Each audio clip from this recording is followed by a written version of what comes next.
Hey, everybody, this is Cameron from Obnoxious and Anonymous here with some breaking news for you. And that is David Lynch is to write and direct an original new Netflix series. This comes to us from the website What's on Netflix, but it is kind of making the rounds on other sites as well. Let's just go through what the press release is talking about. David Lynch will be working with Netflix on a brand new TV series, according to a production listing from Production Weekly. Details are scarce at the moment, but here's what we know so far. Most known for movie shorts, Lynch is a decorated writer, director, and producer who is best known for his work. That doesn't make any sense, that sentence. Best known for his work on Twin Peaks, which scored a revival in recent years. I don't know if he's best known for Twin Peaks, but I understand. In issue 1222 of Production Weekly, an untitled David Lynch project is listed. That's what's going under the working title of Wisteria. For those who will try and derive meaning from the working title, the word is associated with the various plants found around the world. The listing also states that production is due to begin in May 2021 and that it'll be filming at the Calvert Studios. Lynch is listed as writer and director for the series with Sabrina Sutherland, who it's her birthday today, so happy birthday, Sabrina, is listed as a producer. Sutherland has worked on a number of projects, including Twin Peaks: The Missing Pieces from 2014. I believe she got her started with Lynch around the time of Inland Empire. Beyond that, in Netflix's involvement, much remains to be seen.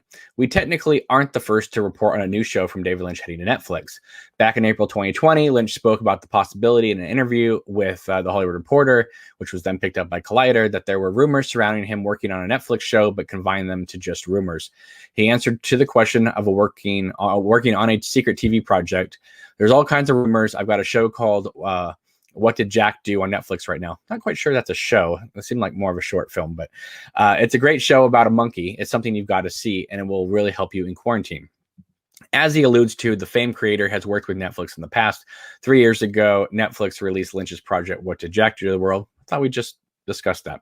The strange 17-minute crime mystery drama. Crime mystery drama. Not quite sure that's how I would discuss it, but all right. As it's dubbed, featuring a detective interrogating a monkey. The movie was not announced in advance and dropped on Netflix to rave reviews.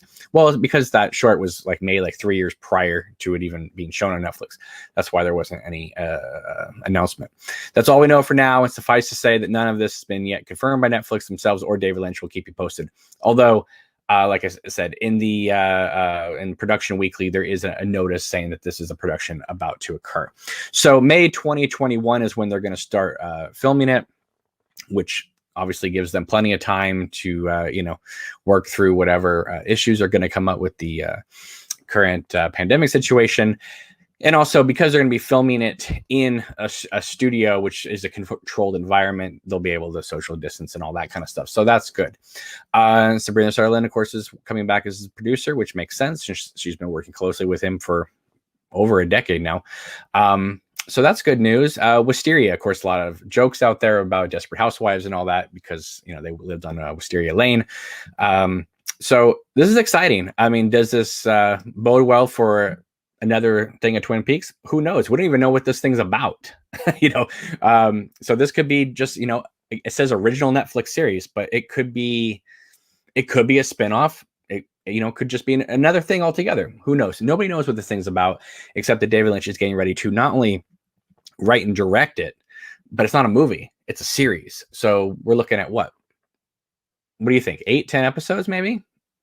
I mean, I would normally say maybe 5 episodes or so for a single writer director on Netflix, but at the same time, it's the way Lynch directs and prolongs things, it might just be 8 to 10 episodes. So who knows? But it's very exciting. And I saw rumors about this earlier this morning, and I thought, okay, well, let me just see if another source comes out, and here we are. So David Lynch is getting ready to write and direct a new Netflix original series starting May 2021. That's exciting news. So we have a couple comments here. We got about 18 people watching live. Hello to all of you. SK Nicholas says, ooh, exciting news. Tony says, oh my God, what? Hope it's a real show. It is. Let's see. Sam says, Wisteria has a good sound to it. It has a supernatural vibe to it. Absolutely. Caroline says, happy Friday all. This is good news.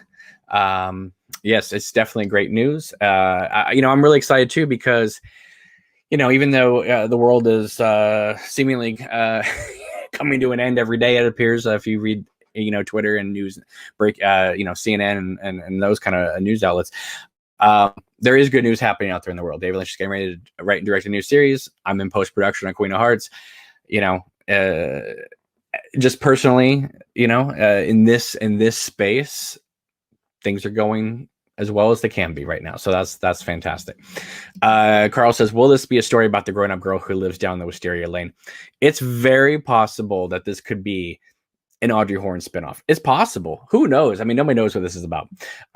Probably it's going to be its own original thing, but I'll bet you it's going to have some common themes with where the return went, because Lynch does seem to carry over his themes from project to project. So even though it might not be directly involved with Twin Peaks, it might actually be involved with Twin Peaks on some level. So anyway, that's exciting news. I just wanted to let you guys know about this. Let me know. Hey, everybody, this is Cameron from Obnoxious Anonymous, here today with Mr. Joey Pedras from the YouTube channel Joey Pedras.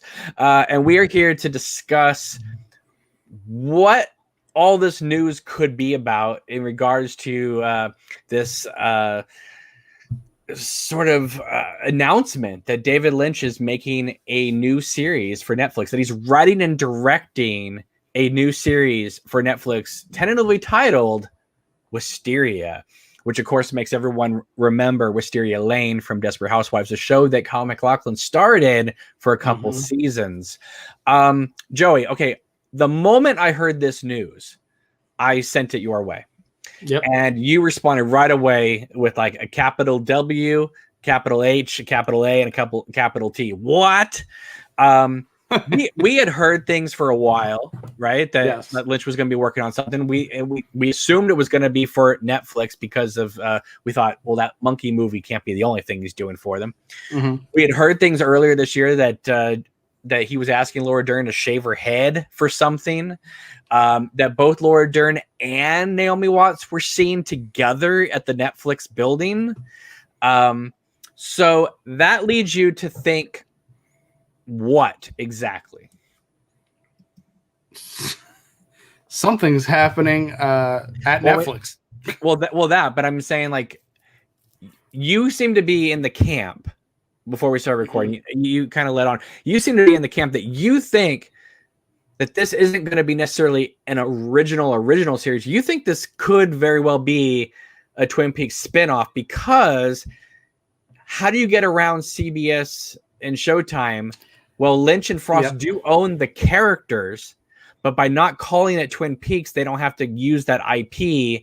So is it possible that Richard and Carrie therefore are not Dale and Laura, and so therefore they can create a whole new series with those actors on another platform and not have to cater or abide to Showtime and CBS? Do you think that's what's happening? So I've had this theory, and this is maybe for like a year, that the last episode of Twin Peaks, when they cross over, they're going to a different show. It's all meta. It's a kind of going down that meta rabbit hole, but I think that's what they're doing. We all know that Lynch had a huge headache when he tried to do Showtime. They didn't give him the budget he wanted. I bet he walked into Netflix and they were like, whatever you want to do. So, I mean, he had this set up. Maybe he knew this is what he wanted to do 2014 or 2013, whenever. So I think the end of, or whenever he decided to make that ending, but I think that ending is them just going to a different show. And I think, it's setting up a similar universe where a lot of the similar rules apply, but they could pull those characters or actors over and have them play similar parts, but not too similar, so that they can make a brand new IP that's kind of Twin Peaks, but not really. So I think this could be an original show that is just doing its own thing. And a lot of times Lynch carries over themes from one thing to another. So even if it's not Twin Peaks related or Twin Peaks spinoff, I'm sure it will be dealing with similar themes that season 3 got into. I really just can't see anything else but that. However, that would be such a sneaky way of what you're suggesting, because that would mean that maybe that's why, let's just play with this idea. Sure. What if Lynch was like, you know what, in my season 3 with Frost, we had Laura and Cooper kind of realizing who they were and all that.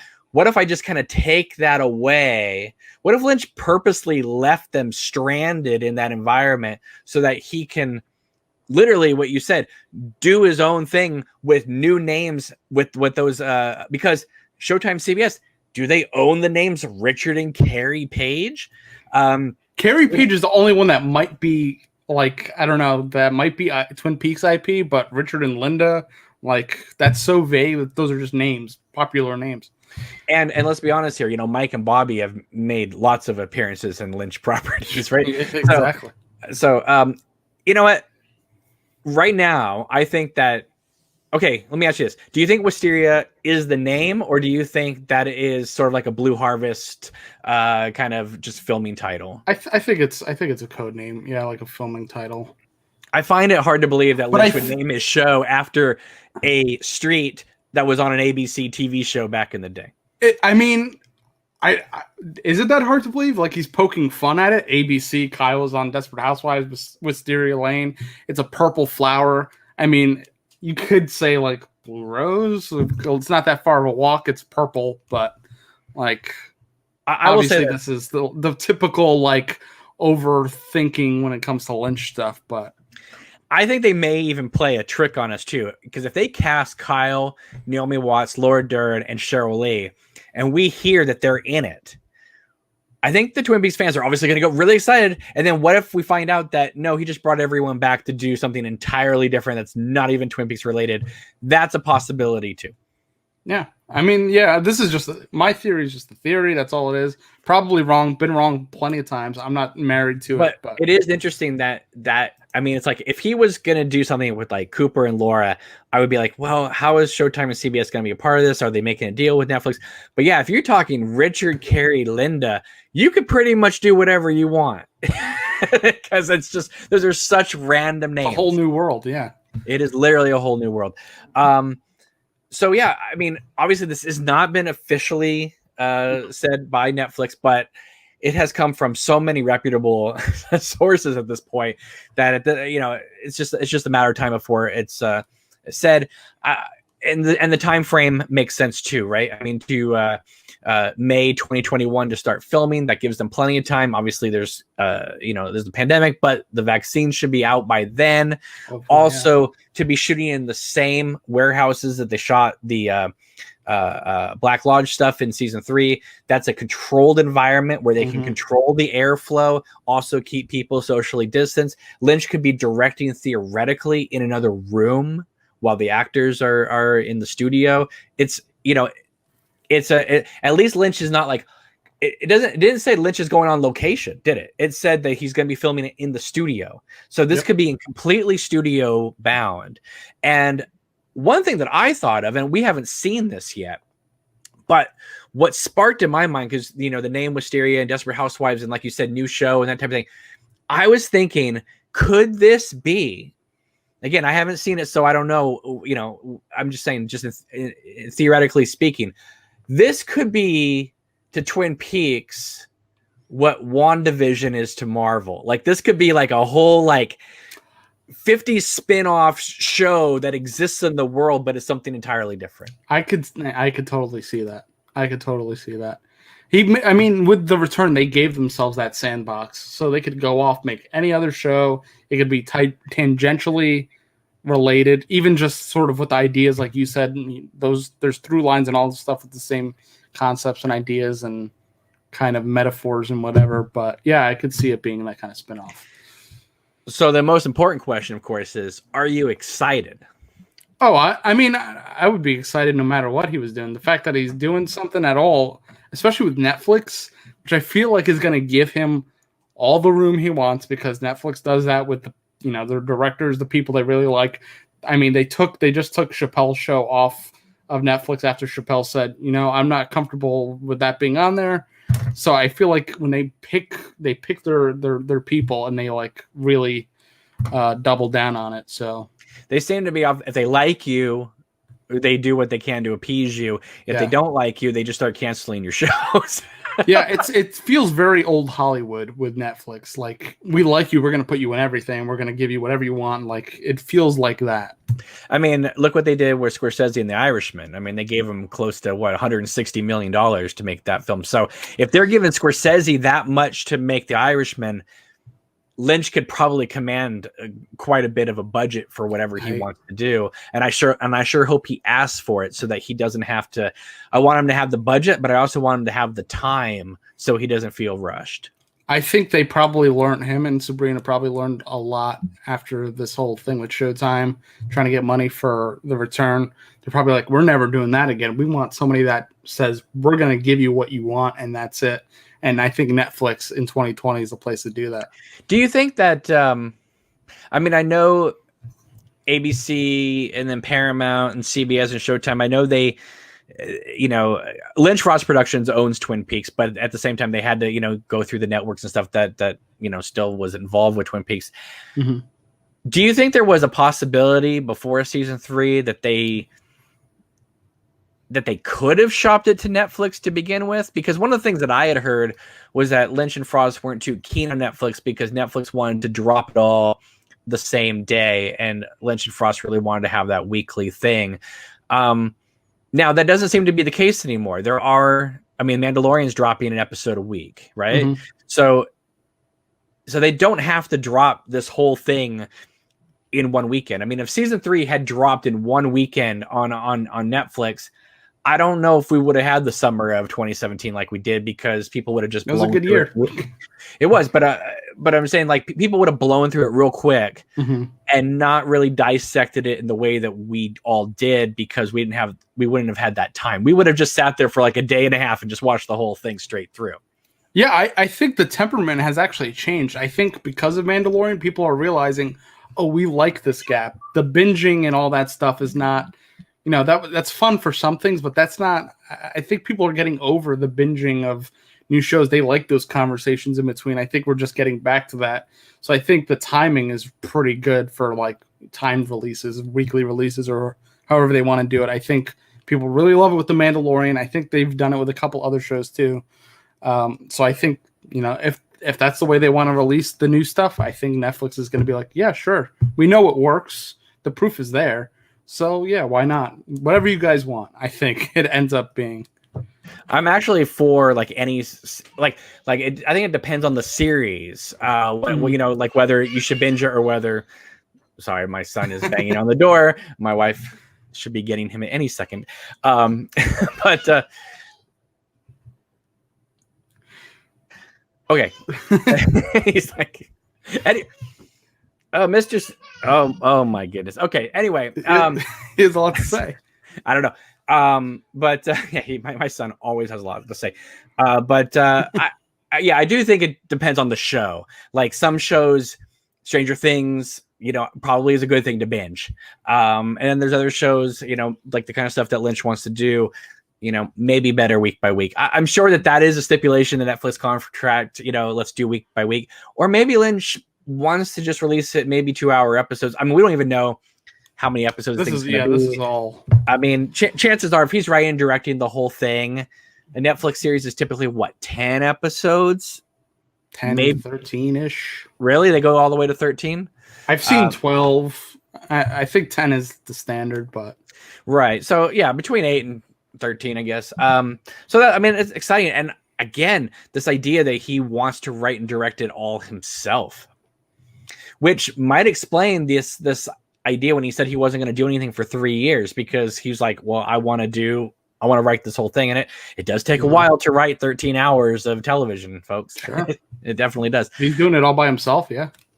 What's your gut tell you right at this second, though? Does your gut tell you this is going to be an original series that's going to be just, maybe borrowing from his themes that he usually does and awesome? Or do you think this is sort of a reach around, if you will, to another Twin Peaks type of spinoff? Is this Audrey Goes to Hollywood? Is this, are we going to mold the Mulholland Drive and Twin Peaks universes together using Richard, Linda, and Carrie? What could happen? I think we're going to see a lot of familiar faces in familiar roles, but it's going to feel very different. It's going to feel very different because Twin Peaks is slow. It moves pretty slowly. Everything, you know, we have the music everything's slow and it's staggered. But I mean, going by what we saw in the last episode, I think this is going to be faster. I think there's going to be more action, honestly. I think it's going to be a little bit more of a cutting show. It's going to be a lot quicker. So it might be similar. There might be a lot of Twin Peaks happening, but I think the way the show feels is going to be very different. And it's going to feel like a different show. So you think it's going to be Twin Peaks related at this point? I don't think it's going to be directly. I don't think they're going to like say, hey, I don't think Twin Peaks is ever going to be said. Again, this is just me pontificating, but I think there's going to be a lot of similarities, maybe even some nods or Easter eggs to something that happened, or maybe there's going to be like a weird, I remember that kind of thing. They could completely just put this back in Odessa, Texas, and it's not Twin Peaks related. Mm-hmm. That's what I mean. It's just like, it's going to be so departed enough. We're not going to go back to Twin Peaks like we did in The Return. They played around everywhere else more than they were ever in Twin Peaks. I mean, if it begins with just Kyle and Cheryl Lee in different outfits driving, and it just begins with them driving, and they've already left Twin Peaks, and they just don't even mention Twin Peaks, but it just begins with a couple on a journey in a car. I could see Lynch doing that and calling them different people and just being like, well, it's its own thing, but it could be related. You know? I mean, imagine, like, it makes sense for Twin Peaks. You have this doppelganger kind of show. Like this, like, you know, we have a mirror show happening to Twin Peaks. We have Twin Peaks, and then we have this new thing that looks kind of like Twin Peaks and acts kind of like Twin Peaks, but it's not Twin Peaks. So I think, you know, he has a special kind of like thing that he set up, and he has a special opportunity to do something kind of meta and cool like that, where he's like, we're gonna have our kind of doppelganger show. And I'll say this about season 3 too, is you don't world build that big and then don't do anything with it. I mean, even if, I mean, they could literally have this take place in anywhere in the world, because they literally went to Paris in season 3. So whether it's an original show or maybe it's Twin Peaks, spinoff, you know, whether Wisteria is the name, whether it's, you know, just a holder title, you know, we don't know. We'll find out more. I'm sure we'll do more videos about this in the future, but I'm excited to know that at least, you know, that season 3 of Twin Peaks it really did feel like a summation work to me in many ways. It felt like the last thing that he would make, because there were so many themes and ideas from all his other movies and also unrealized projects and that type of thing. But I'm excited to see what he's going to do for an encore. I mean, if this is all him directing and writing, it's going to be something else. And I mean, I've liked what he's done in his later years. I love Blue Velvet and I love the early stuff, but I feel like there's just ideas that you probably don't really understand until you're up there in age and you've seen stuff. Maybe your brain just works things out differently, and I'm curious to see what he brings. And with Netflix, it's already been 6 years, almost 6 or 7 years since they started writing The Return. So, right, you know, it's probably a different person already in just this number of years. Well, he's definitely a different person doing the weather reports every morning, that's for sure. Yeah. But it'll be nice to see him doing something other than that when the pandemic lifts up, hopefully. And with Netflix, like I was gonna just add, you know, he could get a really nice budget, which would be great. I would love to see, because usually with a high budget, you have more people looking over your project, right? And he's always wanted to keep his budgets low so that he had full creative control. But Netflix is the one company that would give him the moon and still give him creative control. So he could get $100 million, $160 million budget if he wanted to, probably. And Netflix would be like, whatever you want, David. Can you imagine a David Lynch project with $160 million budget? I mean, that's more than what he had for Dune.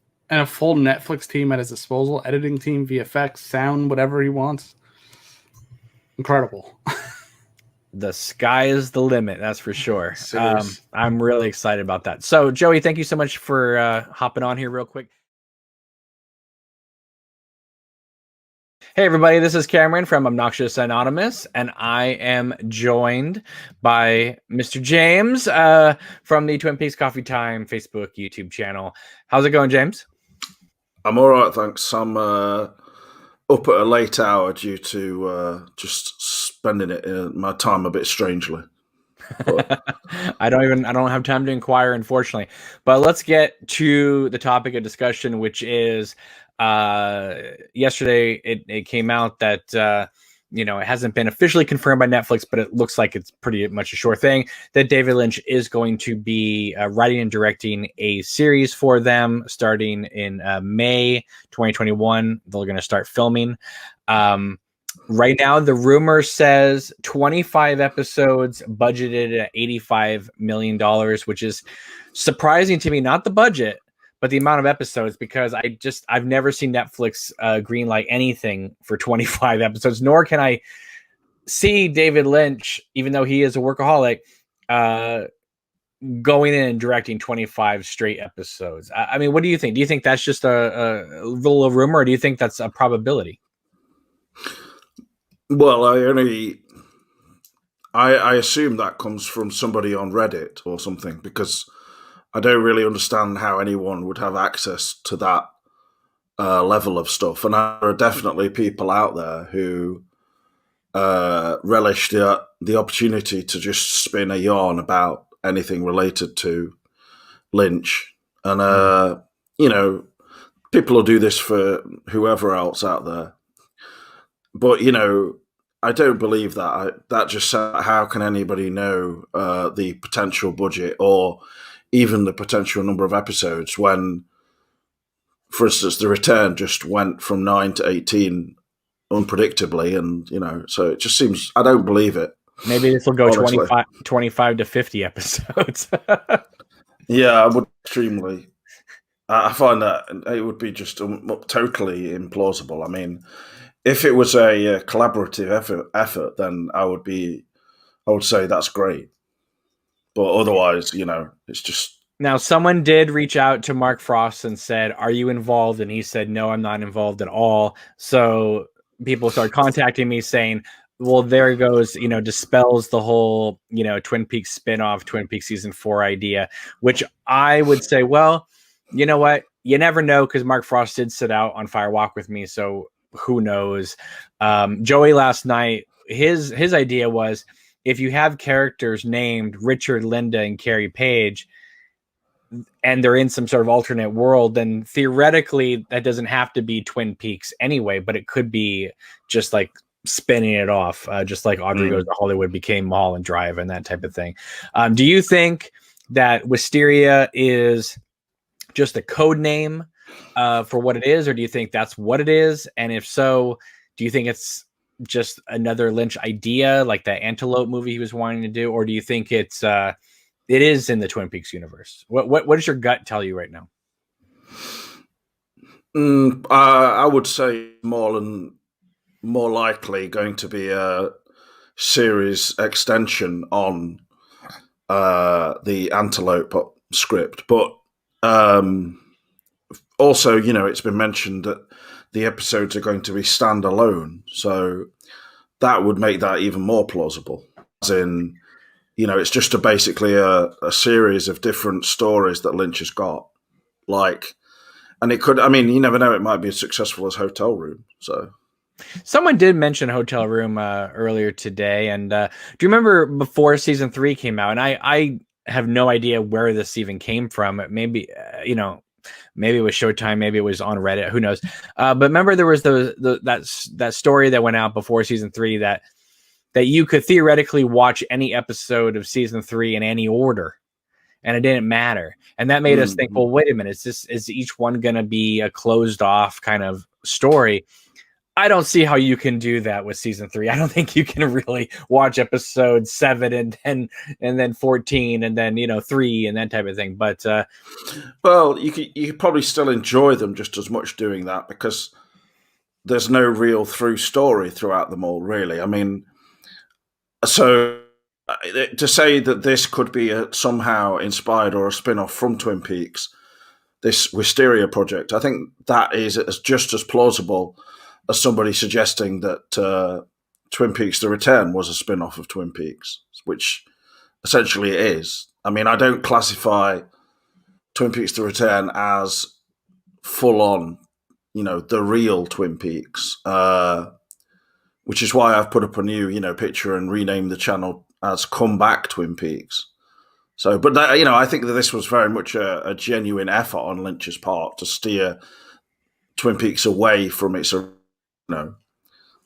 sort of, it had a certain charm to it. And season 3 went out of its way to be completely charmless. I mean, there's nothing really to enjoy listening in the Muddy Magnolias slowed down and that kind of thing, Well, one thing that I've noticed, it's the fans who have called it Twin Peaks season 3. It was Showtime that called it The Return. Lynch and Frost just called it Twin Peaks.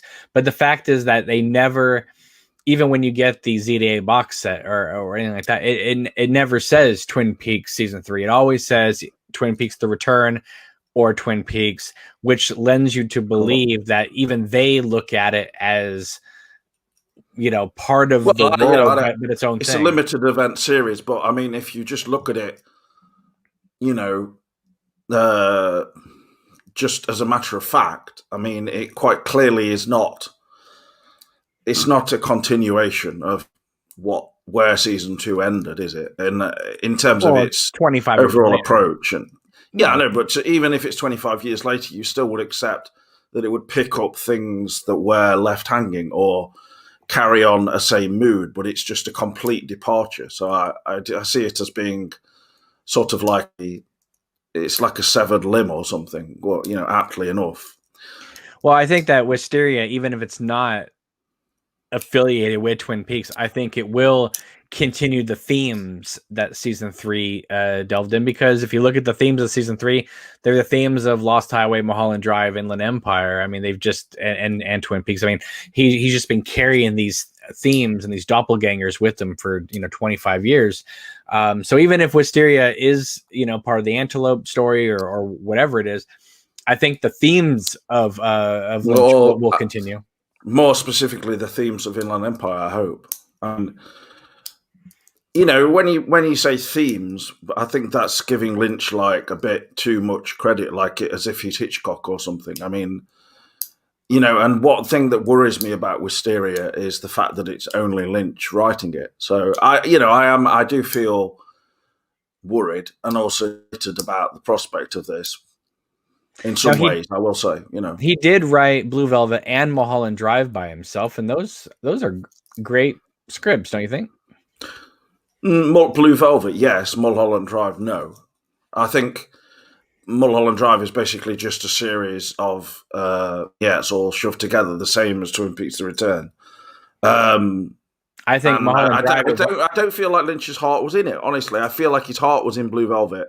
I felt like Mulholland Drive was something he just pumped out as a series at that point. And of course, he will always say, he was in love with the idea, blah blah blah. But I'm just giving my honest reaction. I kind of, at the same time, I absolutely think the film is great in terms of viewing and as a directorial thing. But there's no denying that kind of Lynch is firing on all cylinders with Blue Velvet, whereas by Mulholland Drive, it's like, you can understand people might argue that he's become a pale imitation of himself almost. Well, the only thing I could say about Mulholland Drive on a negative is that everything it's setting up, it's not leaving it hanging. It's because it was a TV pilot that was going to set up a TV series, and he had to just kind of sum it up with an ending for theatrical release. But at least Mulholland Drive is digestible, unlike, let's say, Inland Empire, which feels like... Well, I don't agree with that. In terms of digestible, I don't need necessarily it to be sort of like tempered or anything. The thing that I appreciate with Inland Empire is at least it feels like Lynch just sort of going no holds barred, and we've got things like the screwdriver being shoved into the guts and, her showing it to the detective and sort of just the real pleasant aspects in there. You can see, and the storyline, I don't understand why people say, it doesn't make sense. I don't understand how Inland Empire makes any less sense than Mulholland Drive, for instance, or say Lost Highway. I mean, they're all just about basically people in this to some extent, and then the worlds around them as such. So, I mean, Inland Empire is basically just not visually palatable to many people. So, if it had all been filmed in, like really good digital or celluloid or whatever, then I think people would be like, far more laudatory about it. So.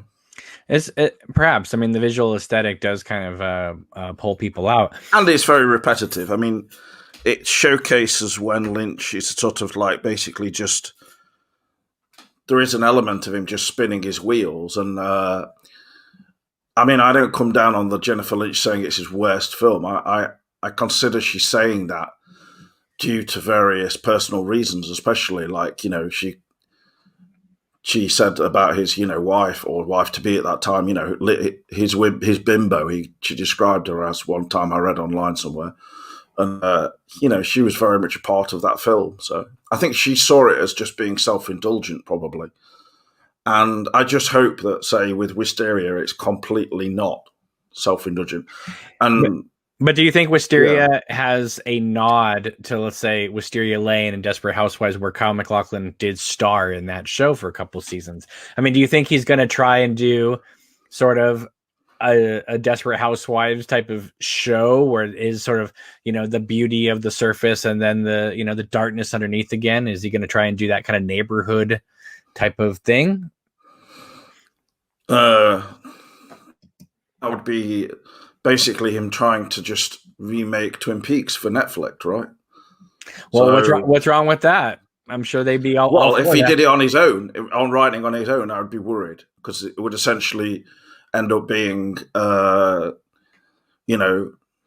somebody in the comic role finding maybe an ear, and then I don't know. If it's going to be self-contained episodes, every episode will basically just be a woman in trouble sitting around in a dressing gown. So I don't know. I mean, I want to be positive about the whole thing, and I'm sure I will be at the time. The idea of Lynch just writing it on his own seems to me strange. I thought you would be kind of like really excited about this because, I mean, season 3 sometimes felt like a swan song. So the idea that Lynch is even not really. I mean, I never considered it a swan song, and the thing that I was just waiting time out. And if he does something like that again, I'm just waiting it out. And the title as well just fills me with like a feeling of, that's not very inspiring. It's like, I've seen people like putting up pictures of wisteria trees, like, and it's blue. Carl doing that, for instance, and it's like, oh my God, just give me a break. There's nothing to get excited about, please. I thought you'd be super excited that Lynch was tackling on a new project. Well, what you mean when I have no idea what it is? No, but just, I mean, the idea that he's doing something else. All I can presume is that... Isn't that cause for celebration? Yes, it turns out to be good. But right now, I just feel... I think, perhaps it's just the effect of the return. I just want to be honest and say I wanted Lynch to kind of turn things on their head and then get back into Twin Peaks, but in a new way. And maybe this is it. Well, I doubt it. I can imagine it's going to be more about Naomi Watts and Laura Dern and things like that. But I really hope that he brings in people like Cheryl Lee or other actresses, and then I would get excited. But we don't have a 200-person cast list, so I'm just filled up with so much like BS about this. It's going to cost $85 million and stuff like this because and 25 episodes. Whoever has written this, honestly, it's just nonsense. Clearly, well, let's just be honest. If it did come from Reddit, they're not the most behaved bunch over there. So who knows? That's Welcome to Twin Peaks putting that out, right? So I have no idea. I thought they repeated it, but I don't know. I didn't see that if they did. So we're both on board, but you're kind of lackluster on the idea at the moment. So I'm not lackluster. I'm just sort of like, I don't really know anything. So I just honestly don't know what to think. gotcha. And I mean, the idea of it being two female leads in a drama set in a suburban setting, filmed all in studios, that doesn't start making me go, yeah, goddamn, this is going to be amazing. I mean, frankly, come on, let's be honest. I can't really think. Well, I think that sounds good to me because, I mean, with the pandemic and everything, at least it's a controlled environment and he can make everything look as stylized as he wants it to be. I mean, that could be good. Next thing we're gonna hear is gonna be all black and white. So, yeah. Well, I don't really want it to be all black and white personally, because that immediately, like, it was supposed to be set in the 1940s or something like. But I don't know what to say. This could be like Peyton Place with Lynch at the helm. Hey everybody, this is Cameron from Obnoxious and Anonymous. I just wanted to show you all a really cool thing, and that is if you go to Google and type in Wisteria in Odessa, Texas, you find that there is indeed a Wisteria Avenue located in Odessa, Texas, right down the street from a place called Leo's. So, you know what? Who knows what Wisteria is going to be about, but the fact that there is a street called Wisteria in Odessa, Texas, we might get that Twin Peaks spinoff after all. Isn't that cool? All right, everybody, take care. Bye-bye. Hey, everybody, this is Cameron from Obnoxious Anonymous. Today, I am joined by Jeremiah from Take the Ring, the YouTube channel we all know and love, who has made the incredible video 3 Days in Twin Peaks that has gotten over 200,000 views so far. It's definitely got your subs up to about 10,000 now, which is fantastic. That's 7,000 more than I have. Hint, hint, hit subscribe. But we are here to talk about a lot of things, but we're going to start with under the umbrella of Jeremiah. You hear this news, David Lynch, new series, Netflix, Wisteria, either title or working title. First things first, you think what? I don't know. My first thought was, yeah, it's some sort of Twin Peaks thing. But now I don't know. Okay, first of all, why'd your gut say first of all say Twin Peaks? Because I would basically just cite that the new Nerdist article by Lindsay Romaine, like all those points that she made are valid, which include but not limited to he has talked about Carrie Page and that character calling his name recently. He did that interview with that literary magazine club on YouTube recently and talked about doing a continuing story. Which he has never used those words with anything else other than Twin Peaks. Right. Could be a continuing story. He said Carrie Page is calling his name. He said season 3 is certainly open-ended and leaves the door open for pretty much anything to happen. Naomi Watts and Laura Dern have taken meetings at Netflix. They played stepsisters, of course, in it.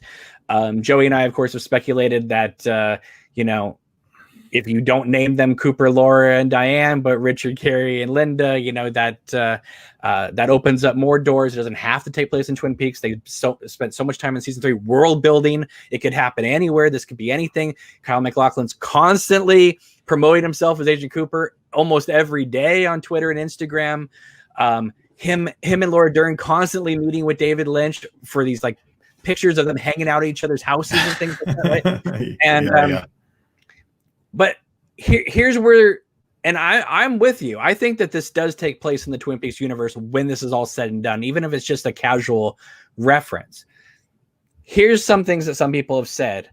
Well, maybe this isn't the Twin Peaks thing. Maybe this is the Mulholland Drive series, right? That is something that he never got off the ground properly. It became a feature film. But Mulholland Drive did start off as Audrey Goes to Hollywood.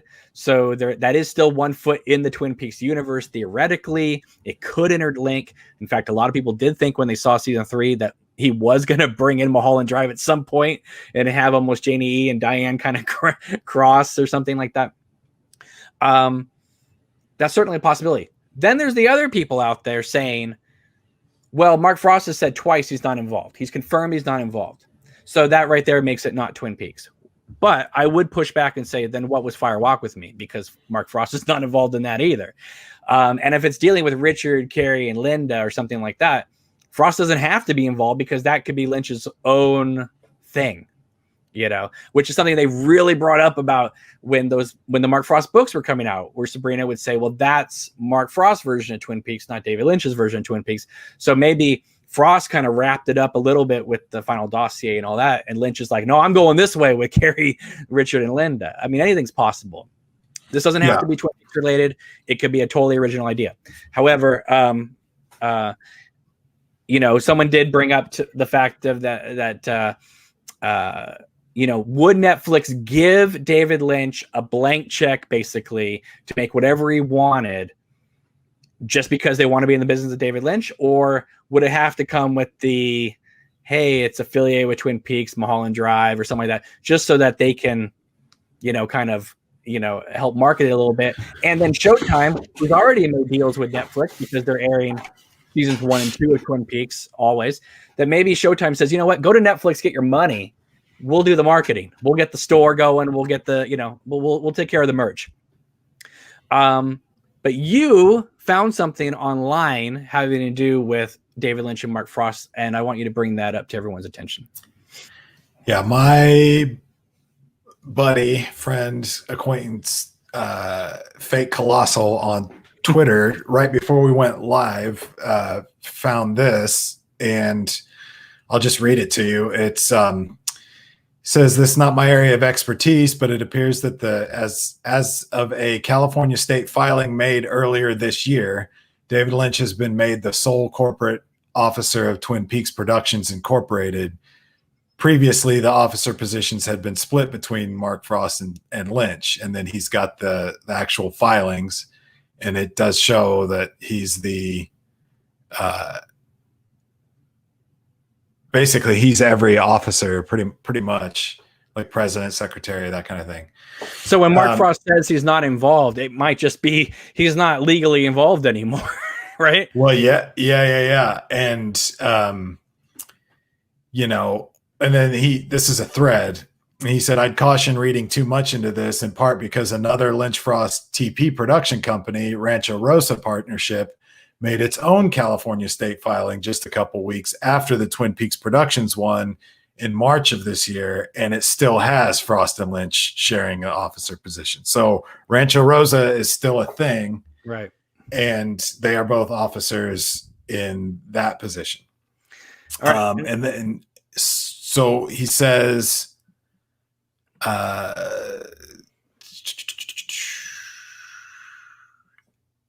it may in and of itself be significant that these two TP production companies both had corporate filings made earlier this year. Absolutely. In each case, no previous filings had been made since at least 2015, when work on the return was gearing up. I'm still leaning towards it being affiliated with Twin Peaks. Doesn't have to be season 4, but I think it does take place in the universe, because another thing that I forgot to mention the other day, they were planning on making an announcement at Graceland. Now, what are they going to do? Just announce with everybody there for a Twin Peaks convention that, oh, David Lynch is just going to make a new series for Netflix? Or would they announce something having to do with Twin Peaks? Yeah. So, and then the last thing, Fake Colossal on Twitter says, he came across this while researching his thread. So, the new production company Lynch created to work on Wisteria in September of 2019 is named A2K Productions Incorporated. Okay. So now we are, Man, this could go either way because it's just like, it's true. Like, hey, so him and Frost still have Rancho Rosa, but Twin Peaks Productions, like now he's the sole officer on that. Okay. But then this Wisteria project is named under a different product, A2K Productions, where Lynch created in September of 2019. So last year. So it's feasible to believe that the rumblings and stuff. I mean, because like the Graceland thing, like let's just assume for a second that Wisteria has absolutely nothing to do with Twin Peaks whatsoever, which is kind of what I'm leaning towards.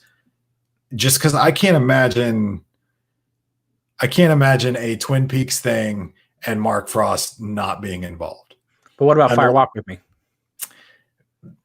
That's different because Frost had a bunch of stuff on his plate and the whole thing had kind of imploded. And it was like, Dave was like, I'm going to do a Laura Palmer movie. He's like, all right, go for it, man. Like Lynch or Frost had been, I want to say he was directing his first movie at that point. Like he had to direct.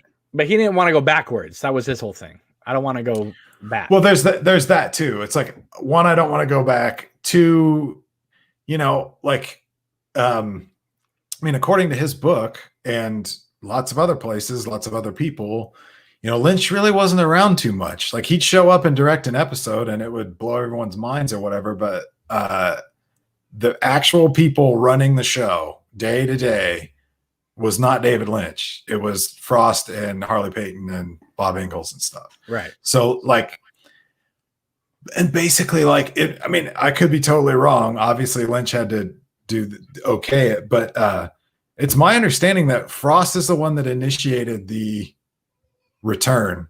Like, right. Hey, if we were going to bring back Twin Peaks, how would we do it?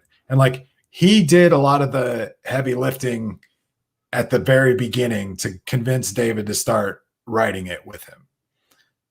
And so like basically he resurrected it from the dead, got Lynch on board. They created this thing together and they made this epic 18-hour thing. And he wrote 2 books to go with it.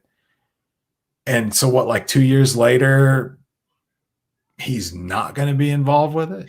Like, but then why is David Lynch doing Twin Peaks Productions by himself then?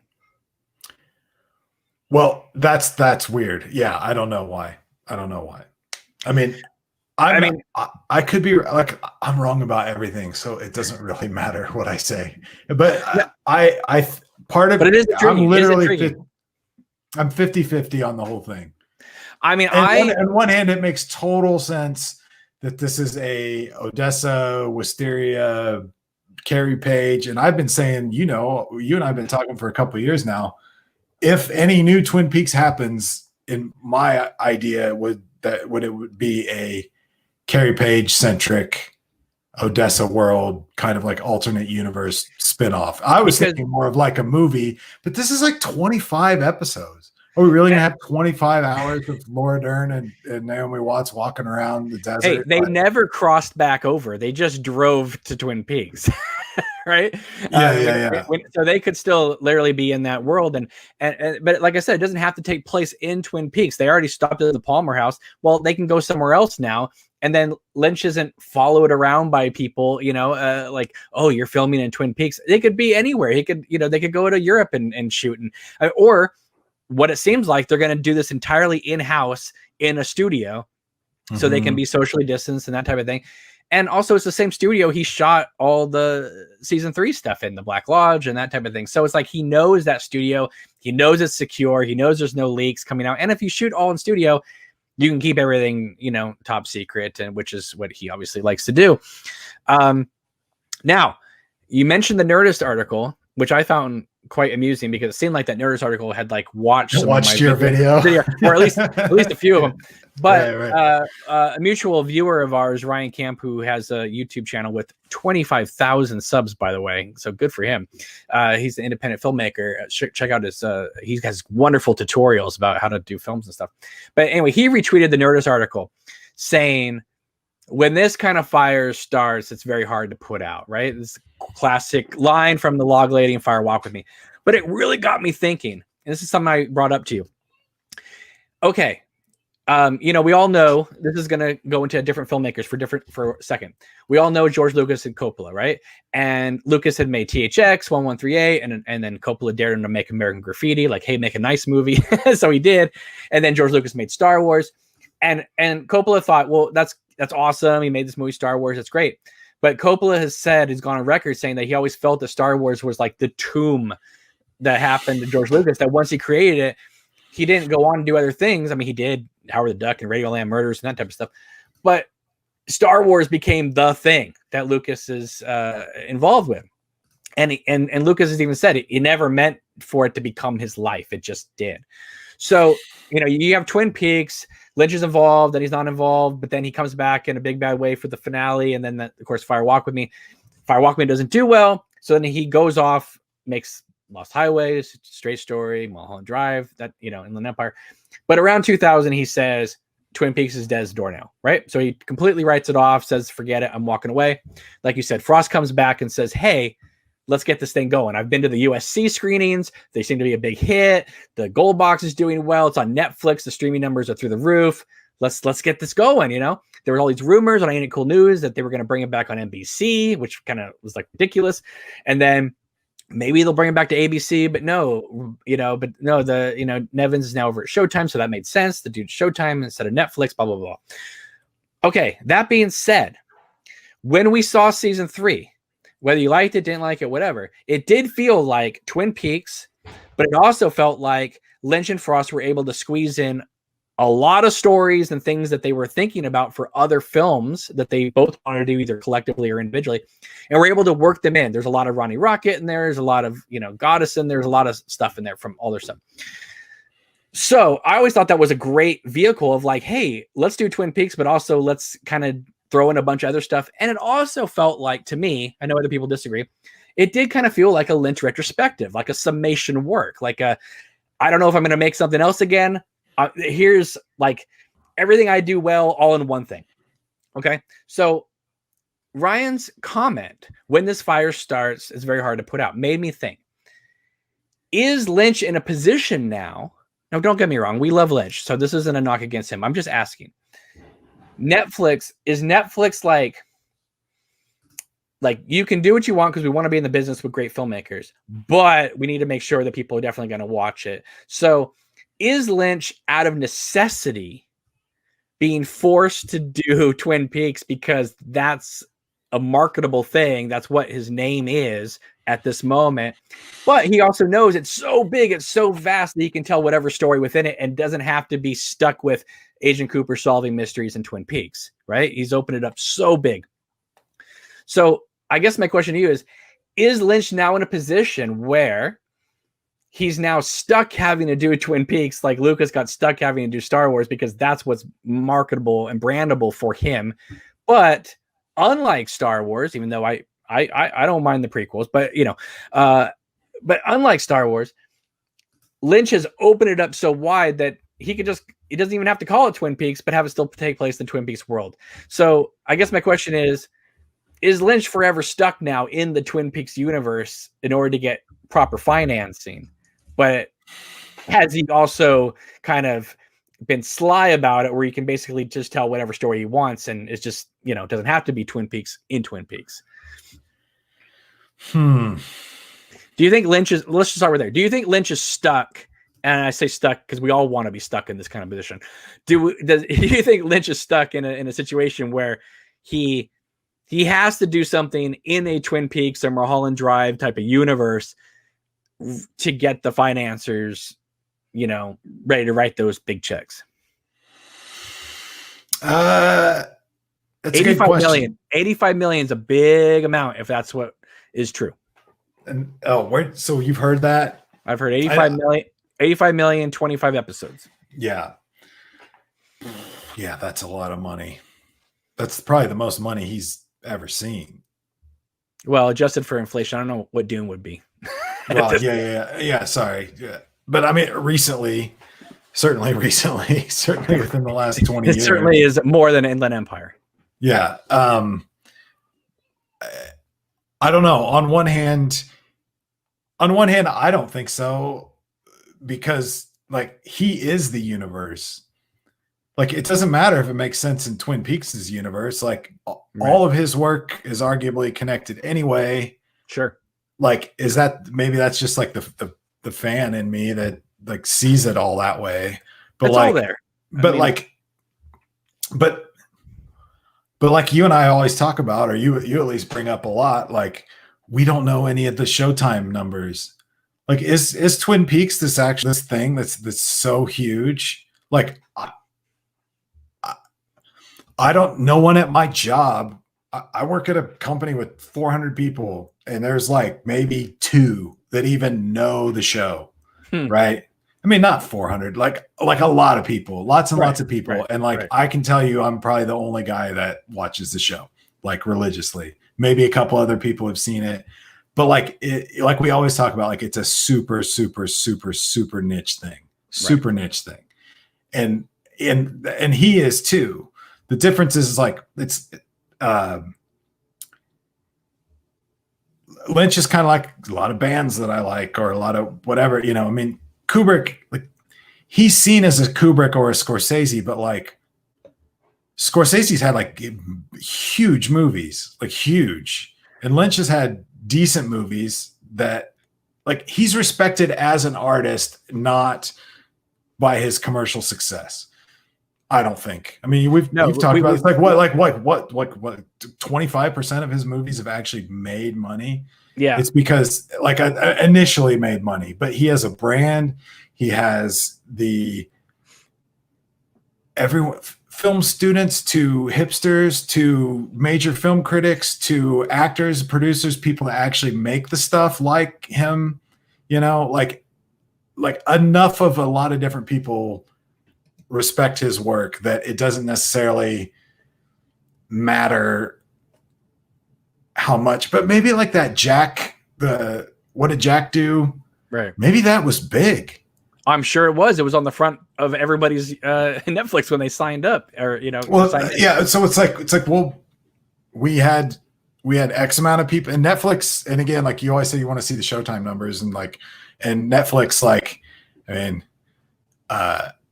I'm skeptical personally because everything's private. They just put out a press release and they're like, 85 trillion people watched the new Sandra Bullock movie on Netflix this weekend. And I'm like, did they? did they really? You know? So I don't know, whatever about Netflix's numbers. I heard that they don't tell the numbers because they don't want to. It has to do with negotiations in the contracts. Yeah, and that's fine. I'm just being a jerk, but my question though, go ahead. Maybe they did the math. Maybe they did the math and said, "Hey, this guy made a 10-minute monkey video, and it was huge for us, and we are literally the biggest thing out there, and we are literally swimming in cash, and we could literally give this guy some money to make something." And I just think Netflix is weird. Like this can't be something that's going to continue. It can't be because they'll cancel it. No, Christ himself could make a TV show on Netflix and everyone on earth could be talking about it and they would cancel it after 2 seasons. The only one they don't is Stranger Things right now. And that's because it's wrapping up after the 4th. There you go. But my question is that does Showtime, because I see this happening. I mean, other people might not. And again, we don't know if this is affiliated with Twin Peaks or not. We're just having fun. We're just having speculation. Okay.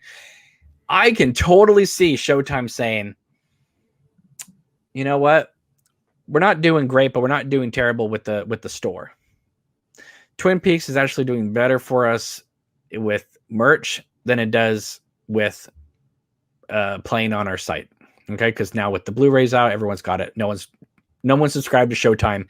I mean, if Showtime wanted people to keep subscribing to Showtime, they should have never allowed Twin Peaks season 3 on any other streamable format but Showtime's site, because then everyone would have kept subscribing. Well, where is it?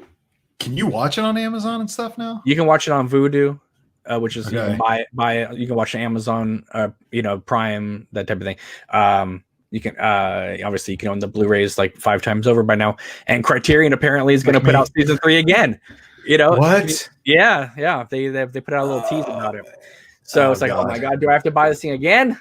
My goodness, not buying it again. Look, any not money I obligated. put towards another season 3 box set has to go towards restoring Jackrabbit's Palace. Okay, I mean, come on, we need at least another acorn there or whatever. But I wonder if like Showtime's like, look, we have a relationship with Netflix. You have a relationship with Netflix. You tested the waters with this monkey thing, went over well.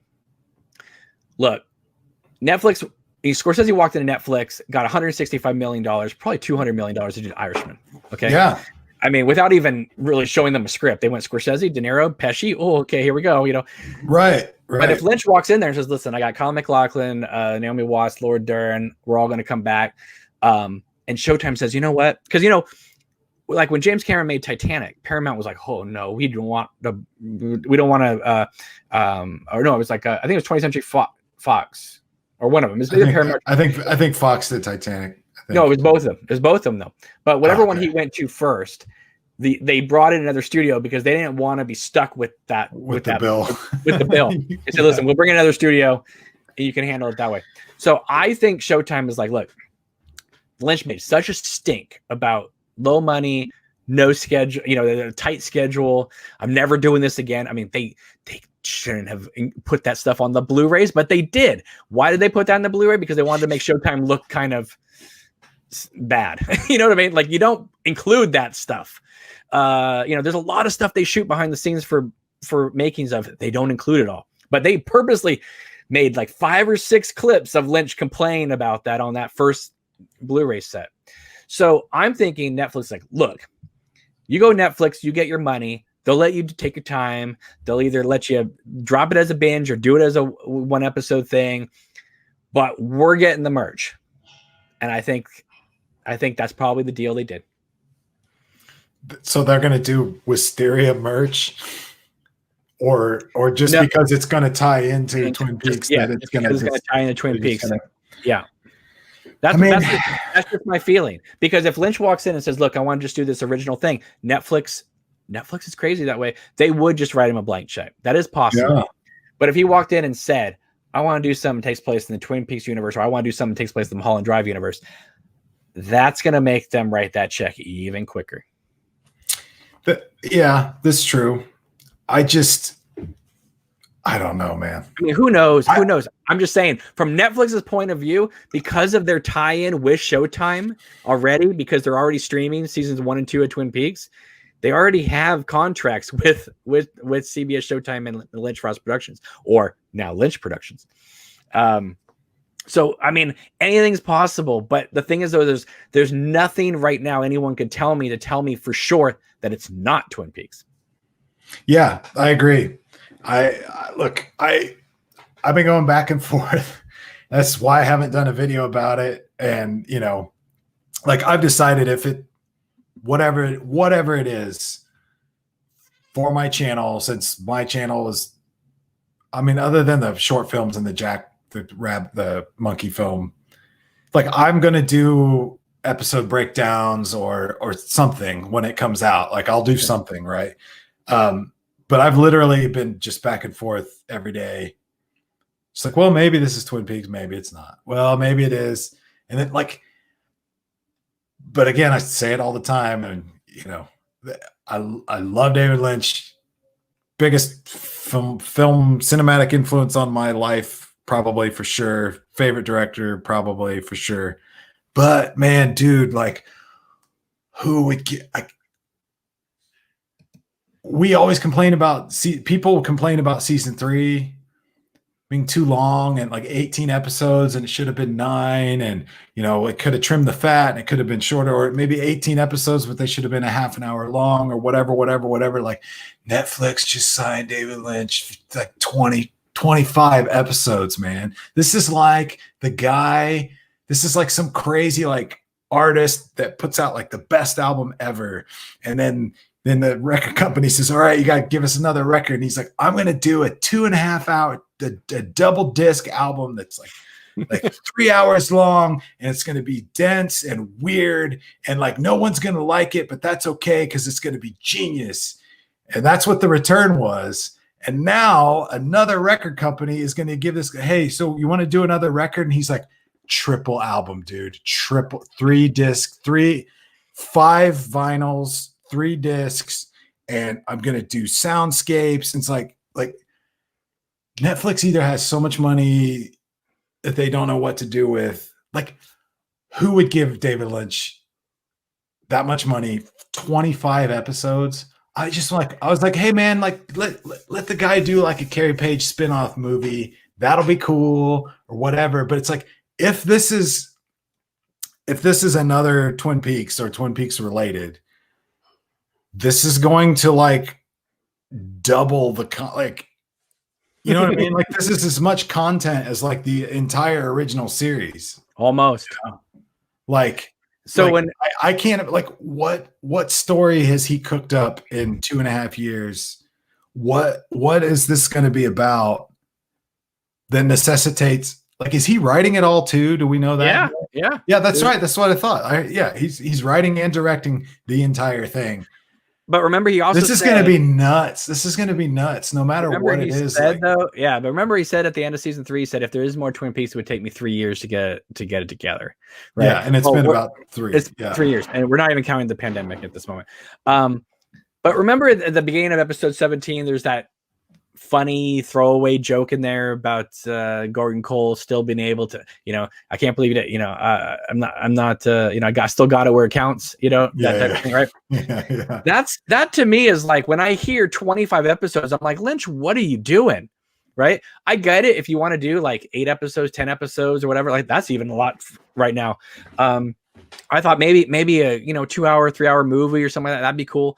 But to do 25 episodes, it's like, who are you doing this for? Like, I know you want to do it for yourself, but are you trying to show people that like you can do everything at like nearing 80 years old? Like, you know what I mean? Like, I'm going to beat Akira Kurosawa. I'm going to just full on do 25 straight hours of this thing. Yeah. Well, that's what I just don't get it. I don't get it. And I'm excited. I think it's cool. I'll do some videos about it. Are you nervous? Am I nervous that we're going to sit down and it's going to be Inland Empire for 25 hours? Inland Empire for 25 hours? Yeah, a little bit. I mean, but it's okay. Some people would love that. I was going to say. But that's what I'm saying, dude. Like, you've talked about it. I've talked about it before. Like, season 3 of Twin Peaks, like, divided the community, like, or divided the fans. I mean, maybe not like totally forever. Yeah. And of course, there's always new people getting into it. And I've met people that are just now getting into it, et cetera, right? But like, the existing Twin Peaks fans that were around for 30 years, the Brad Dukes of the world or whatever, like, a lot of people didn't like season 3. And I just read Laura's Ghost, and good chunk of those testimonials in there were like, I didn't get season 3. I didn't like it, whatever. So like, Twin Peaks came back after 30 years, and it basically divided the loyal fans in half. Even Scott Ryan. So now you're gonna. Even Scott Ryan, who does the Blue Rose magazine, has said that he was on board with season 3 until Laura was saved, and then he felt betrayed. That he felt it was going against what the Laura Palmer story was about. Yeah. So, like, I mean, I didn't feel ever betrayed by season 3, except that I wanted to be other places than in the Roadhouse. I didn't want to sit in those booths for too much longer. But I mean, it's like, I really do feel like if Wisteria is involved in the Twin Peaks universe, look, it may not be direct. It may not be literally the Cooper Carey Page story. Right. But I think it will have its foot planted firmly in this universe. Because like I said, there's so much material in season 3 that they could do anything. And just all they got to do is name drop one person. And it's like, okay, it's part of the Twin Peaks universe. Yeah. I think that here's the other thing I've been dealing with. Like, even if they set out legally, if it's legally not allowed to be Twin Peaks at all, right? Mm-hmm. There will still be a name or a person or a reference or a place or an image or a musical cue or sound design cue that he does that, like, it will be connected to Twin Peaks no matter what it is, no matter what. Remember, the name Gordon Cole is from Sunset Boulevard. So they could name that, and, that doesn't tie into anyone's copyright. Yeah. I mean, I don't know. I'm excited. I think that it's going to be whatever it is. I'm excited. I think there's going to be amazing stuff in it. I do think, again, without seeing it, I'm going by season 3. I do think 25 episodes is a little show-offy. Yeah, dude. I can't watch anything that's 25 episodes. Yeah, like, so I mean, I've been reading a lot and working on my next video and all this stuff. And my wife and I, once in a while, will, like after dinner or whatever, we'll sit down and watch something. And so I'll catch a random movie. I'm not an avid TV watcher, is all I'm saying. And Crash is coming out. Crash came out today, right? Crash came out on Criterion Blu-ray today. So I'm a Spader fan, James Spader fan. And so I was like, oh yeah, he's got the show because we have Netflix. Let's go. Oh, the Blacklist. I've heard good things about the Blacklist, and it's like international spy stuff or whatever it is. I don't care, but it's James Spader, and it's quote unquote regular TV that the wife and I can watch when we're eating dinner and then go do our separate thing. So I'm not saying Blacklist is the greatest show on earth, and I'm not saying it's the worst. I'm not saying it's bad either. But it's your whatever was it on FX or Fox? No, it was NBC. NBC Network TV. It was Spader's consolation prize for leaving The Office season 8. They said, "Oh, we still have an NBC contract with you. What about this show?" And he agreed to do that. Blacklist instead. Yeah. Cool. All right. So I'm a Spader fan. It's basically a regular TV show, as much as I like horror and Lynch and weird stuff.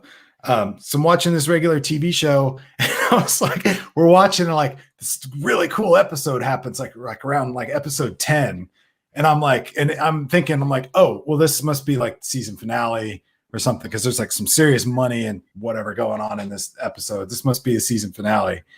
And then it ends, and you're like, oh, okay, so is this season 2? Oh no, there's 22.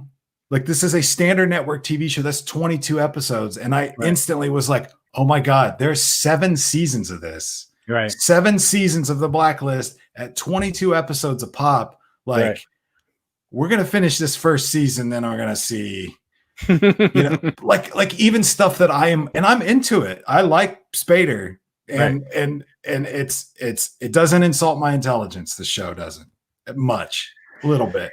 But my point is like even stuff that I'm interested in, 22 episodes, like I can't do it. So when the Lynch, like literally that's what I'm watching the Blacklist going, oh my God, 22 episodes a season. This is insane. And then like I open Twitter and it's like Lynch is going to do 25 episodes of a new TV series. And I went, oh crap. Well, someone said it might not be 25 hours. It could just be 20-minute episodes or something, or 13 2-hour episodes, but the thing is he's going to convince Netflix to do 1 episode a week, which means that's going to be in like half a year of Lynch material every weekend, which is fantastic to me, because I mean the summer of 2017 was a magical time.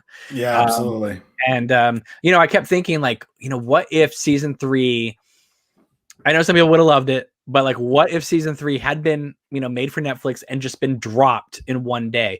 I think by that Monday, there's no more conversation about season 3 of Twin Peaks, because you would have just consumed it all, and you wouldn't even have thought about it at all, and you would have gotten to the ending and been like, WTF.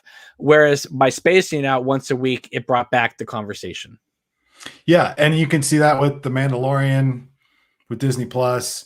So that's the other thing too that I was going to ask is if that was, is that confirmed that it's going to be a week to week? Well, that's something that Lynch has said he would not agree to before, that he didn't believe in binge watching in the dump, the big dump. So if he could pull that off, now I'm a little more interested, because that was my other thing. So they're going to dump 25 hours, like, because Netflix, that's their thing. That's their thing, is the dump. But there's another show off the top of my head, I can't remember, but there's a recent show on Netflix where they're dropping 1 a week as well. So there's now a template for it, and they see it works, and that could be up to like creator discretion. Maybe, or someone that's got clout like Lynch. Like if you're an actual filmmaker and you come to the table and you're like, hey, look, I'll do this, but we're doing it week to week because whatever. No, so that's cool. Like I like that idea. They'll get more subs long term that way than if they just drop it all in one day. If you know, word of mouth goes by the third week, fourth week, this is must see watching material, more people will sign up for Netflix. But do you know anybody that doesn't have Netflix? Do you know anybody that is an avid movie person that, one, doesn't have Netflix, and two, would go, David Lynch is going to do an 85-hour long thing on Netflix? Oh my God, I got to get Netflix. Like, that's the thing. It's like, I'm excited. I will watch it. I wish I wasn't in such a crappy mood, but like literally at every turn, there's something going, and this is weird. Like, so what are they going to dump it? No, all at once? No, they're going to do episodes. Okay, well, how long is it? 25 episodes. Okay, well, yeah, whatever. Like, is this Twin Peaks? Well, David Lynch got rid of, he's the boss of Twin Peaks production company. Yeah, but Mark Frost is still, Rancho Rosa is still a thing. Okay, but Mark Frost isn't involved in this. But like, I wonder if Rancho Rosa might become the publishing arm of it, and so Frost can just do his books, and anything, and obviously anything is possible. I'm kind of speechless by the whole thing. I remember when season 3, before it had come out, we were kind of tipped off about the way they were editing the show, which was they were going to put it together as one film, and then they would decide like where to make the breaks, right? So we were kind of told that, like, well, some episodes could be 40 minutes long, some episodes could be an hour and 13 minutes long, just wherever they decided to make the break, they were going to do it. But then when we see it, no, they're about an hour long each one. The shortest one is the one where Rebecca Del Rio sings "No Stars," because that episode is like 41 minutes, but her song takes it to like 52 minutes. Yeah, exactly. You know what I mean? Exactly. But for the most part, like they are hour-long things that were, punctuated by music at the end for most of the episodes. So I was kind of sad about that, because I thought Lynch was going to redefine what an episode could be by, like, Twin Peaks, season 3, episode 5 was 22 minutes long. And then the next one was going to be an hour and a half long. I thought he was going to be playing around with that kind of stuff. Yeah. So who knows what this is going to be? I mean, maybe the 25 episode thing, because honestly, what Netflix show is 25 episodes? Never. That's what I'm saying.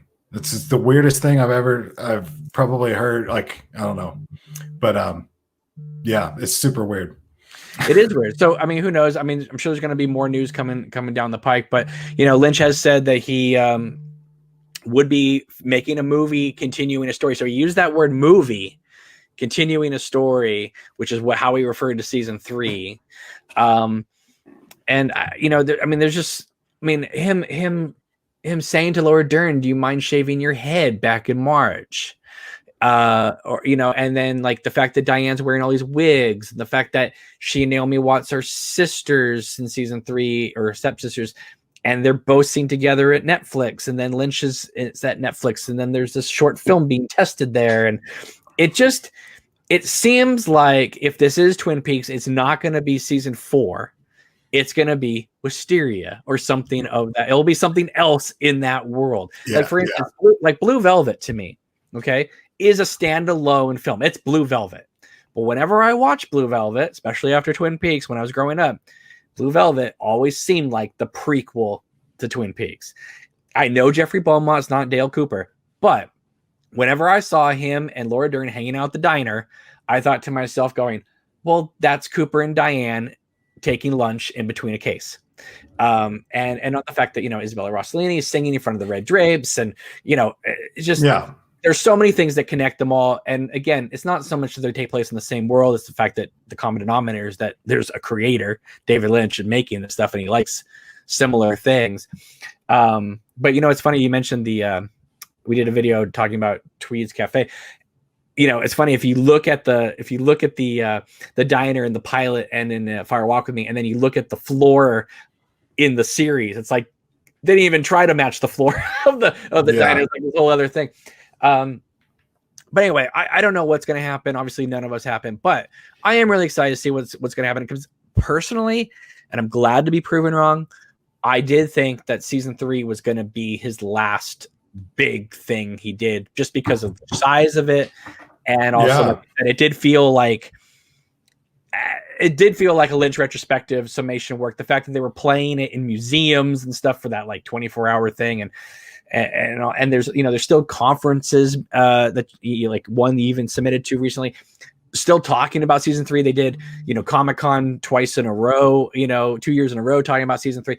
So it did feel like well season 3 kind of it for at least for right now. Is this kind of I think they were honestly just keeping it in the public consciousness until they could get whatever deal they were doing. And then from what I understood from some, from someone in the know, said that they were going to drop something real big at Graceland. Was that just, would you, in front of Kimmy Robertson and Harry Goas and all these people, would you say, oh, David Lynch is going to make a new series and none of you are involved? Like, why would you say that on stage? You wouldn't, you know what I mean? But they might say everyone has a seat at this table, but they may not be. They may not be who they seem to be, because this whole thing could be an alternate universe. Right. And that's the I got ahead, but I understand. The what you just said about Blue Velvet, I agree 100%. Every time I watch Blue Velvet,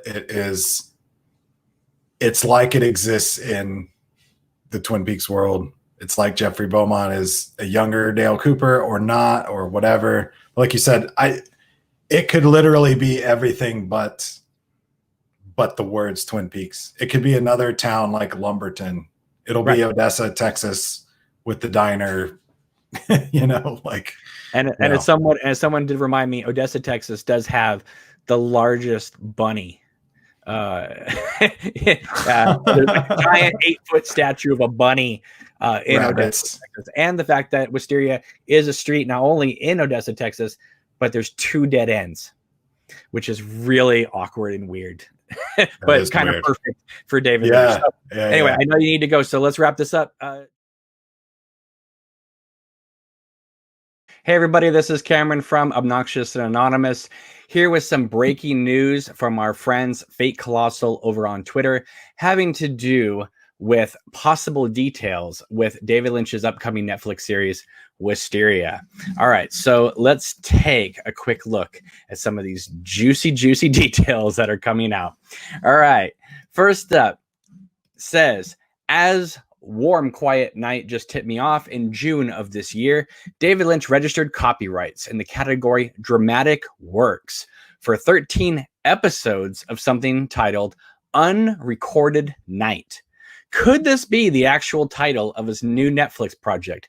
Is it tied to Twin Peaks? And there's some images here talking about how, there's registration for these episodes, 13 episodes in total for something called Unrecorded Night. Continues on.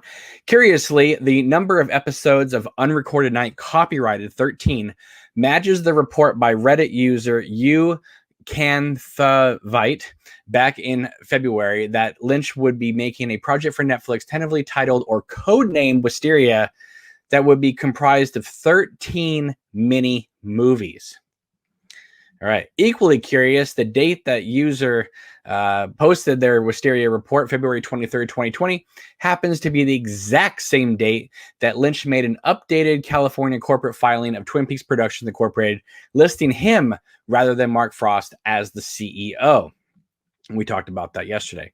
That Reddit post was concurrent with the report that Lynch had begun casting a new project. At the very least, this should raise eyebrows that Twin Peaks Productions Incorporated made its first new corporate filing in years, the very same week that casting on Lynch's new Netflix project began. Now, is there any way to reconcile the 2 different names, Wisteria and Unrecorded Night? Production Weekly called Wisteria a working title, and our Reddit user, YouCanTheVite, I'm not sure, I'm totally mispronouncing that, called it possibly a code name. Could the actual title be Unrecorded Night? As Warm Quiet Night pointed out to me, the innately Lynchian plant nightshade has been etymologically traced to the Old English word Nitschkata, which literally translates as unrecorded night. Thus, both titles, Wisteria and Unrecorded Night, are named for or tied to flowers. And both titles, for what it's worth, put me in mind of the use of flowers and poppies as a sleeping agent in Lynch's beloved The Wizard of Oz. Caveat: not being an expert, it's possible that Unrecorded Night episode refers to a work named Night that is yet to be recorded. But given the etymology of nightshade from something literally translated as Unrecorded Night, that struck me as actually being the full title. For more about Lynch's new Netflix project, see my earlier threads, which we have discussed here.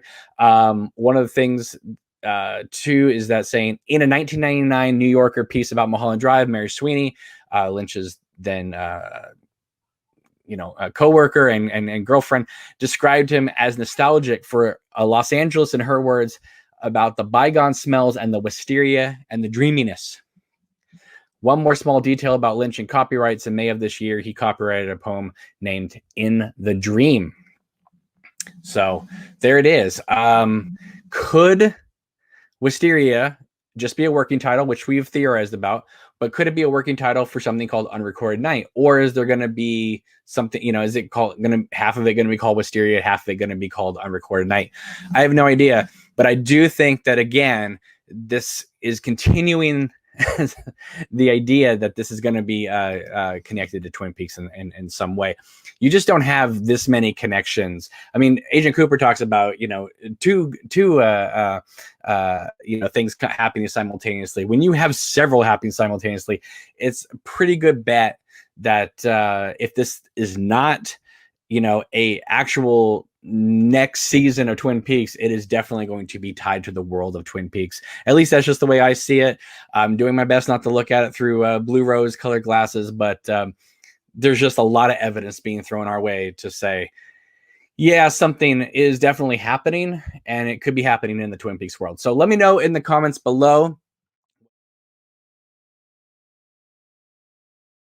Hey everybody, this is Cameron from Obnoxious and Anonymous, here with some breaking news from our friends Fate Colossal over on Twitter. And that is, it seems apparent now that David Lynch fully controls the merchandising rights having to deal with Twin Peaks. So let's take a look at these tweets coming out here. First up says, 2 months ago, David Lynch filed his first new trademark registration for Twin Peaks since the buildup in 2016 to the returns released the next year. A sign? The registration is only for merch. Previous, still active registrations continue to cover Twin Peaks trademark for film and TV. So it says right here, board games, darts, dolls, plush dolls, toy model, hobby craft kits composed of plastic, vinyl, resin molds, toy vehicles, yo-yos, balloons, yo-yos. I've never seen a Twin Peaks yo-yo before. Toy banks, unless Audrey explodes into one, costumes, and hand puppets. Then it continues on. While it's conceivable, this could be a harbinger of more filmed Twin Peaks somewhere on the horizon, it's also obvious, very possible that this is unconnected to any plans for more Twin Peaks TV film. By itself, it means little. In connection with other signs, it could mean more. It is, after all, only a trademark in the category of, like I said, board games, darts, dolls, plush toys, etc. Since the applicant entity here is Twin Peaks Productions Incorporated, it's possible that the apparent transfer earlier this year of officer positions for that entity entirely over to David Lynch from previously being shared with Mark Frost was only related to who would manage the merchandising issues. So, last week we were talking about how that Mark Frost and David Lynch controlled Twin Peaks Productions, and now it's been entirely moved over to David Lynch proper, but they still have control of Rancho Rosa Productions. And so we were theorizing, like, well, maybe Rancho Rosa will have to do with like the publishing, maybe they split it where Lynch would control the Twin Peaks like film area and Frost would control the publishing area. But it seems like right now, according to Fate Colossal over at Twitter, that one of the primary reasons for this was so that Lynch could control the merchandising part of Twin Peaks, which is, I find interesting that they would have to make these adjustments now because, Twin Peaks has been around for 30 years, but there was a period of about 20 years in which nobody even acknowledged that Twin Peaks even existed. I remember, like I've said before, I went to Snoqualmie North Bend in early, 2003-ish, and they were like, what, that old thing, that old show that happened like over a decade ago? No, we don't sell anything like that around, any merchandise around here about that. And now, of course, you go, it's not that it becomes, the Twin Peaks Central, hub station or anything like that, but it is definitely a part of the town now. So this is interesting. Obviously, I still think anything is possible at this point having to do with Wisteria, whatever.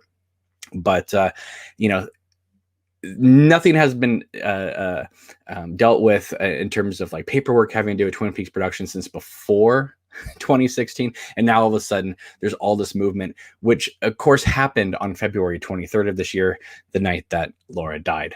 So who knows? I just think it's really interesting, and I think a lot of you do as well, reading your comments and seeing how you respond to these videos. So thank you very much, Fate Colossal over at Twitter, for continuing to find this awesome news, and thank you for everybody who is continuing to support this channel and watch.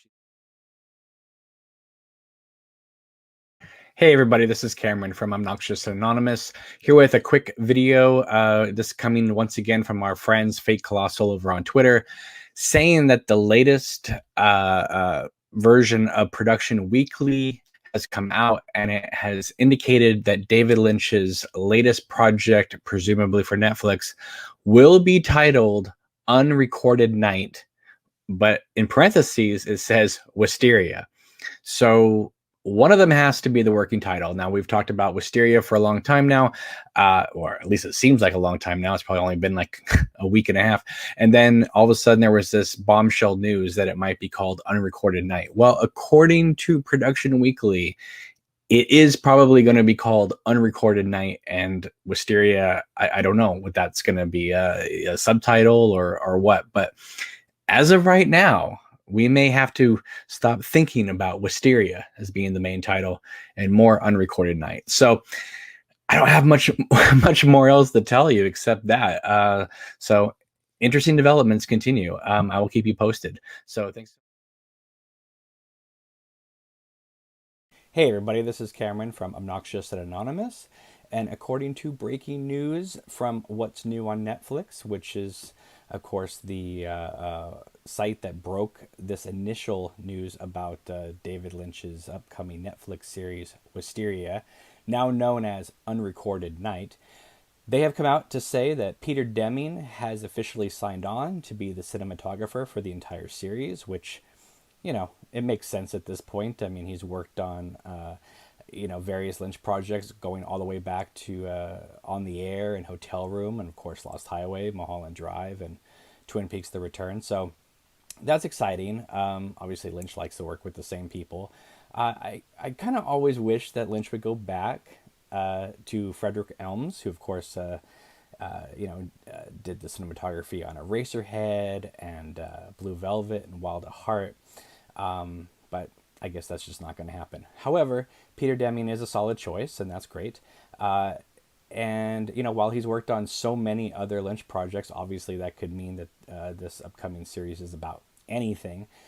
But the fact that Peter Deming was also in the Snoqualmie North Bend area about a year or so ago, showing off Snoqualmie Falls and that kind of thing, continues to lead credence that this has to do with the Twin Peaks universe in some shape or form, because he could have easily been up there just grabbing some, quick establishing shots, exterior shots, etc., so that they can come back and do all the, studio work, because, seasons 1 and 2 of Twin Peaks was entirely, with the exception of the pilot, of course, entirely recreated on sets and sound stages. So anything still is possible at this point. But yes, Peter Deming is officially the cinematographer on David Lynch's upcoming Netflix series, now known as Unrecorded Night.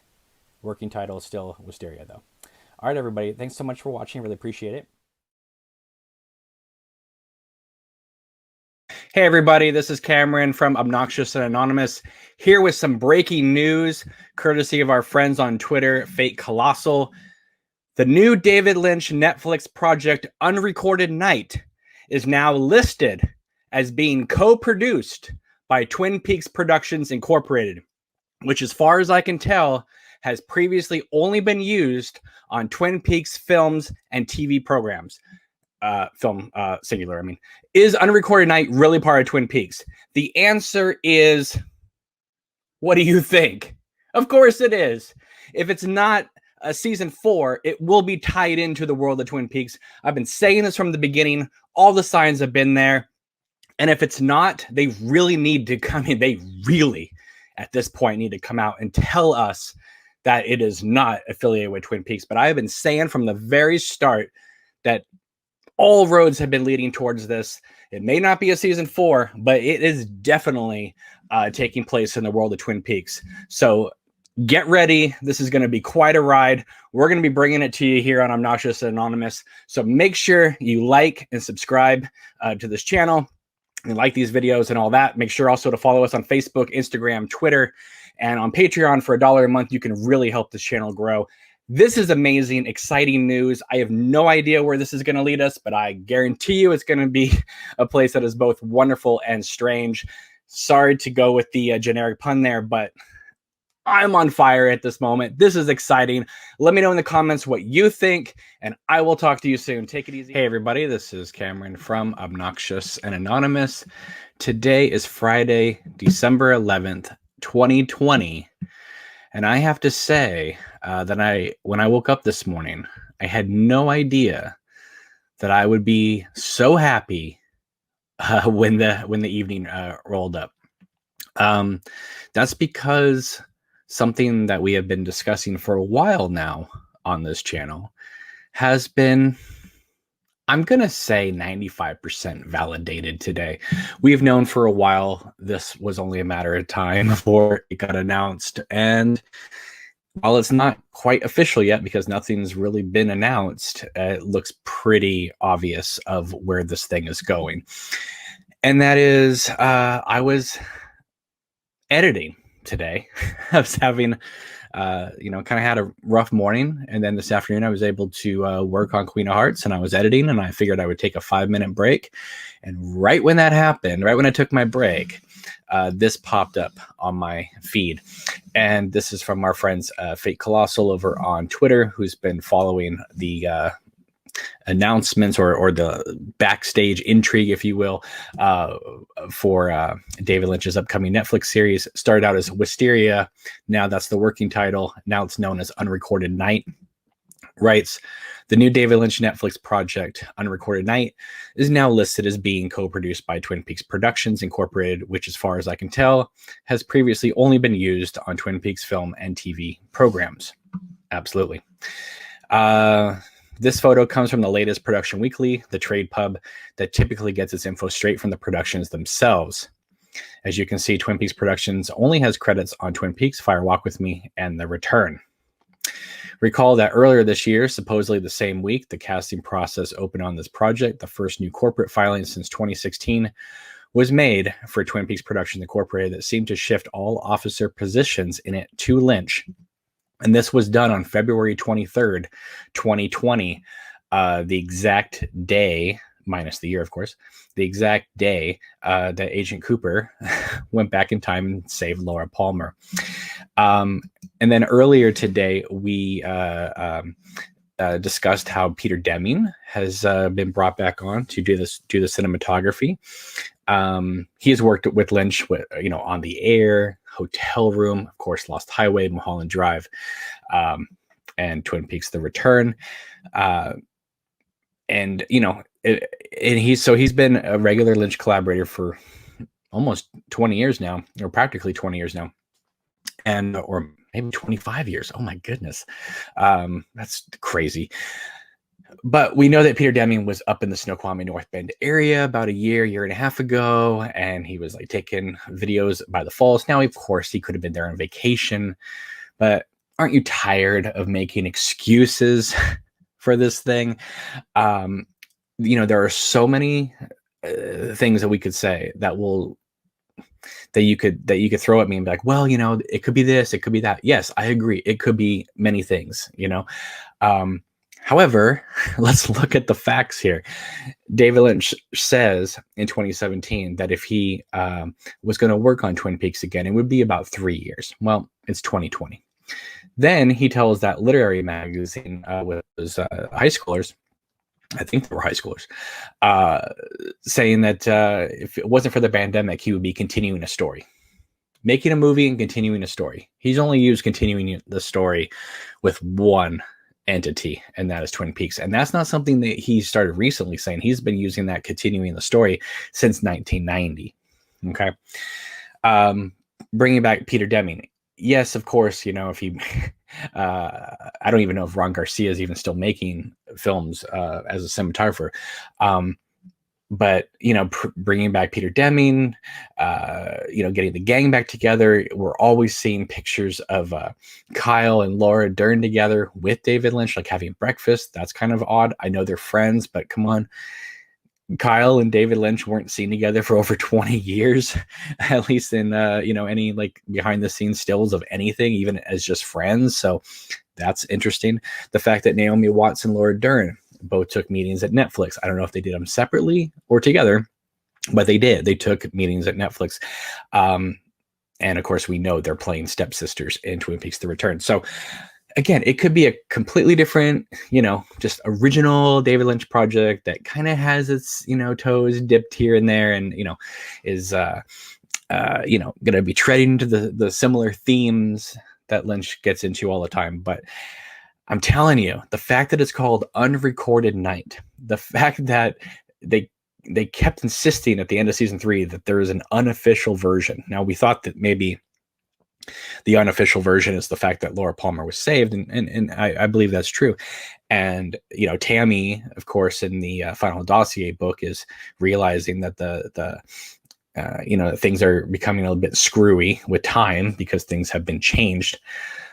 And the fact that David Lynch has said that he really, really, really wants to get back to the Carrie Page character, and she's calling out to him. Well, that's fascinating, because then that means that if this has to do with Carrie Page and the sort of,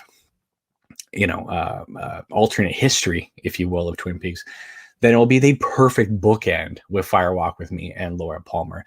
Now, apparently there are 13 registered copyrights having to do with Unrecorded Night with Netflix.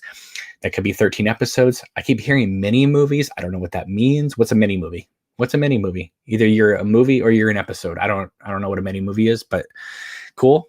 So anyway, right now, as I've said before, I'll say it again. They really have to go out of their way, right, to convince us that this is not Twin Peaks related, not Twin Peaks season 4, but just Twin Peaks related. And they're not. They never stopped those season 4 rumors, even when they went out of control for years. And, they let, usually when there's rumors come out that get, especially when like Hollywood Reporter starts talking about them, usually someone from the studio will come out and be like, okay, guys, let's, we would love that to happen, but, let's tape down expectations. They never came out. No one ever came out. They just let the rumors persist, and then they die down by themselves, just because just the nature of everything, and then it builds back up again. There is a flurry happening. I do not think, as of right now, I do not think this is a season 4 of Twin Peaks. I do not think that.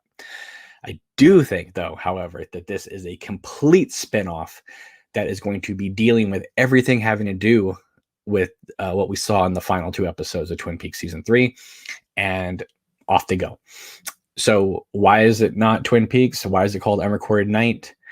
Again, who knows? But my speculation at this moment says that we're not going back to Twin Peaks, that we're done with that town as of right now, done with the town of Twin Peaks. We're done with the Palmer house. We're done with all that stuff. We're going to be dealing with, Richard, Linda, and Carrie Page.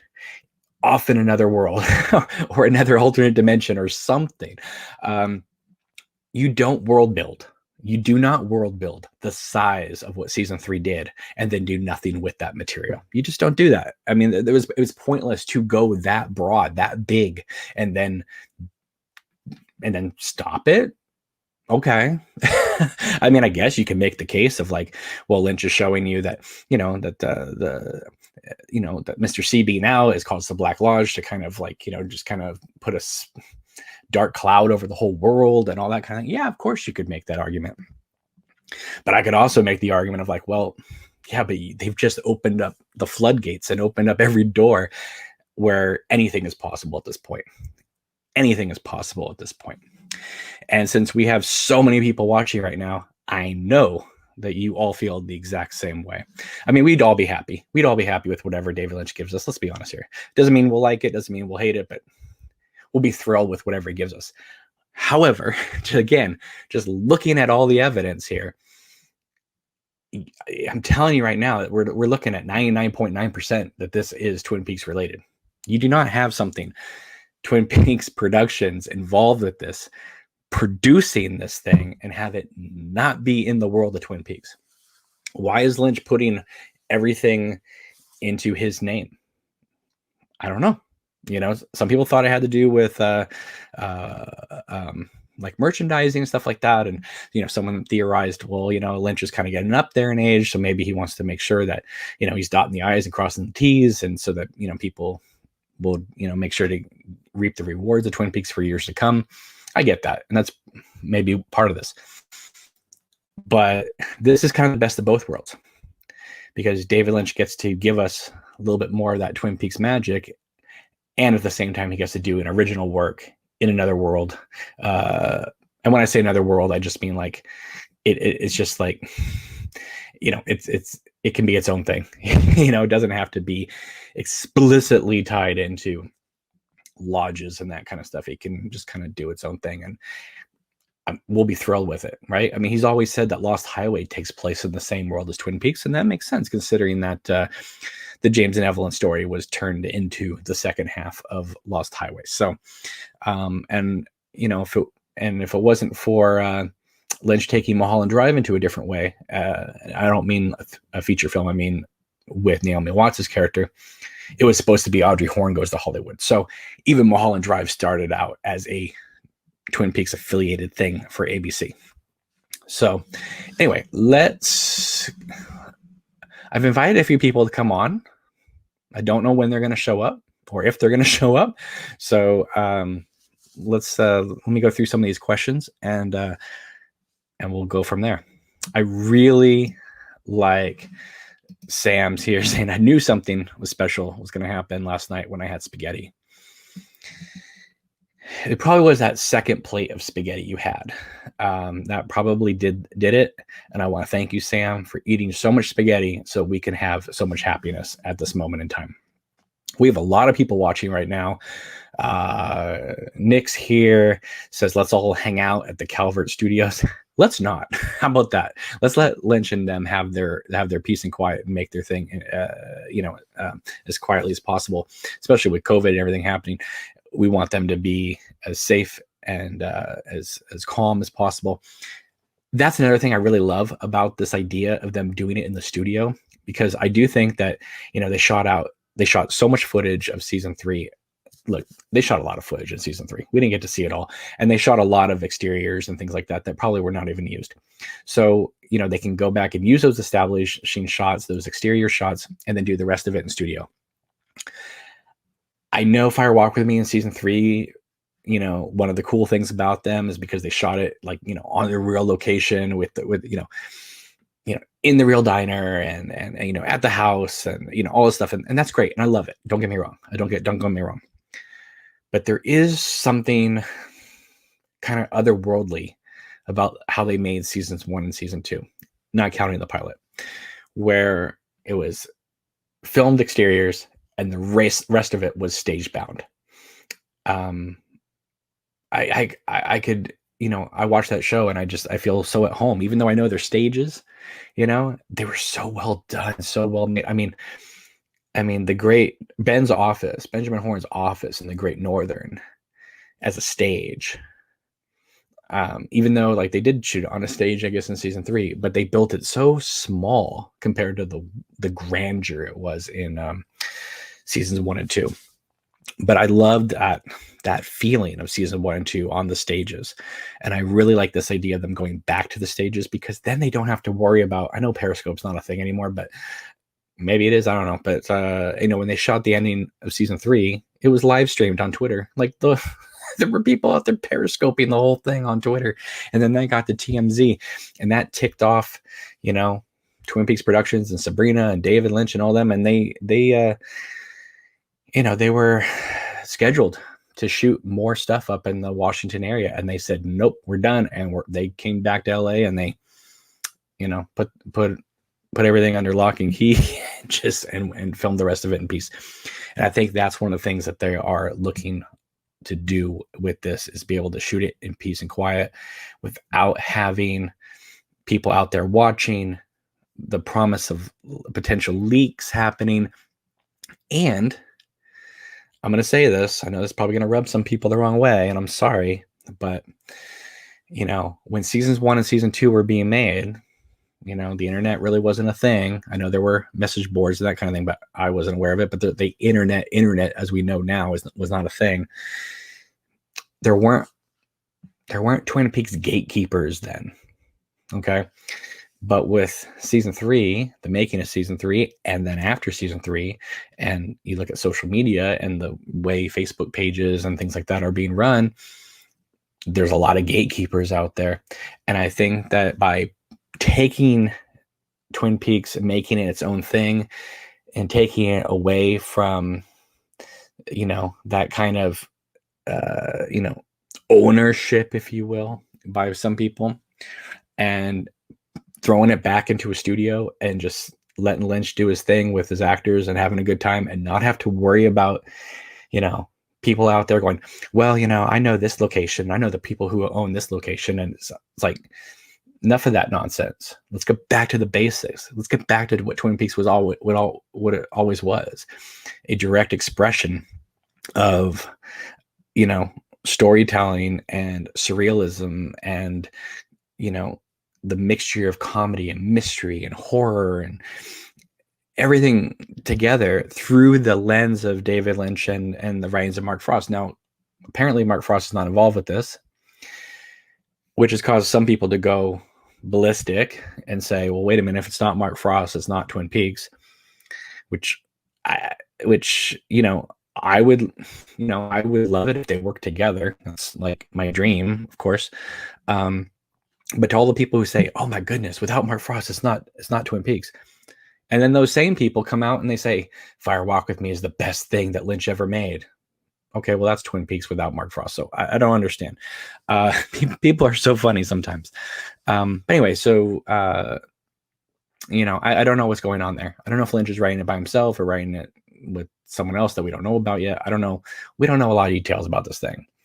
We do know that it's, at this moment, the working title is Wisteria, but it's really known as Unrecorded Night. It's being made for Netflix, 13 registered copyrights. And Twin Peaks Productions is running the whole thing. So, yeah, basically Twin Peaks is coming back in a different incarnation, and I could not be happier. Okay, so let's see. It's just, I let me just, before we get to all this, I have to just say, again, we are so lucky. We're lucky. Okay. One, this is truly the golden age of television, of cinema. There's all this talk right now about streaming stuff and, theatrical versus and all this, look, there's so much creativity happening right now, even from the lowest of budgets to the highest of budgets. I know it seems like there's just a lot of remakes and sequels and blah, blah, blah. But within that stuff, there is a lot of creativity being done. And it's like, this pandemic happened. We're all stuck inside for the most part. David Lynch is, instead of just disappearing, he decided to do these wild weather reports and lottery ball things that I'll be honest with you, I don't watch them, but he's doing them. I mean, it's really great to go on my YouTube every day and see that he made a new video. It's nice to know, oh, look, David Lynch is out there. He's having a good time. He's telling us the weather, even though it's still dark outside. He's still telling us the weather. He's pulling out these balls and stuff like that. And he's been predicting things having to do with Twin Peaks. And people have been like, oh, he's just teasing us. why would they be teasing us if they're not going to deliver the goods in some way? I'm telling you, that would just be cruel and mean. And David Lynch, you know, for the most part, has not been really cruel and mean. Well, we have our first guest. Hello, our first guest. Hey, how's it going? How's it going? So Can you hear me? Oh yeah, perfectly. So I'm going through people in the chat right now, but while people keep writing comments, I'll get to you guys. Jeremiah, I don't know if you've been watching what I've been blabbing on about.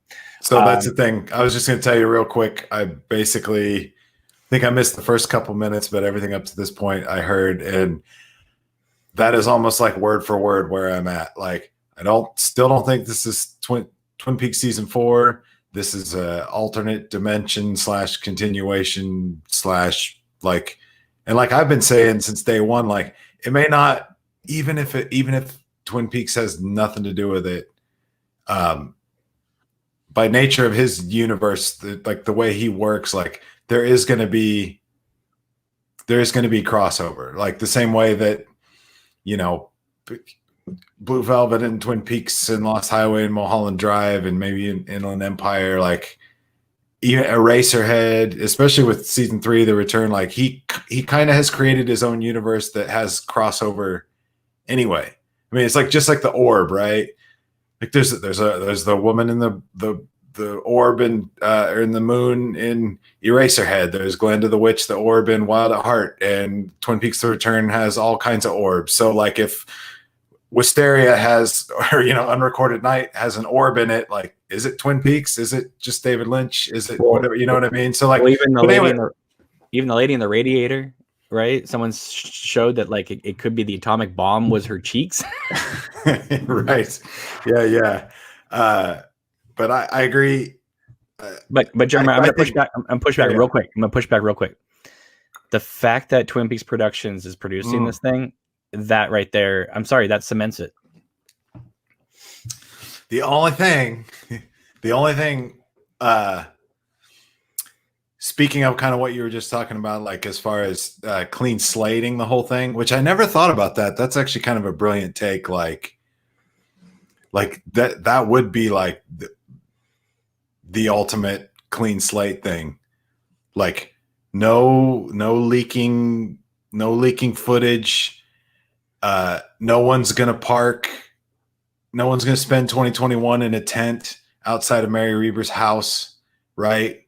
Like trying to catch a glimpse of the whatever, like, you know what I mean? Like if this is that angle, closed studio,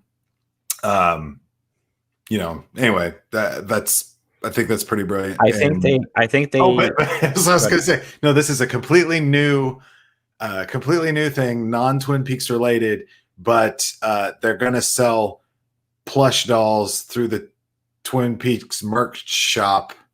That's why Twin Peaks Productions is that's my only workaround. This is not Twin Peaks related, because remember, like Twin Peaks Productions, like selling toys and plush dolls and teacups and saucers or whatever it was, like, remember the business filing or whatever was basically merchandising, right? So maybe this will be a non-Twin Peaks related show, but he's going to sell all the crap on the. I think if they go that route, I think what they would end up doing is just selling the merch on davidlynch.com when that gets rebooted. That's what I think.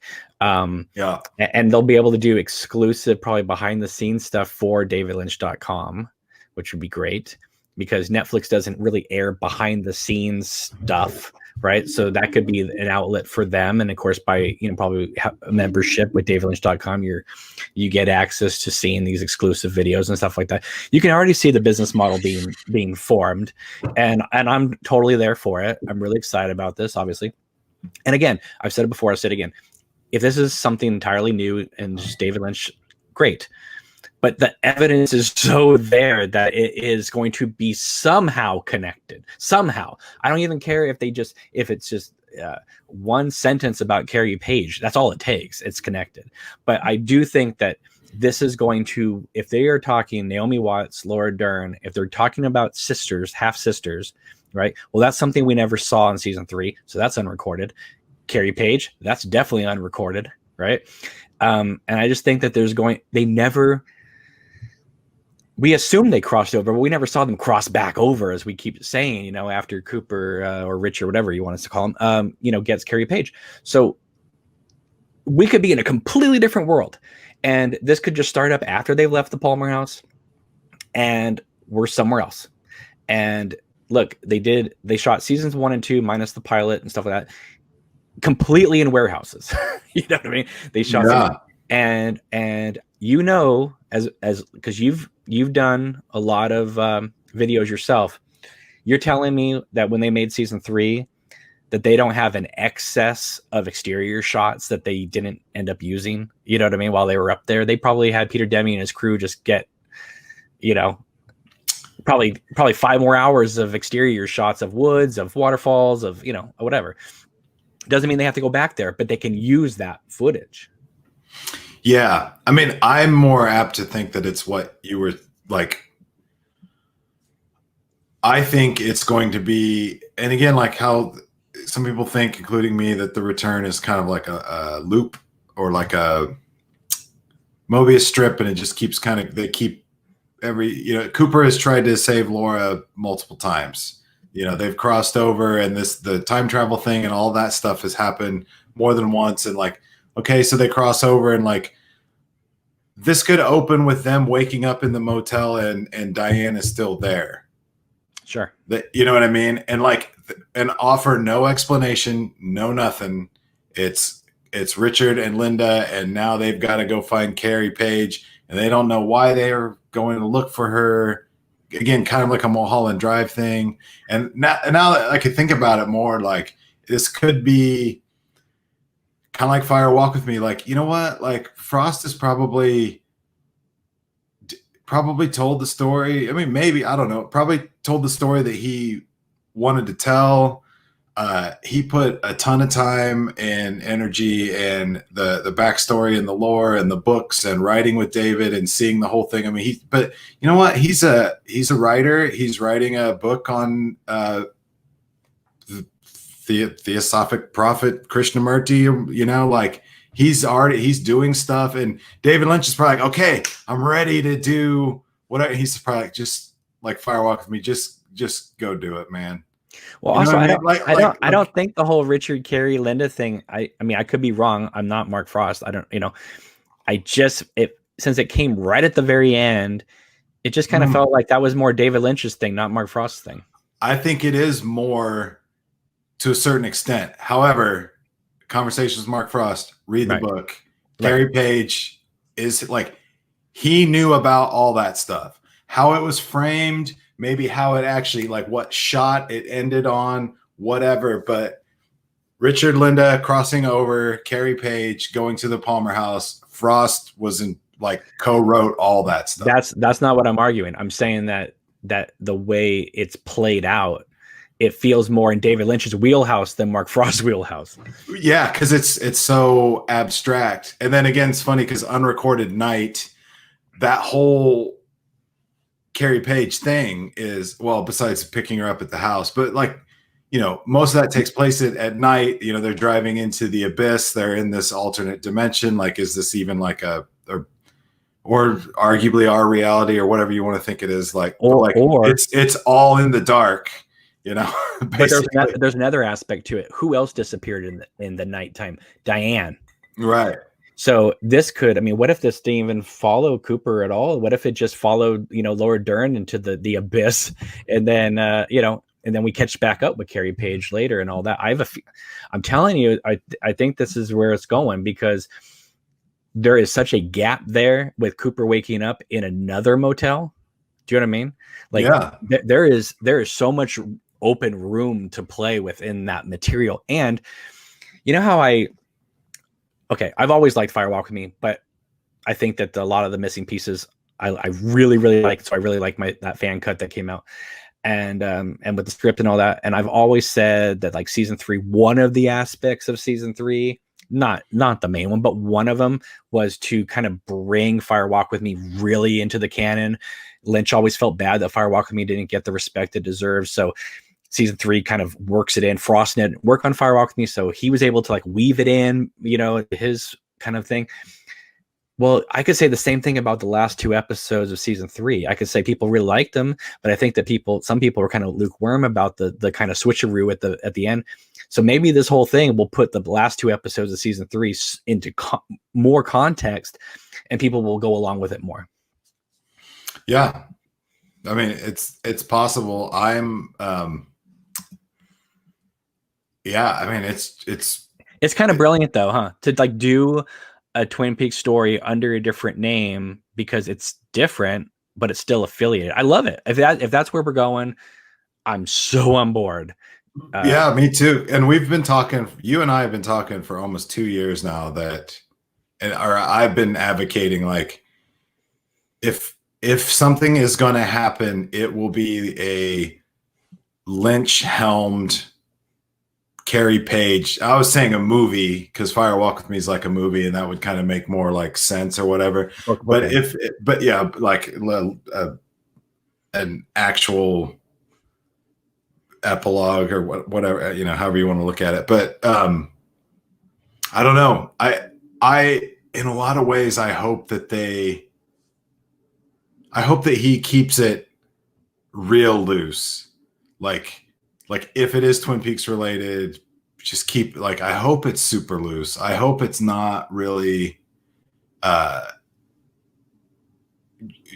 you know what I mean? Like, I think that he wants to get back to like eternal mystery. No one's telling me what to do. We're just going to go here. If I want to do a guy sweeping the floor for 25 minutes, then that's what I'm going to do, which I've I got kind of issues with some of Lynch's stuff. I think as Brad Dukes, I think on Twitter was like, hey, if this is another like woman in trouble, or it's all a dream, like, I don't know if I'm on board with this or whatever. Well, I hope it's not Inland Empire for 13 hours. That's what I hope. Okay, well, but on the other hand, finding that balance between an Inland Empire and something kind of, that's what I thought The Return was like. The Return is it's a 20-hour hangout movie, and you're either kind of into it or you're not. And so that's what I hope that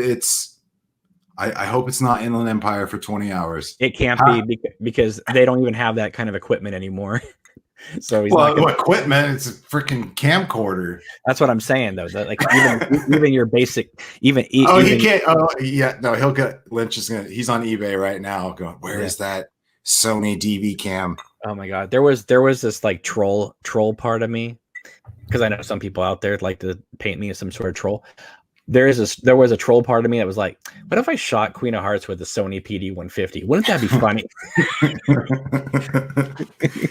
Yeah.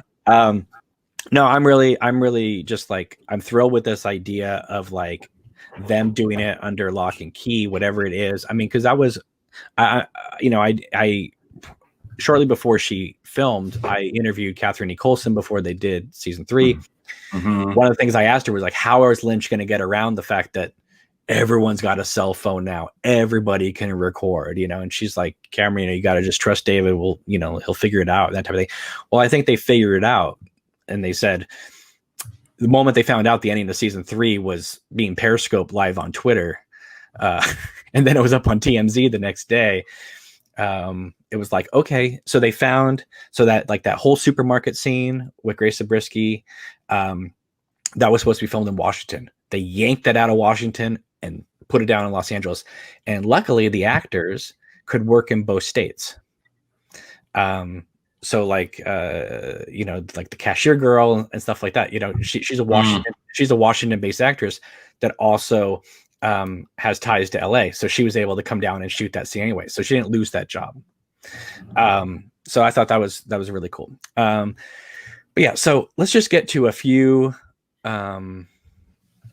people in the chat, because there's a lot of comments. We got a lot of people watching.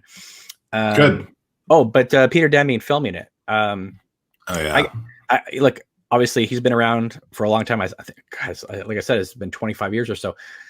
Can I just look? I like Peter Deming a lot. Okay, he's worked with Sam Raimi, Wes Craven. He's what I call an economical cinematographer. He knows he can work within any budget and get you what you want. Okay. That being said, can I just hit pause for a second? Well, I just want Lynch and Frederick Elms to work together again, because Blue Velvet and Wild at Heart are just spectacular. And he also did Eraserhead as well.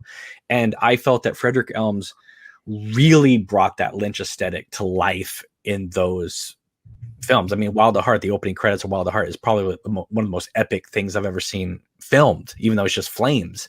It just looks gorgeous. And I just never seen Peter Deming do that for Lynch. And I really want, and not that Lynch is going for that anymore, but just, you know what I mean? I miss that kind of epic, lush, kind of stuff that Frederick Elms used to do with him. Yeah, I just looked him up. Like I didn't know if he'd done anything recently. He's still working with Jim Jarmusch and John Turturro. Looks like recently. He's shot 2 or 3 Jarmusch movies in the last couple of years. Yeah. So it's not like he's retired or anything. No, but when Lynch did Fire Walk with Me, so at the same time he's doing, like a year later, he's doing Hotel Room and On the Air. He first worked with Peter Deming on the Air. But for Fire Walk with Me, he went back to Ron Garcia, who shot the pilot for Twin Peaks. Right. And I thought that was an interesting move to bring back that guy to do Fire Walk with Me. And then he worked with Peter Deming on the Air. And I've always said, since we got an audience here, I've always said that Twin Peaks season 2, when that was over, they split it in half. And the dark side of season 2 became Fire Walk with Me, and the happy-go-lucky side became On the Air. And then the return is reconciling those a little bit, but I also think that the return is Inland Empire with a tripod.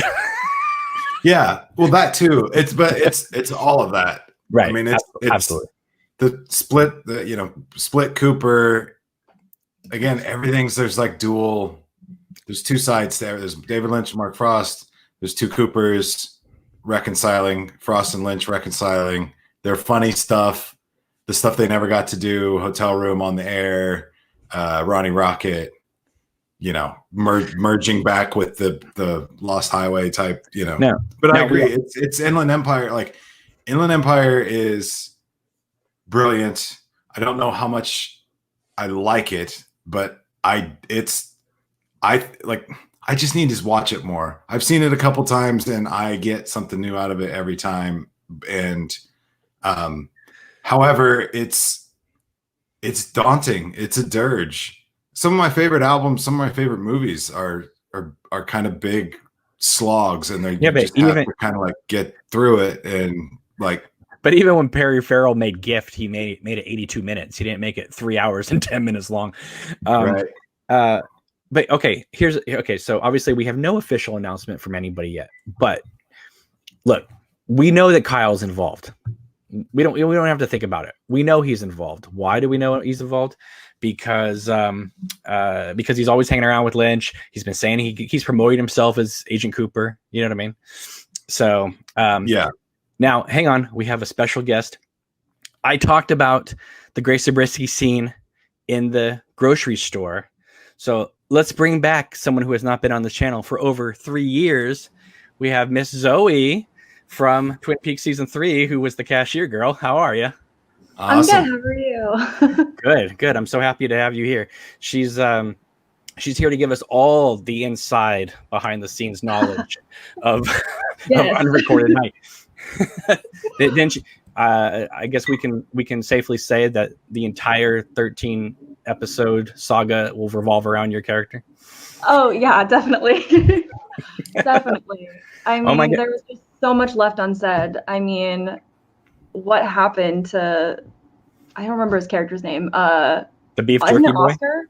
Yeah, Oscar, that's his name. I remember his real name, Johnny, but that's not his name in the show. But yeah, what happened to him? I mean, that could be a whole series on its own. I think he got eaten in the kitchen. Yeah, I was gonna say Cameron thinks that she kidnapped him and took him home and ate him in the kitchen. Well, she didn't kidnap him. He came to the door to bring her the groceries, right? Oh, right. Hey everybody, this is Cameron from Obnoxious and Anonymous. For the past few days, David Lynch on his YouTube channel has been talking about the 1950s, presumably his most favorite decade to think and dream about. He first started out talking about A Summer Place, the Doris Day Troy Donahue film. Then he proceeded to talk about the song Sleepwalk, which of course was played in Twin Peaks season 3. Kind of a funny story with that song, though. It also was the theme song to Stephen King's Sleepwalkers, which of course starred Machen Amick. Then today, he brings up Ritchie Valens' Donna. So it got me thinking, what do these things have all in common besides the 1950s? And presumably these are hints as to where he's going with Unrecorded Night, his Netflix series that will be coming out, I don't know, later this year, maybe next year. I don't know. It depends on how things continue with the pandemic. But it also got me thinking about Donna Hayward. Now, why Donna Hayward? Besides the fact that Ritchie Valens sings the song Donna. Well, Sleepwalk also was the opening music to the Luis Valdez 1987 amazing film La Bamba, which is about the life of Ritchie Valens. And of course, it shows how he had his, he dated Donna Ludwig and wrote the song Oh Donna for her. But those are just surface elements there. Why Donna Hayward? Especially since she wasn't even in season 3 of Twin Peaks. Well, she was, though, in a couple different ways. Actually, a few different ways. She's mentioned, I believe, in the Doc Hayward scene very briefly. Then, in the Fire Walk With Me flashback, when Agent Cooper is there listening to James and Laura talk, Lynch could have easily cut to Cooper and then cut back to James and Laura's conversation and kind of tighten it up, sped it up. They could have left out the Donna Hayward reference, but Lynch left it in because Laura says, even Donna doesn't know me, which is, great line. But you could easily have cut that out of season 3 of Twin Peaks because, Donna Hayward really played no role. However, soon after that moment in Twin Peaks season 3, we get what is arguably the scariest moment of season 3, which is where you hear Sarah Palmer, now aka Judy, moaning and like dying inside off screen inside the Palmer house. And then she races towards Laura's picture, grabs it, and starts frantically stabbing it. But there's one thing that a lot of you may not have noticed. And that is right here on the table, on the nightstand, right here, right next to where Laura's picture is, there is a picture of Laura and Donna right here. It's the infamous 2-shot here, right here on the left side of the table. And as Mrs. Palmer comes into the frame here, she grabs Laura's picture here, and she swipes everything off the table except right above her head, the Laura Palmer, Donna Hayward picture. I always thought that was really interesting that Lynch, I'm sure, Grace gave it her best try to hit it, but he left in the take where Laura and Donna are both together in the picture. And this is coming after the scene in Fire Walk With Me, the replay of it, of Laura telling James that even Donna doesn't know her. So what does this have to do with A Summer Place? I don't know, except the fact that when I hear A Summer Place and I think about Lynch, I of course am thinking about The Summer at Pearl Lakes, where Leland Palmer was first possessed by Bob. So I wonder, since we saw, presumably, I know in Mark Frost's book it says it's Sarah Palmer. I don't know if David Lynch is on board yet in his mind, if that's Sarah Palmer being having a frog moth climb inside her mouth. But if it is, maybe Unrecorded Night, part of it will be showing the Leland side of things. Maybe it will be a variety of different people's stories in Twin Peaks.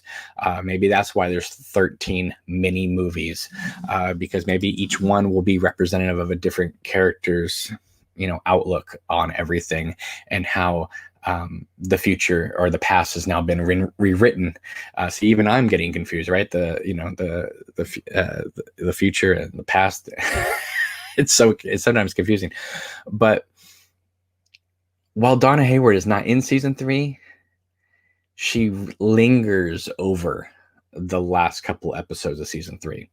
And then with Lynch bringing up Richie Valens today, having sung "Oh Donna," the fact that he brought up Sleepwalk, which again played in season 3 with the Wyndham Earl theme underneath it, by the way. But of course, ties into the Richie Valens movie.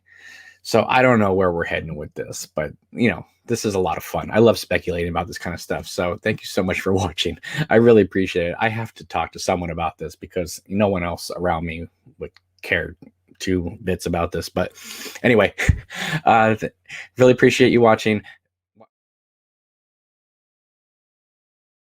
Hey everybody, this is Cameron from Obnoxious and Anonymous, and I'm here today to do a quick follow-up to yesterday's video where I theorized and speculated about the possibility that Donna Hayward would play a key role in the new David Lynch Netflix series, Unrecorded Night, because at this moment in time, I firmly believe this series will be tied into the Twin Peaks universe in some way. So we had a viewer by the name of Nathan, who's a regular around here. So thank you so much for watching, Nathan, who wrote to us saying, I also believe there is a Donna thing going on. There's that scene from Fire Walk With Me where Laura comes to Donna's door crying and asking if she's her best friend. So we all remember this epic moment here from Fire Walk With Me, where Laura comes over and is crying and sobbing at Donna's door, saying, Donna, are you my best friend? And she says, of course. And Donna invites her in, and the door closes, and then it fades out. And of course, we all know from the missing pieces that it didn't really fade out. It then began the great Doc Hayward scene that unfortunately got eliminated out of the theatrical cut of Fire Walk With Me. But Nathan goes on to say, hang on a second, let me just get this. Unfortunately, I cannot share multiple screens. Nathan goes on to say, however, Gordon Cole also has this vision in his hotel office. I think Laura is still looking for Donna, and I think we will be seeing more of this character in the new work. I really hope it's Moira Kelly. So here is I got so many tabs open, but here, as you see, when David Lynch has the vision of Laura Palmer at his door in the hotel room, it is the exact moment where Laura Palmer is asking Donna Hayward if she's her best friend. So yesterday I was talking about how because David Lynch is mentioning Richie Valens' song Donna, and then the day before was talking about Sleepwalk, which of course not only played in Twin Peaks season 3, but also was the opening chords to Luis Valdez's movie La Bamba, which of course is about Richie Valens writing Donna. There seems to be this sort of focus on Donna Hayward at this moment. I also brought up yesterday that in the Fire Walk With Me flashback, when Cooper is watching Laura and James, that David Lynch easily could have condensed that conversation, but he left it pretty much intact and even included the line of Laura saying, even Donna doesn't know me, which is kind of strange considering Donna isn't in season 3. And then that's followed up, of course, with Sarah Palmer, aka Judy, smashing the pictures on the table and stabbing Laura's homecoming picture. But the only picture left on the table is the one of Laura and Donna. That's the only one that's staying up intact. So I know some people have kind of pushed back saying, Lara Flynn Boyle had her opportunity to come back, and either she denied them or said she wanted to do it, but they didn't have a part for her. I've also heard that she didn't want to come back, so they took her role and made it Kirsten Hayward, which kind of makes sense if you think about it. The idea that just give it to one of the Hayward sisters, the same role. I can't even imagine Donna sitting there at that tree with Steven. That would have been really bizarre. But anyway, Nathan's comment just made me go, wow, that's right. That's another part in season 3 where Donna is referenced without referencing Donna Hayward directly. Fascinating stuff. So thank you, Nathan, so much for sending that in. So anyway, if you guys have spotted any other Donna Hayward references in season 3, besides, of course, the James Hurley recreating his song in the Roadhouse, but let us know. I have, who knows what this new series is about, right? But if there is 13 mini movies, I'm kind of leaning towards David Lynch making 13 kind of separate stories that take place in the Twin Peaks universe that have so far been unrecorded, which would be a fascinating thing. So it doesn't have to have a through line. It could literally just be 13 individual standalone stories, which would be amazing and awesome, and I'm totally here for it. Of course, I'm here for whatever David Lynch is going to throw our way, but telling you, there was another comment. See if I can find it real quick. Sorry, I didn't even think about this one. Let's see here. Oh yeah, Video Music Maniac wrote to us yesterday saying the pieces are falling into place. Why would the production company still be operating? Why the copyright? Why use the company name, Twin Peaks Productions, that's only ever been used for Twin Peaks? Why is everything in David Lynch's name? Why take over all the fan festivals? Yes, Unrecorded Night will most likely be set in the same Twin Peaks universe, but only Lynch's imagination knows where it will go, and I cannot wait. I am right there with you, Video Music Maniac, right there with you. So anyway, hey everybody, this is Cameron from Obnoxious and Anonymous, and with the holidays coming up, I thought for sure we weren't going to get any more news in regards to David Lynch's upcoming project, Unrecorded Night. But lo and behold, Fake Colossal on Twitter is here to give us some good news, and that is Scott Cameron, the assistant director that has been working with David Lynch ever since the original Twin Peaks, has signed on to join the production. This is not a surprise, of course. He's been working with him ever since, like I said, the original Twin Peaks and On the Air and Hotel Room, Lost Highway, Straight Story, Mulholland Drive. It goes on and on and on and on. So that's good news. Lynch, of course, is a very devoted person, devoted artist, if you will, likes to work with the same people. Makes sense. His style is very particular. It sometimes would take a while to communicate that to other people on the crew. So, if he can get the same people involved, that makes sense. Of course, Peter Deming has signed on as the cinematographer once again.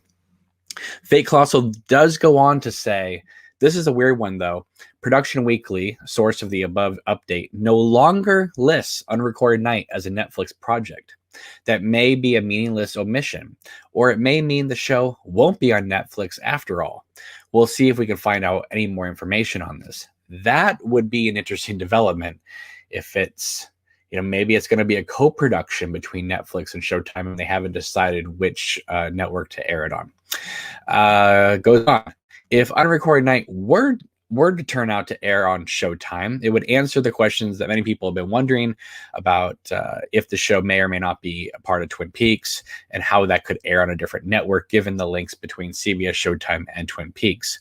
Though, of course, this also may be much ado about nothing.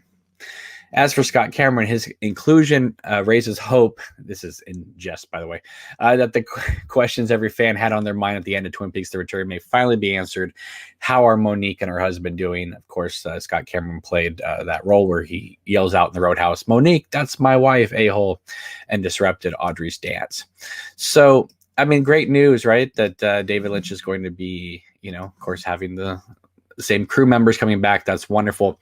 As for Unrecorded Night not being on Netflix, possibly being on Showtime, that's an interesting development. Does it really matter to us? We're going to watch the show regardless of what network it's on. if it did air on Netflix, it still could be Twin Peaks related. That doesn't erase anything, because there already is a deal in place between Showtime and Netflix airing the original series on that site. So, this is all like paperwork and in politics. So, who knows what's going to happen? We don't even know, they haven't even made a formal announcement yet, but we all know this is coming. It's just that I think that they want to put all their ducks in a row and all that. So I'm really excited. I continue to be very excited. It's a few days before Christmas here at the current moment. So I'm curious to see what news will come forward next. I do know that when Fate Colossal put out something saying that this could be Twin Peaks related, Dana Ashbrook, Bobby Briggs himself, liked that post. So that is wonderful, wonderful news all around. So anyway, hey everybody, this is Cameron from Obnoxious and Anonymous, and the Twin Peaks speculation continues because Showtime on Twitter recently put out this tweet. Says, "It feels like we spent 2020 in the Red Room. Might as well lean in and add a Twin Peaks rewatch to your 2021 watch list." Now, that could be them, just kind of being cute and funny and all that. Although it completely rings true as an attempt to get people to rewatch the series, so that whatever David Lynch has in store for us with whatever this Wisteria / Unrecorded Night thing is on Netflix, which I firmly believe at this point is a Netflix Showtime collaboration, this will get you ready for that. It is very odd and very strange for a network, streaming network, otherwise, to be discussing seasons or series of television shows years after they aired. But Showtime, has, and Kyle MacLachlan, all of them have gone out of their way to keep Twin Peaks relevant, even though there's really been nothing new since Mark Frost's book, The Final Dossier. So in my humble opinion, this is showing that Showtime is wanting to keep us in the Twin Peaks spirit, because David Lynch is working on something most likely in the Twin Peaks world right now. Again, let me just repeat what they wrote. "It feels like we spent 2020 in the Red Room. Might as well lean in and add a Twin Peaks rewatch to your 2021 watch list." I mean, it'd be one thing to be like, hey, it feels like we're in the Red Room for 2020. Don't forget to check out Twin Peaks when you subscribe to Showtime or something like that. No, they are firmly saying lean in and add a Twin Peaks rewatch to your 2021 watch list. Now, why would they want you to lean in if we're trying to escape the Red Room of 2020? It's because there's more Twin Peaks coming. I mean, it may not be called Twin Peaks, and it may not revolve around, the actual characters of Cooper and Laura and all that, or it may, we don't know. But I have a feeling that where we are going definitely is going to be a place both wonderful and strange, if I can add a cliche in there. So let me know what you think in the comments. Is this just Showtime being silly and cute and funny? Or is this once again a subtle clue as to where we're heading? Let me know in the comments below. Hey everybody, this is Cameron from Obnoxious and Anonymous, here to discuss some possible Unrecorded Night, David Lynch, Twin Peaks rumors. This is coming to us from Fate Colossal over on Twitter. So let's get going on this. First up, Fate Colossal writes, "David Lynch seems to be on another Twin Peaks stretch in his daily weather report. Yesterday, Douglas firs, and then just now, today, I was thinking about cherry pie. Not the day it was baked, but the day after, when you get a slice of cherry pie out of the refrigerator." Okay, let's just pause there. That in itself is like a revelation, because obviously that's suggesting that it may not be new, but you can get it out again and eat it or reheat it, and it will be just as good in a different way. Okay, let's continue on. Let's see. And when the pie's kind of more unified, congealed, and the crust has some moisture in it, and you put that on the plate with a super cold ball of vanilla ice cream, and you kind of take a bit of ice cream with each bite of the cherry pie. Interesting.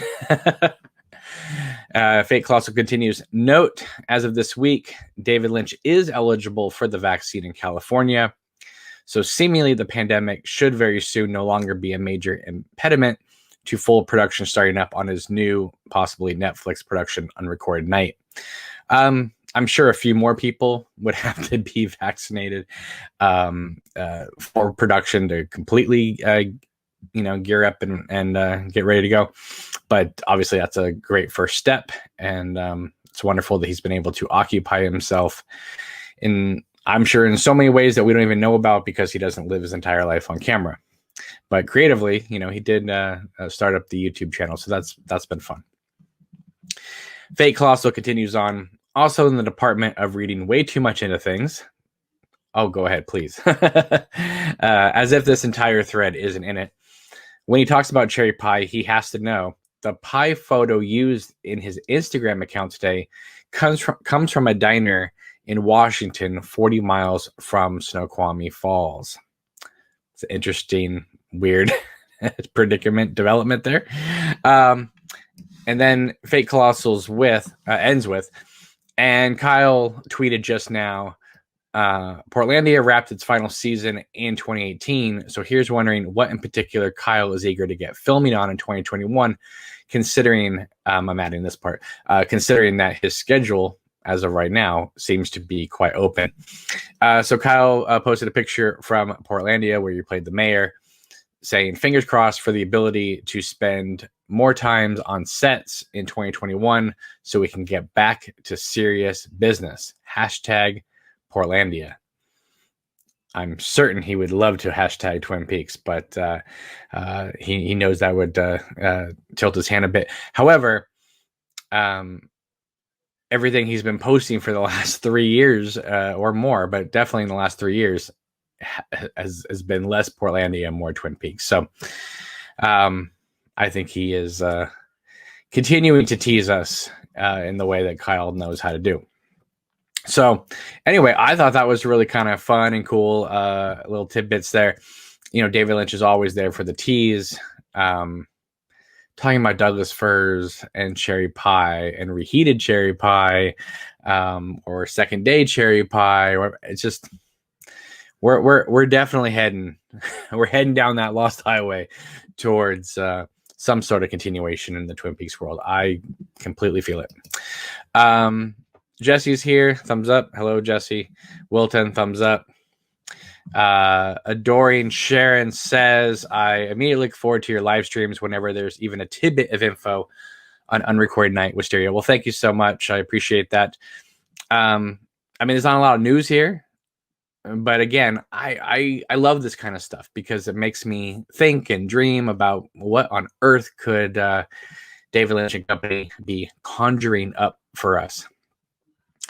Tony says, I hate Portlandia ruined my city. Really? One little sitcom ruined your city? I don't know. Julianne is here. Hello. Thumbs up for you. And hello, Tony. Until for never. Thumbs up for you too. Justin clapping. Well, hello, Justin. Good to see you. Chin Stroker versus Punter says, thanks for gathering all the stuff together for us. Well, there are lots of people out there that are collecting this information, and I just try to keep everybody informed because not everybody is on Facebook, Twitter, and other social media. So if I find out things, I let you guys know. If other people find out things, I let you know by way of them. I live for this kind of stuff too. I remember back when season 3 was gearing up and, we were getting little tidbits here and there. I didn't want to know everything, but I wanted to hear the little tidbits. I wanted to hear that they were filming at the diner. I wanted to hear like that kind of stuff just makes me really happy. See, Doreen Sharon says, I'm annoyed by some Lynch fans that shall go nameless, completely dismissing this project as being unrelated to Twin Peaks. There are far too many signs pointing to the contrary. Again, I'm not part of this production, so I have no idea. Do I think this is Twin Peaks season 4? As of right now, I will say no.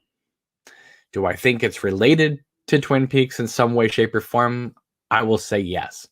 I think calling it Unrecorded Night and still having it take place in the Twin Peaks universe is a brilliant masterstroke, because you can say, hey, we didn't lie, Twin Peaks from Z to A, that's our box set.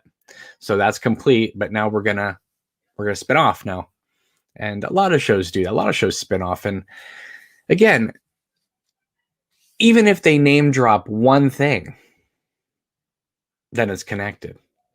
But I think it's going to be a lot more than that. I mean, there wouldn't be this many signs pointing to some sort of continuation in some way, shape, or form if it wasn't going to be.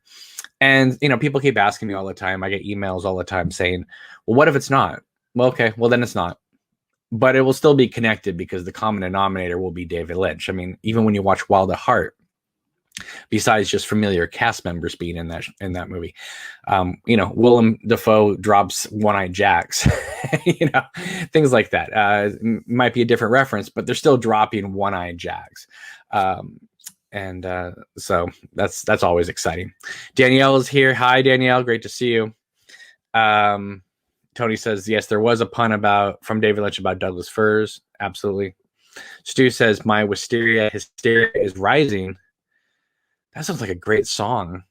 Anyone who do you do music, Stu? Because that'd be great. My Wisteria hysteria is rising.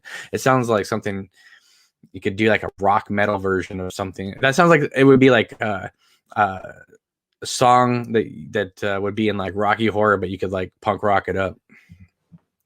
So anyway, I'm gonna just take comments, questions right now in the chat, because I don't have any more news. I don't even know if you would call what I just read to you as news, but it makes me excited. So I wanted to share that with all of you. Real Rebel says, wearing my Queen of Hearts shirts while watching you. Well, thank you, Real Rebel. Now, for those of you who don't know, on the YouTube channel, if you go to the channel page, there's little icons. It says, you can, our Facebook and our Twitter and all that.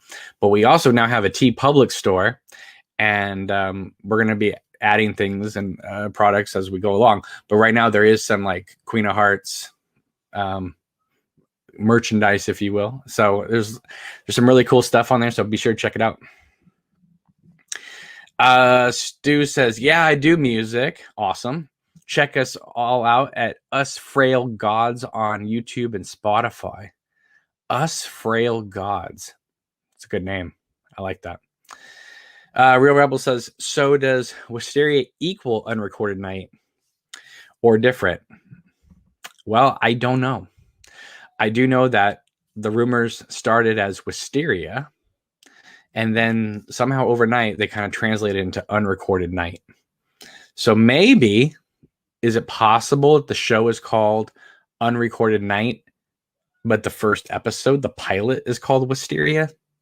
That's a possibility as well. Again, I'm not involved with Lynch Productions, so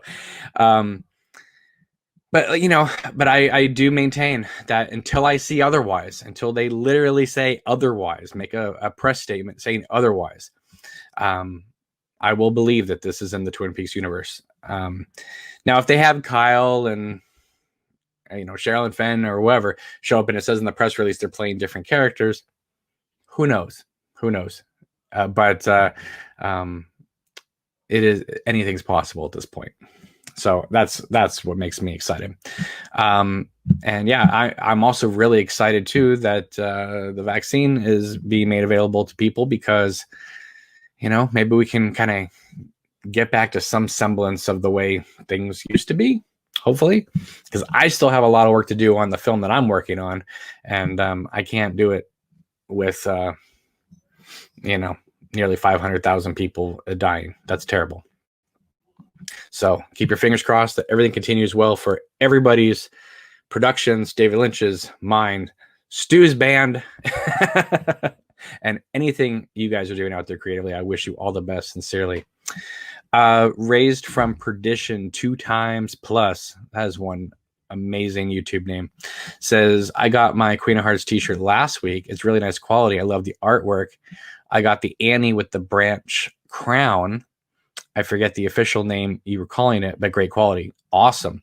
I believe it's called Branches on there. We only have like 6 things on there or so. But yeah, that's a stunning image. And the artist who created it, said, go for it. Let's put it out there and see what people think. And so I'm glad you like it. I'm glad it's great quality too, because I've never worked with TeePublic before, so that gives me hope that to continue on putting stuff out there on the store. So thank you for that. Any other comments, questions, anything David Lynch, Twin Peaks related? Go for it. Throw it out there. Otherwise, I'm going to wrap this up because I don't want to keep you guys too long and be twiddling my thumbs.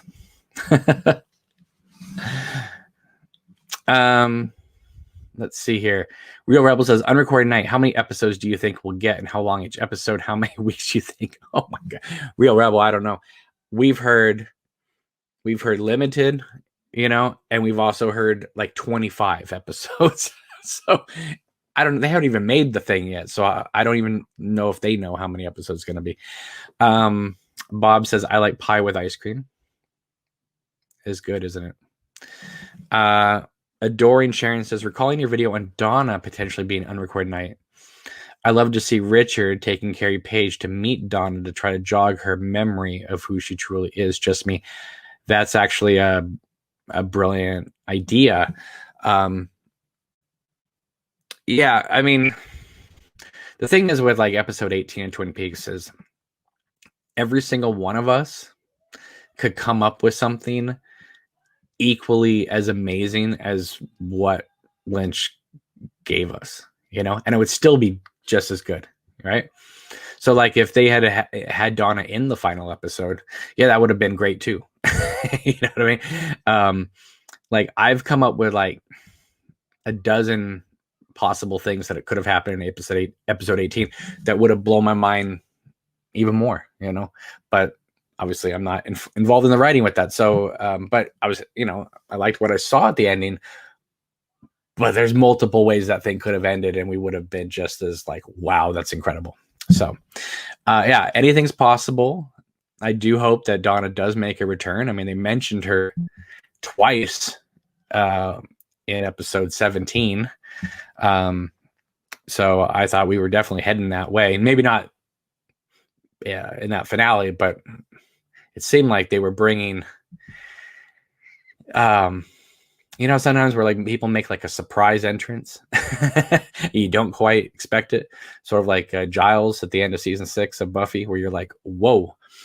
I thought maybe that's how they were going to maybe have Donna show up at some point. Nick says, didn't I see that the Wisteria production was supposed to start January 21st? Sorry if you've covered this, but I was 7 minutes late. Where did you see that, Nick? I haven't heard that. What I've heard is May-ish, if things were going to be going in the right direction. January 21st would be the day after David Lynch's birthday. David Lynch, my grandfather, was born January 20th. And of course, that's the inauguration date. So January 20th is going to be a big day on social media. Let me tell you, between the Lynch fans and United States hashtags with the president, it's going to be a big day. So I don't know if they really want to start like the day after his birthday, especially since not everybody has been vaccinated and all that. So, but I've heard May. But I mean, they got to be doing a lot of pre-production before they start in May. So, and I know that the pandemic obviously would keep you from doing certain things like going to locations and scouting. Daduda says, recently completed my first cut of my Twin Peaks season 3 fan edit, 2 hours and 43 minutes. working on an expanded version now. The expanded version, I think that's called season 3. 2 hours and 43 minutes. I don't know how you did that. You must have just completely streamlined that thing. But that sounds fun. Dorian Sharon says, I also remember a Q&A Shirley did 1.5 years ago. And she said she knows what Laura whispered in Cooper's ear at the end of the return. And I have a feeling she knows the story will continue. She absolutely knows. As for what Laura whispered in his ear, she had to whisper something. I mean, just because if you were just like, it just, that's what it looks like on camera. So it has to look like, you know, that she's saying something. So she had to say something. It's kind of like when was it Bill Murray whispered in Scarlett Johansson's ear, you know, and Lost in Translation. And I was like, what'd you say? It was like, that's the whole magic of it, is we don't know what he said. You know, that whole thing in season 3 is with Laura whispering in the ear it all stems from season 2 when it shows her whispering in his ear from the international pilot ending that of course became the episode 2 conclusion with Cooper's dream, where they overdubbed her saying, my father killed me. That must have like irritated the heck out of David Lynch. So he's like, you know what? I'm going to have her whisper in his ear and make that the central image for the end credits.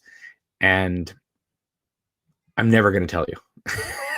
So, you know, I mean, even in the international pilot, it ended with Laura whispering in Cooper's ear when it said 25 years later. And then the credits rolled anyway. So, I mean, he's had this kind of bee in his bonnet to have Laura whisper in Cooper's ear and just end it on that note for, well, ever since 1989. So, Daniel says, this is all very interesting. Now I need a cherry pie. I know, I'm hungry now too. Yeah. So, anyway, as I continue to hear more news, I will let you guys know. If you hear anything, you can always email us at obnoxiousandanonymous@hotmail.com, and I will help get it out to others. Let's see here. Until Forever says, do you feel like Netflix is the right platform for the show? Netflix have been real harsh with some good shows in terms of canceling them, but if it's just one season, then I'm sure it'll be fine. I don't think this is going to be a multiple season show. I think this is going to be a one and done. How do I know that? I don't, but if Lynch does give us 25 episodes, I don't, you know, after his 75th birthday, I don't think he's going to be giving us 25 episodes per year on Netflix. He gave Showtime 18 episodes and we haven't had anything else in the Lynch film TV world since then. So, I don't think he'll come back. I mean, maybe he'll be like Akira Kurosawa and come out at 80 with another huge opus. I don't know. Anything's possible. But Netflix it's a good place for a solid season. What happens is they have some sort of weird contract thing that says after the 3rd season of a show, they can just cut the cord. And a lot of times they do. So, you know, creators better start ending their shows on Netflix, like, you know, every season, if not by the 3rd season, because you're not coming back unless you're Stranger Things. Adoring Sharon says, also another thing that is probably a major reach, but I think it's fun anyway. Sherilyn Fenn dyed her hair back from blonde to brunette right at the end of December when news of Unrecorded Night broke. Yeah, I saw that picture too, and but I think there was something about it though that I can't remember what it was, but it was like, is it really dyed back or was it? I think it was a hat. I think it was like a hat she was wearing that made her hair look brunette again. I could be wrong, but take a look at that picture. Let me know if that's a hat or if that's really her hair. Either way, you know, I hope she does come back.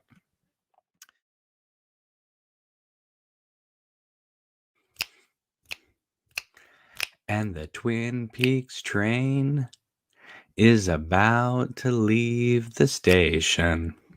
Hey everybody, this is Cameron from Obnoxious Anonymous here, telling you some news on the down low because my family is asleep and I don't want to wake them up. But this is too important not to do a quick video about.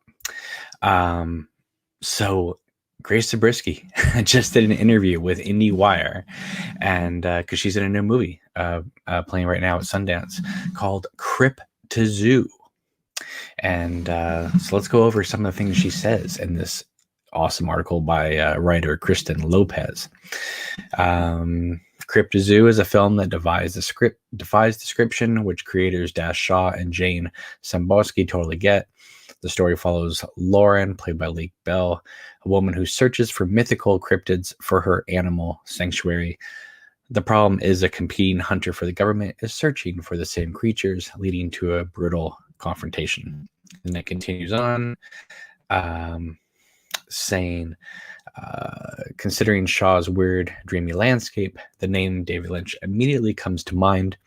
Actress Grace Zabriskie, who plays one of the co-owners of the Crypt-to-Zoo in the feature, discussed Lynch and any possible news on Twin Peaks.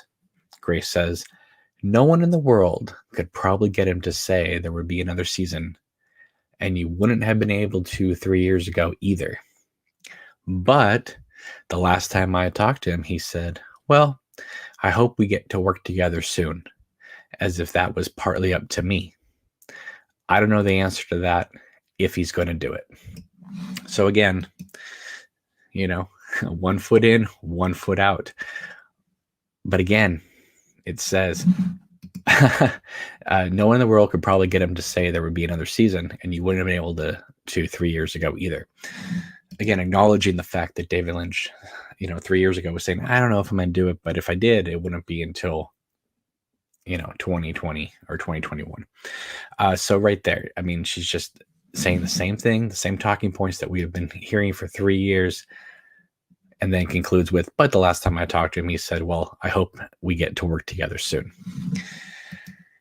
I don't know how much clearer it is, folks. I mean,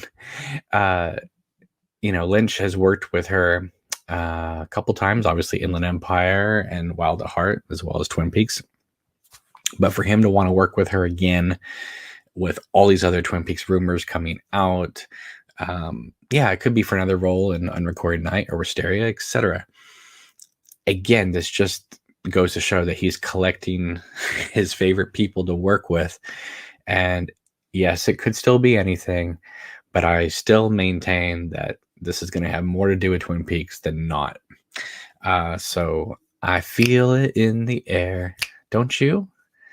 This is going to be awesome, guys. I'm telling you, whatever this ends up being, it's going to be awesome. But I have a definite feeling, to use the often used pun, that we will be going somewhere,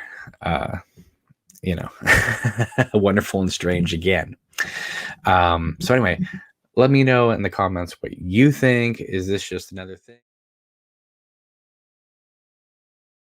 Hey everybody, this is Cameron from Obnoxious and Anonymous, and I thought it'd be fun to come on live and discuss possibilities of what David Lynch could announce tomorrow morning.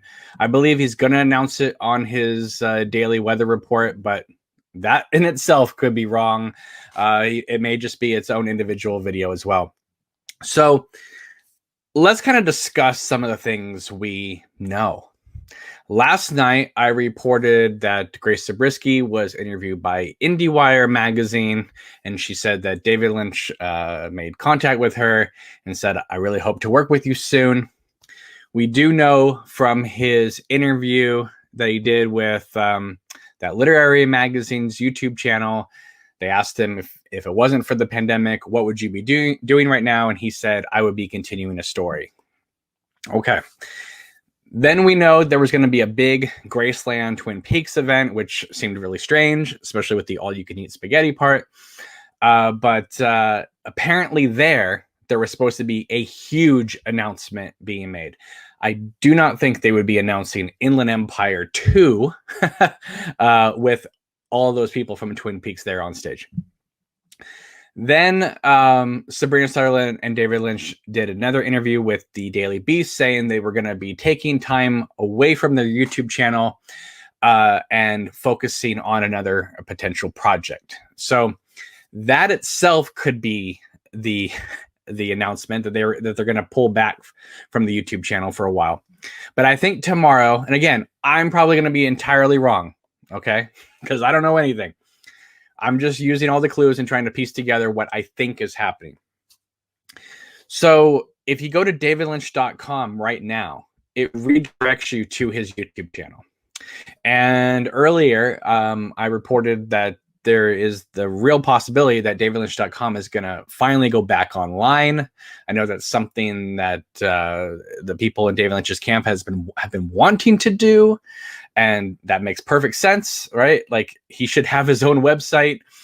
He was like, he was the front, a person in the early 2000s to create that website. That's how we got the first Eraserhead DVD box set. That's how we got the short films by David Lynch box set. That's how we got I Don't Know Jack.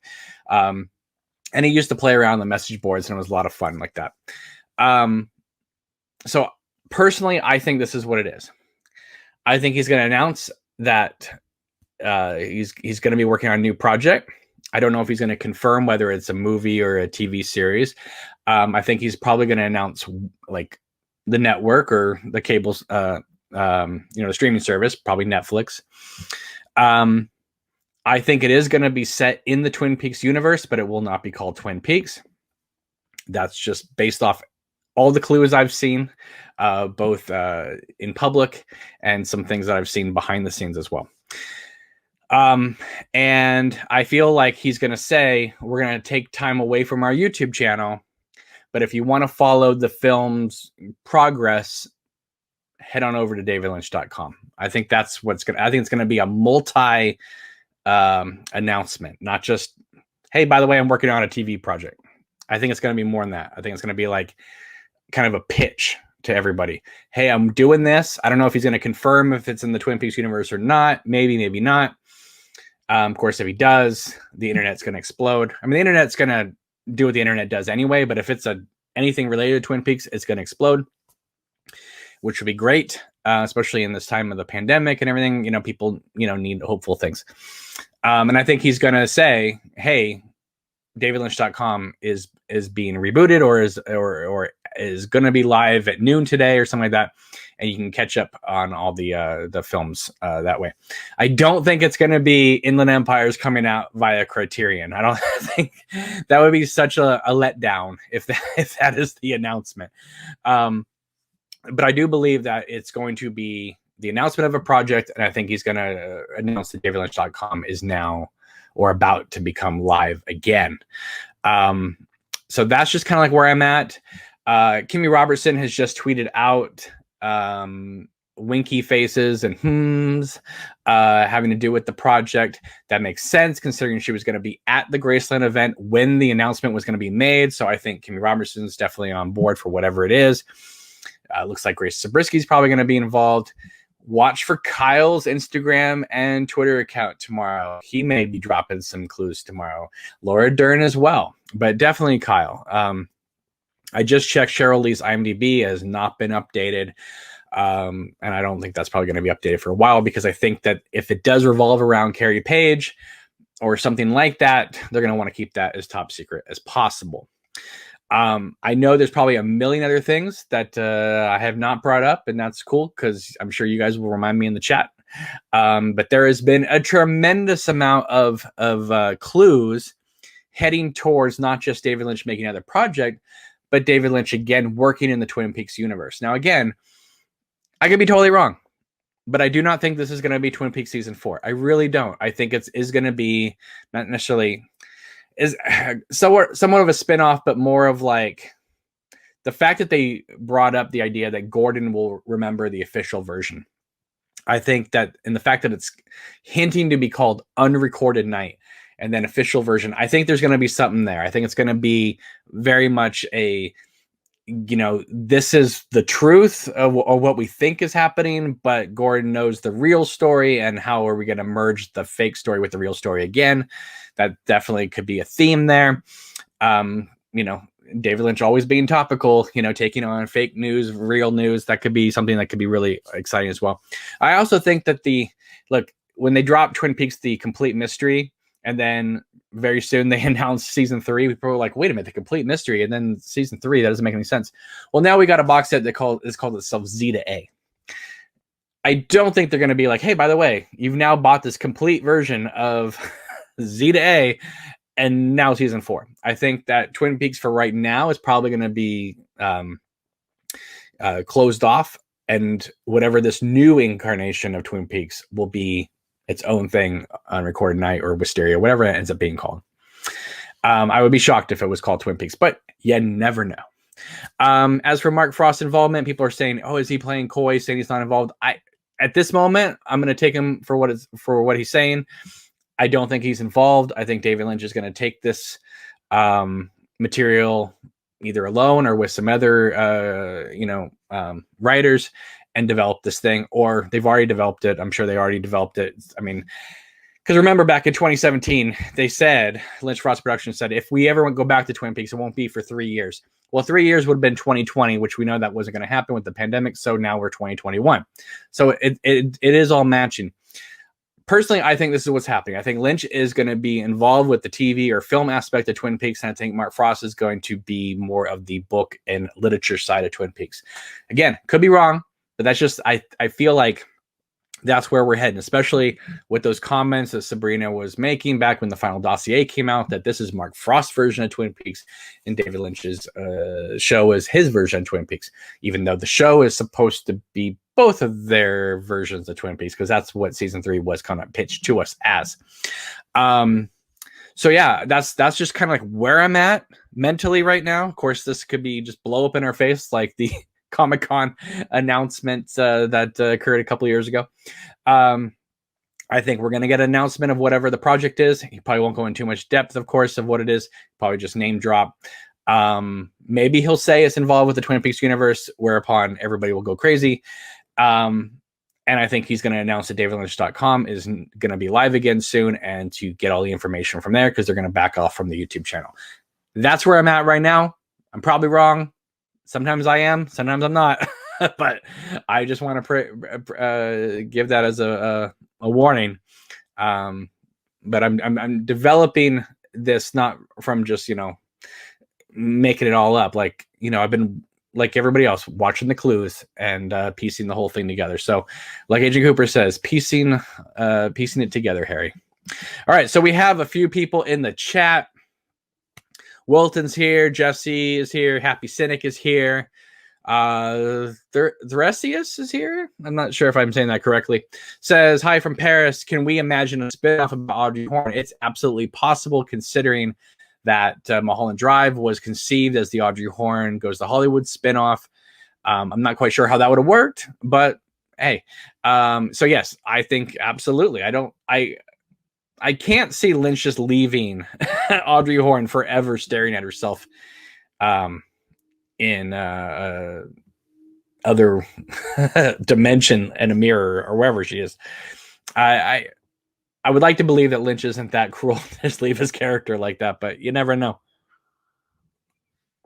So anyway, that's where I'm at. If you guys have any comments, questions, theories, throw them out in the chat right now. Because I am getting excited over here. I was getting excited last night when Grace Brisky said that she was looking forward to, perhaps working with Lynch again. I was like, yes, because you kind of need Sarah Palmer / Judy in this new thing, whatever it is.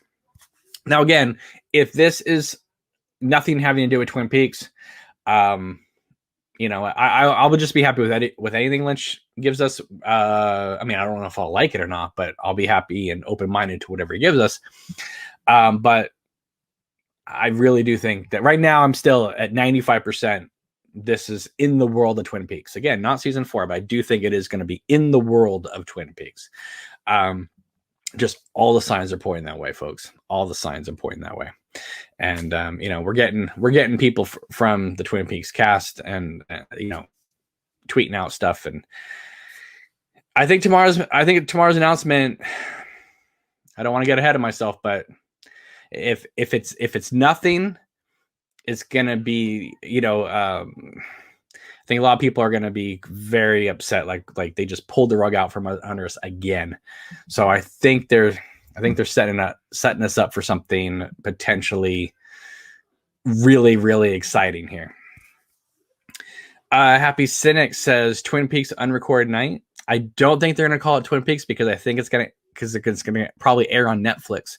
And if they just make it its own thing and they're dealing with Richard and Carrie and Linda and all that, then it's not, it's in the Twin Peaks world, but not really in the Twin Peaks world.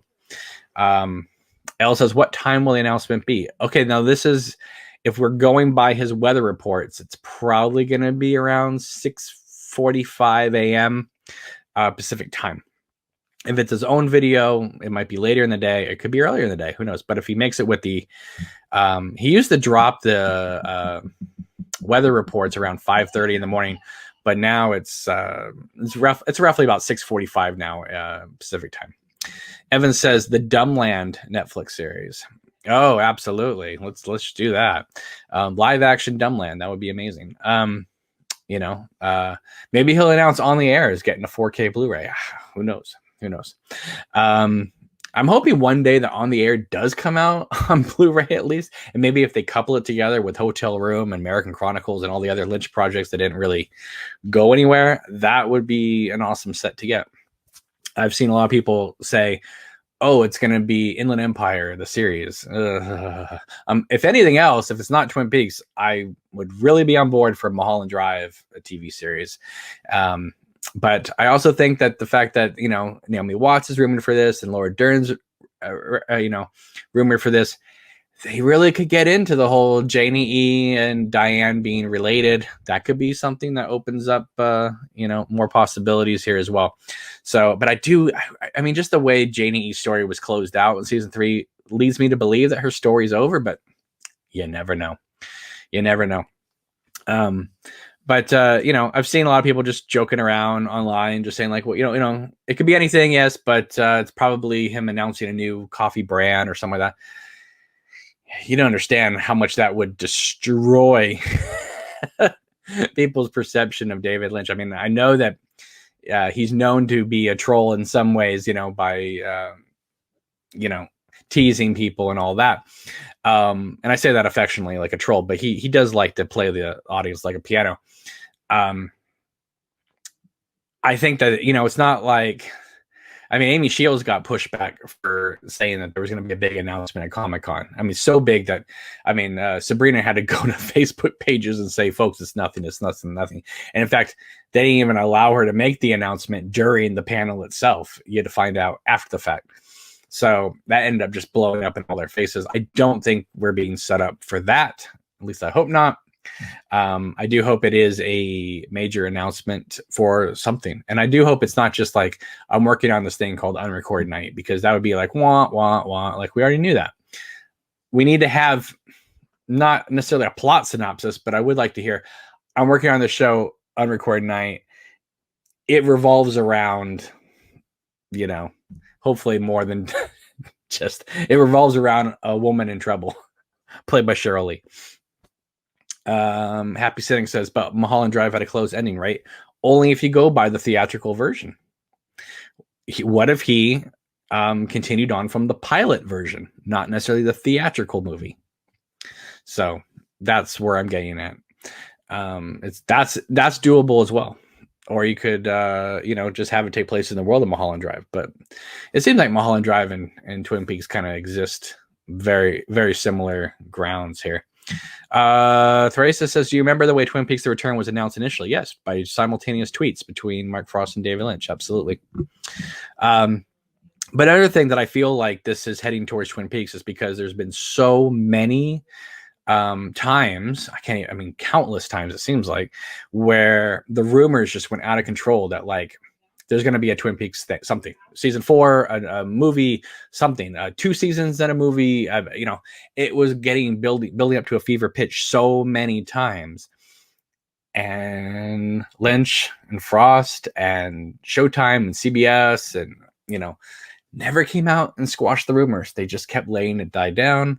It's almost like they let it build. And then it just deflated, and then it build up more, and then it deflated. They never came in and been like, no, this isn't happening. They never said that. And that's because I don't think it's just because they wanted, just clicks and stuff, because they're not seeing any money from those articles and stuff like that. I think they knew something was happening. They just didn't want to, silence that enthusiasm. So they didn't realize that people were getting all built up and then deflated, and all built up and then deflated. So, like I said, Twin Peaks is still like a niche thing, but if they announce it's coming back, it's gonna go over. Also, the fact that Lynch took back ownership of Lynch Frost Productions. He now presumably owns Lynch Frost Productions solely. They've shut down the UK festival. They've shut down the Snoqualmie North Bend festival. Why would they do that? It doesn't make any sense. I think all these things are going to be coming into play. It's like, why did they do all this stuff? Because I think they want to put everything under one umbrella. I mean, I remember when I interviewed the mayor of Snoqualmie before season 3 aired, I said, when did you find out they were going to be making a season 3? And he goes, when everybody else found out. And I'm like, oh my goodness, that's amazing. Because you would think they would make those deals prior to announcing it, because then the town could be like jacking the prices all the way up. But they're not that way. They're very nice people up there. But I remember asking the mayor, I said, well, what's going to happen with the Twin Peaks festivals and stuff like that? And he said, well, I've heard, and again, this is a while back, it's like 2014, 2015 or so. He said to me, I've heard that they want to take ownership back over that so that they can have the like official Twin Peaks festivals where, Lynch Frost Productions basically controls it. And that was told to me back then, like on camera. If you go back and watch that video, you'll see it.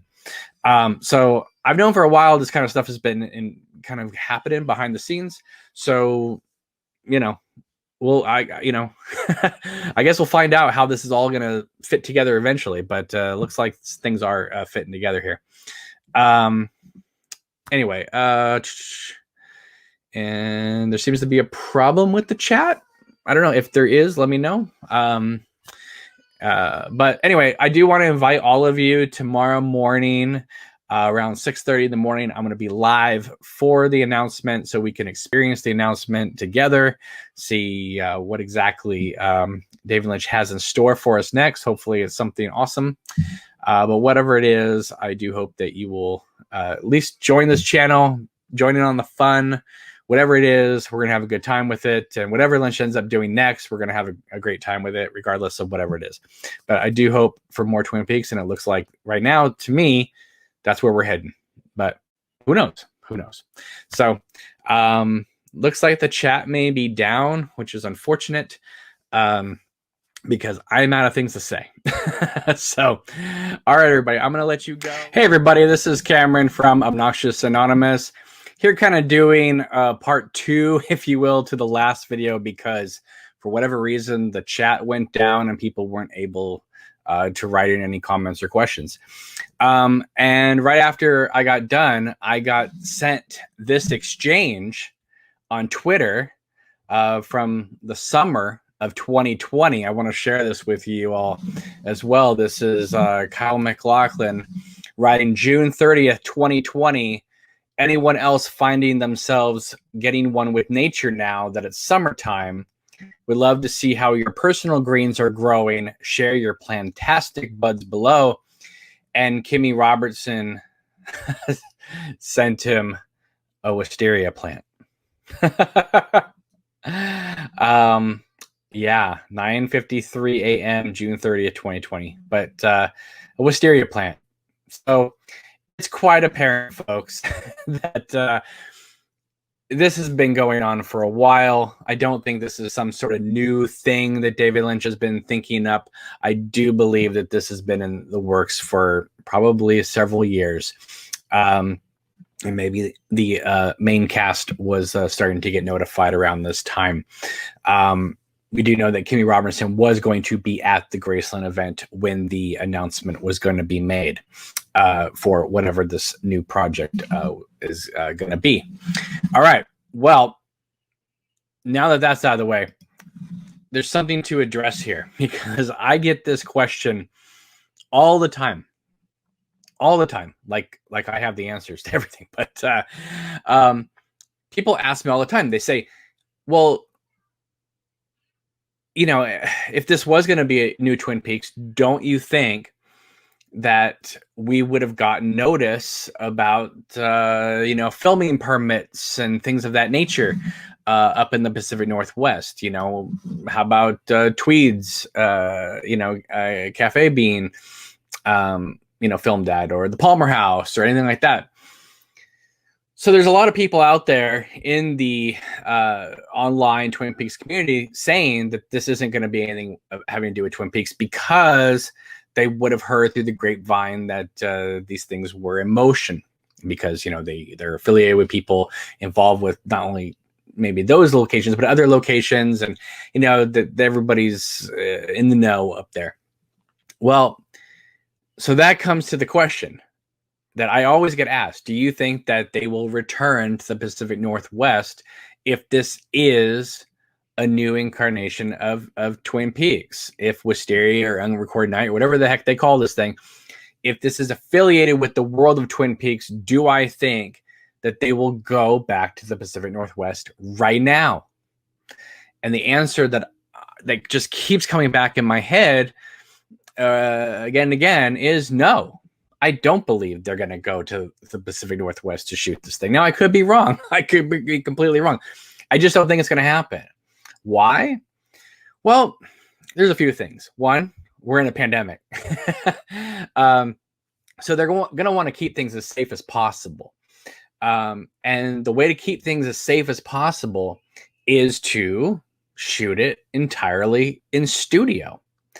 Because one, you don't have to transport cast and crew up and down the coast.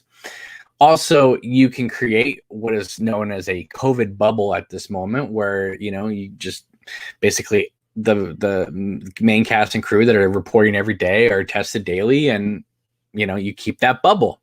That's very important right now. Is they call it the COVID bubble, the COVID clusters. The other thing is, if you look at seasons 1 and seasons 2 of Twin Peaks, minus the pilot, minus the movie, of course, seasons 1 and 2 were entirely filmed in studio. They had exterior shots, yes, of course, but they also shot the entire thing in studio. I think that's what they're going to do. Not that they're doing this necessarily for an aesthetic reason to harken back to the original seasons. I just think right now it just makes logical sense to shoot it this way. So while they were shooting season 3, I can guarantee you that they shot a ton of extra, wood shots and exterior shots of things. How do I know that? Because that's what filmmakers do. We overshoot just because we don't want to get in the cutting room and be like, oh, I wish I had a shot of this. You want to overshoot things sometimes so you can pull back in the editing. And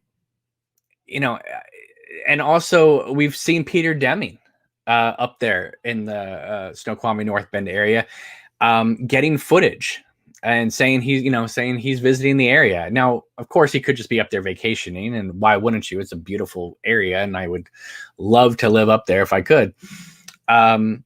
But it also doesn't take more than 1 or 2 people to go up there and just kind of, get some B-roll footage for perhaps exteriors.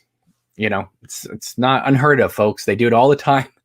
They'll send a news. They'll send, a truck to somewhere just to get some B-roll footage. And it happens all the time. So it's entirely possible that they could create a COVID cluster up in, filming at the diner, filming at the Palmer House. They could easily do that. But I don't think they're going to do that. I really don't, because you still have to transport everybody, get hotels, that type of thing. Makes it a lot harder right now with the pandemic. Now, if there was no pandemic, do I think it would, they'd still go up there and film? I still don't think they would right now. even without the COVID. Why? Because I think that whatever this Wisteria Unrecorded Night, if it is tied into the world of Twin Peaks, it will be one step removed from Twin Peaks. One thing about season 3 or The Return that was so exciting was that David Lynch showed you that Twin Peaks necessarily wasn't Twin Peaks. Twin Peaks was a state of mind. It was worldwide. He basically opened the floodgates and made it a worldwide story. You know, we went all over. We went to Paris. We went to New York. We went to South America. We went to, New Mexico. We went to South Dakota. We went, to Vegas, and of course, Twin Peaks, Washington. We were all over the place. So I don't think that they're going to just isolate the story to Twin Peaks. And I think that's why it's called Unrecorded Night. I honestly do, unless it's something that's proven to be not Twin Peaks. But at this point, they're really going to have to go out of their way to say, hey, this has nothing to do with Twin Peaks. So I think it's going to be its own story that takes place in the Twin Peaks world, but that doesn't have to be called Twin Peaks. It doesn't have to be filmed in Twin Peaks. And honestly, I think that what happened up there while they were filming, while they had a great time filming up there, and apparently, obviously the work they did speaks for itself. It's incredible. But I know they were super PO'd when they were filming the last scene of the show. And there was a large group of people out there. And of course, everyone was really nice. And Kyle was meeting people and taking pictures with them. And that was lovely. But what they didn't know is that somebody was live streaming the whole thing on Twitter. And then that footage was then picked up by TMZ and made a big thing. So we all saw the ending before, a couple years before the ending was shown to us. And I remember sitting there watching this on TV going, did we really see the ending of the show? Because for a long time, I was maintaining to people it's okay to look at this footage because it's not going to be the end of the show. I mean, this will be, midway through or whatever. There's no way they would shoot the finale of season 3 in front of basically a live studio audience and allow it to be streamed on Twitter. Well, apparently that's what happened. I don't think they did it on purpose. I think it happened accidentally. But we also know from people who have talked to us that they were all set up to shoot other scenes up in that area, and they pulled the plug on all that, and they moved everything down to LA immediately and reset up shop.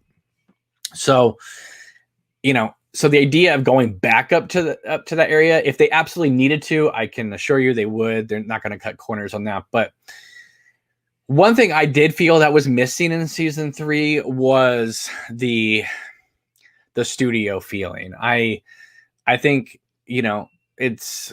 there's something about seasons 1 and 2. It's they filmed this in a studio, but at the same time, it's that otherworldliness helped contribute to the otherworldliness of Twin Peaks. And it never felt fake. I mean, Laura's house felt just as real in the TV show than it does in the movie and season 3. And also, if you go up and get exterior shots of all these things that you need, and specifically in different seasons, right? Because there's actual seasons up there, then all you need is exterior shots. I mean, like I said, season 1 and 2 got away with it, just showing exterior shots and then cutting inside the studio. Fire Walk With Me went back to what the pilot did, which is to shoot up there.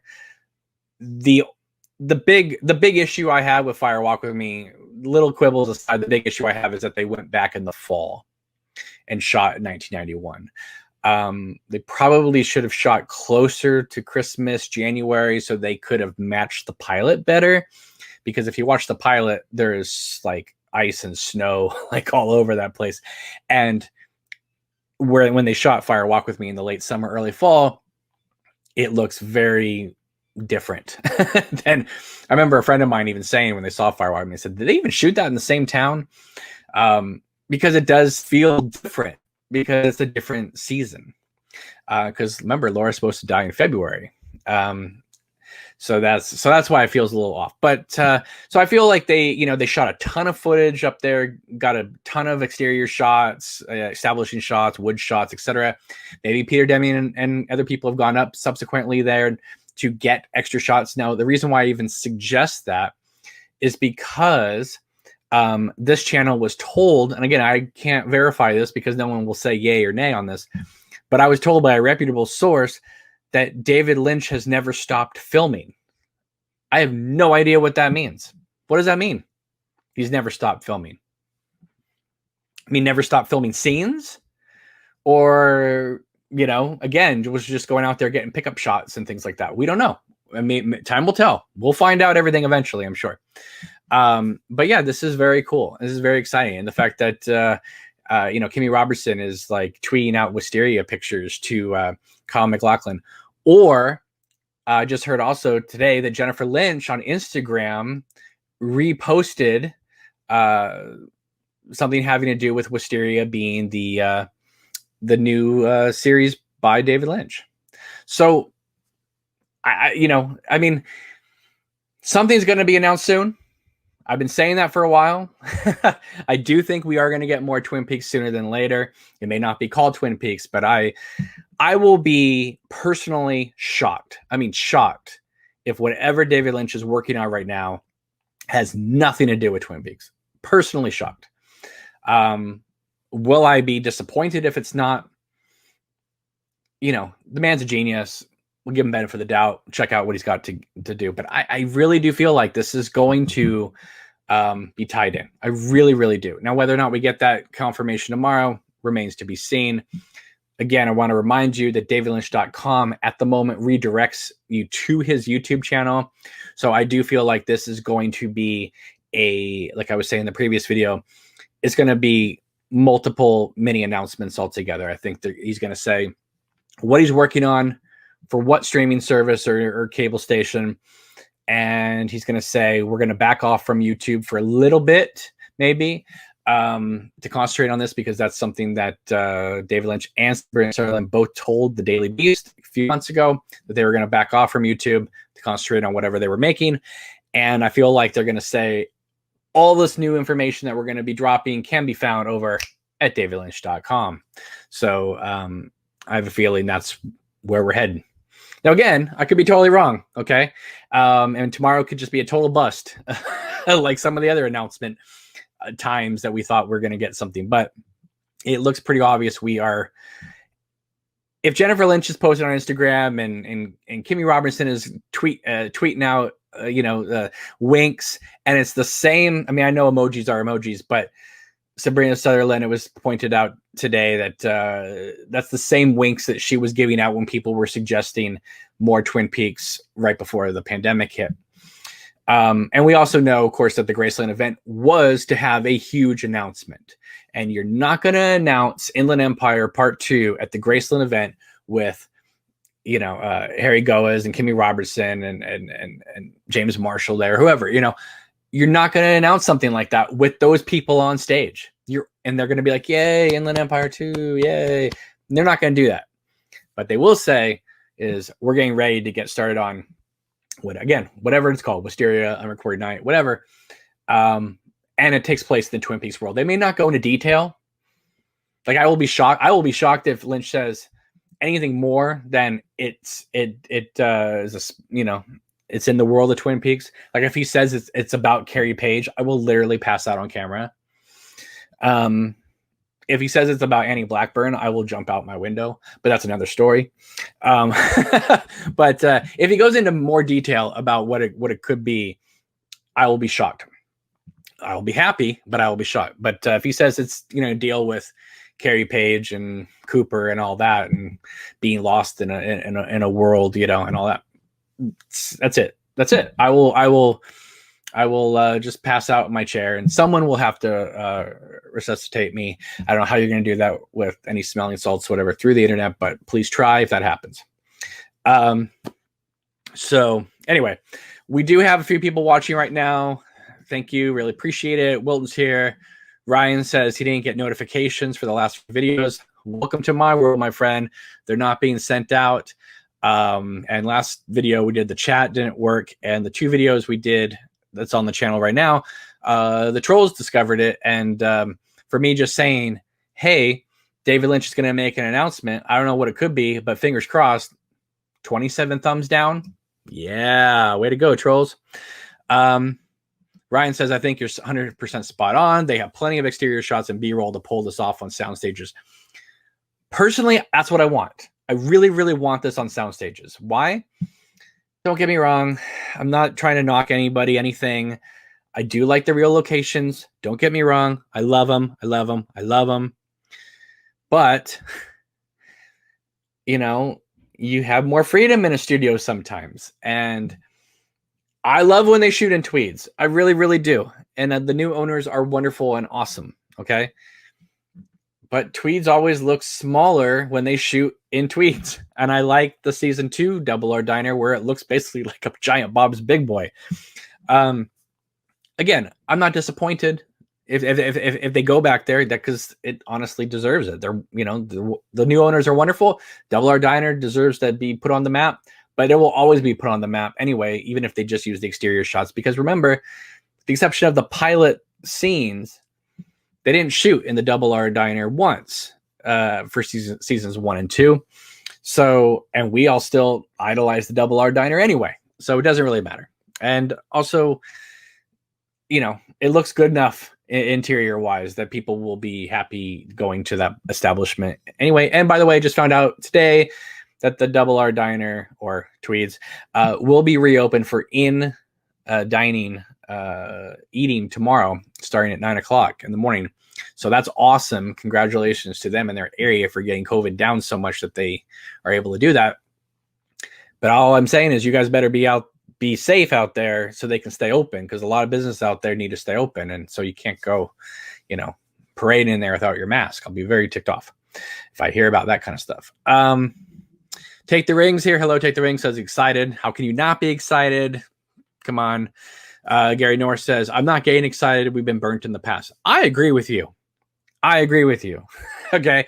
But I'm an optimist here, and I know that eventually we're going to get news. Eventually. As I was saying in the previous video, how many times have we been told that there was going to be something in the Twin Peaks universe going to be announced, whether it be season 4 or something else?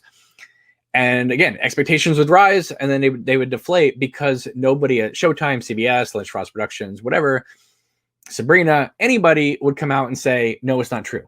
They would just let it just fizzle. And so by that, it's not really ever going away. It just keeps building and building. It's like almost like breathing. The problem is that it does turn some people away because people get tired and there's like, okay, enough. I've known people, plenty of people now who've contacted me saying, I'm tired of the rumors. I just want a yay or nay. I get it. But I think we're going to remember before season 3, there were tons of rumors it was coming back too, and people didn't believe it was coming back. It even goes so far back when first time I heard about it was when Ain't It Cool News, remember that place, dropped that Twin Peaks was going to come back via NBC. And I was like, what on earth is this?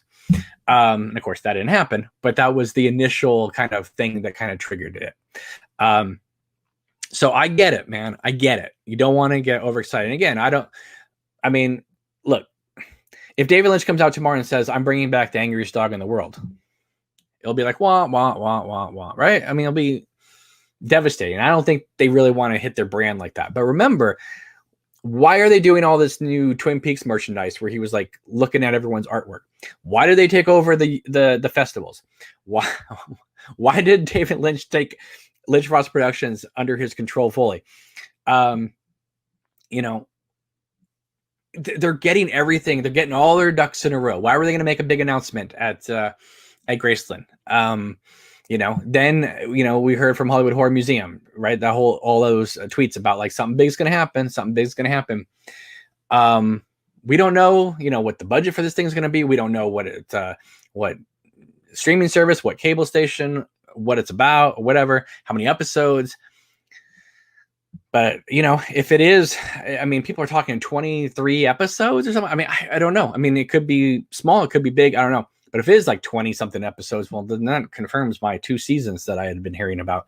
But I also heard 2 seasons and a movie. And I thought, what is this, Community? But we may get full confirmation tomorrow. I mean, Lynch might say, I'm just working on something. And we'll be like, okay, cool. But for him to say announcement, I think he's going to say a little bit more than that. I think he's going to say, we are getting ready to do this. It's going to, you know, eventually come out on this network. Now, a lot of people also say, why would it be on Netflix if it has to do with Twin Peaks? Why doesn't Showtime have it? And look, David Lynch made it very clear in those behind the scenes on season 3 that he was not happy with Showtime's budget, schedule, etc.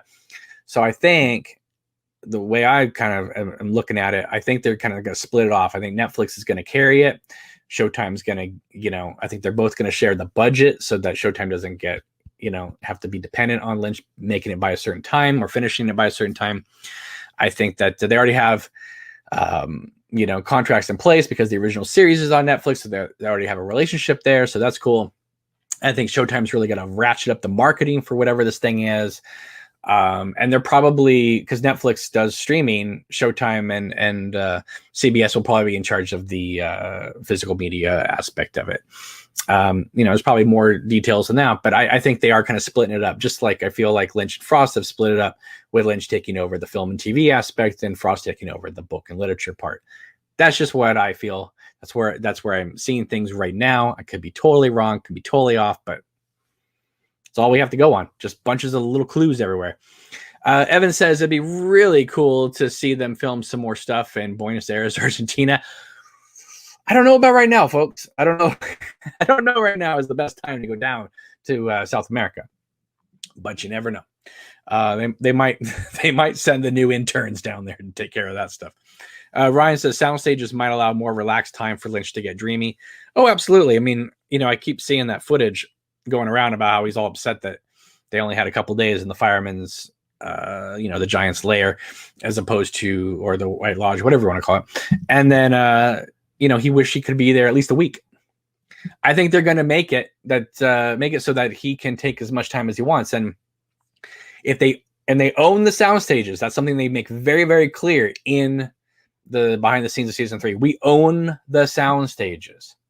So they might be able to just take their sweet little time with this. And if it's true, they never stop filming. Again, that might call back to the fact that they went and got all these exterior shots. That makes a lot of sense to me. And then, maybe they're just going to do the bulk of the character stuff now. Again, if you only bring in what crew you need and what actors you need for that scene, especially if it is Kyle and Laura Dern and Naomi Watts and Cheryl Lee, if they're your 4 principal actors, well, you know what?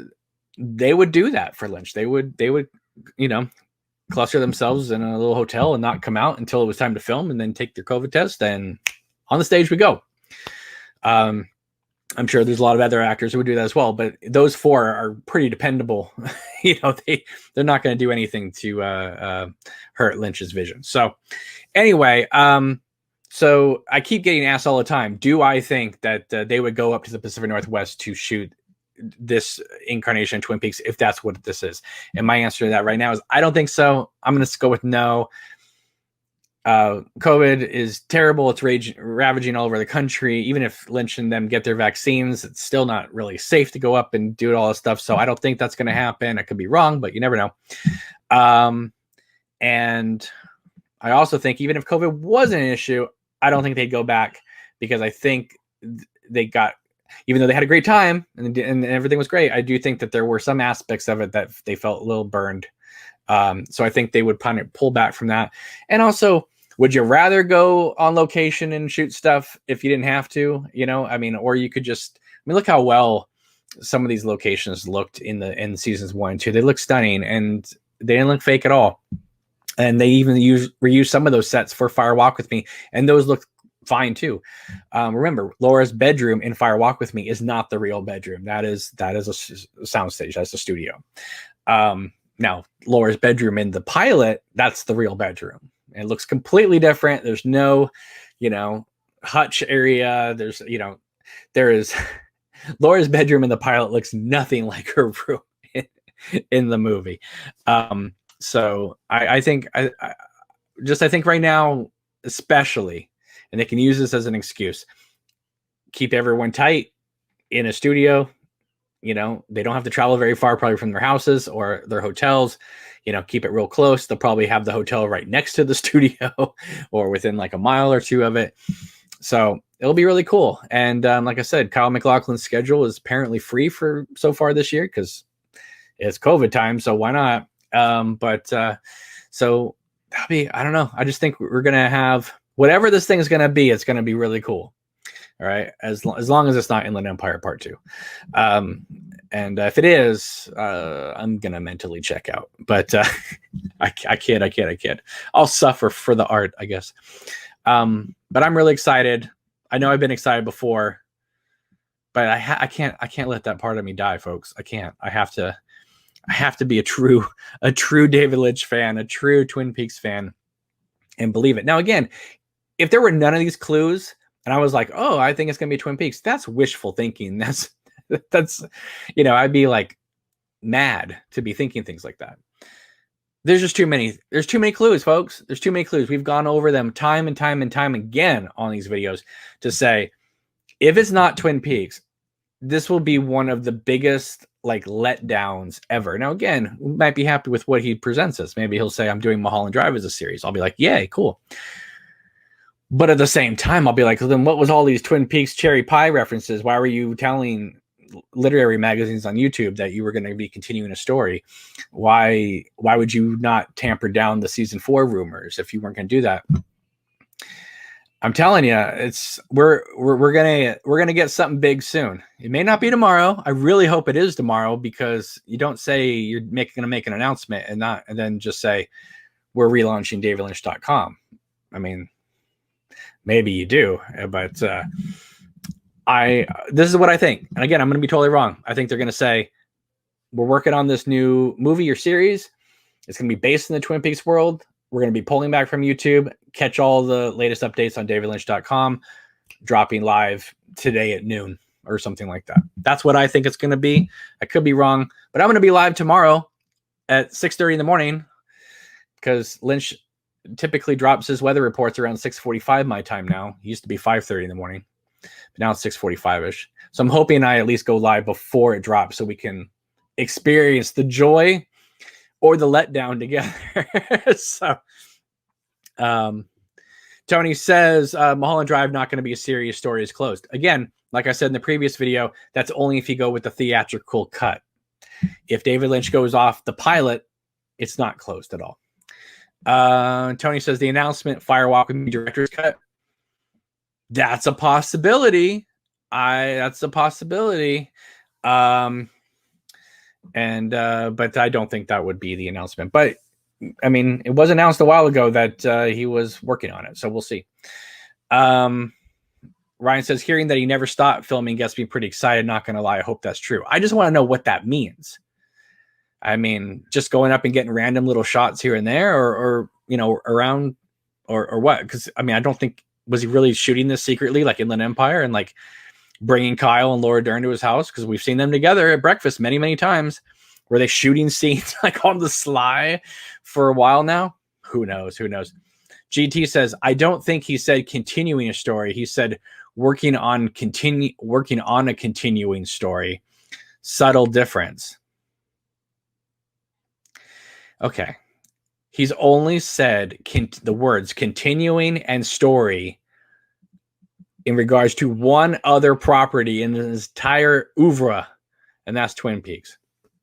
So, all right, everybody, that's all I have. If you have any comments or questions, get them in right now. Otherwise, I'm going to wrap this up, but I'm pretty darn tootin' excited about tomorrow. Let me know what you guys think. What do you think the announcement's going to be?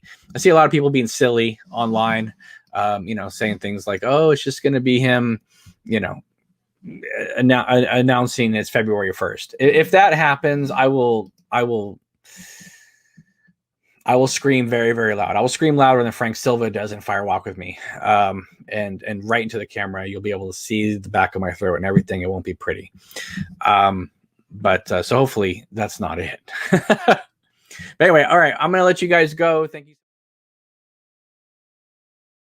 Hey, everybody, this is Cameron from Obnoxious Anonymous. I literally woke up about 7 minutes ago, washed my face, brushed my teeth. Here I am, live on YouTube. Yay. Okay. What is going to happen today? We don't know yet. We are probably within 10 minutes going to find out if this is happy news for whatever it is that's announced, or a complete and total let down.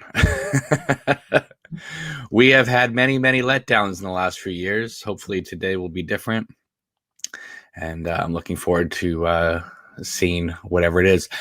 If or when Lynch drops his video, please don't reveal what it is in the chat. If you happen to see it earlier than me, just let me know it's available, it's live, and I will turn it on for us to watch.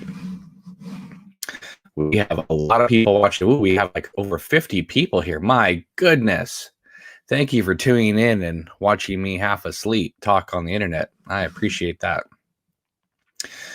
Sandra says, good morning. I'm scared David Lynch is going to troll us. He's done it before, my friend. He's done it before.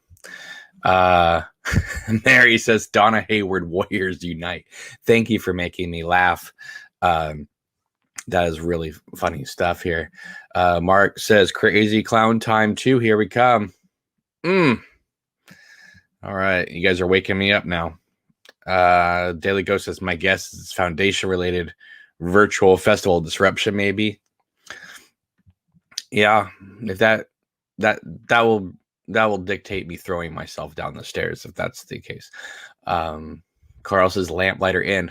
Funny enough, the Lamplighter Inn is actually like 10 minutes from my house, which always made me laugh. And I know they're referencing that Lamplighter Inn because Dr. Jacoby mentions Pebble Beach in episode 4 of season 1, which is right next to my house, which is right next to the Lamplighter Inn. So I know they had that on their mind. Carl says the Criterion Blu-ray of Inland Empire. That would be kind of a disappointment if that's the case here. But we will see. We will see here. Wow, we have a lot of people watching. Cool. This is exciting, guys. Thanks for tuning in. Highland Slot says, ready to be disappointing people. It's a new DVD set of season 3. Funny enough, you say that. There is rumors that Criterion is going to put out their own set of season 3 of Blu-ray. And I can't wait to rebuy that season all over again. Let's see here. A Ronnie Rocket musical. Oof.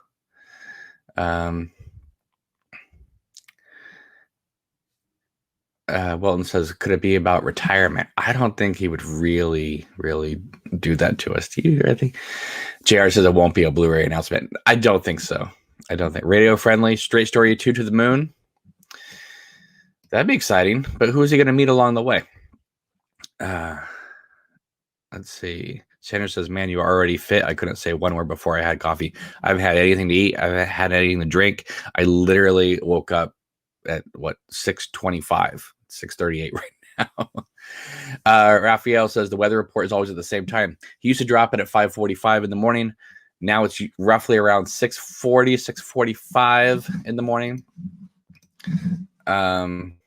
It's going to drop any second, and we may end up crashing YouTube by having everybody go to it. But I can assure you there are many people awaiting this. JR says a new movie, but he won't give away any details. I at least want him to announce a project and give us a yay or nay if it has to do with Twin Peaks. I mean, if he just says I'm working on something called Unrecorded Night, I'll be like, really? We've already known that for weeks, dude. He needs to just confirm or deny whether it has to do with Twin Peaks. If he goes a step further and says it deals with Carrie Page or something like that, I will literally pass out live on YouTube. So, as I said yesterday, if he announces that it has to do with Andy Blackburn, I will throw myself out the window, but that's a whole other story. Danielle says, I'm here for it. I just finished season 3 again last night. Whew, my goodness, you're ready for it. Let's see.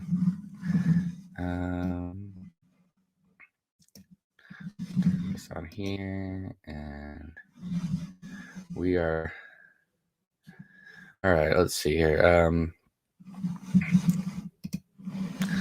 Morning.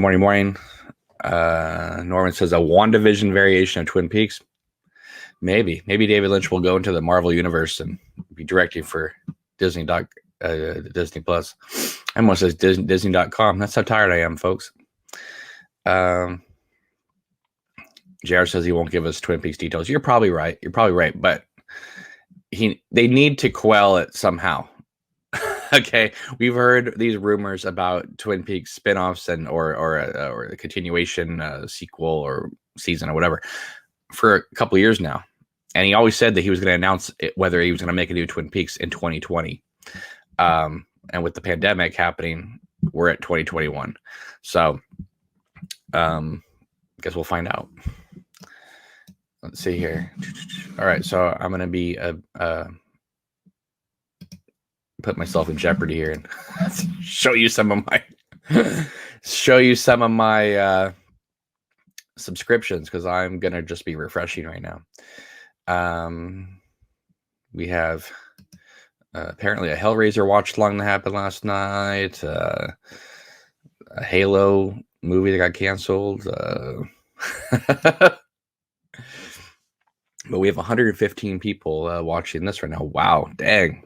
Why don't you guys show up for my other streams when I'm awake? Please. If you haven't liked the video, if you have not subscribed to the video, to the channel yet, please do. That would really mean a lot to me. Seriously, because we're trying to get to 4,000 subs, and it's been a while since we've had this many watching live, so I appreciate that. Barry says, I hope Lara Flynn Boyle is a part of it, since she has a movie coming out this year. It could be a comeback of her career. Like I said, I think Donna is going to play a factor if they do go ahead with Twin Peaks in some way, just because of some of the clues that they've been dropping. Raffia says, I think he'll just say he'll be stepping back from YouTube to work on a new series called Unrecorded Night. Things we already know. Yeah, that announcement was supposed to happen last fall, and it didn't happen. So, probably says, I'll bet this is about Wisteria. Okay, do we think it's going to be called Wisteria, or do you think it's going to call it Unrecorded Night, or do you think it's going to be called Wisteria : Unrecorded Night? Olaf says, greetings from Poland. Really appreciate your work on theories about upcoming Lynch things. I know I got some pushback last night on Twitter about it. Because they're like, oh, why are people, speculating about stuff? Just wait until you hear it and then talk about it. I get it, but at the same time, it's part of the fun. It's part of the fun talking about this stuff. It's all in good fun, guys. We always admit when we're wrong. We already know. We just enjoy talking about this stuff. I've always enjoyed talking about this stuff. It's not meant to do any harm. It's not meant to be a nuisance. It's just to have fun. And as a community of David Lynch fans, it's nice to speculate. It's nice to, I don't know, it's good to have a sense of humor about things and also take things seriously. And because at the end of the day, it's yeah, I listen, I subscribe to the religion of film and television as well, but at the end of the day, it's just a movie. It's just a TV show, as important as it is to us. Let's see. James says, your videos are often at important times for me because of the 4-hour time difference, but I try to keep track of them. Well, I appreciate that. Steve says, I love the speculation. Keep on trucking. I agree. Nobody else really does this out in the Twin Peaks community. They don't really, they might put out a tweet here and there, but nobody goes to the extent we do here on Obnoxious and Anonymous to really deep dive into David Lynch and his work, and speculate about possibilities. Sean, if it's Inland Empire 2, you're going to be watching it all by yourself, okay?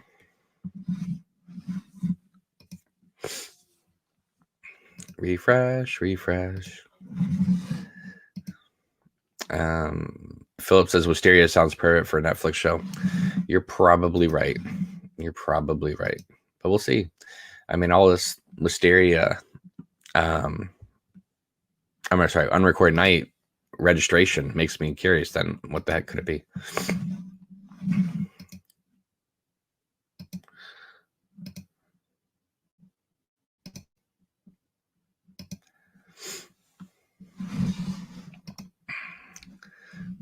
600 men getting sick. Oh my goodness. No, the announcement has not happened because you haven't seen us getting very happy in here or crying. So we will see. It's 6:45 now, folks. So it's got to be dropping any minute. Lynch always drops it right before the sun comes out. I used to think he made these weather reports in bulk because he would always release them before the sun came out. But because we're on the same coast. But come on, Sabrina, hit publish. Please. Let's get this over with, whatever it is. I know a lot of you guys didn't sleep last night. I got messages from people saying, I can't sleep. What do I do? Please help me. Let me sleep. I've never seen some people in the Twin Peaks community so excited. I mean, there were like, I think I counted 40 articles yesterday written about this possible announcement. So this is big news. So they know, right? They know this is big news. If they drop a wah wah on everybody, that's going to be something.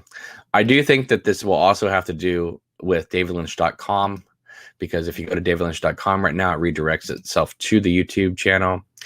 And I have a feeling that they're going to go live with that website again. So this is what I'm hoping. This is what I'm predicting. As I said yesterday, I think they're going to announce the new show.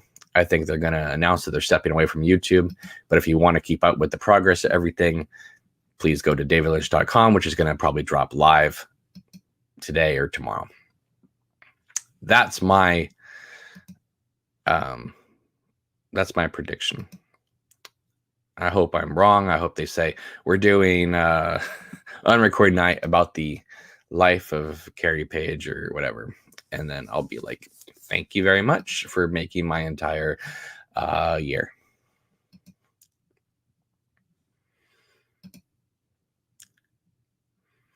Because instead of just talking about the same old stuff we've been talking about for the last few years, we'll actually have something new to really speculate about, regardless of whatever it is. But if it's in the Twin Peaks world, that could be a lot of fun on this channel. So like I said, subscribe, and let's have some fun this year. Wow, we're nearing 150 people. It's getting intense, guys.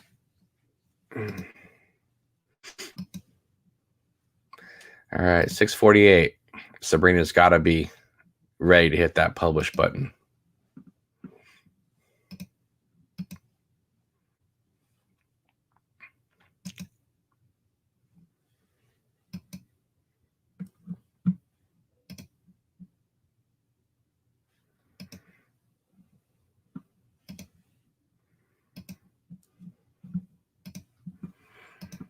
Sorry, guys, I'm not checking the chat. I'm just refreshing at this moment.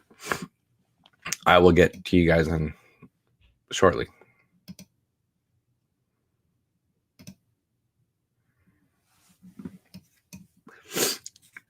Wow, the viewers just keep... I see it. 152 now. Not bad. 154. Dang. The moment it's there, I'm hitting it. And then... So we'll see.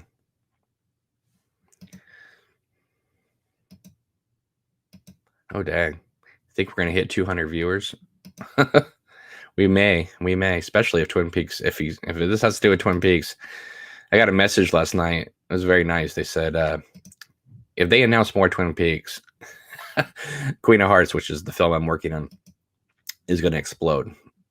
I said, wouldn't that be so cool?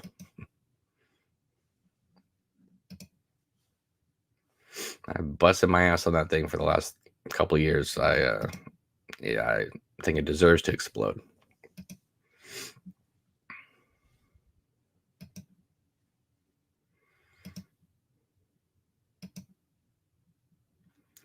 It's getting intense around here.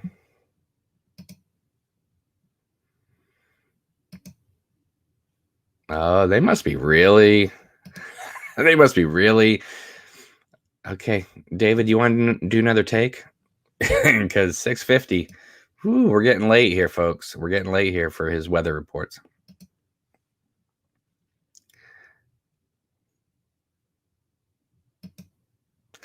But again, he might not even announce it on a weather report, right? I mean, he could theoretically make a separate video about it.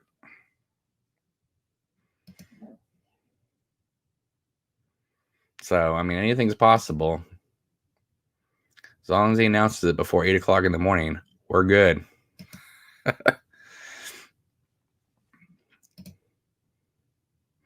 got to call the doctor at 8 o'clock in the morning. Mr. C was seen trying to stuff peas up his nose over the weekend, and I think I got them all out, but I got to make sure.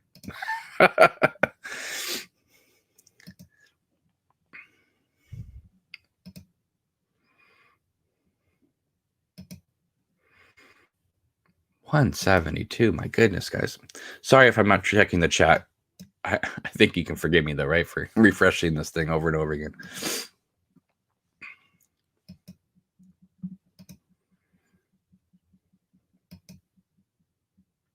I know this isn't necessarily thrilling YouTube, but it's cool for us to all be together again.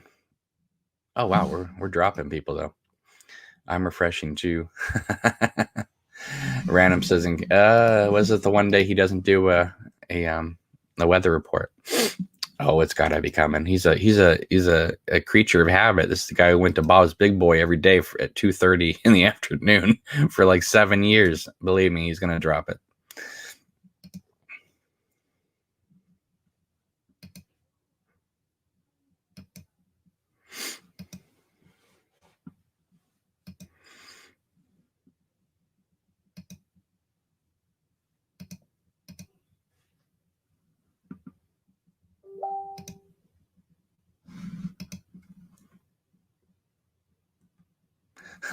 Yeah.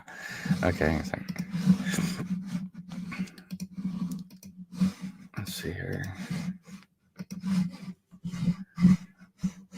Where is it?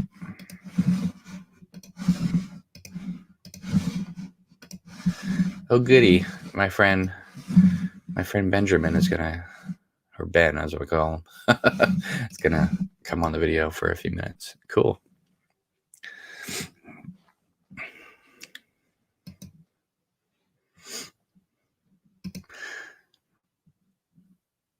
Anyone who's been on these videos before, if you'd like to hop on for this monumental occasion, please do. Just send me a message.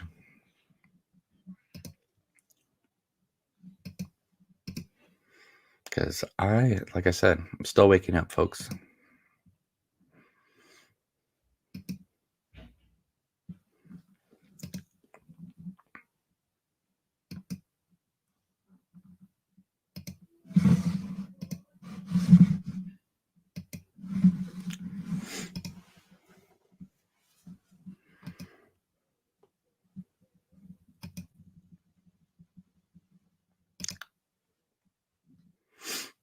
All right, well, we're nearing 180 people, and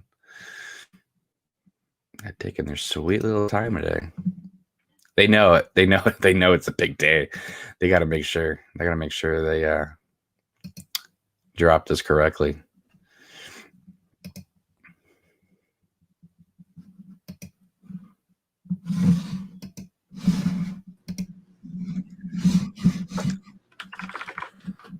What's up, Ben? Hey, what's up? Can you hear me? Yeah, I hear you fine. I'm gonna have us be quiet though when the announcement happens, because Definitely. I got to turn the speakers around, and if I have your voice on the speakers, it's gonna cause that giant loud like reverberation. So I hear you. So yeah, I woke up. I'm on the East Coast.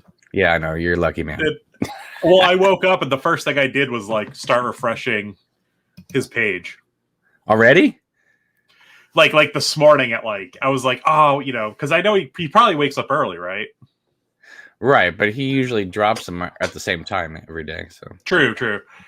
I don't know. We've got a blizzard going on out here, so I was like, I'm just gonna start seeing what's going on. Oh wow. Well, at least I haven't been that. At least I haven't been 3 hours of refreshing. That would be like insane. So, what do you think? What's your prediction? I don't know. I mean, honestly, it could be anything. It could be anything from obviously, yeah. It could be anything about it could the be anything. Lynch Foundation and meditation to Twin Peaks to this being a whole new thing. Right, but it's not going to be if it's they know, right, from all the amount of attention it got yesterday. Mm-hmm. They know they can't just drop I'm going to have an art show. Right. They can't do that. If they do that, they're in serious jeopardy of never being taken seriously again on the YouTube channel. Yeah, I mean, I would say odds are it's going to be about what he's working on for Netflix. Right. And I don't know whether he'll go into the specifics about. But do you think that do you think that whatever it is, unless it's completely obvious, like Inland Empire 2, as Sean suggests, that he will confirm or deny if it has anything to do with Twin Peaks? I would say, he very well could. And I would say, I feel like he's kind of hinted in the past about like Mulholland Drive, not Mulholland Drive, but Lost Highway potentially like taking place in that same world. Mm. So even if it's not an explicit, like, that's what I'm saying. There are linkages between all of his works, and we as fans could probably find those links ourselves. No, I know that. What I'm saying though is, do you think he'll confirm it or not? Because if he says something like it has to do with Carrie Page, well, then that completely confirms it. It doesn't have to be called Twin Peaks.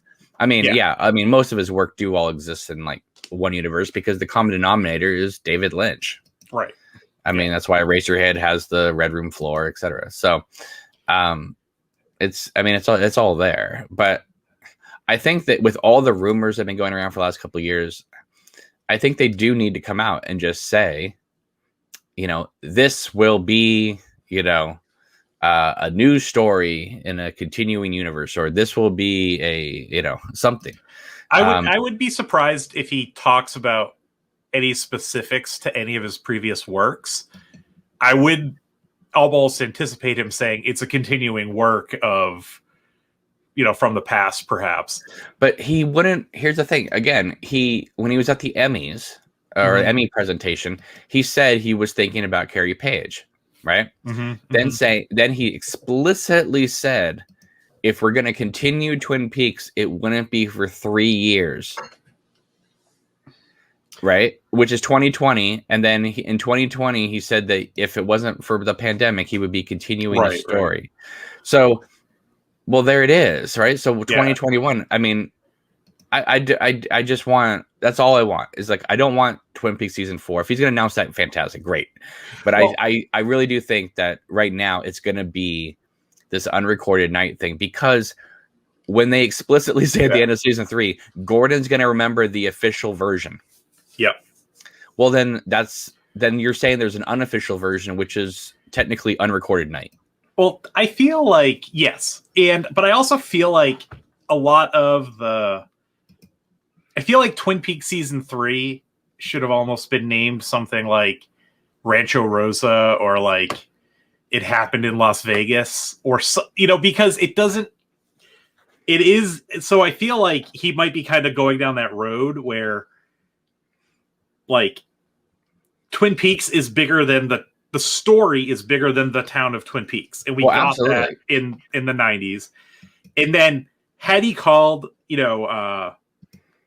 season 3 something different, and now I think he might be moving towards that with something like Unrecorded Night, which obviously I would say the first thing that comes to mind is Gordon Cole will remember the official version. Right. So I'm confused about Wisteria and Unrecorded Night. I think it's going to be Unrecorded Night, and probably the production house or something is Wisteria or something like that. Right. Because all of Lynch's films, for the most part, are 2 words: Elephant Man, Blue Velvet, Mulholland Drive, Lost Highway, Inland Empire, Twin Peaks, right?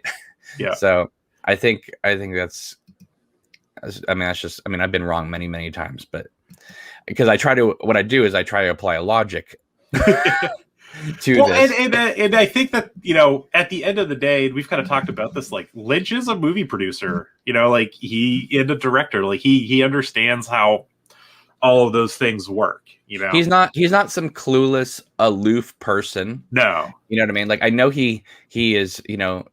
I know this is really him when we see him on video. I'm sure he's like this in real life.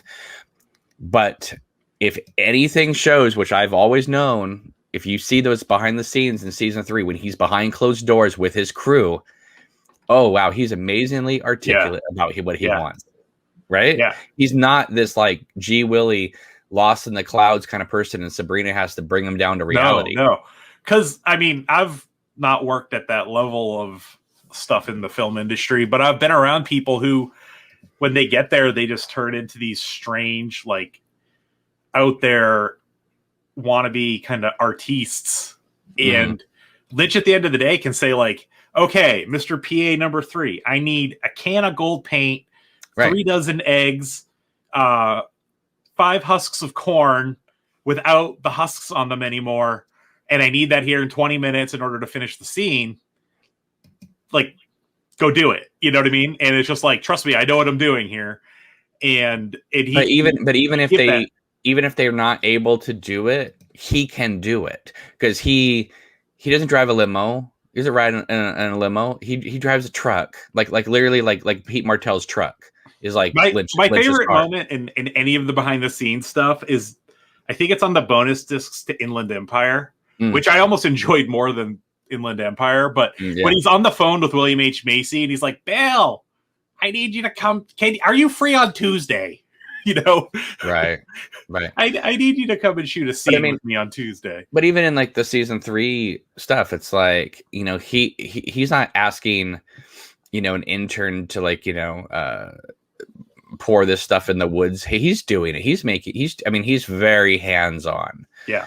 And because I think there is a thing about David Lynch that he's never lost, which is great, which is he remembers how it took 5 people to make Eraserhead.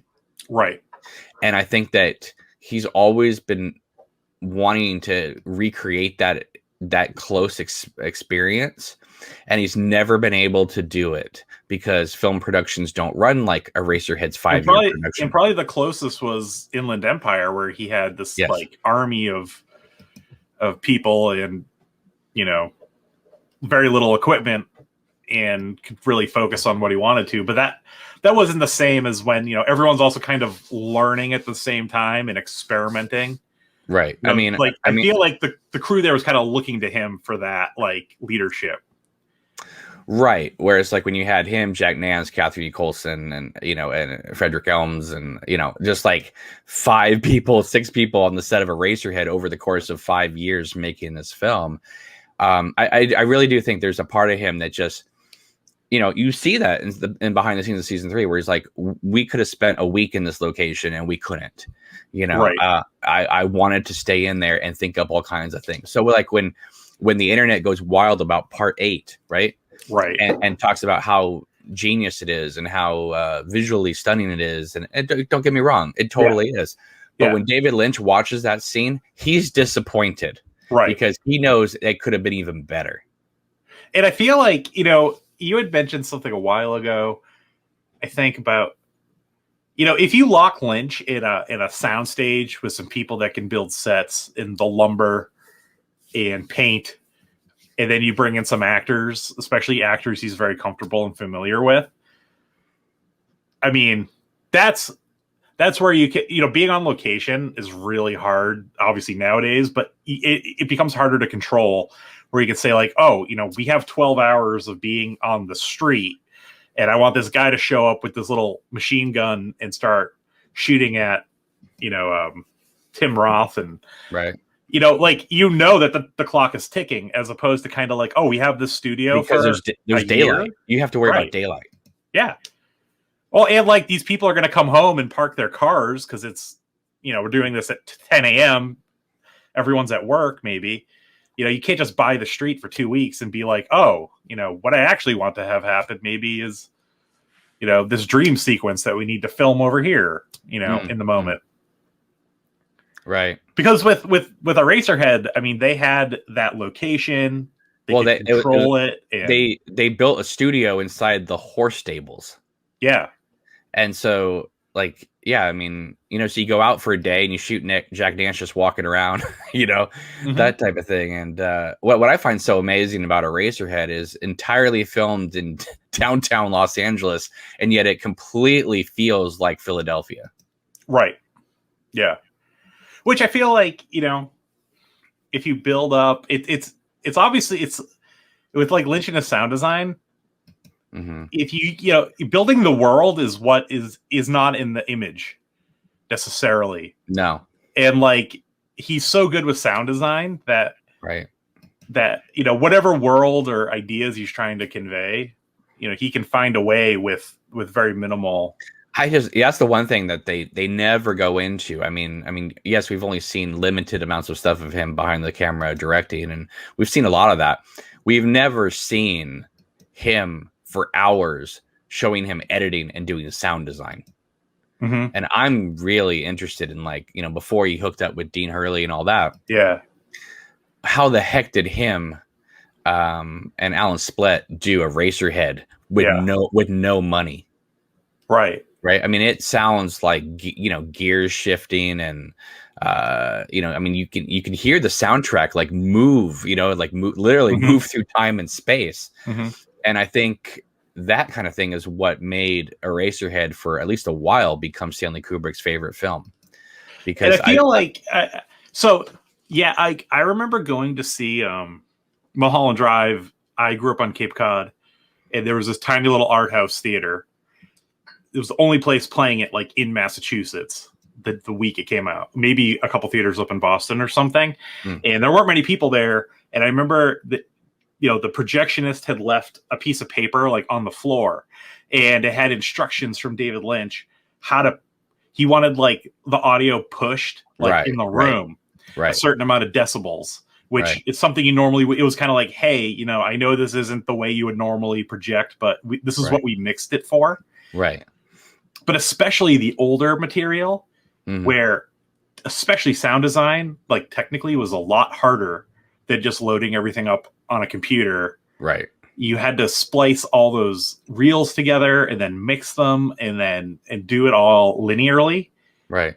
I mean, and take care of, he had a wife and a kid at the time and a paper route.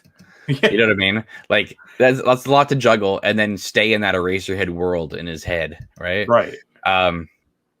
It's now here's the thing, Ben, we're hitting up nearly 7:10 a.m. and the video has not dropped yet. So it's very clear this isn't us just projecting. It's very clear they want to make sure that what is being dropped is exactly what they want to be dropped. This isn't one of those Lynch randomly turns on the camera and just goes, today's weather is cloudy with a chance of meatballs. Okay, everyone, have a good day. Like, we're now 25 minutes late. Normally. Well, you ever watch I just finished rewatching The West Wing, and there are a lot of episodes of that show where the president is going to do a presidential address, and they've got the teleprompter, and they have everyone changing the messaging, going, oh, don't lean into this, don't go off script here, don't. I wonder if that's kind of what it's like. I don't know. Right I mean, now. I think Lynch knows what he wants to say, but I think I don't know. I mean, I'm sure it's just going to be as random as ever, but there's a reason why it's 25 minutes late, folks. I mean, right. I mean, he could have just yesterday maybe there's a significance to February 1st, but he could have yesterday just also made it's not like he obviously wanted to set it up for today. But you notice yesterday, he didn't tell everybody, like, hey, everybody, we're going to have an announcement. Oh, but the weather is this. He put it in the middle of his announcement. It was hidden. I went back and rewatched that this morning, and I was like, oh. Yeah, you usually put stuff like that at the beginning, or, hey, folks, have a great day. Tomorrow we're going to have an announcement. No, it was like in the middle. Or like at the end for like the people who watch all the way to the end of your video to kind of get, right. It was kind of like when Marvel started putting the little end pieces on where, At first, everyone, it was only the people who kind of knew would stay all the way to the end. Mm. What's funny about that, while we're refreshing here, is I went back and I was watching some of those early Marvel films. And what's interesting is that the Incredible Hulk does not have an end tag or end credit moment. What they did was the end credit moment is the Tony Stark in the bar moment, but they knew that people were probably going to miss it. So they moved it before the end credits. So because the movie literally ends and then we get this moment for like a 30-second tag and then the end credits. And you realize, oh, this would have been an end credit moment here. But they knew that no one was going to see it. Wow. So they moved it up because Iron Man was such a hit. I still haven't seen that one. That's the one I haven't seen. That's fine.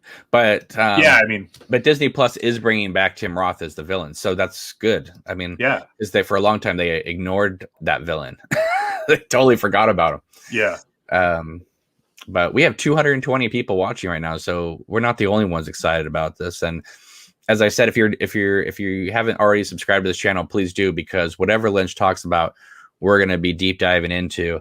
And also, we got some really cool things happening on this channel. We're going to be talking about all types of movies and TV this year. And we got Queen of Hearts coming out, which, Ben, I know I don't want to go into too much detail, but I know you're helping out with that in a big, bad way. And tell me how excited you are to work on that. I can't wait. It's going to be awesome. It should be pretty awesome. So anyway, Queen of Hearts is my fan film I've been working on for a couple of years, about Annie Blackburn and Caroline. And there's lots of trailers on YouTube that you can check out if you haven't already. And I got a message last night. I got 2 messages last night, right, about it. One message said, you think this looks like a good movie to you? That was like one message. and then the second message I got was like, wow, usually it takes a long time for a fan film to make me forget about the original actors and everything. And he goes, but they said, but this, I feel like I can deep dive into this real easily. And that was like, cool. Because that's honestly one of the big challenges, right? I mean, because I don't have Kyle MacLachlan in the cast. So, but I mean, not that it's really, really hard, but can be done. Oh, absolutely, can be done. Like, I mean, it works. Lynch did that in Fire Walk with Me. I mean, that's a really hard character to recast. Moira with Kelly. A lot of, yeah. And I still see people to this day going, Moira Kelly is Donna Hayward to me. And I'm like, really? Really? I mean, like Larry Flynn Boyle after 30 episodes, nothing but Moira Kelly with a small supporting role. Like, is Donna Hayward? I just can't get the cutting edge out of my mind when I watch Fire Walk with Me. It was a big year for her. I'm telling you, she did Cutting Edge, Fire Walk with Me, and she had 2 roles in Chaplin. Oh, and also Love, Lies, and Murder, the NBC made-for-TV movie she did with Sheryl Lee.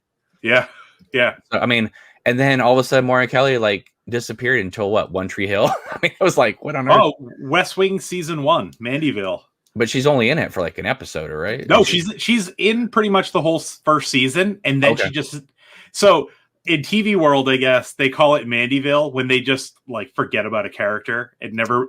There's never one scene where they're like, "Oh, Moira Kelly's character, she had to move back home to take care of her aunt," or "Oh, she got a job working in Oregon." It just disappeared.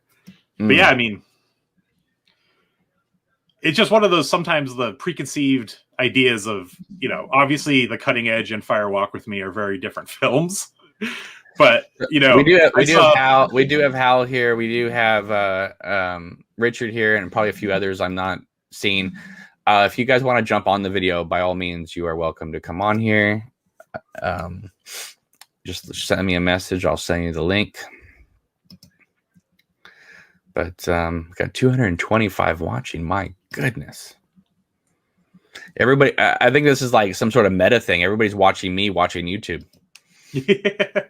So, that's what the world's come down to. Pretty much. But I know we're all refreshing. It's not just us. I think the entire internet's refreshing. So yeah, we're 30 minutes. I hate to say late because, I mean, there's no... there's nothing in a contract that says David Lynch has to drop his weather report at a certain time, but he is 30 minutes off from what he normally drops it. So Yeah, I mean, he might be very closely following this blizzard that's hitting the Northeast right now. Like, maybe he just wants to get those facts accurate for us. Yeah, I mean, they're certainly not checking over with their Showtime lawyers. What can I say? What can't I say? David Lynch dictates what is going to be said.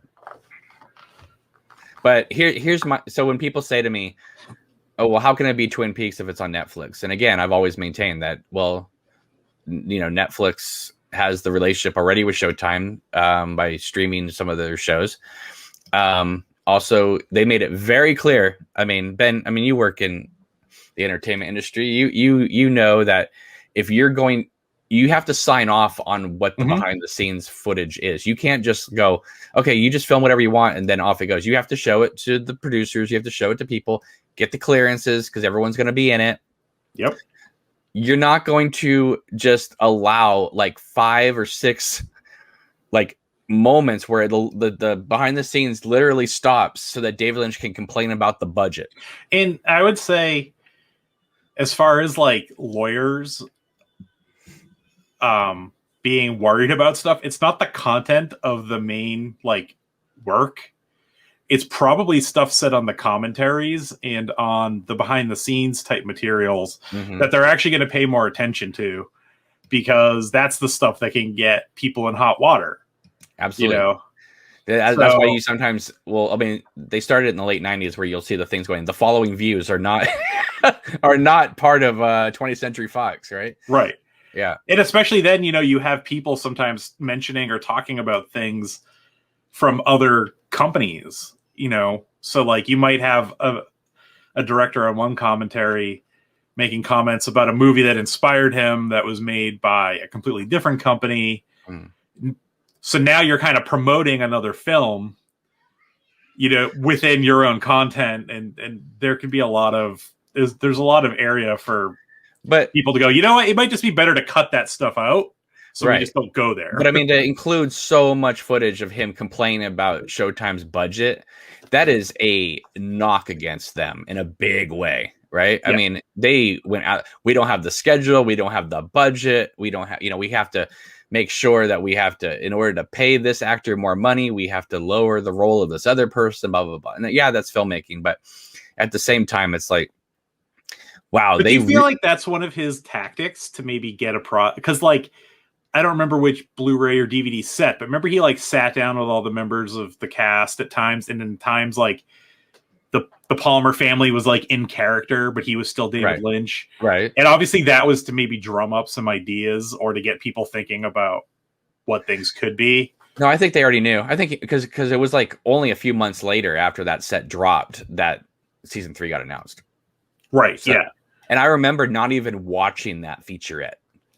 I watched them interview each other, but I didn't watch the part with them acting as the Palmer family, because I was like, I will be damned if I get a Twin Peaks spinoff where I'm watching David Lynch interviewing the Palmer family in a restaurant. Like, you know what I mean? Like, I was like, I am not doing that to myself. Then when season 3 got announced, I went, okay, there's going to be more. Great. Then I went back and watched it, because I was like, okay, you know what I mean? My last memories of the Palmer family isn't going to be in a restaurant. Right. I always thought they should have just done that in a recreation of like a living room or something like that, if they were going to do that. But like a restaurant, I don't think the Palmer family has ever gone out to a restaurant in their life. I mean, that's a scene I would love to see. I would love to see the Palmer family at Denny's, don't you? I mean, yeah. So what do you think Leland Palmer's Denny's order would have been? I don't know. I mean, and why did Bob wait until Leland was like, 40 years old to start wrecking havoc? You know what I mean? That Leland didn't cause trouble in college. Right. You know what I mean? It's like, why wait? I mean, are you telling me that, like, I know Bob's supposed to be this parasite, but Bob went through the whole college experience with Leland and didn't come out once? Right. I always, I always felt like Bob was like over the top. He wasn't always good about hiding. So like it's not like Bob was really good at. Let's say Leland did do crazy stuff in college. That means Bob may have been really good at hiding. and subterfuge and cleaning up and making sure that there's a good story for where I was. And then he lost all that. So that wasn't the case. Right. Okay. I really hope they drop this before 8 o'clock in the morning because I have things to do, folks. Oh boy. But I have faith. I mean, at this point, you'd probably okay. So the common logic in internet world is you drop things at 9 a.m. Pacific time. Right. That's usually when trailers drop. Noon Eastern, 9 a.m. Pacific time. Are they going to be that savvy and do that to us? I don't know. To me, I just felt like they would just drop this in the weather report at the regular time. I mean, I don't know. I mean, I guess it's just poor speculation on my part, but why wouldn't you think that since he's so? So do you think he's going to go live, or is it some sort of pre-recorded thing? It's going to be pre-recorded.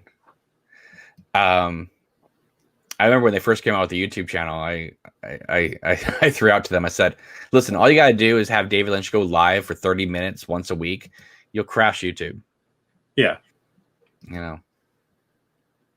but it would go so fast, Lynch wouldn't even be able to read the chat. Yeah. So, I mean, there'd be like 20,000 people watching live. All screaming, all super chatting at once. I mean, Lynch could literally pay the mortgage on his house if it's not already paid off with super chats if he just did that. Oh, my goodness. Imagine Lynch answering super chats. People would be super chatting him $1,000 questions. How do I know that? Because there's YouTube channels I watch where literally people have super chatted $1,400 to a YouTube channel that most people have never heard of. So what do you think David Lynch would get? But you're not going to get the, if you super chatted David Lynch for like $2,000, the question, what actually happened in the last episode of season 3 of Twin Peaks, in your opinion, or from your perspective? Yeah. I don't see you getting the clear, concise answer out of that. No, and I don't think he would do it himself. I think that honestly, Sabrina would be watching the chat and reading him the questions. Yeah. But usually with a super chat, you have to get the actual answer, right? Like you have to. No, you don't have to. But then you get your money refunded? No. Super chat is just a donation. And you don't have to ask a question. You can, you can just throw out a comment or not. You can just throw out, whatever. Occasionally we have nice people on this channel that throw out a few bucks here and there on a super chat. And that always makes me happy, especially in the time of the pandemic. Let's see here. People are wondering if his channel is a YouTube member, like a partner with YouTube. I'm pretty sure that they, it doesn't take much to get a YouTube partnership. I have a YouTube partnership, so David Lynch definitely has a YouTube partnership. So what do you think? What do you think the like, let's say there's a 90% chance we're going to be, or 80 to 90% chance somehow this will take place in the Twin Peaks universe. Absolutely. What do you think the 20% chance of something being something different could be? The only other thing that he could announce that would make me really, really, really excited, I'll be happy and excited for whatever, but the thing that would make me just go over the moon if it's not Twin Peaks would be a Mulholland Drive series. And when people say, well, wait a minute, did Mulholland Drive end? Well, yes, it did. The theatrical movie ended. But what if we went back to the original pilot? And where it didn't have that last hour to it, and where Betty didn't become Diane, and it was just Betty, Naomi Watts, I'm sure, would be completely game. That would be exciting because I've always wondered, what would a Mulholland Drive TV series look like for 22 episodes on ABC? Right. Naomi Watts would not have been a movie star. She would have been a TV star. Her and Laura Lena Haring and Justin Theroux all would have been ABC TV stars. So which means we may have not gotten Iron Man because Justin Theroux wrote that, I believe. They would have done Iron Man, but he may not have been that guy in Charlie's Angels too. Well, it's but it's just like, things can always get very different very quickly when you go back and you start looking at, maybe these people don't meet each other, and then this doesn't quite happen the same way. But seriously, what would Mulholland Drive look like on episode 18? You know what I mean? Like, that's what they were signed. If the pilot got picked up, Mulholland Drive was signed for a 22 episode season. Can you just imagine what that would have been like? So do you think that maybe, if this is something to do with Netflix, that companies like Netflix have maybe learned some lessons from the past about stuff like, okay, someone made a boardroom decision to not have Mulholland Drive be created as a television series, which is what it was originally envisioned to be. Right. That then goes off and becomes an Academy Award nominated film. Right. Okay. Firefly. Oh, like however many episodes of that canceled. Yeah. Right. Oh, not only did they get a movie out of it, people still talk about it 20 something years later now. The movie didn't do well though. No. I really did think that movie was going to do well. I did, because I'm like, well, it's a continuation, but it's also standalone, and we don't have, Star Wars is over. You know what I mean? I thought, this is going to do well, and I couldn't believe that there was like 20 people in the theater when I went opening night. Mm-hmm. Mm-hmm. Me too. It was just 20 people who obviously were dressed up as characters at 9 a.m. in the morning, or the earliest showing I could go see it, and that was it. But the movie is a bestseller. It's been a bestseller in physical media for forever now, and the comic books are still alive and kicking. I mean, so is all the Buffy and Angel comics. I mean, those things keep going too. So there's never people didn't turn against the work. They turned against Joss Whedon now. So, but like if you're David Lynch now, and you're gonna go into a meeting with someone like Netflix, right? And you could basically say, "Look, Mulholland Drive, I had something there." Right. And then it got kind of messed up in the process. It didn't end up. And I was able to fix it. And then Twin Peaks season 3, like Showtime didn't give me necessarily the cash I wanted. Okay, cool. Still did pretty well. So that's what I'm thinking. Yeah. But that's what I'm thinking. I'm thinking that Netflix is going to come up with the budget, because they're people that just throw $200 million at Martin Scorsese to make The Irishman. But Showtime doesn't want to be cut out. So because Netflix doesn't deal with physical media for the most part, yes, it is Stranger Things and House of Cards, but that's pretty much it. Mm-hmm. Let Showtime, CBS run the Blu-rays, DVDs, the distribution model of it post. They also get the merchandising, which is what they're all about, right? I mean, even if you don't buy anything from them, I mean, the fact that Lynch, why is Lynch approving all these Twin Peaks designs? Because why are they closing down the festivals? Because they want to have it all go through a single source. That's my feeling. I feel like Showtime and CBS and Lynch are going to be in charge of that aspect, maybe with Frost too. Then Lynch will go off into the video world, and Frost will go into the writing literature part of the world. Because Lynch now solely owns Lynch Frost product for Lynch Frost. Well, and I would say also, if you're Netflix, your model, which is what helped you gain share in the space, was dropping a whole season in an evening. Boom, you can watch all of House of Cards. Right. From midnight to 12 afternoon the next day. But what Netflix probably needs to start doing now that, I'm seeing WandaVision here, is find a way to go to like a week to week or maybe a month to month type of thing in order to get people to subscribe and stay subscribed. They always have people subscribed. they always but remember during Twin Peaks season 3? I mean, we were all like, oh my God, like I need the next episode. Sure. I need it like right now. And having that week or time in between like creates so much buzz. Well, that's what happened with the first season too. I mean, it was week to week, or the way that it used to be done. And I don't know, to me, I feel like, when did Twin Peaks become popular again? Because it wasn't popular, folks. Okay. After Fire Walk with Me, Twin Peaks was dead as a doornail, as Lynch likes to say. It didn't become popular again until it dropped on Netflix. Mm-hmm. And then the gold box came out on DVD. So Netflix, in a way, revitalized Twin Peaks in a way that no one had ever seen. I mean, nobody was talking about Twin Peaks for about 12 years. No, but people had heard through the ether, there was this show that was basically the precursor to stuff like X-Files and Buffy and Lost. Right. And then it shows up on Netflix kind of in the, you know, in the algorithm because maybe you watched a bunch of Lost and a little bit of X-Files, and then you're like, you know what, I'm going to check this out. And then Right. you just fall into the universe because you can't stop, you know, it's hard to stop watching once you The start. pilot is addictive. I mean, every person has always said to me, Twin Peaks is weird, Twin Peaks is strange. I go, watch the pilot. They watch the pilot. Next thing I know, they're halfway through season 1. Yeah. So, yeah. Because it's so digestible. It's weird. It's weird, but it's the kind of weird that you completely identify with and be like, yeah, this is a real world. Yeah.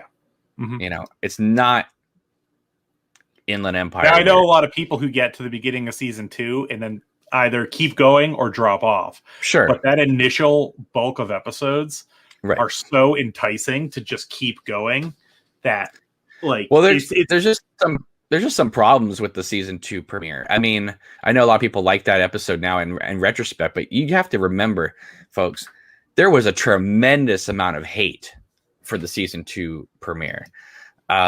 That's when the majority of America literally turned the channel. And when I say turn the channel, they get up and turn the knob, not just hit the remote and turn the channel. Because they couldn't handle that the waiter coming in. And I mean, once I got to the giant, it was fine. But there's just, I always joke around that the season 2 premiere is the Halloween 2 of Twin Peaks because it's like entirely in the hospital. And Cooper has like gained like 10 pounds and his hair is bigger. And everything just seems a little off. Like they're getting back into the swing of things. You know what I mean? Like it's been, it's obviously been a few months since they filmed. You know what I mean? Yeah. I remember it was actually a blizzard years ago, and my roommates and I, before we all got married and moved on, were like, okay, it's blizzard. Like, I just gotten the gold box of Twin Peaks, and we started watching it, right? And, you know, 4 or 5 roommates plus, you know, a couple friends that we all got snowed in, you know, everyone is like, you know, during the daytime, I think we started at like 11 a.m. Like, we get to the end of season 1, and by the time the waiter is walking around, sure, is when people either dropped off and were like, oh, I'm gonna, or yeah. So that's just one of those things. I mean, I get it. It was trolling the audience. I mean, Lynch likes to troll the audience, but there was no trolling the audience in season 1. And so that's just kind of thing. Now, again, I don't think it's a bad episode at all, but I'd be lying if I didn't say it does seem like they're trying to find their footing again. And I think by the time you get like a couple episodes into season 2, they found it, you know. But it just again, they're not bad episodes at all because I don't think there's ever a bad episode. How much of a delay? Because there was a big delay in time after the pilot to episode. There was 1. 3 months between the pilot and the first episode of season 1. That's why Audrey's hair is different. Yeah, but they that's really funny though. But so when they go to Laura's funeral, they purposely wetted Audrey's hair down so that it would match the pilot, so that they could get away with the idea that Audrey's hair looked like that in the pilot and then longer in episode 1, right? So they went back to do that.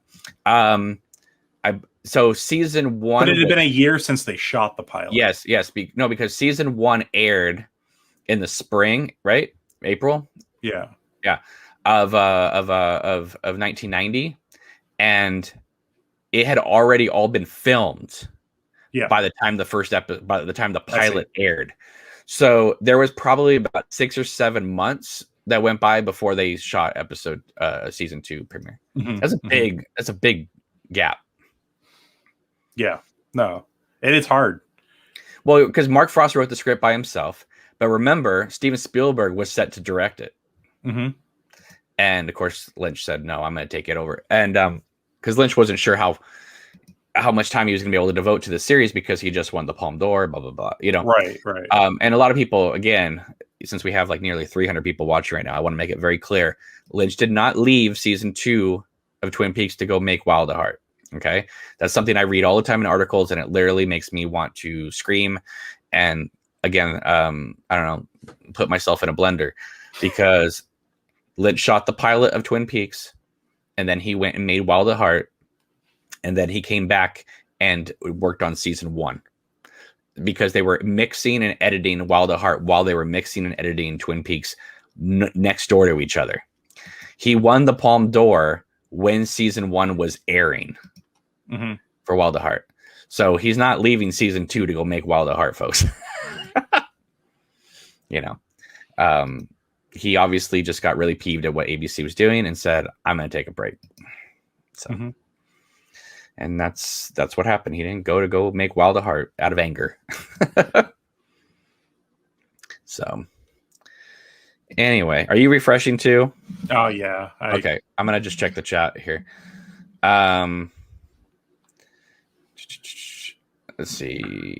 I think the worst moment in the season 2 premiere though is when when Andy steps on the board and hits himself in the face. In the background, Albert arrives on the scene, and literally Miguel Ferrer takes off his sunglasses about 5 times before they cut to the close up of him taking off his sunglasses. Like they obviously did not they did not stage it as they obviously staged it very fast because they're completely off in the editing in that entire scene. So one of my favorite nerdy things I've been doing lately is we've been rewatching Friends, which is now widescreen, but was originally shot 4:3. Right. So obviously someone had to go back through all the film and resync it all. But if you look, in those corners, that stuff was cut out. So maybe one of the actors off screen was doing something that they knew they weren't being filmed or something, or sometimes, especially cinematographers back then, but more so for features, it was extra money to kind of get the super widescreen look. So they'd make sure in all the wide shots to put the boom operator up there with the microphone. So they had to mat the shots down in post. The company couldn't say, oh, we don't want to spend the money doing that because it doesn't look like it's going to pan out the way we wanted. Right. But it's funny if you're watching like old TV shows, which they haven't done for Twin Peaks because they cut it on film and mastered it all that. Like it was literally all shot on film, folks. Yeah.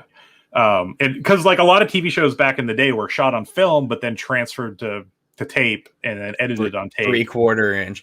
Yeah. I mean, that's why like, and that's why Twin Peaks looks so good and has looked good for a long time. Right. Is because they had a cut negative for the film that they could just scan in. Right. I mean, seasons 1 and 2 of Buffy were 16 millimeter, and then they went to 35 millimeter film. That's why there's a difference. But I kind of like that 16 millimeter grain of seasons 1 and 2 a lot. If you ever do not ever watch the HD versions of Buffy, or because again, there's 4:3. When they 16:9, you can literally see. You can see the lights on the side of the screen. Yeah, they color timed the episodes on video. So if you want like the way that the shows are supposed to look, the DVDs are, the older version is the way to go. Yeah. Because they didn't recolor correct everything to look the way that it looked on the show. Right. I have the SD. I have the DVDs, but I also have the SD version on streaming. So it's fine. It's fine. So yeah, listen, folks, if there's not an announcement before 8 o'clock, by 8 o'clock, I got to go. I'm sorry. And I'm sure I will see it show up in my Twitter feed. And I will, if it's just so news, I'll just leave this video the way it is, I guess, or maybe I'll delete it. I don't know. If it's great news, then I'll come back this afternoon and we'll do a video. But I don't want to come back and be like, David Lynch made a new table. Woo, let's talk about it for an hour. Yeah. But listen, folks, we are literally an hour into when they normally drop this stuff. Something big is happening. Whatever it is, it's they're taking their time with this. Yeah, I mean, they know people are probably also waiting with bated breath to hear what's going to be said. So I wonder though if they're not sending videos out to various outlets so they can all get their stories ready.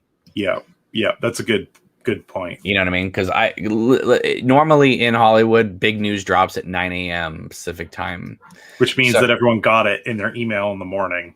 Right, and then they have a stipulation saying do not drop this until 9 a.m.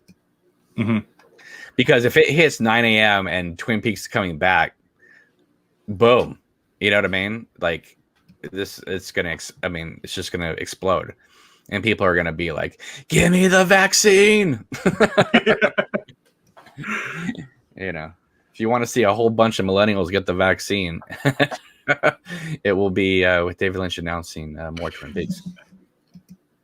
Yeah, it's interesting. I feel like he was kind of ahead of his time. I feel like all those scenes in season 3 of just people not feeling well and people being sick was just, it was in the real world's ether, you know, to get put into a TV show like that. Because it didn't really make sense to me, those scenes. So people are saying that I should just let the video keep going.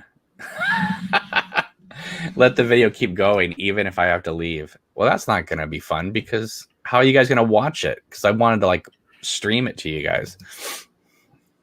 But I'll leave it going. I'll just turn off my camera and mic, and you guys can talk away, I guess. But I'll be disappointed if there's like really good news and I wasn't able to be there.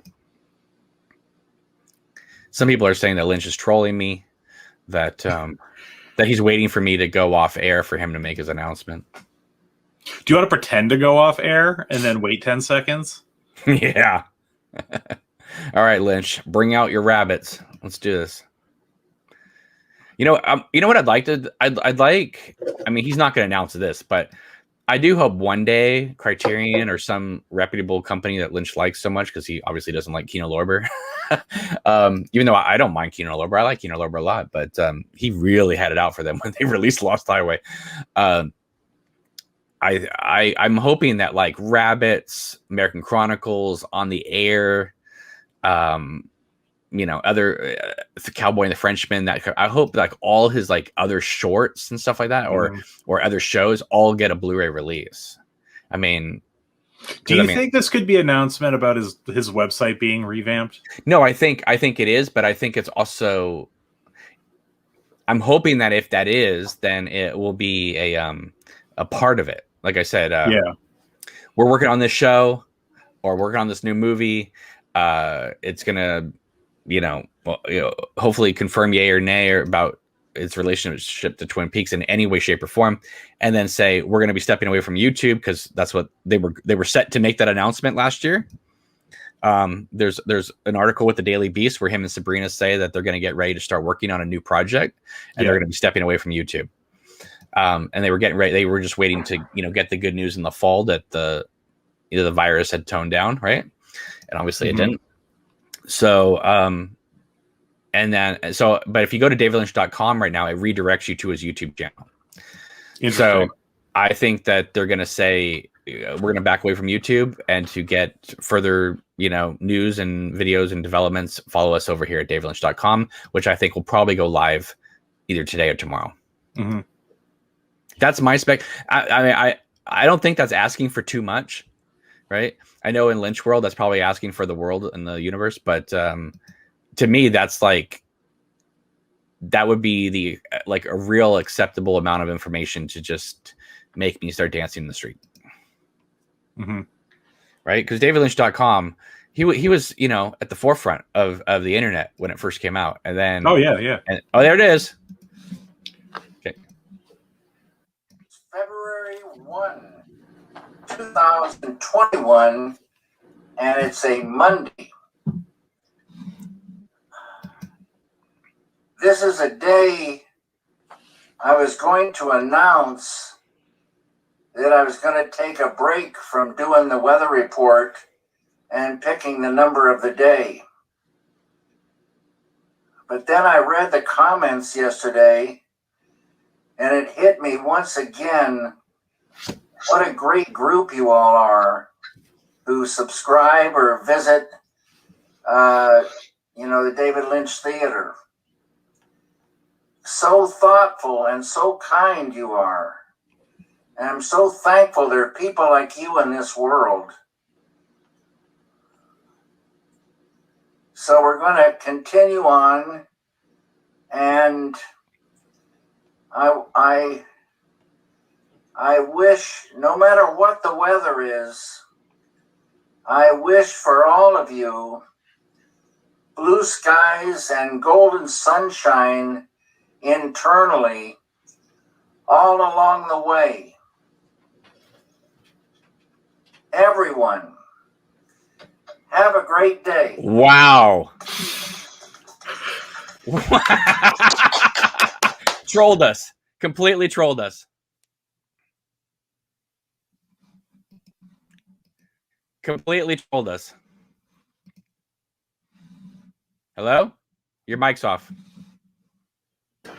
Well played, Mr. Lynch. Well played. Okay, so we have about 15 minutes here before we have to go. Did he troll us? I mean, there could be another video. He's still going to do the number, right?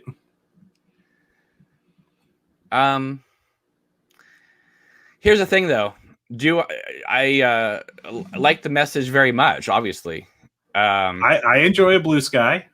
No, I mean I enjoyed the kind messages. I mean I knew that he was going to be stepping away from his YouTube channel. Blah blah blah blah. It's one thing for our channel. It's one thing for our channel to be speculating and discussing about what he could or not say. But think about all of those internet sites that had articles drop, and we're talking like big sites. They're the ones that are going to be like going crazy right now. Right? Yeah, totally. Does this listen, he's a sweet, charming man. Did you hear the breaths in between? Like, yeah. I honestly am really worried for his health.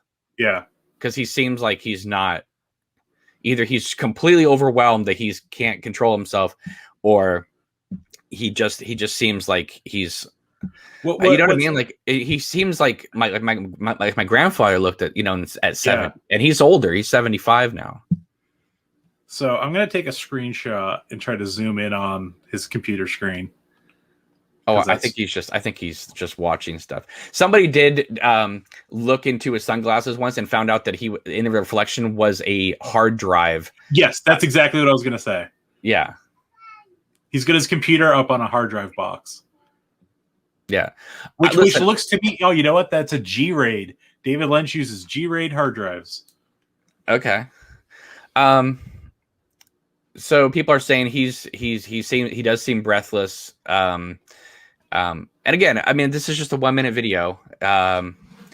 But Daniel says he didn't troll us. There was a message in there. Listen, in terms of the message, in terms of a, weather report type of thing, that's his, that's what he usually does, right? Gives a little life affirming message during these dark times with the weather report. That's great. But he specifically said an announcement, which again was going to be him stepping away from YouTube, apparently. But there are a tremendous amount of outlets right now going, wait a minute, we were all getting ready to drop whatever news he was going to drop, and now there's nothing there. So it's like blue skies and golden sunshine.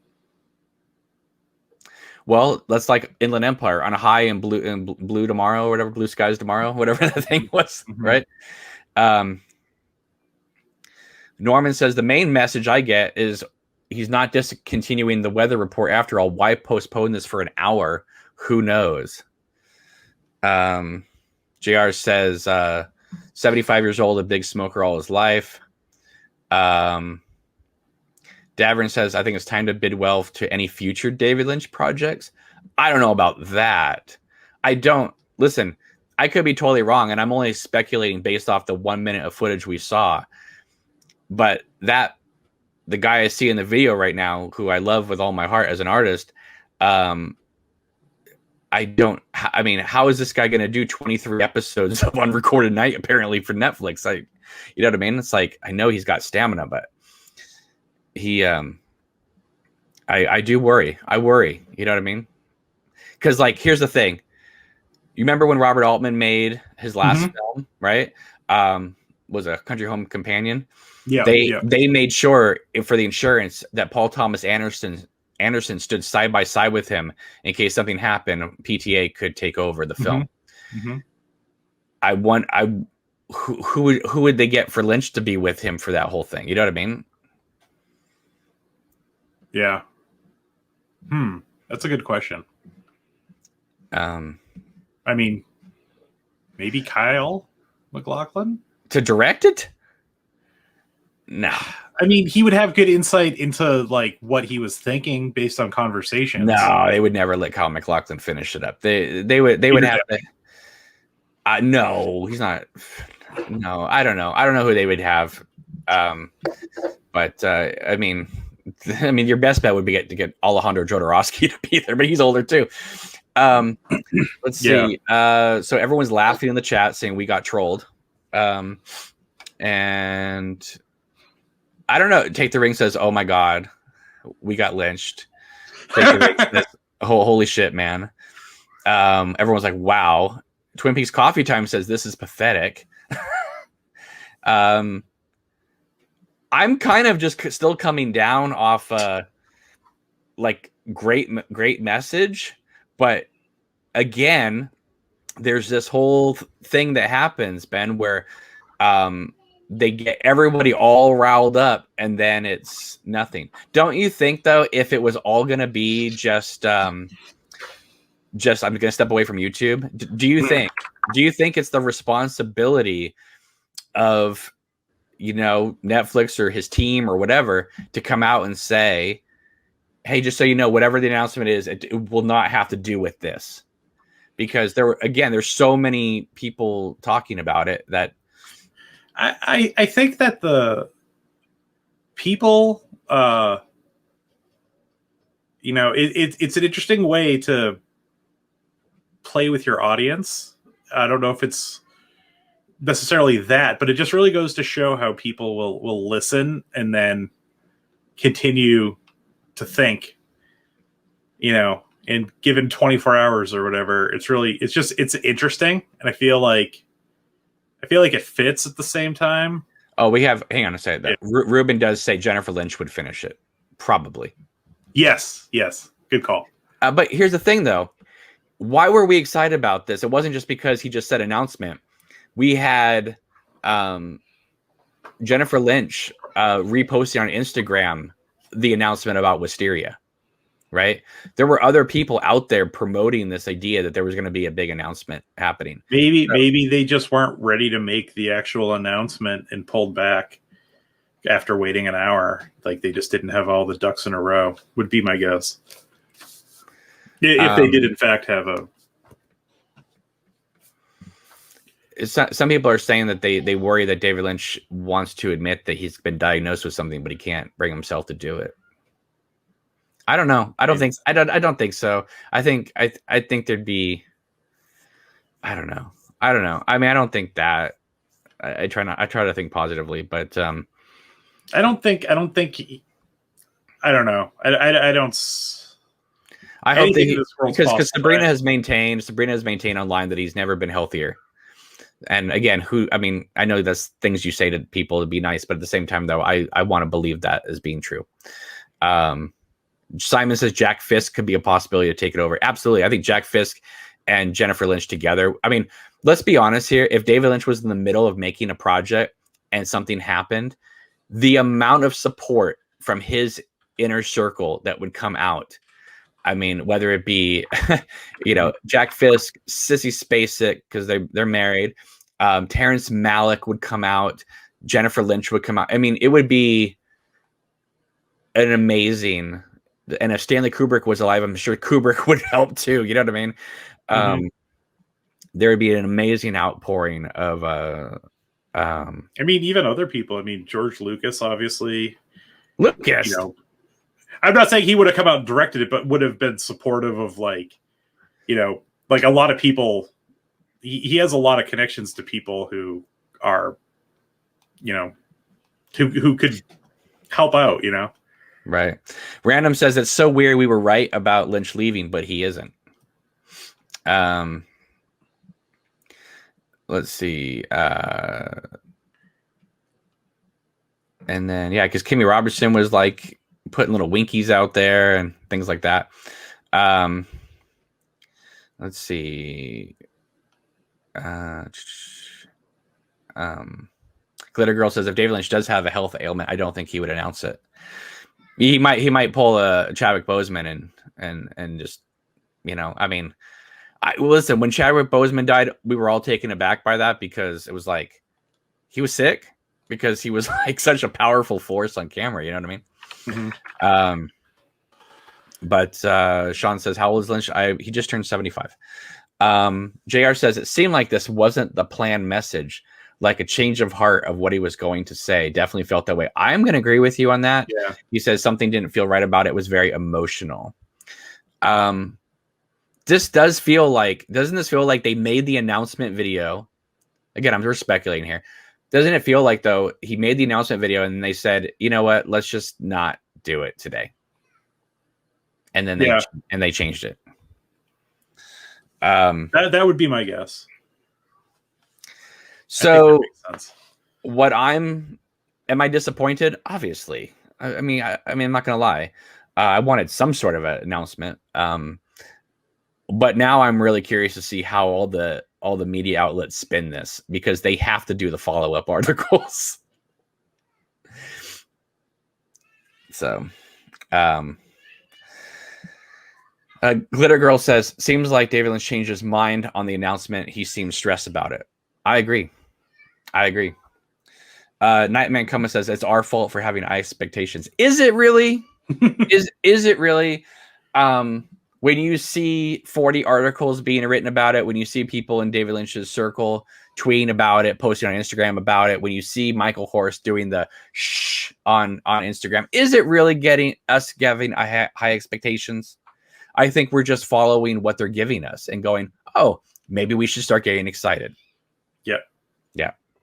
So Mary says he did seem like he was in a rush. Pineapple Squid says it was a sweet announcement nonetheless. No, absolutely. Like, it's hard for me to be mad because the message was endearing and David Lynch. You know what I mean? Here's a question. Is there a difference in a message between saying, like there is. If I said to you, hey, tomorrow I'm going to announce something to you, obviously that creates some sort of expectation. And then we didn't really get an announcement. We got the weather, which is cool. No, he said he was going to take a step back from YouTube. Okay, yeah. So I guess that was the announcement. Was this is my last weather report. Signing off for now. But right, he decided to keep it going. But when he says he saw all the sweet comments, you know what a lot of the comments were? What is happening? What is happening, and and all that. So, yeah. Anyway, so folks, I have to wrap this up, unfortunately. But thank you for tuning in for this non-event event. Last time I felt like this was when we were watching the Comic-Con thing, when they were going to announce that, and then that didn't happen either. Let's see here. Anyway, JR says he didn't need to announce an announcement or take a step back, though. Yeah. And Carl just ends it saying unrecorded message. So, yeah, pretty much. Ryan says, just got here. I'm honestly pretty psyched. They had to know the hype that was built because of this. If he was only going to announce he was going to stepping away, was he not going to give a message? Who knows? Maybe they'll announce something later today. You know, Entertainment Weekly seems to be the ones that gets those scoops anyway. So we will see. Glitter Girl says, thanks for the fun stream. It was fun. What can I say? Yeah. I'll never apologize for the fun speculation. Again, we're always wrong, but and not always, but a lot of times we've been wrong about when they were going to make an announcement. But that's only because they tell us they're going to make an announcement. So anyway, we'll see. Ruben says maybe today. Maybe. I guess we'll find out. Anyway, Ben, thanks so much for joining me. I really appreciate it. Thank you for the 200 and plus people who have been watching. Thank you. Make sure to subscribe to this channel if you haven't already. Hey everybody, this is Cameron from Obnoxious and Anonymous, and I am joined today by a beardless Joey Pedras from the Joey Pedras YouTube channel. How the hell are you? I'm all right. It was starting to get a little warm here, so I thought I'd shave it, and now it's 30 degrees. So big mistake. You're like a sheep. You just gotta just take it all off once in a while, huh? Yeah, I just clean slate. I did the same thing with my hair. It's already coming back though, so I can't stay away from all the hair for long. So a few months ago, we did a video called, it actually was a very popular video. It was called Twin Peaks is Coming Back Sooner or Later. And like I said, it got a lot of views. And I still stand by that, even though it has been an up and down roller coaster with the whole Wisteria, Unrecorded Night, finally climaxing in that weather report that David Lynch said, where tomorrow I'm going to make an announcement, and of course it got every website, or at least entertainment website buzzing about it. All the David Lynch Twin Peaks fans were buzzing about online. You were completely the opposite. You're like, I'm not buying into this unless there's an actual announcement. No. And I was thinking, well, there kind of has to be an announcement because X, Y, and Z, and we've been hearing, rumblings behind the scenes that things were happening about stuff. So I was like, well, this makes sense. And earlier he was talking about wanting to stop his YouTube channel because he was going to be focusing on this, whatever new project was going to be. So I thought, well, that makes total sense. I'm going to be totally there for it. And so I did a whole 90-minute live stream the morning of to be like, hey, let's be here right when he announces whatever it ends up being. And it ended up being, I'm here to make an announcement that I'm going to continue to do the weather reports. Now, I don't buy that for one instant. I do, because listen, if it was such a son of a bitch, it was totally on purpose. Come on. But I don't believe it, because I really, if it was truly going to be that, right? I do feel like there would have been some sort of damage control that had happened. Because remember when Amy Shields, leaked out that there was going to be an announcement. That's why I was cynical. Yeah. Right. But even Sabrina Sutherland, right, one of Lynch's main producers now, went out and did damage control that day. Said, guys, don't get too involved in this. It's really nothing. Well, that wasn't happening with this. So I assume there's going to be, something announcing, because again, and I know some people online try to say Lynch fans just want to, read into everything. But it wasn't about reading into everything. It was about we've been hearing lots of things happening behind the scenes, and there's been studio spaces being rented out, and that type of thing. So it's well, they have to make an announcement at some point. What a perfect time to do it! Announce it on the YouTube channel. Say you're going to pull back a little bit. But when he came out 90 minutes later than usual to announce this, it was just well, wait a minute. You showed up 90 minutes late to announce that you're still going to be doing the thing that you've been doing for the last, 7-8 months. That doesn't make any sense. Well, there's been a recent article that has come out that has said that whatever plans that they had made were going to be postponed at least for a short bit. And that makes perfect sense, right? That's what I figured. Yeah. Even if David Lynch himself is vaccinated, he's got to wait for other people to get vaccinated as well. Even if they did a controlled, COVID pod basically in the studio space to shoot, it would make more sense if more people were vaccinated. Yeah, so he's a little up there, so you don't want to play too loosey-goosey with it. Absolutely. And I figured, they probably own the studio. I mean, they make it very clear in the season 3 behind the scenes that they own the studio space, or at least Showtime. CBS, yeah, somebody owns it that they work with. So it's not well, that's their one time to get the studio space. So I guess they're never going to do it. No, it's just a matter of time. So I was just okay, well, so I've kind of backed off on doing these David Lynch videos because I felt, quite honestly, and it's not David Lynch's fault, but after that 90-minute, what's he going to say? And then it ended up being nothing. I was just you know what? I feel kind of burned at this moment. I'm just going to hold back and wait for something like you to formally be announced before I say anything. Which brings me to why we're doing this video tonight. But I honestly, guys, I don't know what this is about. So I'm coming in blind.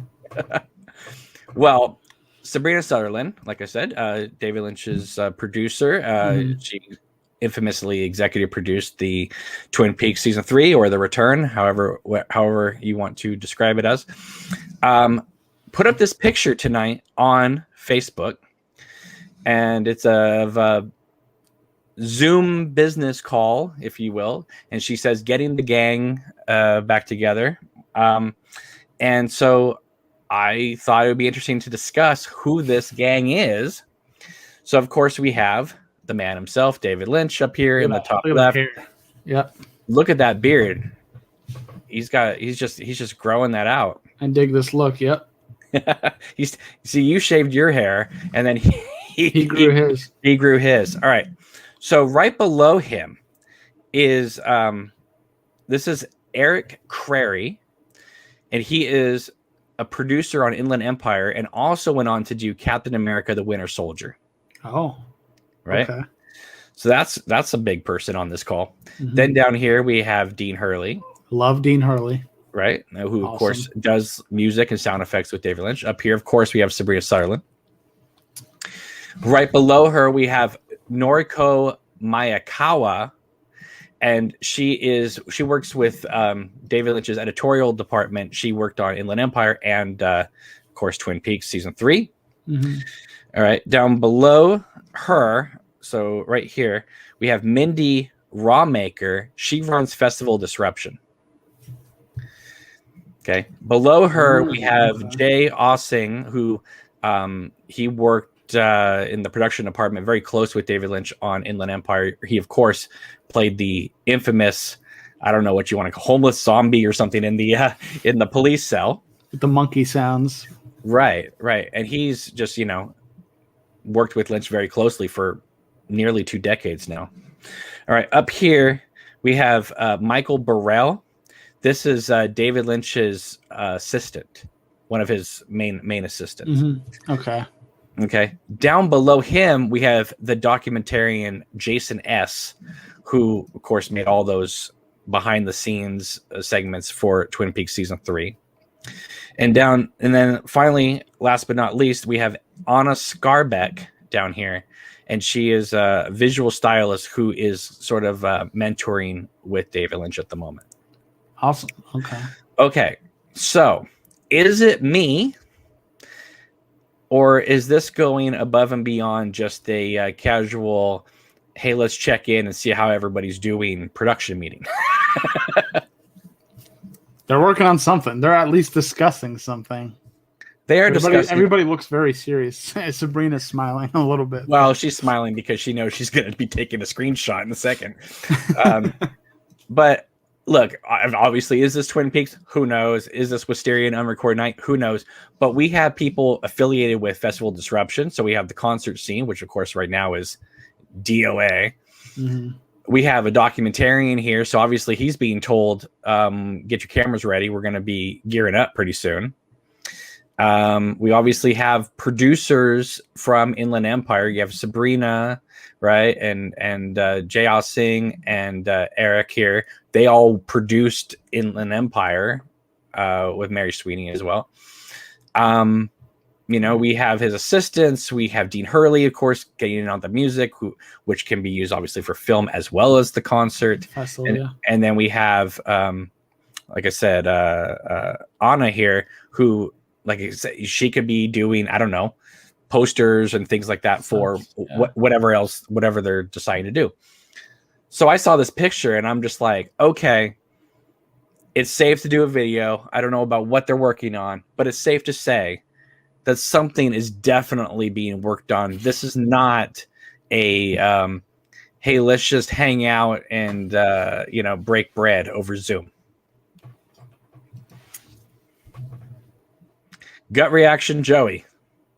I don't know. First, I like seeing all these faces in the same place at the same time. That's encouraging for sure. I don't know, the fact that a lot of the festival, there's a couple, documentary people, Festival Disruption people involved. Dean Hurley's there, so I'm like a little bit more inclined to think maybe it's has something to do with Festival Disruption or something completely new. But then you wouldn't bring Jason S. into that meeting. I mean, I don't know. I'm so hesitant to say anything because but what I'm saying though is that it's I think there's, from what I understand, davidlynch.com is getting primed to be relaunched. So I think if you look at this, we have producers, we have people who work online, we have assistants, we have documentarians, we have festival disruption, we have producers. I think that they're doing, what they call a triangulated crossfire here, where it's like whatever they're working on, they're going to come at it from 3 or 4 different angles. Mm-hmm. I do not think this is just a one thing like, okay, we're going to make a new film, because you wouldn't bring all these people in for just that. I think we're going to do a project and we're going to tie it in with this and we're going to do this, and we may have to do festival disruption online. What does festival disruption look like online? Yeah, that's kind of what I was Right? leaning towards. Yeah. Just a whole Right. like kind of video experience, get davidlynch.com launched, have it kind of live there, or some kind of sister site. Is it me, or do you think that you might have to be a davidlynch.com member for access to festival disruption? That could be something as well. Yeah, I mean, they could do that any which way. I'm curious about content. Mm-hmm. All right, so I'm going to put on my wish fulfillment hat on and say, I think that they're planning on, when they decide to come back and film whatever they're going to film, they want to make sure that it is an experience. Mm-hmm. So maybe my feeling is, instead of, filming all the behind the scenes stuff and putting on a later Blu-ray, I think what's going to happen is, hey, on davidlynch.com, you'll have access to exclusive behind the scenes footage. Yep.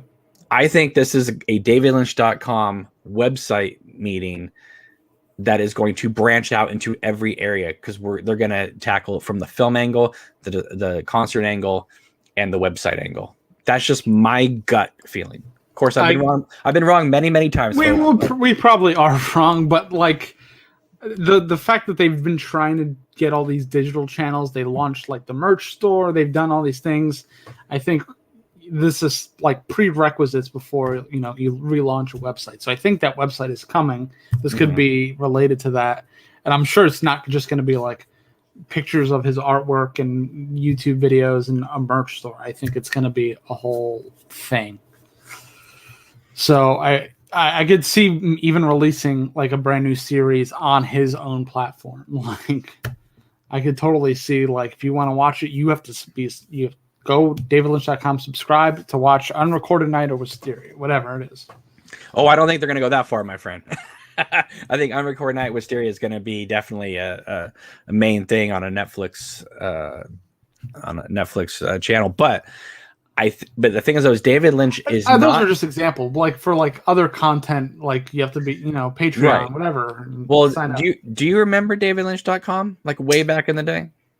I would that closed like probably a little bit after I got on board, so I never really got to really. So it was a really interesting website. It was mostly known for its message boards, and because he would kind of pipe on there once in a while. And the weather reports, right?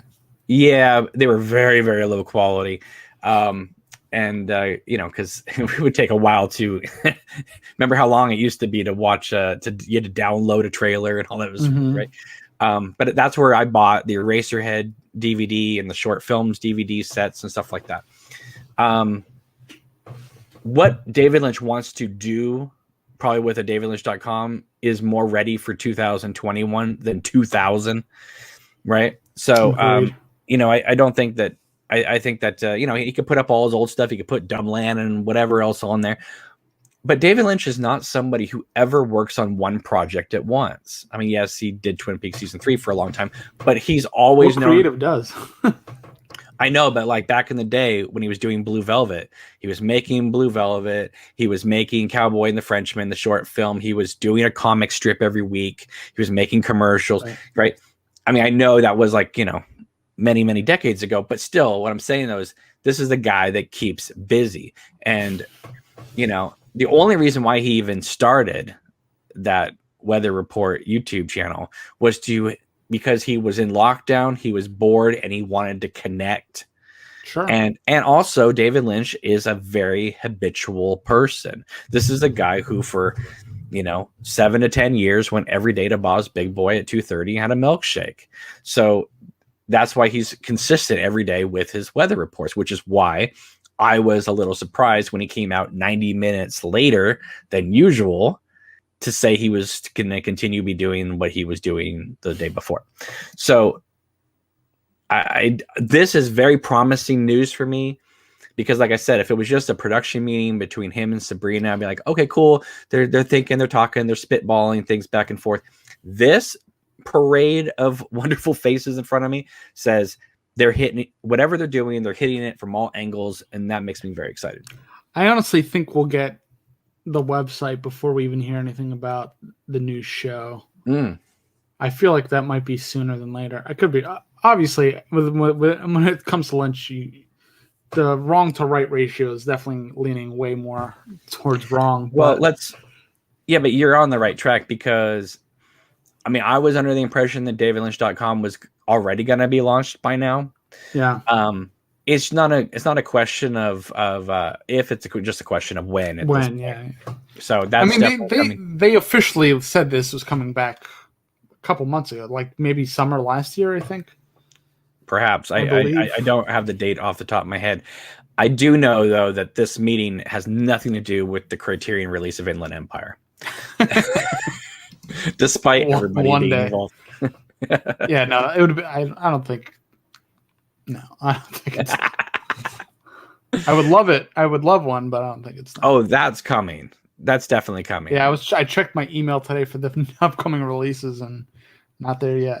No, but it will be there. I mean, Janus Films does not drop still images like that and don't follow through at some point. So, not to worry.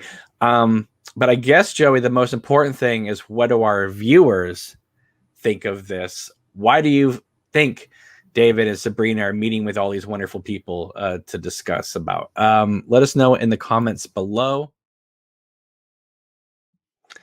Ladies and gentlemen, we have an update. David Lynch's Unrecorded Night is slated to start production on May 3rd, 2021. This is coming to us from productionlist.com. It says May 3rd, 2021, Los Angeles, California. Project summary: Unrecorded Night is a 13-episode drama series from director David Lynch. Obviously, the plot is under wraps. So it is official. David Lynch's Unrecorded Night, or Wisteria, whatever the heck it ends up being called, is going to start production May 3rd of this year. Isn't that exciting? I'm super excited. Finally, some good news. Finally, some real news. All right, everybody, let me know what you think in the comments below. Make sure to get... Hey, everybody, this is Cameron from Obnoxious and Anonymous, here with a really cool potential update. This is coming to me from James over at Twin Peaks Worldwide. Sent me over this tweet from actress Andrea Hayes, who, of course, plays Heidi in the series Twin Peaks. She posted on Twitter today, "I learned something new today," and then posted a picture of the Wisteria plant. Now, this, of course, continues the is it Twin Peaks, is it not Twin Peaks discussion, when, of course, referencing David Lynch's upcoming project, Wisteria / Unrecorded Night, whatever they end up calling it, of course, the 13-episode new series that is slated to start production this May. Now, we've known for a while that they've had the studio space available starting in May. But we were kind of thinking maybe it was going to be postponed a bit, but thankfully seems like all things are a go and the series is going to get started very, very soon. That's very exciting news. I'm really happy for David Lynch and his cast and crew. But this really makes me excited that potentially we are going to dive back into the Twin Peaks universe within this new project. I'm looking forward to whatever new details come out about the project. So thank you to Andrea Hayes for posting this kind of cryptic clue, of course, which is going to make all our minds explode into more speculation. And I want to thank James over at Twin Peaks Worldwide for sending me this really cool tweet, because I never would have seen it, because I don't actually follow her on Twitter. So anyway, I just want to keep you guys in the loop, let you guys know things continue to be happening over there in David Lynch land, and I can't be more thrilled about it. So thank you, everybody, for watching. Really appreciate it. Make sure to follow us on Patreon, Facebook. Hey everybody, this is Cameron from Obnoxious and Anonymous here, bringing you just a sort of a fun tidbit of news here. This is coming to us from longtime viewer Zane, who sent this to me via email at 2:23 a.m. last night. So hopefully he's having a nice morning, relaxing and sleeping in.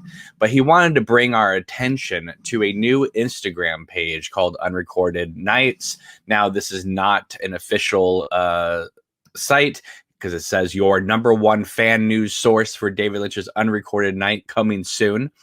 That being said, it is following 7 people. Let's take a look at the 7 it's following. So it's following Michael Horse, Dana Ashbrook, Charlotte Fenn, Kimmy Robertson, Machen Amick, Kyle MacLachlan, Twin Peaks on Showtime.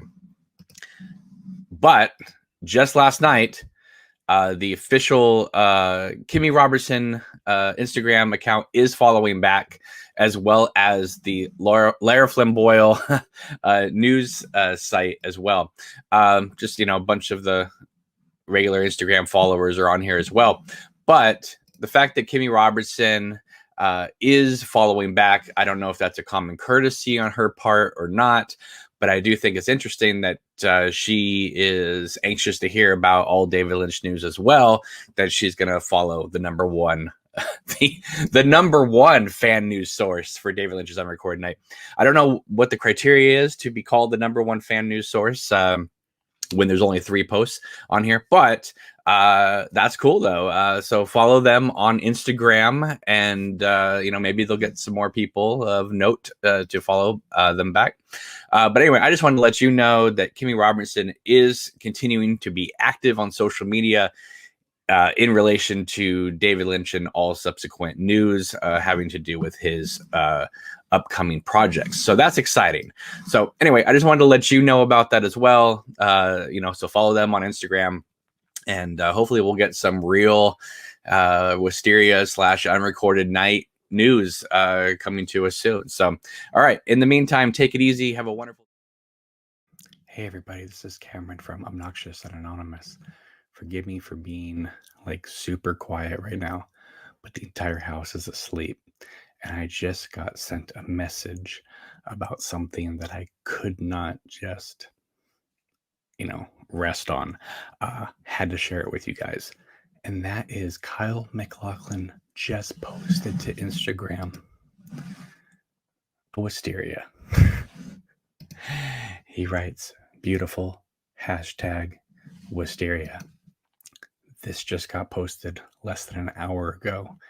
Everybody's flipping out on Instagram right now.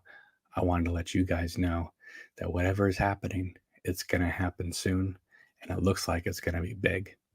So anyway, just want to let you guys all know about that. Hope you're all doing well, having a great night.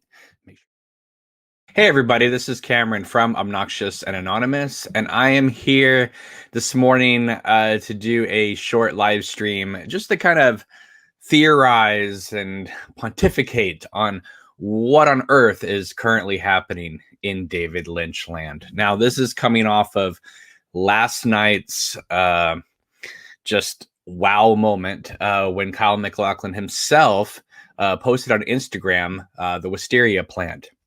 Now, what's interesting about this is just another key person in the Twin Peaks, actor and crew that have been posting these Wisteria plants. This has been happening for over a year now, off and on, but it has been intensifying over the last few days.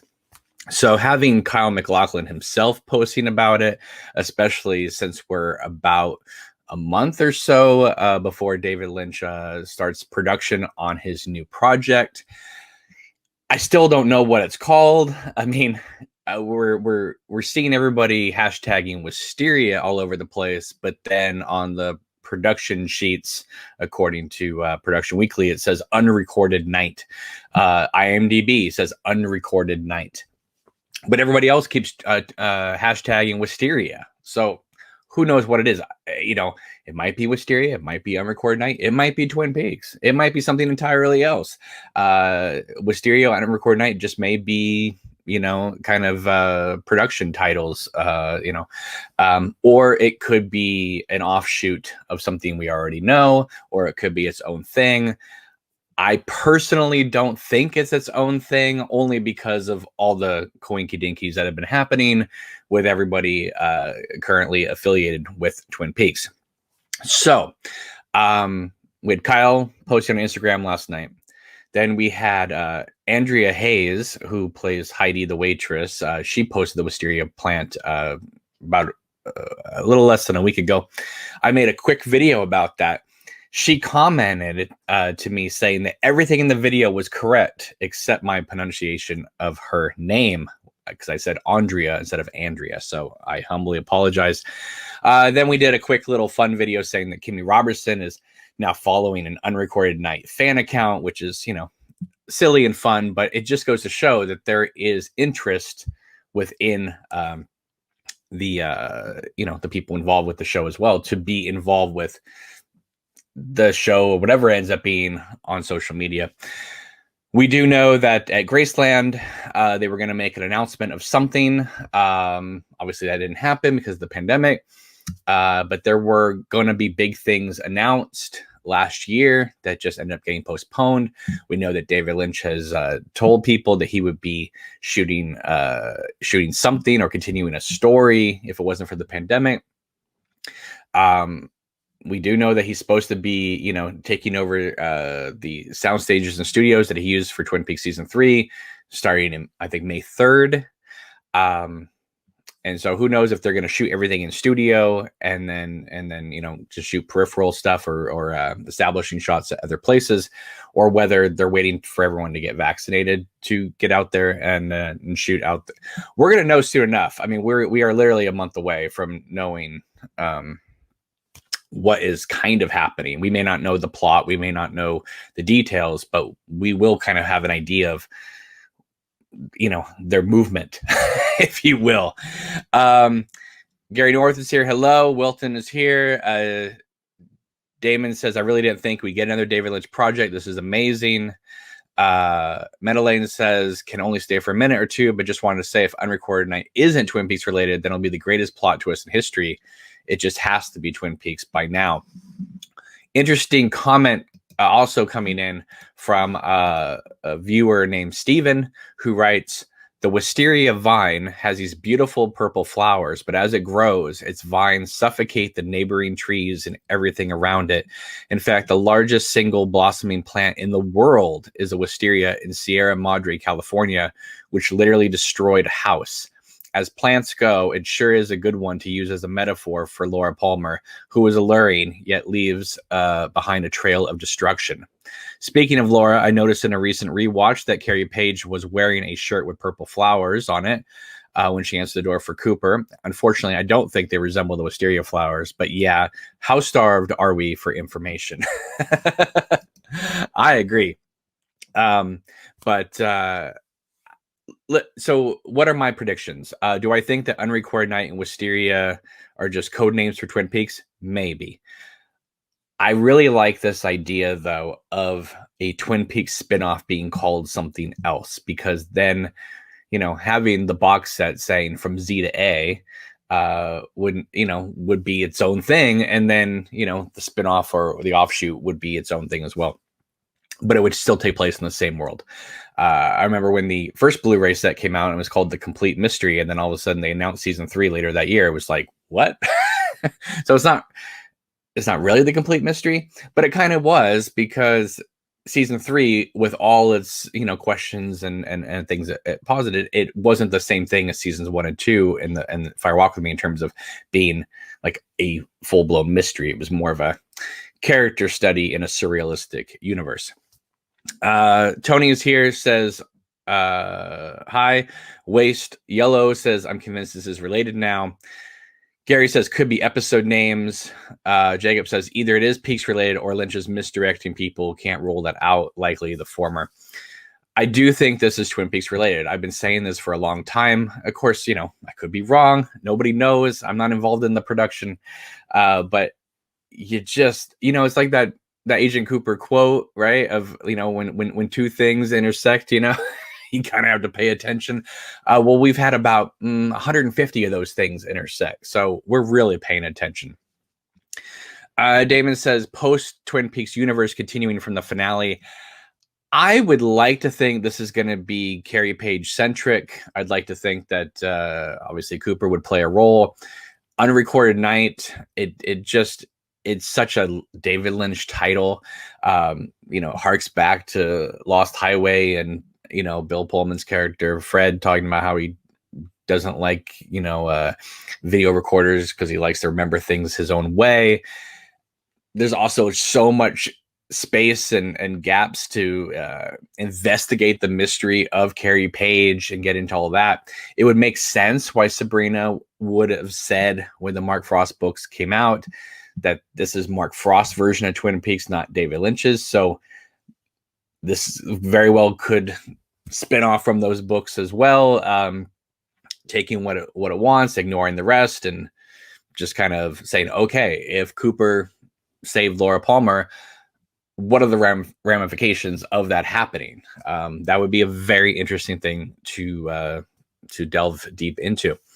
Norman says Carrie Page the series. I'm hoping because season 3 did wonders for Kyle MacLachlan in terms of showing his range with all these different characters. I think that Cheryl Lee needs that same respect. And even if it's just one character, or she plays Laura, or I hope she comes back as Maddie. I would love to see.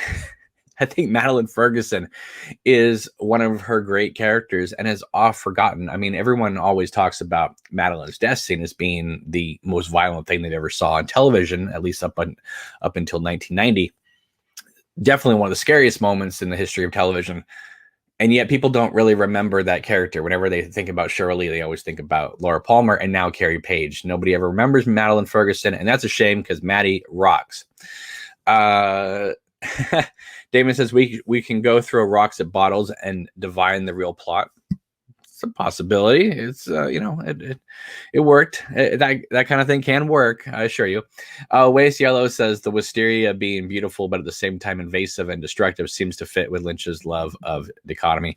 Absolutely, positively. It's like Wisteria totally works as a David Lynch title as well, but I'm gonna lean on Unrecorded Night only because if you look at his titles, Elephant Man, right? Blue Velvet, Twin Peaks, Lost Highway, Mulholland Drive, Inland Empire, Straight Story. He likes the two words. So I'm gonna lean into Unrecorded Night. Maybe Wisteria is the name of the pilot. I don't know. We're gonna find out soon enough because they're gonna have.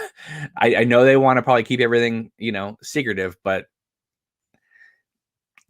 you do have to announce some things. Or maybe he just got completely burned with what happened with season 3. I mean, not that it really hurt season 3 at all, but I know that he was kind of upset that things were getting leaked out, like the ending on TMZ and all that. Actually, the ending leaked out on Twitter first, and then TMZ picked it up. But so maybe they do just want to lock this whole thing down and shoot it entirely in a studio. That would make sense because there'd be no leaks. then obviously if they were shooting all around town and all that. Because if you look at his films, Mulholland Drive and Inland Empire, while the internet was, there, it wasn't where it is today, right? So it's a whole other world. Absolutely. Jacob says, I always empathize with Maddie because of what happened to her, but never had strong feelings about the actual character. I just love the fact that Cheryl Lee was able to play a completely different character, and while had to lean into some Laura Palmer aspects of her when she's donning the wig at Easter Park, at the same time, though, Madeline Ferguson was a complete different character. Kevin says, I hope Ray Wise is more involved this time. I'm gonna say that he's probably hoping that too. Linus says maybe the Unrecorded Night is the unofficial version that Cole remembered. See, that to me, Linus, makes the most sense. Like the fact that they implied that Gordon's going to remember the unofficial version. Well, or no, he's going to remember the official version, but now it's the unofficial version. I forgot how they mentioned it, but they were referred to it as that way, and that would make sense for Unrecorded Night. Mary says, I hope Lara Flynn Boyle is involved. She seems like she's at a much better place right now, and I think she'd be happy to join. See, and this is something I've also been saying. I think Donna is going to play a major role in whatever this thing ends up being, because in the part 17, when they do the whole Fire Walk Me flashback and Laura's talking to James, Lynch could have cut to Cooper, watched him in the woods, and then cut back and shorten that conversation up. He didn't. So he left Laura talking about, even Donna doesn't know me. You didn't need to include that in the recap. He chose to leave Donna in the canon. Then when Sarah or Judy goes wild and knocks the pictures off the table and grabs Laura's homecoming picture and starts to stab it, you'll notice only one other picture stayed up after she knocks the pictures down. There's one other picture that's still standing, which is the Laura Donna picture from season 1, I believe. So the fact that Donna is referred to twice in the second to last episode, plus I think Doc Hayward mentions her as well in his cameo there. So I think Donna, while it may not seem obvious that she would play a role, like I don't know what her role would be, the fact that they had 2 very major Donna drops in the second to last episode is pretty extraordinary. Norman says Maddie's alive and well in Missoula with the changes in the timeline. Good. Then maybe we'll get her back. Wisteria is here. Hello, Wisteria. Tell us all about the show. Cheryl Lee deserves her lead role. I agree. Laura Palmer is the foundation of the Twin Peaks universe. She's got the range, the opportunities there with Carrie Page. Come on.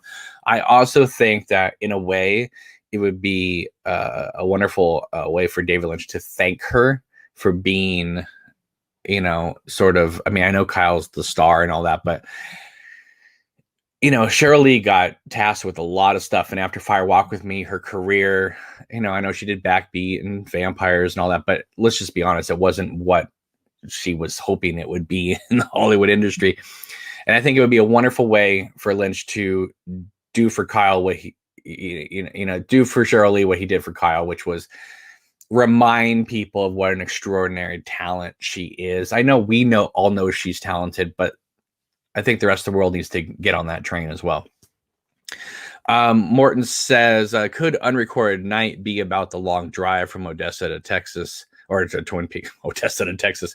Odessa to Twin Peaks. It's still early here, folks. It's about 7:30 in the morning. With Carrie and Cooper, we didn't see much of that.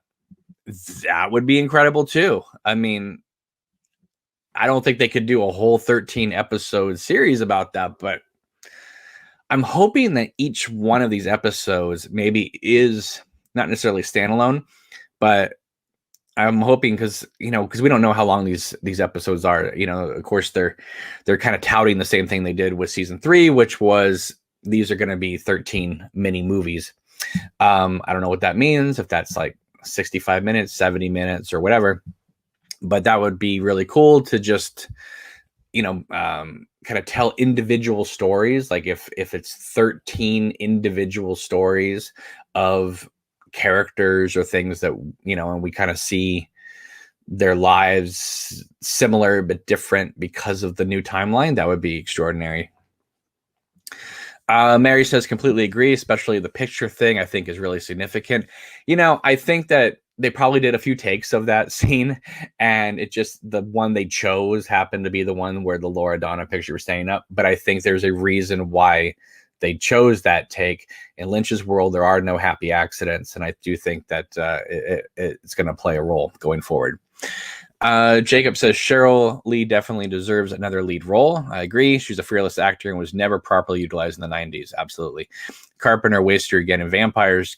Give her some great material again. She did a really good movie called Bliss, which is kind of a relationship drama, I guess. but that's a movie no one's ever going to see. And, you know, it was like, you know, it's one of those cable movies and all that. I mean, she needs to be front and center, prominent, an entire series revolving around her.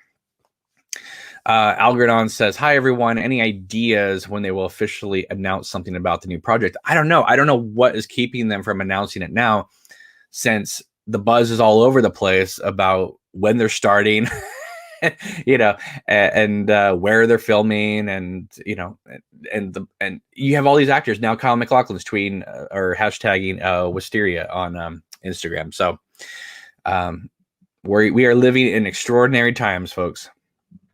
Gary says, I still believe Lynch isn't done with the past. I'm sticking by my prequel prediction.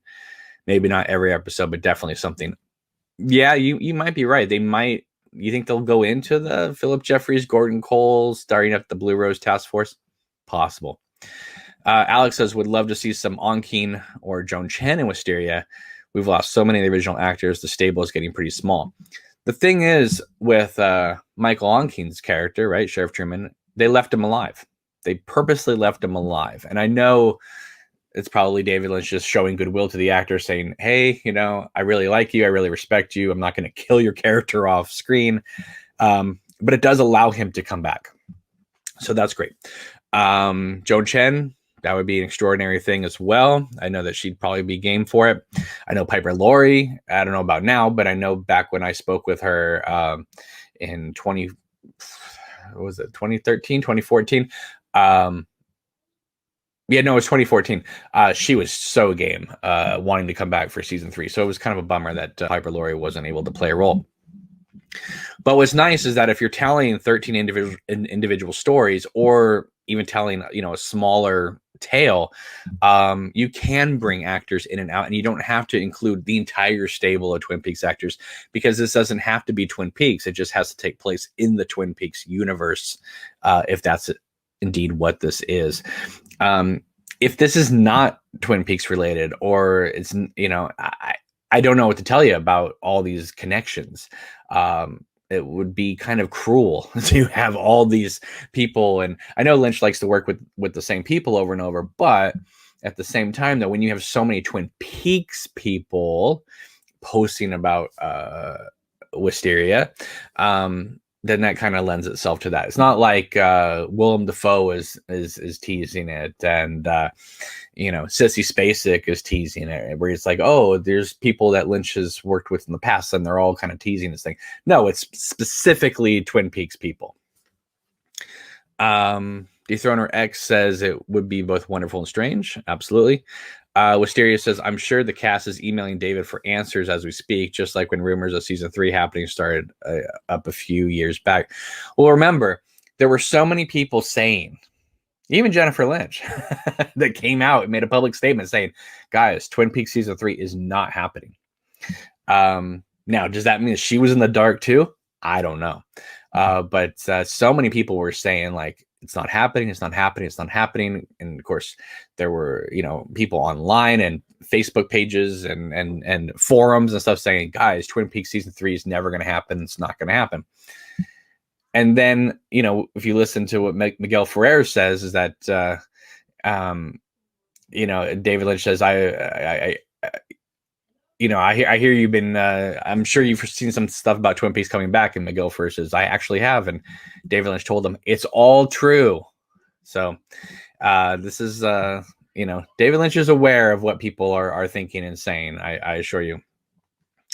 Linus says, if this is not Twin Peaks related, we've been trolled hard. Well, Lynch has been trolling us for a while now, but I think in some ways it's purposeful, and in other ways, I think it kind of caught him off guard. Like, for instance, when he said he was going to make a big announcement on his weather report, and then the next day, the next day, his weather report said, you know, my announcement is that I'm going to continue doing the weather report. I do not think that's what it was going to end up being. Why? Because his weather report came out like an hour and a half later than it usually does. And he's such a habitual person. That's not, I think what it was is that I'm going to make an announcement that we're going to slow down things on the weather report to concentrate on a new project. Because he had made that announcement like 6 months earlier in an interview where he said, we're going to be slowing down the YouTube channel because I'm going to be focusing on a new project. So I thought that's what he was going to announce. And of course he didn't do that, which made me think, okay, you know, they're gearing up, they're ready to go, but they don't know what's going to happen, whether the state's going to be still locked down or whether, you know, whether people are going to be vaccinated or not. So it's like, I think that they were going to make an announcement and then they decided, let's just kind of hold off just in case, you know, things don't pan out the way we want. We don't want to get people overly excited. So I do think that there was going to be a little bit more to that announcement, just based off the evidence of what we've already seen. JR says it will definitely be Twin Peaks related. I think it will continue the Carrie Page Cooper thing. It's a great dynamic. I mean, honestly, having Kyle MacLachlan acting opposite Cheryl Lee, it's kind of what we kind of want, right? I mean, just that interaction. I mean, Agent Cooper, if you go to the international pilot, or let's say the second episode of season 1, that was there, right? The Cheryl Lee, Kyle MacLachlan interface in the red room, and how she walks over to him all seductively and kisses him. You know, we've kind of been heading towards this moment. In Fire Walk With Me, the original script, Cooper and Laura have sex. I mean, so thankfully it didn't make it to the next, it didn't make the next rewrite, and they didn't shoot that, thankfully. But that's something that Lynch has been thinking about for a while now. So yeah, so anyway, obviously there's no real news yet. I'm assuming there's going to be news sooner than later, because we are, like I said, just a little over a month away from when they're starting to film. So that's exciting, folks, and I'm all here for it. And you know, if you're here for it, make sure you are subscribed to this channel, because we are going to deep dive into all this as we continue on. And then obviously when it comes out, we will be discussing it and analyzing it and all that fun stuff that we did with season 3. I do want to bring your attention to one thing while a bunch of you are here, and that is my Twin Peaks fan film, Queen of Hearts, is 60% done. I'm super excited, super happy about that. And I just want to show you the new poster that got dropped yesterday, if you have not seen it. And that is this here. This was created by Maya Lundgren, who is a well-known artist in the Twin Peaks community. And yeah, so we unveiled this yesterday. I'm pretty proud of it.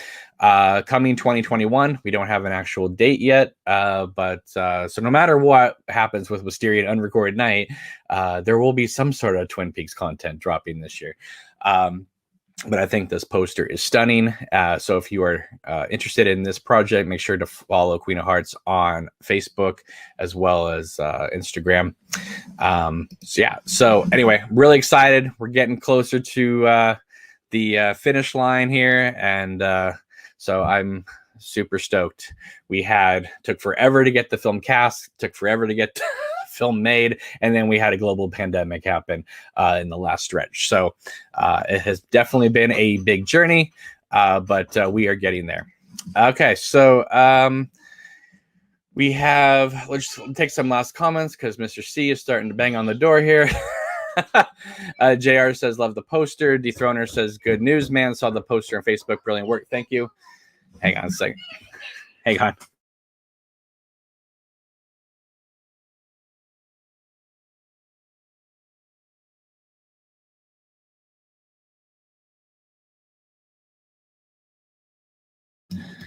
All right. So here you go. Mr. C, say hi. Okay. Dethroner X says, good news. Oh, yeah, I already said that. Mary says, love it. Wisteria says, it makes sense that Unrecorded Night would be Carrie Page centric. We got Cooper's story for the return. Now the story will be handed to Carrie, who will carry the story forward. Thumbs up to that comment. Linus says, looks great. Jacob says, doppelganger. All right, Mr. C, we're going to wrap this up. We got some things to do, but thank you everybody for watching. I really appreciate it. Make sure to give this video a big thumbs up. Subscribe to this channel if you haven't already. Also follow us on Patreon, Facebook, Instagram, Twitter, emails anytime at obnoxious@anonymous@hotmail.com. Thank you so much for watching. I really appreciate it. Can you say goodbye? Goodbye. All right. Hello. But then Sabrina Sutherland liked that Instagram post. Something's happening for sure. Well, absolutely. I mean, we know where they're filming, but no, but you know, Heidi the waitress, she posted Wisteria the other day. Mhm. Like, let's just cut the BS, right? I mean, we all know something's happening, and I forget who it was, but someone brought up a good comment here.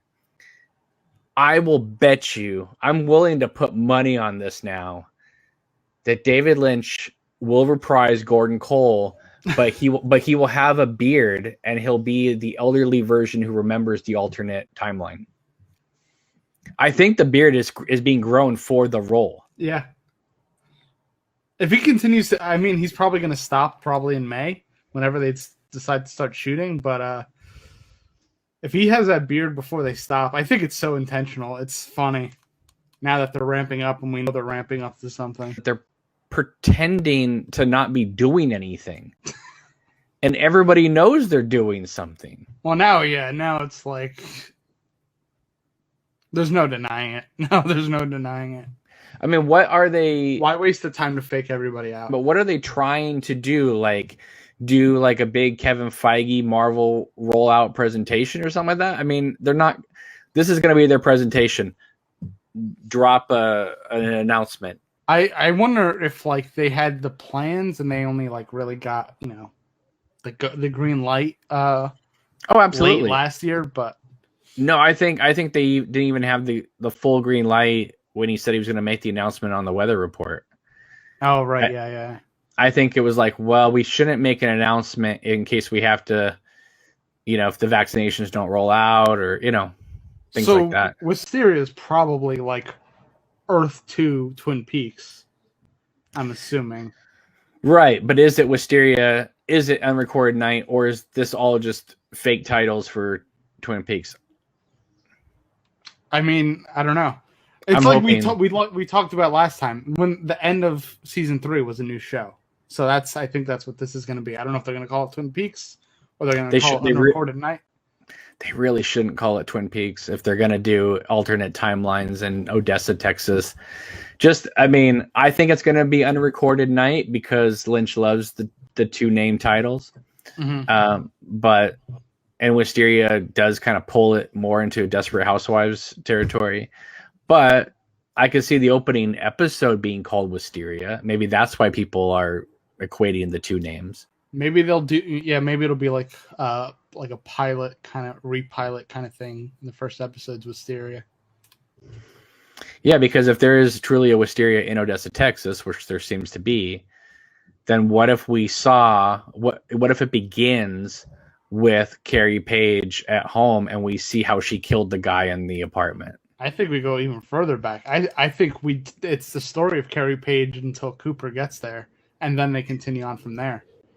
So do you think, just by what they presented to us, because we know that Cooper rescued Laura, and that set off a new timeline where she wasn't killed, and that she ran away. So is Carrie Page a new person, or are you feeling what I've always felt, which is it's Laura Palmer under a new assumed identity?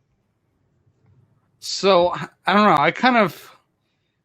I think it's like a weird Lynch thing where it's like, oh, I am Laura Palmer, but like I'm Laura Palmer in this new like body with these new. It's basically Laura Palmer in this new situation. Probably has different friends, different family, and you have to unlock. It's going to be like another duality person thing. Like Carrie Page is like the evil part of Laura Palmer. Laura Palmer is the Golden Globe. But if there's a new timeline, that means that Cheryl Lee can also play Madeline Ferguson again.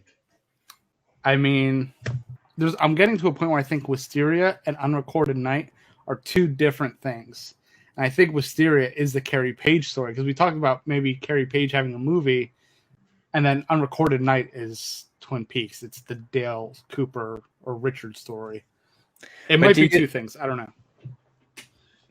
I'm also thinking right now, based off what I've seen, and of course this doesn't mean anything, but just from what I've seen, I don't even know if there's going to be an actual continuing story in this. This might be 13 individual little mini movies about different characters.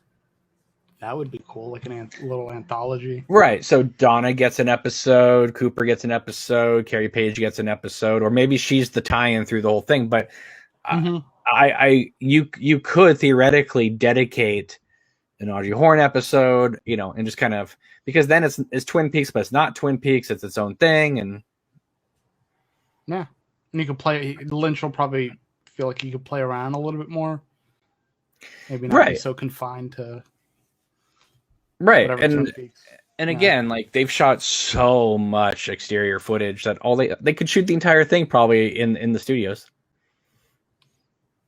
I don't know. Yeah, you might be right. Wisteria might be like the Carrie Page episode. Now the owners of the Tweed's Diner also liked Kyle's Instagram post, but but people such as that are constantly liking what the Twin Peaks actors are doing. It's not like obviously if we hear, oh, the Double R Diner or Tweed's Diner is put on lockdown to shoot something, but there'd be so many locals in that area snapping pictures and that type of thing. I don't think they're doing that. I think they're staying in California. Yeah, I don't think that. Yeah, I still think after the TMZ thing, they're gonna keep it as lockdown and. But vaccinations are not. It's not. Is it really safe to transport an entire production, up to the Pacific Northwest? Matthew says, I always thought an anthology TV show about Blue Rose cases would be crazy. I think that one of the mini episodes, if it was that, could be the Gordon Cole, Philip Jeffries first case in the motel room movie. That'd be cool. I also thought Chet Desmond right away. Where did he go? A friend of mine did reach out this morning and said, hey, if we're going to do alternate timelines, if we're dealing with Donna Hayward, can we please have Lara Flynn Boyle and Maura Kelly be in the same episode? I'd be so down for that. JR says, with alternate timelines, David Lynch is free to do anything, no restraints, doesn't have to link anything.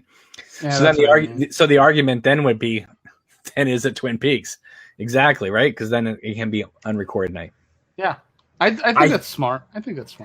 I think that having a box set called From Z to A kind of says to me that that's it for this incarnation of Twin Peaks. Going forward is a different thing.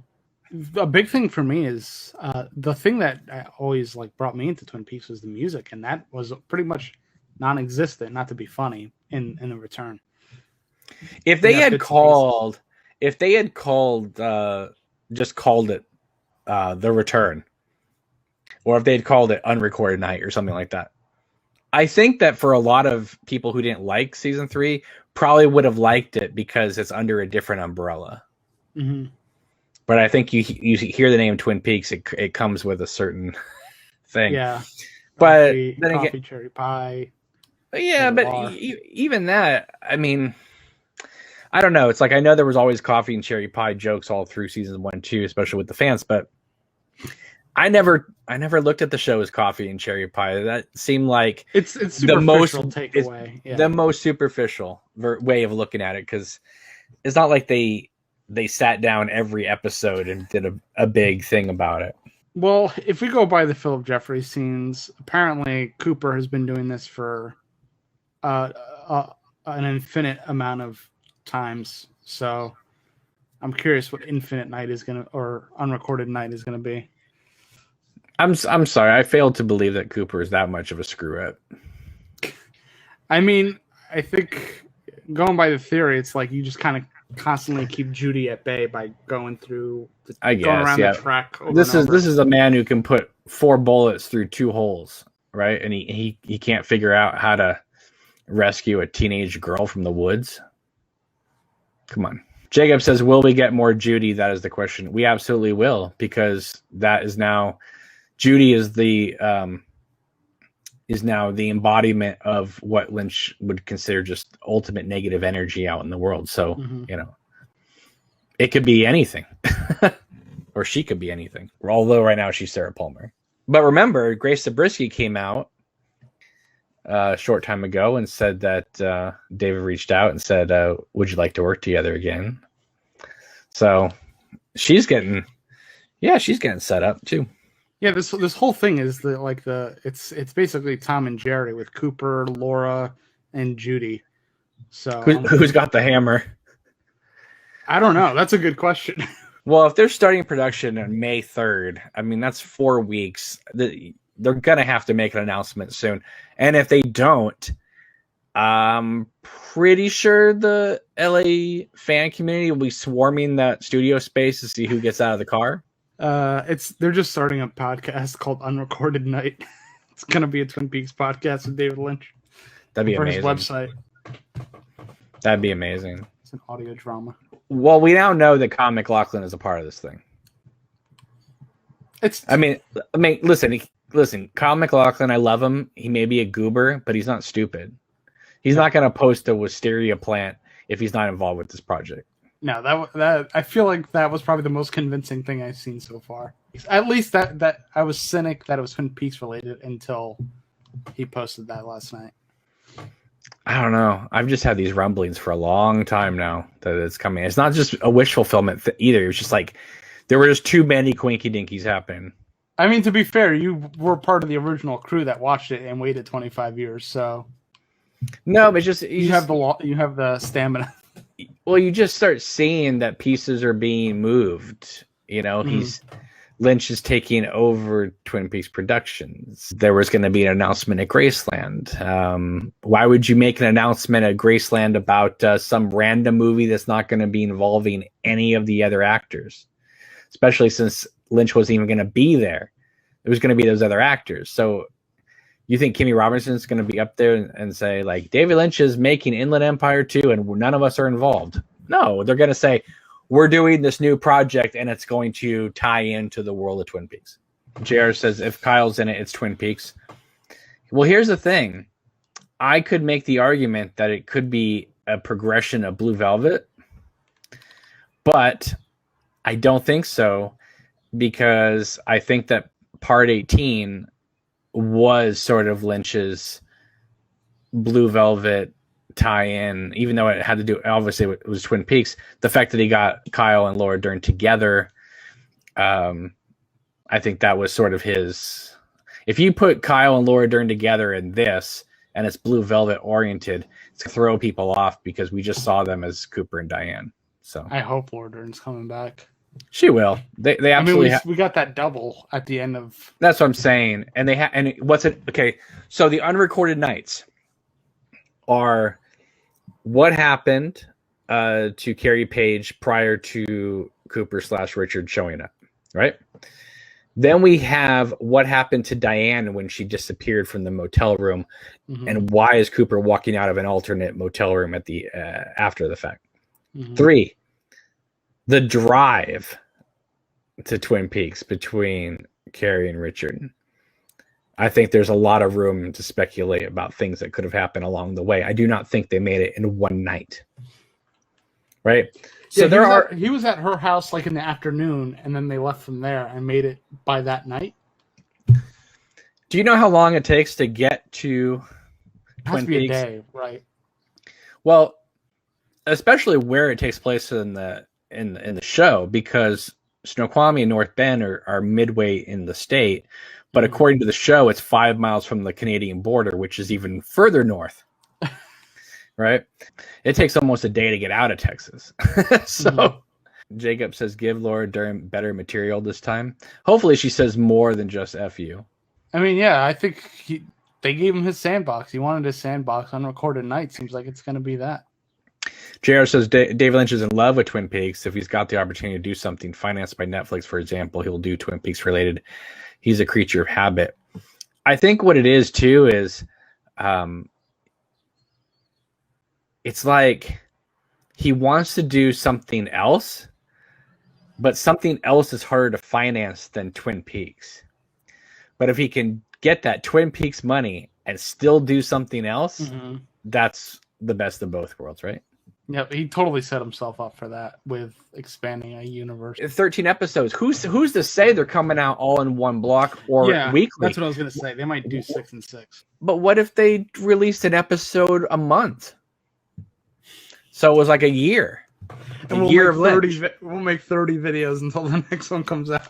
If it's the first of the month, it's David Lynch, They could turn that into a cool little I think thing. it's interesting that they are filming in May, though, like spring. I guess it's close to summer, but I feel like the seasons are gonna tie in a way. Also, probably more practical. It's probably an actual practical reason. Interesting. JR says it's not coming out for a while. Netflix won't pressure him. No, I agree. I agree. I'm just saying there is sort of a time factor when you're over in your 70s. Yeah. I mean, Lynch has already outlived Stanley Kubrick. But I haven't been crazy about any of the new merchandise, really. I don't know. That's the thing. I have felt this way since season 3. Like, I've gone to the Showtime store like, ooh, what am I going to buy? And I'm like, nothing. Salami King says, any chance of Wisteria being shot on film? No. That would be cool. I wish. You never know. Netflix money, but film is too slow. Joe, you're gonna have to come back when there's actual news, and yeah, I'm sure. I have a feeling it's gonna be pretty soon. And then once the official news drops, then we'll be up and running.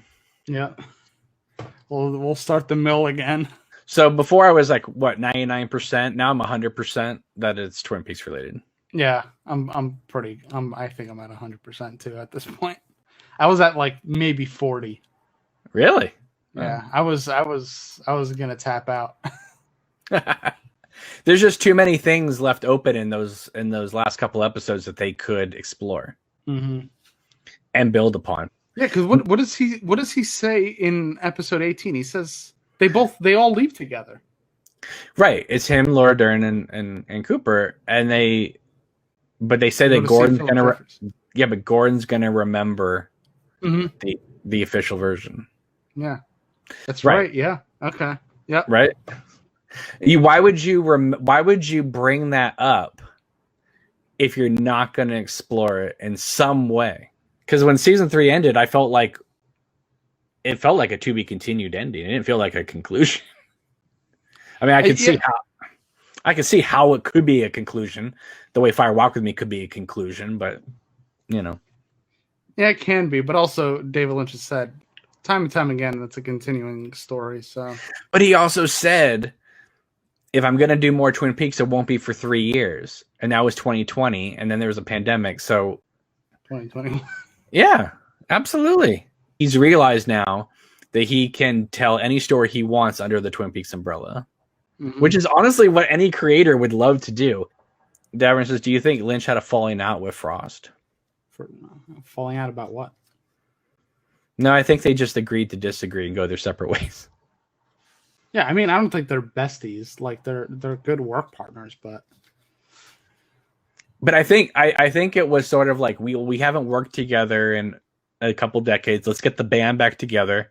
And then I think they got back together and they realized it's probably best that we're separate. Yeah. Sometimes you can't recreate that magic. Sometimes it's flash in a pan. So I think that they did write the script together, and then I feel like Frost just let Lynch make whatever changes he wanted to as they progressed through filming. That's just the vibe. That's just the vibe I get.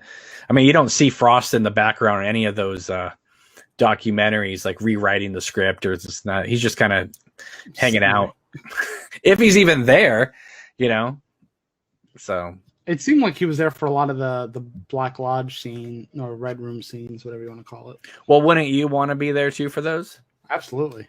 It's not even just like, oh, I want to see if Lynch is doing the script correctly or anything like that. It's just kind of like, who doesn't want to hang out in the Black Lodge? At that point, I think that stuff is mostly Lynch. Darren says, will Frost release a season 4 book? I don't know. I think the final dossier was the final dossier. I mean, I think the final dossier could probably even tie into what's coming because we know there was discrepancies with those books too. So, well, here's the question then: do you think Lynch will? Because Sabrina made it very clear that this is Frost's take on Twin Peaks. Do you think Lynch will? What do you think he would completely ignore from those books to impose on this new thing? I don't think, honestly, there's a lot in the final dossier that Lynch would even want to tackle. I think it's just another case of they set themselves up for a sandbox so David Lynch can make his shows. If Mark Frost wants to write books in his Twin Peaks, then he could do books, and they both can do Twin Peaks in their own way. And there'll be plenty of Twin Peaks, or not plenty, but there will be a variety. Cool. Well, looking forward to it. And thank you to the 30 of you who are watching right now. I appreciate it. And it's exciting to get have some viewers again on this channel. It's because the wheel's turning now. Everybody's coming back. Yeah. This channel gets popular every 3 years. So thank you, David Lynch. Hey everybody, this is Cameron from Obnoxious and Anonymous. Forgive me for this rather fast and impromptu video. I just got a message from a Kevin Johnson saying, hey, you got to check this out. Michael Horse over there on Instagram just posted this bad boy. So Michael Horse, aka Deputy Hawk, now Sheriff Hawk, according to the final dossier, just posted a wisteria plant on Instagram. So, okay, this is getting ridiculous, right? I mean, this is either the biggest in-joke in the Twin Peaks cast and crew, or there's something serious going on here, folks. And, enough of this, Unrecorded Night, Wisteria, whatever it is, it's going to be its own thing. It's not going to have anything to do with Twin Peaks. Look, enough is enough. We've known this for a while, folks. But this just every day seems to kind of confirm more and more that whatever is happening is definitely happening within the Twin Peaks world, with the Twin Peaks actors, with the Twin Peaks crews. I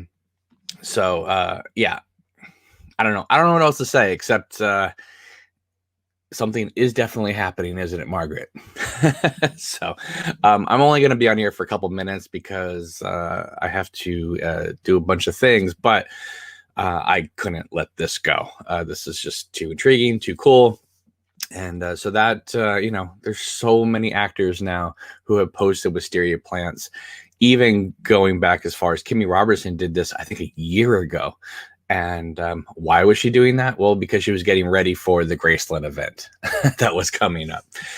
So don't let anyone tell you that this thing has nothing to do with Twin Peaks, because obviously it does. And if it doesn't, whatever. I just don't understand then what this whole wisteria momentum is going on within the Twin Peaks cast. I mean, yes, David Lynch likes to work with the same people, but he doesn't usually work with the same everybody for a project. Unbelievable, huh? So a couple comments from people who were here. Waste Yellow's here. Hello. Jem says there's something going on for sure. Absolutely, Jem. Quaggraph says the plant, all in caps. Mateo says it's happening again. Wisteria says I saw that, I had no idea it was a wisteria plant. OMG. And Carl says the wisteria hysteria continues. Let that night be recorded. Amen, Carl. Amen. Let that night be recorded. Let that night happen. Let us see all the juicy details of things that have only been hinted at, but have never been displayed. So Michael Horse adds to the Wisteria Unrecorded Night fever with this Instagram post that went up just about, I think, 15 minutes ago. So there it is, folks. That's all I have. Want to let you know about this. This is exciting news. This continues to be exciting news. And Waste Yellow, I agree. The Wisteria hysteria is a brilliant turn of phrase. That's our Carl for us. So anyway, all right, I got to get going. But thank you so much for watching. Really appreciate it. Make sure to follow us on Patreon, Facebook, Instagram, Twitter. Emails anytime at obnoxious@anonymous@hotmail.com. Thank you, Kevin, for reaching out so early in the morning. Let me know that this just happened so that I could, in turn, let everybody else know this happened. I really appreciate it. All right.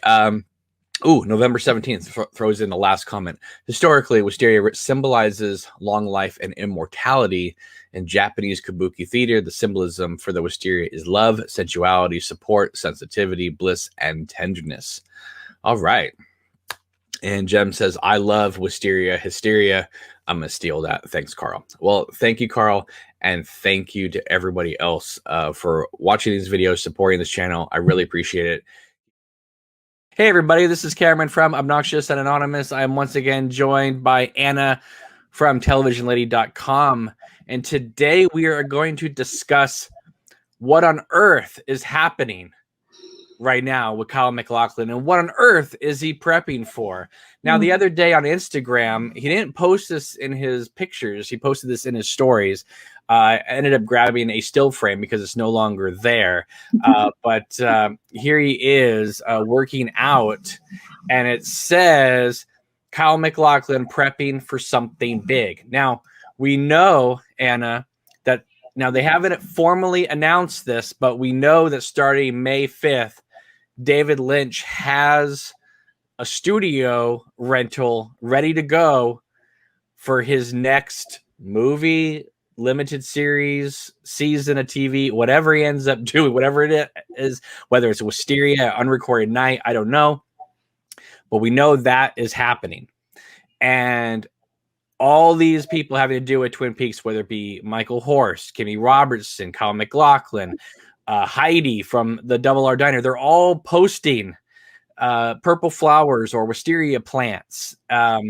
So obviously speculation, of course, is that they're not only involved with it in some capacity, but it has to do with Twin Peaks in some way. Now there's a lot of been speculation for a long time as to like, oh, is he going to do a season 4? I've always said I don't think it's a season 4. What I think this is going to end up being, and of course I have no actual proof of this, is just putting all the pieces together as Agent Cooper would do.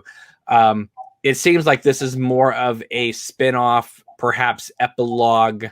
The idea that the end of season 3, that Gordon, who is played by David Lynch himself, is said to remember the official version because Cooper was going to screw with the timeline by saving Laura. Sure. That Gordon would remember what officially happened before things get all screwy. Mm-hmm. So I think that between Diane, / Linda, Laura Dern leaving from the motel, Cooper walking in the motel with her and leaving a different motel in the morning, him driving all night with Cheryl Lee, there's a lot of unrecorded nights happening here. What happened? So I'm sure you've seen all this theories and speculation online. And even David Lynch back in 2017 said if there was going to be more Twin Peaks, it wouldn't be for 3 years. Well, if you take the pandemic into effect, that pushes us into 2021. So what do you think is happening when you take a look at Kyle working out? Is this just Kyle just working out? Or is he, this being one of his first posts after him posting the wisteria plants? What is happening here? Do you think that David Lynch is going to make one more big hurrah within the Twin Peaks universe, or do you think this is going to be an original thing altogether? I hope he does. It was not really on my radar, so I really hope you're right. Whether it's Twin Peaks, next installment, or loosely related, or even just unrelated at all, I'm just super pumped that he's got this stuff like on deck, whether it's Kyle and the rest of the troupe that you kind of mentioned, or Kyle and a new group of people. I feel like either way, it's exciting, and I think it's totally in his nature to be mysterious about it. But I do kind of like that, Kyle's giving his fans, who obviously he knows are going to totally puzzle over this and freak out, you know, like we're doing. These little bits and these little glimpses.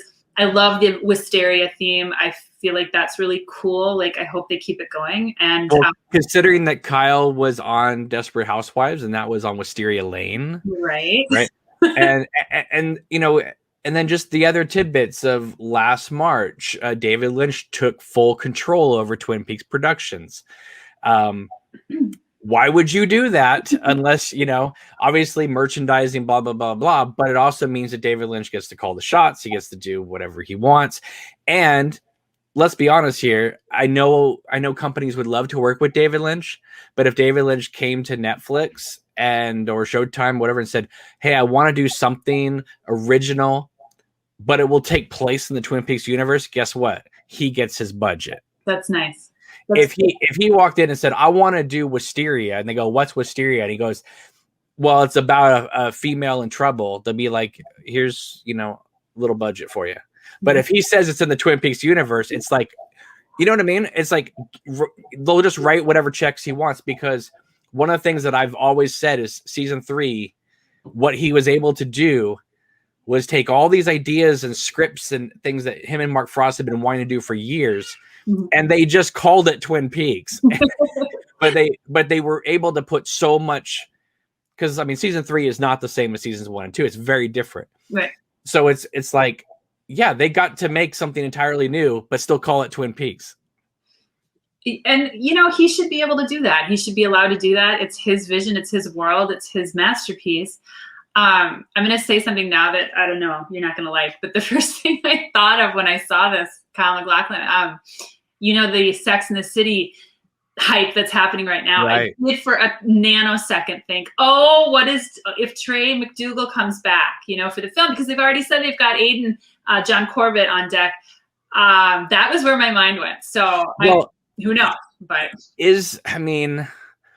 was there even a proper exit for his character besides Charlotte just leaving? Well, no, I believe the last correspondence between them was a telegram telling his mother, Bunny, to stop treating Charlotte so badly. But then Aiden kind of came and went twice and then popped up in the film. So I never say never, you know? Like I said, I'd prefer it to be Twin Peaks. I would really get excited. I'll go one step further. I would prefer it to be both. Why not? I mean, I would love to see him in both too. If we're going to be picky, absolutely, I'll take what I can get. But both would be, why not both, you know? But has an actor gone back and forth between an HBO show and a Showtime show simultaneously? Well, if somebody was going to do it, I would like Kyle to be the person. So sure. I agree. So do you think that, I mean, obviously it seems pretty apparent, even though nothing formal has been stated. David Lynch has not come out and said we're filming anything yet. Although if you look at his you know, the rental announcements, he's, you know, David Lynch and Twin Peaks Productions is supposed to be taking over the studio space, which is where they shot a lot of season 3. And I always thought, this is the perfect time for them to go back into a studio setting, because it's a COVID bubble. Even though people are vaccinated, you can kind of control it more. I guarantee you they've shot probably 3-4 hours of exteriors up in the Twin Peaks and around areas that they really probably don't have to go out very much and like get a bunch of new stuff. Yeah. And I would love to see David Lynch work more in the studio. I mean, don't get me wrong, I liked season 3 and they were out and about and stuff, but I really love the aesthetic of seasons 1 and 2, where it was like studio bound, but it still felt very reality based. Oh yeah. And that was one thing I really missed about season 3 was those grand, great northern, you know, inside the lodge type of stuff. And so I'm hoping that they'll get back into that. But I would love Kyle to do both.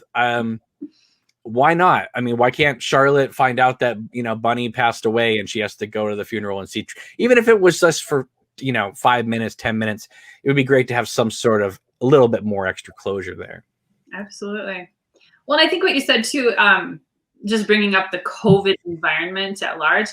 I don't know about you, but clearly you've been working and trying to get your own projects made. Like, with the struggle of COVID and the, pandemic and lockdowns and whatnot. But I feel like a lot of us are kind of different people now than we were like even a year ago or a year and a half ago. And I mean, for David Lynch, I would love to see what this kind of does to his creativity or how he sees things like post-COVID. I would really love, like, not just David Lynch. I'm curious to see all of these new stories that people are going to start telling, because we're living in a different world now. We've been through a lot, like, as a people. But David Lynch would be the first person I'd go to see. Yeah, let's see his take.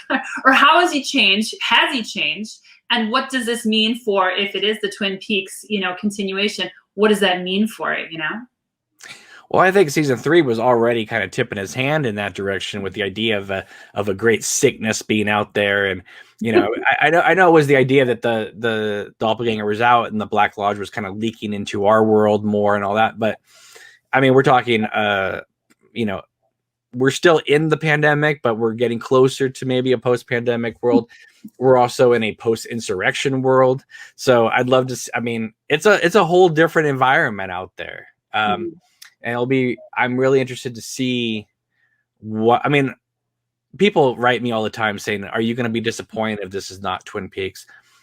I won't be disappointed, but I would be surprised, because even not calling it Twin Peaks, but tying it into the Twin Peaks universe, even if it was peripheral, is going to give him a bigger budget. Absolutely. I mean, there's just, it's like if George Lucas said, I want to do, something having to do with fairies, and they go, great, here you go. Oh, but it's going to be in the Star Wars universe. Oh, here you go. I know that George Lucas writes his own checks. I'm just saying that, like, if you do it within your IP that you are known for, right, you are going to get a lot more love from investors. So yeah, I'm curious to see what's going to happen. Seems like every day or every other day there's some sort of hint, clue about something, and which is exciting. And yeah, it makes me really interested to see what is actually going to happen. For sure. So, hey everybody, this is Cameron from Obnoxious and Anonymous, and I was just thinking that it has been a little bit since we have discussed David Lynch, Wisteria, or Unrecorded Night, and what's been going on with it. I have been looking at these little tidbits that have been coming along the way over the last few days and going, should I do a video about this? Should I do a video about that? Well, enough of these little tidbits have come out that I'm just like, you know what? I'm just going to do a quick video and talk about all of them in one sitting. So hopefully you are all doing well, having a great day. Okay, so let's get started. First up is coming to us from our friend Fate Colossal over on Twitter. And so let's start here. It says, Kyle MacLachlan recently did an interview for Masterpiece Studio on PBS having to do with his show Atlantic Crossing, where he plays, I believe, FDR. Anyway, so Cooper in this interview says, Cooper will be, for me, always cherished. I hold on to hope that I'll be able to recreate him again someday. And hopefully David will come up with something. At present, there's nothing in the works. Now, of course, we've heard this kind of stuff before when everybody denied that season 3 was even going to be happening back in the day. So is this Kyle really saying that nothing's happening, or is he still trying to keep expectations low? He did post that Wisteria picture a week or so ago, and then he said, oh, I didn't know it was Wisteria plant. I just thought it was pretty. Okay. All right. Calm down. It's like you knew exactly what you were doing. But anyway, let's continue on with this interview. The question is, once things start to open up, what's next for you? Kyle says, we're looking for the next thing that I'm going to engage with. There's a couple of opportunities, some things that I'm actually developing myself, which is always good for an actor. And I'll be posting occasionally about the progress for those. It requires a little bit of physical change, and I'm embracing that, which is really fun. And I think he's referring to his workout picture that he posted on Instagram stories a while back, showing him lifting weights. And then he continues on saying, the only thing I was missing really in Twin Peaks: The Return was just, I'd have loved to have worked with Michael Onkeen for the ride, because I think that relationship was very special and really helped to define both of them, I think. Now, I have no evidence of this. I'm going to say this out front, but I firmly believe that, because we know that Michael Onkeen was gearing up to be in the show. If you watch those behind the scenes kind of mini documentaries on the season 3 set, you see David Lynch a few times getting on the phone and talking to an actor who has just signed on for the show, and outlines their character arc for the season. And I believe that's what happened with Michael Onkeen. I think that he was ready to go. Lynch told him what it was that, you're still the sheriff. Not much has changed except that you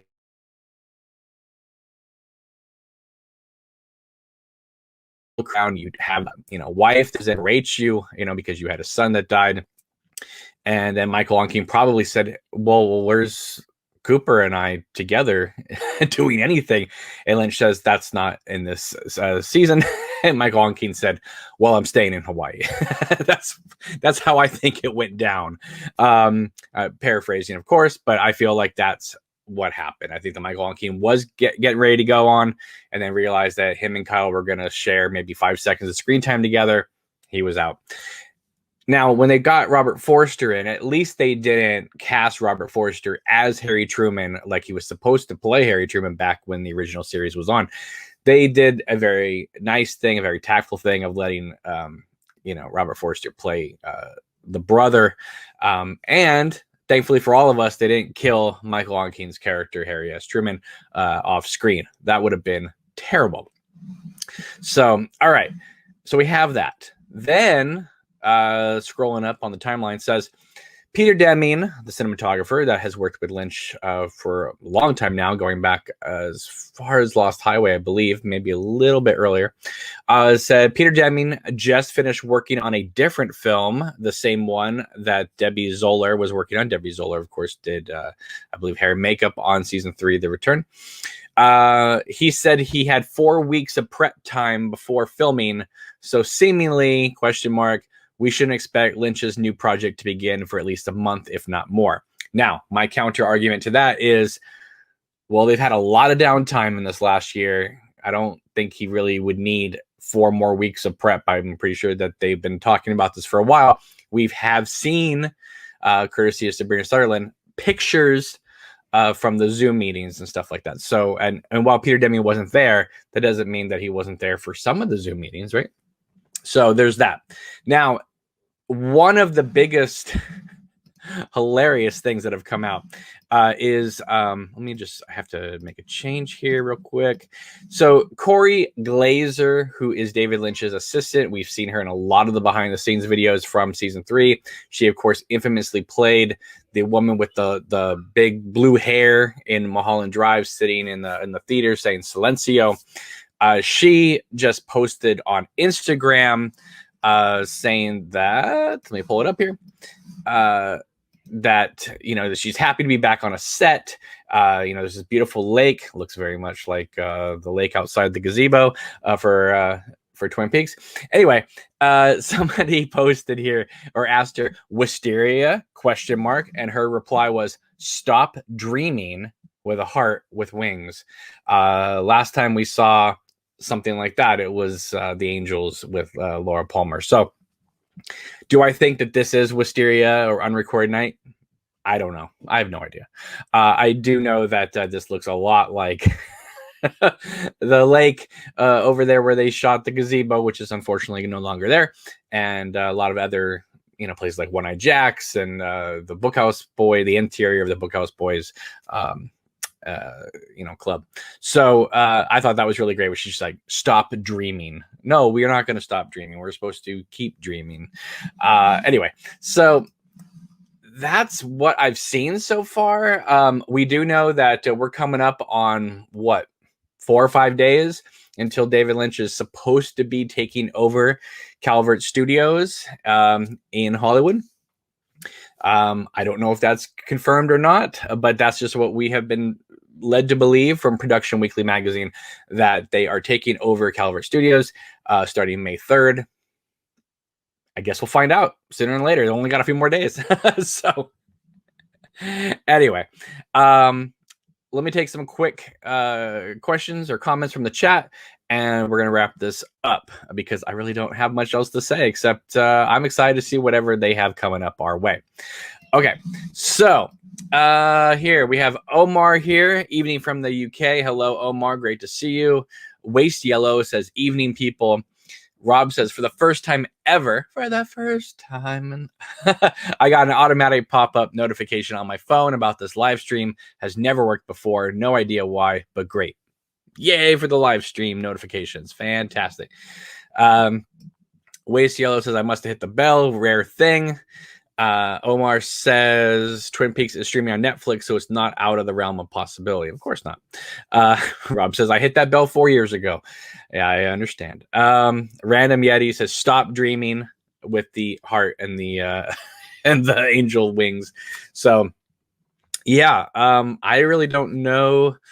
Let's see. Davern says, percentages as to how sure you are that something's happening. Oh, I think something's happening, Davern. I'm just going to be curious to see if it links up to what we have been told in the past. Like if May 3rd through the 5th, nothing's happening at that studio and David Lynch and company are not there doing whatever they're doing, then we're going to know that Production Weekly was full of hogwash. If somebody is there doing stuff, then we know they're working on something. We may not know what exactly it is, but we'll know something is happening. We know something is happening because, that screenshot from the Zoom had all the necessary people involved. You had the documentarian that did all the season 3 behind the scenes. You had the David Lynch, festival there. You had a lot of people that have worked with Lynch on all different aspects of his filmmaking and art life. It didn't look like a sitting around chit chat, how you doing kind of call. Anyway, so, all right. Well, that pretty much sums it up. If you have any comments or questions, throw them down in the comments below once the video is posted. We'll know sooner and later, and fairly sooner, I think, as to if there's anything happening whatsoever. But there it is. That's what we know right now, having to do with David Lynch, Kyle MacLachlan, Wisteria, Unrecorded Night, future Twin Peaks. Guess we'll find out. All right. Let's see. Highland Slayer gets in a quick comment. We'll know for sure if his weather reports start to dry up. I don't know about that because, again, his magic ball of the day and his weather reports, they take about 3 minutes total of his morning. I don't know if you would really stop that to do, especially if you're not going to make an official announcement. You're not going to want to sway people to think that something's happening. Movie Dude says, how long will the shoot be? No clue. They shot a long time on season 3, and and then again, I've been told that they never stopped shooting on Twin Peaks. That they've kept shooting things ever since season 3. I don't know if that's factual or not, but I heard that from a reputable source. Like, what do you mean they've never stopped shooting? I don't know. So I feel like they've been inspired along this whole way, and they've grabbed a shot here, exterior shot over here. I don't know. Well, I mean, time will tell, folks. Time will tell. But something is definitely happening. You don't have all those Twin Peaks actors and crew members all posting the same type of plant out there. You just don't see that happening unless there's a coordinated thing happening. But again, fingers crossed. All right, everybody. Thanks so much for watching. Hey, everybody, this is Cameron from Obnoxious and Anonymous, here with you on this Sunday morning with a little bit of juicy David Lynch-related news / gossip. I want to thank viewer Kevin for sending this to me. I really appreciate it. Feel free to email any cool little tidbits or information you have to us, and I will happily give you credit and report it. So Peter Deming, the legendary cinematographer who has worked with David Lynch and other filmmakers for well over 30 years, has allegedly locked his Instagram account, which is sort of strange because it's been open for years. And, he is just one of the nicest guys in Hollywood. If you talk to anybody who's ever worked with him, just says Peter Deming is the man. He's definitely the guy you want if you need to basically run and gun, shoot something low budget, but still make it really big and look good. That's why David Lynch has been working with him for a long time, probably even before Lost Highway. But Lost Highway was his first confirmed official cinematographer credit with David Lynch. Anyway, on his Instagram, which again is now locked, somebody asked him, Endless the Movie asked him, when will you start shooting the new David Lynch series, Unrecorded Night? Simple question. And it has 4 likes. One of those likes was Peter Deming.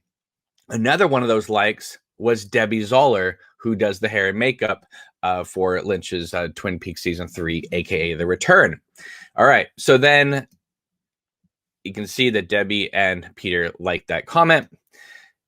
Debbie responds with, what an amazing adventure. So happy to be with you on this one. See you again soon.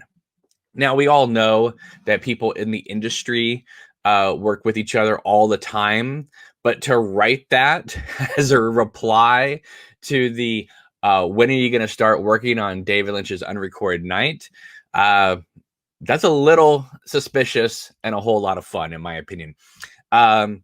Apparently, starting tomorrow, right, at Calvert Studios in Hollywood, Unrecorded Night is getting ready to take over the sound stages there. Again, there's been no official statement from anybody having to do with David Lynch about this happening, and yet Production Weekly magazine has said that Lynch Productions is taking over the studio. We don't know if they're starting to shoot tomorrow or whether they're going to start building the sets tomorrow or if anything's happening tomorrow, but it just seems so strange. Again, we've talked about this a million times. You have so many people in the Twin Peaks cast and crew posting Wisteria plants, making little nods and references to each other, saying they can't wait to work with each other again. In this case, there's been so many coincidences that to say that nothing is happening, I think is just ridiculous at this point. Anyway, I just wanted to share this with all of you because I think this is super cool, super exciting. And yeah, it's small, but on this Sunday when North Korea and There Will Be Blood are currently trending right now on Twitter, this is some happy news. So anyway, thank you everybody for watching. All right, folks, this is getting ludicrous. So this morning, I put up a video talking about Peter Deming and Debbie Zoller, talking about on Instagram how great it would be to see each other again. And now on Twitter, Miss Sherilyn Fenn, Audrey Horne herself, just retweeted a Susan Sarandon post with a wisteria plant. So now we have Susan Sarandon posting wisteria plants, and Sherilyn Fenn is retweeting this on the eve that the new David Lynch Twin Peaks Productions is about to officially start at Calvert Studios tomorrow morning. So this is just insane. I mean, look, I understand, right? There could be a coincidence here and there, but to have so many of these Twin Peaks actors and crew members all posting the same plant. Is Susan Sarandon in this project? It wouldn't surprise me. I mean, she works with a lot of eclectic directors from Louis Malle to Peter Jackson. I could see her working with David Lynch. But even if she's not, she's posting this plant and Sherilyn Fenn is retweeting her. It's unbelievable. Ruben is here. Hello, Ruben. Says, hey, I'm back. So many exclamation marks. That's how I feel right now. So many exclamation marks. Daniel's here. Hey, Cam. Hello, Daniel. Great to see you. I don't even know what to make of this. That's why I'm on here. It's so outrageous to me. Let's just, post Wisteria plants and retweet people with Wisteria plants. And is this person involved with the show? Is she not? Is Sherilyn Fenn involved with the show? I'll bet she is. So I don't know. It's pretty amazing stuff here. Ruben says, when you get a chance, give an update on Queen of Hearts. I was working on Queen of Hearts tonight when this lovely thing came across my radar. And so I was like, you know what? Let's do a video and talk about this. And let's do a live video so that if any of you are around and want to just talk about all the zaniness that you've seen online, maybe you've seen stuff that I haven't. Let's get it all out in the open. Unicorn Blue says, this is great news. It's not really news, but it's just so many coinkydinks all at once. Daniel says something mysterious is happening. Oh, you bet your bottom dollar something mysterious is happening. And we're going to know probably within 24 hours, hopefully, if there's movement at that studio.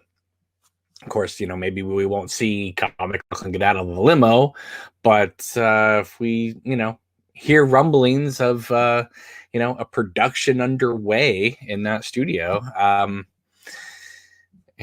that'll be something incredible to look forward to.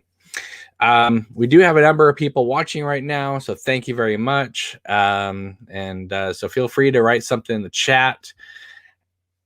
I gotta admit, there's not a lot more I have to say about this, except I'll just let it go on repeat for a while here.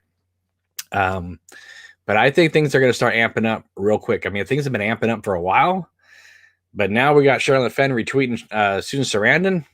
Forget it. And on the eve of the production about to start, or at least start in the studio, or resume filming, maybe, because we've heard that they've been filming stuff prior to the pandemic. So, your guess is as good as mine, except I just want to say this is super cool. So feel free to write anything in the chat and we can talk about it. Otherwise, I'm going to wrap this up because I don't want this to be forever and a day. If everybody else is just kind of speechless like me, I don't want to take up all of your time. But hello to the dozen of you who are tuned in right now. I really appreciate it. So yeah, Sherilyn Fenn retweeting Susan Sarandon's Wisteria plants.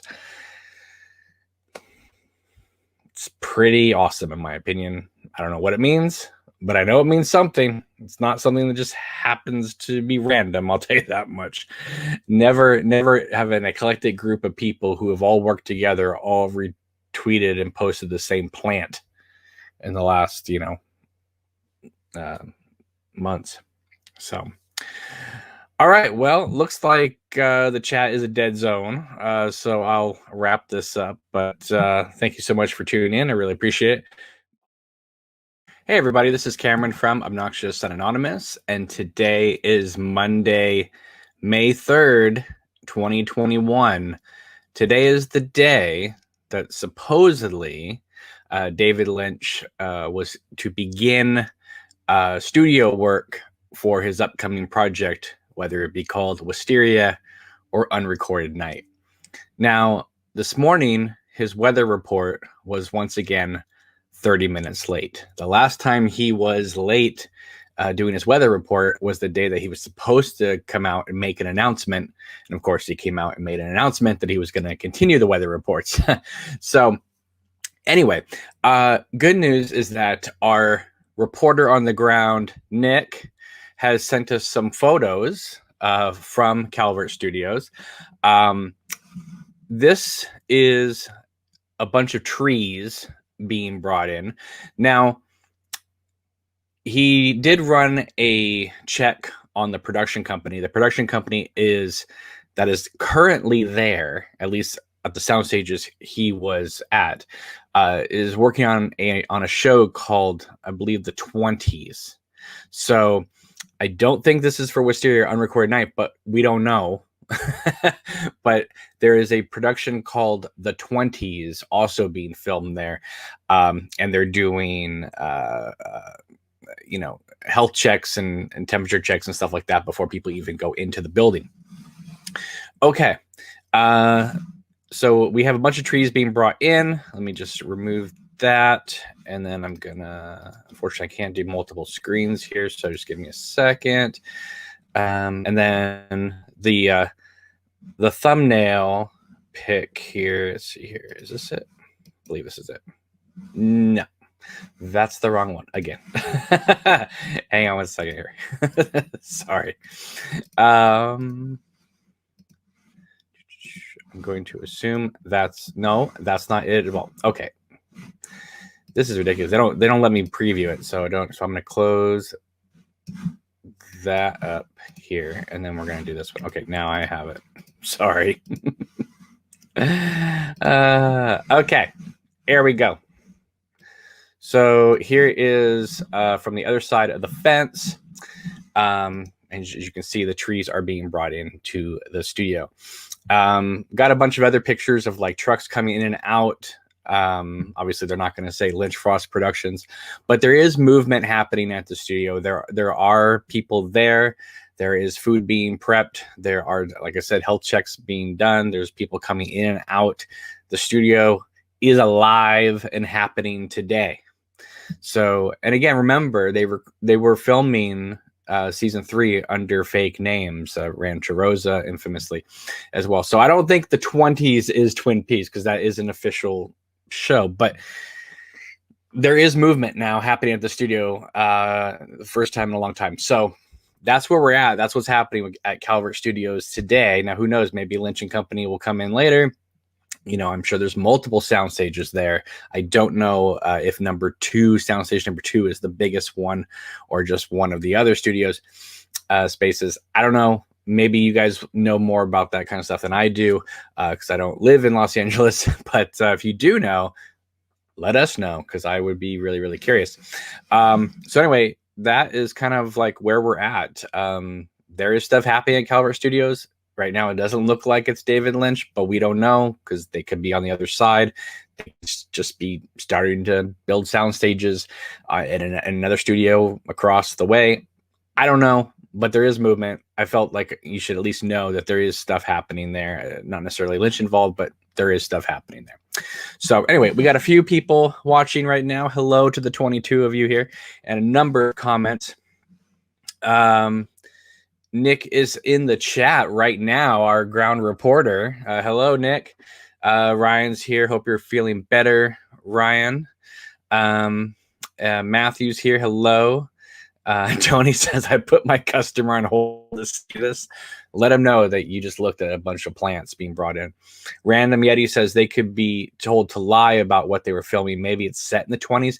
No, I actually saw. Let me see if I can bring this up because... let's see.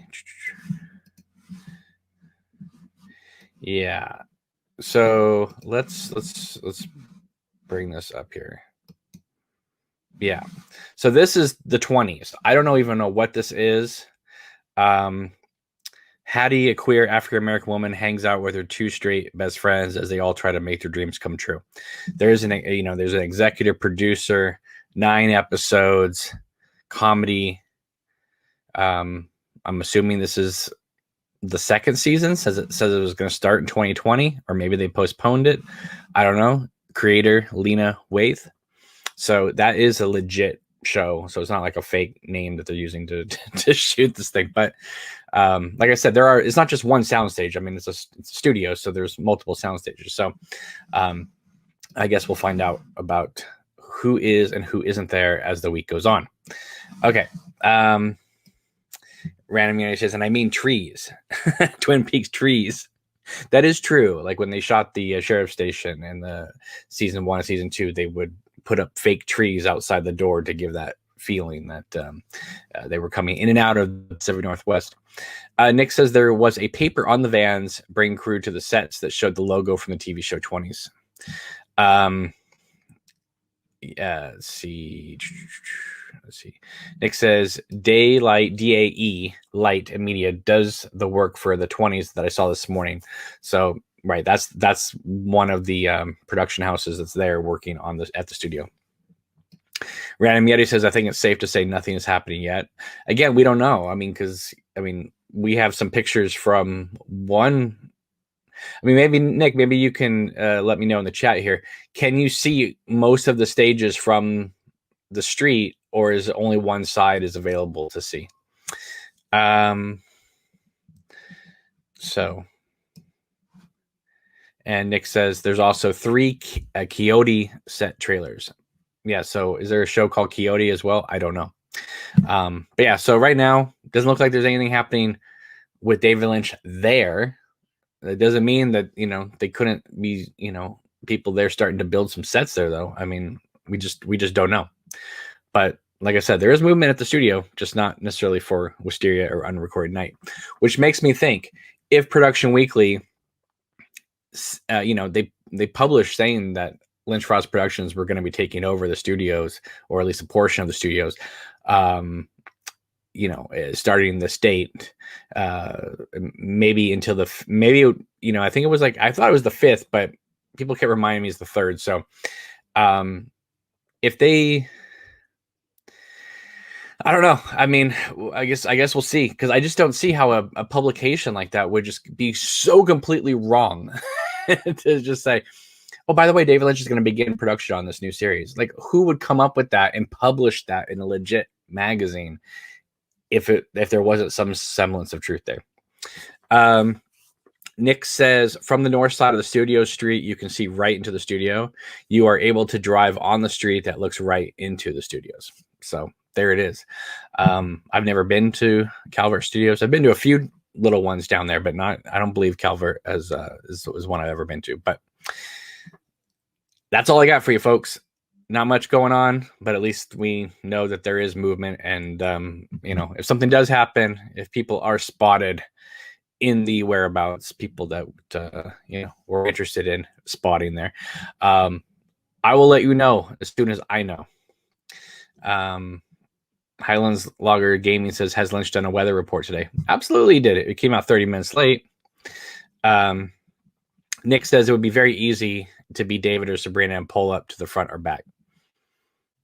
Right. I mean, like I said, there's lots of, and they're not all coming in limos. I guarantee you that, David Lynch drives like a pickup truck or something like that. So anyway, all right, everybody. Thank you so much for watching. I really appreciate it. Okay, let's try this again. Hey, everybody. This is Cameron from Obnoxious and Anonymous. Yesterday, I attempted to do a similar type of video, but unfortunately my internet was going all weird. So here I am this morning trying again. Okay, so last December, David Lynch, while doing his weather reports, was routinely bringing up some of his favorite songs. He would just kind of, drop a little mention here or there. And one of those songs was Oh Donna by Richie Valens. And it just started to make my mind percolate, if you will, because it reminded me of Donna Hayward. The fact that Donna is not really mentioned in season 3, and yet she is a ever growing presence in the last 2 episodes of season 3. We get a little mention of her by Doc Hayward in the Skype call, but in the final 2 episodes of season 3, we get obviously when Grace Zabriskie as Sarah Palmer, aka Judy, knocks over the pictures and grabs Laura's homecoming picture. The only other picture in a frame that does not get knocked over is the picture of Laura and Donna from the series. Also, when we get that kind of replay of the scene of Laura Palmer and James Hurley in the woods when Cooper is observing them from Fire Walk with Me, David Lynch easily could have cut to Cooper and then cut back and shortened that conversation up, but he didn't. He even left in the moment where Laura says, even Donna doesn't know me. And I know we've talked about other kind of strange coincidences having to do with the character of Donna Hayward. Unfortunately, it's too early in the morning for me to remember everything, but I remember a bunch of us did kind of come up with, some really like interesting theories as to not necessarily what they're going to do with her character in Wisteria or Unrecorded Night, but that she would be a character and the reasons for why she might be a character. Very compelling stuff, I remember. Anyway, so the other day, David Lynch said on his weather report that he was thinking about kind of talking about songs that he had discussed before and whether that would be okay with his viewers. And his viewers, of course, said yes. So the other day he mentioned O'Donna again. And, I thought that was interesting. A bunch of people wrote to me and said, oh, he's talking about, the Richie Valens song again. And I said, oh yeah, that's cool. I mean, he said he was going to be talking about songs that he'd mentioned before. But then yesterday on his Instagram page, he dropped this, Donna Hayward. So I know a lot of you were like going, oh, that's really interesting that, they could bring back Donna, and who would it be? Would it be Lara Flynn Boyle? Would it be Moira Kelly? Why wasn't she even in season 3? Would she even fit in season 3? I'm of the belief now that season 3 is, while it may seem to some a complete work, I always have taken it as the first part of a two-parter. So I feel like this is, season 3 was, for you Marvel fans out there, that season 3 was Infinity War, and Wisteria and Unrecorded Night will probably end up being Endgame. But I do think Donna is going to play a crucial factor. I did back in December. Even though I was getting some pushback saying, how can you, so like ridiculous to bring up the character of Donna Hayward? Why would David Lynch be talking about the character of Donna Hayward? Well, obviously Donna's on his mind, and not just the Richie Valens song. Donna Hayward is definitely on David Lynch's mind. So that's exciting stuff, I have to say. Anyway, now let's take a look at, for those of you who don't know the song, let's take a look at the lyrics for Donna. For those of you who don't know, you can just find this on Google. But oh Donna, oh Donna, oh Donna, oh Donna. It reminds me of Harold Smith, right? Donna, Madonna, there's always manana. So the lyrics go, I had a girl, Donna was her name. Since she left me, I've never been the same. Because I love my girl, Donna, where can you be? Where can you be? It already sounds like a David Lynch song, doesn't it? Now that you're gone, I'm left all alone, all by myself to wander and roam. Now, when I hear that line, or that particular lyric, to wander and roam, reminds me of the scene of Donna and James in the gazebo in season 1, where they're looking out over the lake, and they discuss the fact that Laura's spirit is probably out there wandering, so that kind of recalls that moment for me. Because I love my girl, Donna, where can you be? Where can you be? Well, darling, now that you're gone, I don't know what I'll do. All time and all my love for you. Again, Donna Hayward, not really present in season 3, but a looming presence, and especially in the back half.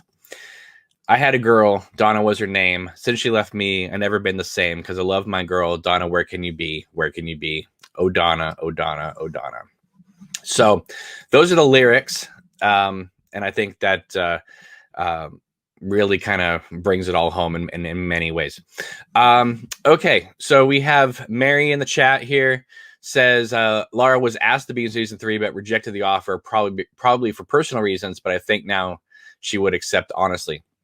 Yeah, I do think that the whole character of Gersten Hayward probably was going to be meant for Donna Hayward, and so they just switched out the sisters, and of course, the actress, which of course I'm spacing on her name at this second. I don't know why.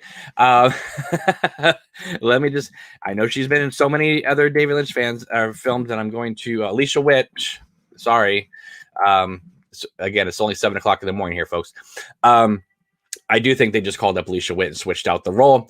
That being said, I'm kind of glad they did, because that means that there's better things in store for Donna rather than just crouching behind a tree and going on some sort of drug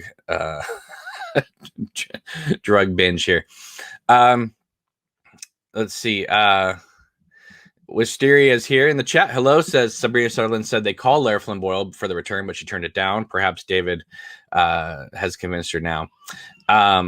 Nick says James Hurley singing O'Donna would be perfect. It actually would be. Wisteria says Donna and Gordon Cole being the only ones who remember the unofficial version of the story would make for great TV. I will wager that there will be more characters than that will remember the unofficial version. Or at least to a point. I think Gordon will be the primary one that remembers, but there'll be other people that he could tap into and bring it back. Remember, when Gordon has his vision of Laura Palmer, it's from the scene of Fire Walk with Me when Laura's at the door crying to Donna. So, of course they expanded Cheryl Lee's image so that she looked like, this giant figure at the door. But that is the scene from Fire Walk with Me where she's talking to Donna, which would make sense then, right? For Gordon to go, oh, who was she crying to? Donna. Let's talk to Donna. So anyway, Nick says, do you think it's still going to be 25 episodes or that other 13 or 10 thing that got leaked?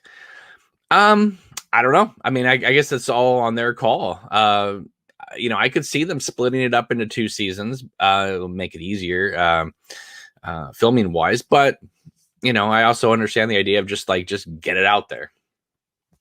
So we'll see. Earlier this week, they were supposed to start filming at Calvert Studios. Nick here in the chat sent some lovely photos of trucks arriving, but nothing showing that it is actually David Lynch or Twin Peaks Productions there. But there is movement there at the studio, so at least we know that the studio is available for use now. So that's good. Mary says Donna and Carrie Page meeting would be fascinating. Wouldn't it? That would be absolutely incredible. I think that would definitely break some barriers there. Salami King 7 is here. It says, good morning. If they're bringing back Donna for this, there should be room to bring back others who didn't show up in season 3, like Michael Onkin. I agree. I think that is the reason why they didn't kill off Sheriff Truman off screen. One, that would have been awful and terrible and sad. But at the same time, though, it does leave the door open for him to come back as that character. Wilton's here. Hello, says, I'd rather have Maura Kelly. Well, you know what? If we're dealing with doppelgangers and things like that, why not we have Lara Flynn Boyle and Maura Kelly? Why don't we have them both in this, playing alternate versions of Donna Hayward? I'd love it. Wisteria says, do you buy Kyle MacLachlan's recent remarks about there being nothing in the works? He was saying that prior to season 3 as well. So, and we all know that actors, under contract, NDA will say almost anything to kind of, look over there, folks, look over there, so not drawing attention to it. Nick says no Peggy Lipton, still so sad. That is terrible. Stone is here. Hello, says good morning, and that he adores Maura Kelly. Everybody adores Maura Kelly. She had the greatest, 1992. I mean, so many actors have a good year. She had a great year. 1992 was the year. She was in Love, Lies, and Murder, another film with Cheryl Lee. She was in Fire Walk with Me. She was in The Cutting Edge, and she had 2 roles in Chaplin. She played Charlie Chaplin's First Love and Last Love. That's a hell of a good year, folks. Mary says, yes, having Laura and Maura would be so good. It would be incredible. It would be such an incredible thing to see, one of them looking in the mirror and seeing the other's reflection, or, literally crossing time barriers, opening up the Twin Peaks multiverse, if you will. That would be an incredible thing. But yes, but I firmly believe, based off just what little evidence we have in our gathering, that Donna Hayward is going to play a crucial role in whatever David Lynch is preparing for us. He's mentioned the song twice now in like 5 months, folks. And then he posts the picture of Donna Hayward. So it seems fitting. Brienne says she was also the voice of Growing Up Nala in The Lion King. Yes, but that was 1994. So that's a different year. But yes, I agree. And then she was on TV for a while, and then I don't know what she's been up to lately. But she still looks like she could, fit the role of Donna Hayward. If you wanted to do that whole multiverse thing, that would be absolutely an incredible thing. Look, we have over 30 people watching right now. Hello, great to see you. Throw out a comment or question in the chat, and I will get to it. Otherwise, I'm going to start wrapping this up because I really don't have too much else to add. I know there was a few other little things that kind of made us think that Donna Hayward would play a crucial role in this thing, but that was like 5 months ago, and I'm trying to remember, and it's early in the morning, and if I can't even remember Alicia Witt's name this early in the morning, I'm certainly not going to remember all of that.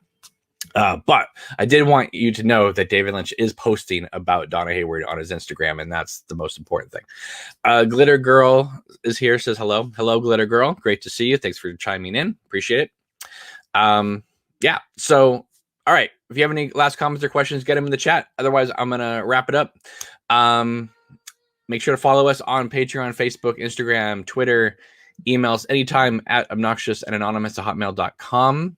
I am very, very, very excited about whatever David Lynch is planning for us, whether it be called Wisteria or Unrecorded Night, whether it has to do with Twin Peaks or not. But I will maintain and say that based off everything we have seen, I would be shocked if this has absolutely nothing to do with Twin Peaks. Absolutely shocked, because there is just way too much happening out there, out in the social media atmosphere, if you will, to think otherwise. Salami King says, has Lara Flynn Boyle been in anything notable lately? She was in, I know you may not have heard of it, but there was a film she did called Hansel and Gretel Get Baked, which actually was a big hit on Shudder. Wisteria says, as much as I love Mora, I'd love to see an older Lara Flynn Boyle's take on Donna. Absolutely. I could totally picture it being an incredible performance.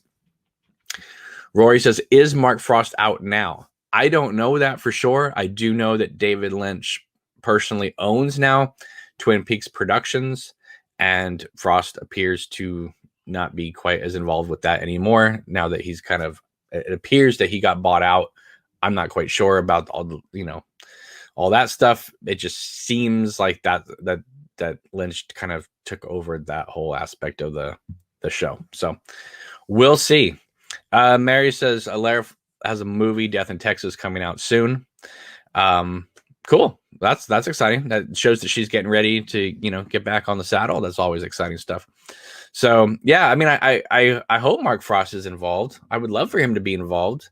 Although there seems to be this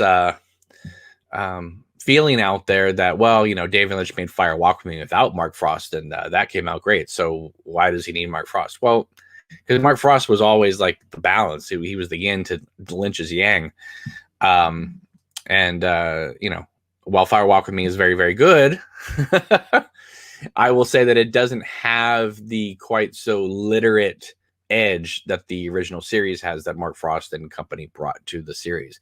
Fire Walk With Me is more of an emotional film, which is not a knock against it. It's just, whereas if you watch the series, it's emotional, but also very literate as well. Lawrence Branoz in the chat says, this was a long time ago now, but Boyle was great in Alan Rudolph's Afterglow. I highly recommend it. It's a very good film. I believe it's had Julie Christie in it. Rory says, exactly, I think he needs Frost balance. I don't know if he needs it. I mean, if you look at Blue Velvet, I mean, David Lynch wrote that by himself, and that came out amazing. And it's, if you look at Blue Velvet today, it's very it's extremely easy to understand as opposed to Inland Empire. Seems like a stage play in many ways. Mulholland Drive, David Lynch wrote that by himself as well, and I think even with its confusing moments, it plays relatively straight. So David Lynch can do it. He just has to want to do it. But I do think that, you know, Frost and him, especially back in the early days, really worked well together. I mean, that pilot is just, you know, it's one of the great TV pilots of all time, right? If not the best. So, yeah, I hope that Mark Frost is still involved in some capacity besides just like, you know, getting a check. You know, that would be cool. Stone says my Lara Flynn Boyle performance will always be Andrew Fleming's Little Scene Gem threesome. Yeah, because like she did a film threesome, and then Sherilyn Fenn did her little threesome movie as well, right around the same time, and I thought that was kind of interesting. So, all right, folks. Well, I think that's all I have. Hey, everybody, this is Cameron from Obnoxious and Anonymous. I apologize for getting to all of you a bit late with this information because this is going out all over across social media right now, Twitter, Facebook, Instagram, etc., talking about Laura Dern's new interview that she did with Elle magazine. So let's take a look at a couple of the questions that she was asked. So Elle asks, but a few months ago, David Lynch teased a big announcement that fans took to mean news of an upcoming project or maybe even a follow-up to Twin Peaks: The Return. I was wondering, are you in touch? Do you have any plans to collaborate again in the future? Laura Dern responded, we are very in touch. He's my family. I may have just enjoyed a cappuccino in his company, and he is never not making art. He is my great inspiration in life, and I think fans should expect more and more radical, boundary-less art from David Lynch. So if you were expecting him to go back to his older ways of Blue Velvet, season 1 of Twin Peaks, and Wild at Heart, you are sorely mistaken. She continues, I know it will make my life better. And honestly, I think he considers me family and a confidant. I have no idea what it's going to be. It's not like I'm trying to hide it. He tells no one until he's making it. I'm pretty sure he mentions it to Sabrina Sutherland, but I get the point. It's what I love about him, but I would say there's a twinkle in his eye and he's up to something radical and fantastic. So Elle continues on. I was just doing a little reading before our interview, and I saw that Lynch had called you 99% fearless and said that the remaining 1% was that you had declined to shave your head for a possible role. With the year that we've all had, would you do it today, or if the right project with David came along? Laura Dern answers, let's put it this way. He did not mention any of the things that make up the 99%. But he may have mentioned the fact that I won't shave my head in our recent conversation. Elle says, whoa, really? Laura Dern says, I don't think he will stop until I've shaved my head. So there it is. She continues to put out the idea that David Lynch would very much like to shave Laura Dern's head.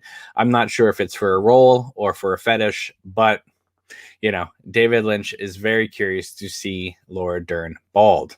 Of course, she could just put on a bald cap, but I don't think that's good enough for the authenticity that is David Lynch.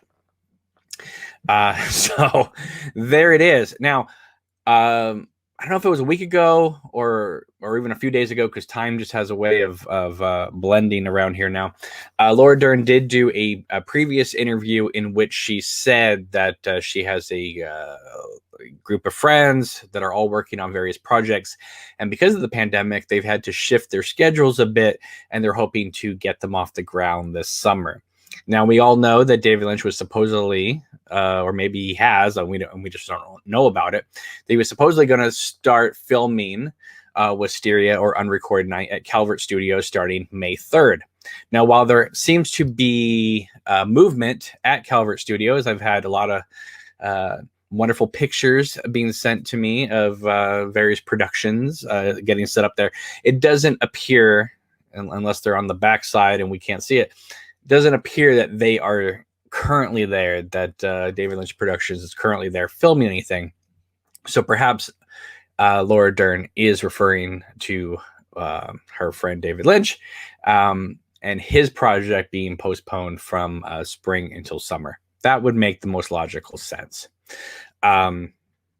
So anyway, there it is. This has gone rapid fire, even though she really didn't say anything except the fact that, that he's working on something radical and fascinating. So obviously he did tell her something. She says she doesn't know anything.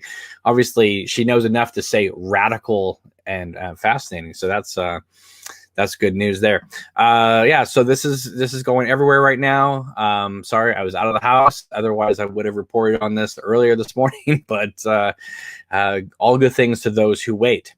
And looks like we have a bunch of awesome people in the chat right now. So let's give a shout out. Johnny is here. Laura Dern Hype. Waste Yellow is here, or Waste Yellow 1, I apologize, is here. Wilton is here. Thumbs up to you as well. Joey says, exciting. Ryan says, I can't wait for Unrecorded Night. Ryan, I hope you're feeling better. Waste Yellow 1 says, this is fabulous news. Joey says, that's hysterical.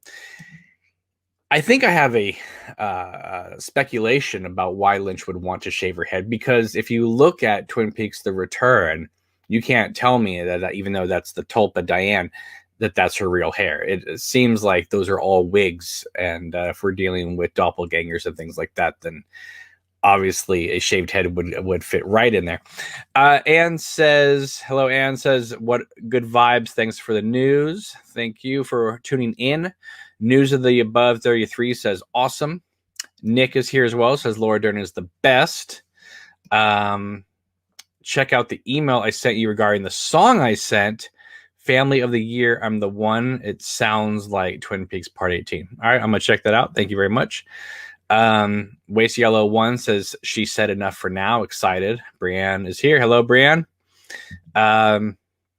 Joey is continuing to say random things in the chat that I don't understand. Ryan says, I'm feeling much better today. That's fantastic. Just got my first vaccine dose today. Good job. Seems so sad though, right? You got COVID and then you got the vaccine. So I hope you feel better now. E. May says, thanks for keeping us up on the latest. Well, thank you for tuning in. I appreciate it. Happy Cynic says, still not getting excited until I hear filming has started. Happy Cynic, you remind me of a young woman who used to be on this channel named Helena, and she said to me, I will not believe that season 3 is made until the opening credits appear on my television screen. Daily Ghost says Kristen Wiig will play Laura Dern. That's always a possibility. Exploding Nightmare says, hey everybody, it's been quite a while. Thanks for the heads up. Let's see how radical this excrement turns out to be. I am censoring your words here, Exploding Nightmare. Also, while I have a bunch of you here, just letting you know that Queen of Hearts is being worked on every day. It's coming along great.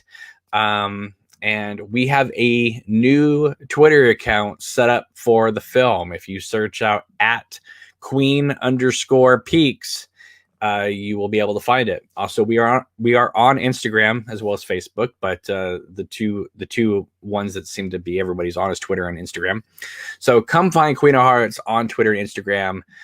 Come give us a like, follow, retweet, all that great stuff. Because we're trying to get the word out. We're start marketing now, because we are getting closer and closer to the ending and the premiere, and I cannot be more excited. This is going to be rocking.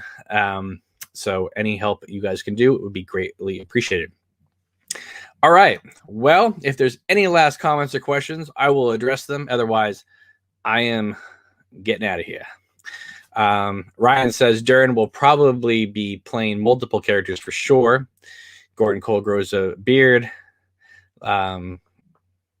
Linda shaves her head. Yeah, probably. I do believe that David Lynch growing the beard is purposeful and not just that he's just a locked up hermit creating art. I do think that it will play a role into whatever he is creating at the moment. Somebody on Twitter, though, came up with this great, because David Lynch always puts himself in the same position every day for do his weather reports. They did a time lapse and where you actually see him grow his beard. This was fantastic. So Anne says you should put the new links in the description of your channel. Yeah. It's you can only have certain amount of links on the channel, but I'll look into that. Thank you so much. Michael says thanks for the great news. Well, thank you for Elle for reporting it. Stanley says just found you live. What was the headline you heard about?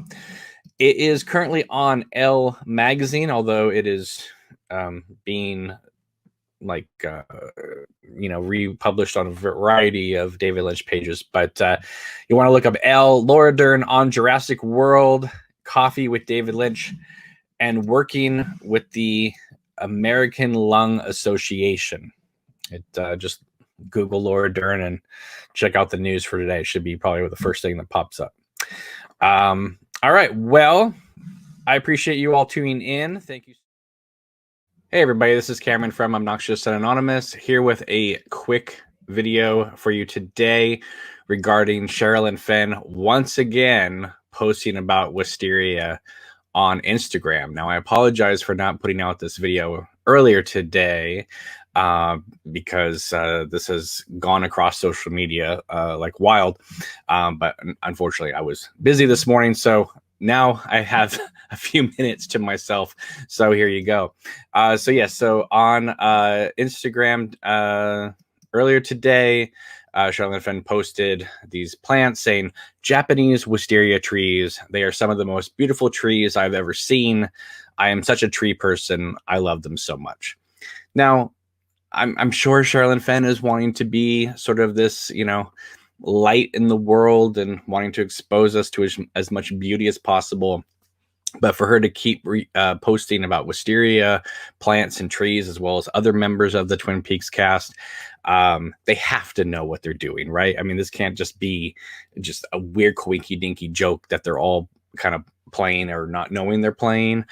This has to be a coordinated thing on some front.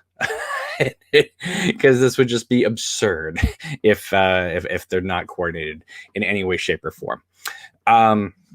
Okay, so besides that, there is also another thing that was found. Now, this has also been shared all over social media today. I hadn't seen it because I don't patrol Russian websites, but a lot of people in the Twin Peaks community did find it, and Fate Colossal or on Twitter thankfully posted everything together in a big package, kind of a one-stop shop. So that's kind of like where I am showing all of us at the moment. But Sherilyn Fenn did do an interview with this Russian site. And the interviewer asked, do you plan to film somewhere else with David Lynch? I almost said Audrey. Sherilyn Fenn writes, we didn't discuss it. I know that Lynch is now filming some kind of series. All right. So there's our confirmation. Officially, there it is. I know that he is now filming some kind of series. Not will be filming some sort of series. Is now filming some kind of series. But everything there is shrouded in mystery. Surprise, surprise. And I'm not there. But I'm not upset. In the end, let others also get a chance. I got mine, and you can't take it away from me. David put an end to the 3rd season, and okay, let's move on. Then the interviewer asks, do you blame Lynch for filming Mulholland Drive with other actors instead of the Audrey spinoff? Sherilyn Fenn replies, yes. So the question again, do you blame Lynch for filming Mulholland Drive with Naomi Watts and Laura Lena Howring instead of doing the Audrey Horne Goes to Hollywood spinoff? And she says, yes. Unbelievable. But then she goes around, she kind of brings it all around and says, Lynch told us during the filming of Twin Peaks that he wanted to make such a movie and that their Audrey would go to Hollywood. Of course, I immediately agreed, but the project never took place. But this is his business. Why should I be angry about it? If he saw someone else in this role, it means that he needs it. So he is the author. If he calls on me on any project, even for the sake of a tiny scene, I will immediately agree. You see, this man met me, talked for 15 minutes, and wrote specifically for me the role of Audrey Horne, which was not in the script at all. He is not just a great director. He's able to look into your soul right away and see it as it is. When you work with him, you simply dissolve an unlimited trust in him, and this is wonderful. Of course, she turned down the opportunity to be in Firewalk with me, so obviously she wasn't too keen on always being Audrey Horne. The interviewer continues on. Have you tried the transcendental meditation that he preaches? Sherilyn Fenn says, a couple of years before the third season, I was visiting David. We drank coffee. I felt bad. I had difficult times at that moment. I told him something about myself and I cried and I felt bad. And Lynch suddenly shouted, Sherilyn Fenn, you're just some kind of nightmare. You urgently need help. He then gave me the number of one woman and she began to teach me. And since then, I have been practicing transcendental meditation, although I cannot say that I'm only doing it. I practice mindfulness in my life and it helps me a lot. The fact that David Lynch took one look at Sherilyn Fenn and said, you're some kind of nightmare. You urgently need help. I'm following her on Twitter for a long time now. You definitely see the highs and lows, the ups and downs of her. But for someone so trusted with her as David Lynch is, apparently, to just call her out in that moment, and the fact that she accepted it, that speaks volumes. So that's good news. But yeah, so apparently, David Lynch is making a new series, and Sherilyn Fenn says right now she's not a part of it. Who knows if that's true or not? And yet she's still posting about wisteria plants and trees. So make that what you will. Anyway, we've got a few people watching right now. Hello. Thank you for tuning in. Waste Yellow's here. Random Yeti says Wisteria Hysteria. Tony's here. Hello. Random Yeti says the description seems so innocent. She must know. Surely right. Waste Yellow says hopefully we'll get to see more of Audrey in season 3. I agree. I hope that we do get to see Audrey again in some way, shape, or form. But anyway, that's all I have for you today, folks. Hey, everybody. This is Cameron from Obnoxious Anonymous here with a very quick video. And that is Sherilyn Fenn continues to play with her heart, with our hearts, our minds, and affections. And is making us wonder and driving us crazy at the same time. Why so? Because of her Instagram last night. So she posted,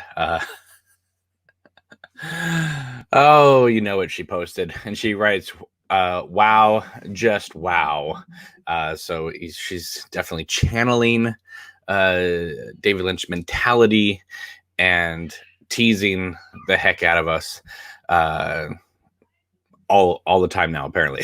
Because I think this is like the third time she's done this to us. She, posted before, and then she retweeted Susan Sarandon. Unbelievable, crazy stuff. Nick's here in the chat says, by Sherilyn Fenn posting more, I think she's trying to get attention from David. I think she wants to get into this new project. I think she's probably a part of this project. It's just that I don't know. I don't know what to say. I mean, it's so early in the morning. I saw this like late last night, and I was just like, should I do a video about this last night? And I was like, no, because she keeps teasing us with this kind of stuff. I don't know what this means, but I want to be able to show it to you guys regardless and just say, hey, Sherilyn Fenn continues to do this kind of stuff. So I'm not quite sure what this all means, except that Wisteria continues to be very much on the social media of several people in the Twin Peaks cast and crew. Sherilyn Fenn being one of the main instigators now, apparently. So there you guys go. Check her out on Instagram and let me know in the comments below what you think of what is going on. I'm kind of just tongue-tied myself. It's early in the morning and I'm just like, I don't know anymore, guys. I don't know anymore. Please, somebody make an official announcement about something. I saw someone contacted me last night saying, you know, if David's doing this with Netflix, you know, they don't really even have to make an announcement ever. They could just say, hey, this thing's going to drop this month. And yeah, they could do that, but that'd be kind of mean. Like, look, I don't need like a detailed Wikipedia plot synopsis or anything, but at least just say, oh yeah, David Lynch is very happy to be working on this new project called blah, blah, blah. And if you want to go that extra step and say, you know, it's a, you know, it concerns, you know, a one-line thing, you know, and if you really want to make me happy, just say it does or it doesn't have to do with the Twin Peaks universe. That's all I'm asking. Just give us a title. Just give us confirmation that everybody is working on something, so that we don't all think we're crazy, because it seems apparent, right? That they are working on something, but the fact that nobody is saying anything just makes us go, what is going on here? So anyway, I just want to let you guys know about all this. Nick says they didn't make an announcement about what did Jack do. Yeah, but he filmed that like in 2016. So it wasn't like, you know, he made this thing on the sly. That thing had already premiered at a film festival or some sort of David Lynch venue years before. So they were just hosting it. Random Yeti says, I don't think we'll ever know if it's part of the Twin Peaks universe. We'll know, I mean, when we eventually see it. I mean, that will be apparent. So anyway, guys, I just want to let you guys know about this. I got to run, unfortunately. But yeah, so be sure to follow us on Patreon, Facebook. Hey everybody, this is Cameron from Obnoxious and Anonymous. Just a little bit ago, we were doing a live stream here when a viewer came into our chat and said, hey, Kimmy Robertson has now posted Wisteria on her Instagram page. So yes, Kimmy Robertson has now joined the infamous Wisteria Club here on social media. Some people are theorizing now that people post the plant when they get cast in David Lynch's new project. I have no idea what this means, except that people continue, you know, that have worked with David Lynch continue to post these purple flowers, plants. Not all of them are wisterias, but, you know, several of them are. Others aren't, but they all have one thing in common. Purple plants are everywhere on the minds of the cast and crew of Twin Peaks. So anyway, just wanted to let you guys know that Kitty Robertson has now joined the Plant Club. Fantastic. All right, everybody, take it easy. Make sure to follow us on Patreon, Facebook. Hey, everybody, this is Cameron from Obnoxious and Anonymous. I was just contacted by a podcaster named Chin Stroker, and he let me know that yesterday he had the privilege and the pleasure of interviewing Sherilyn Fenn.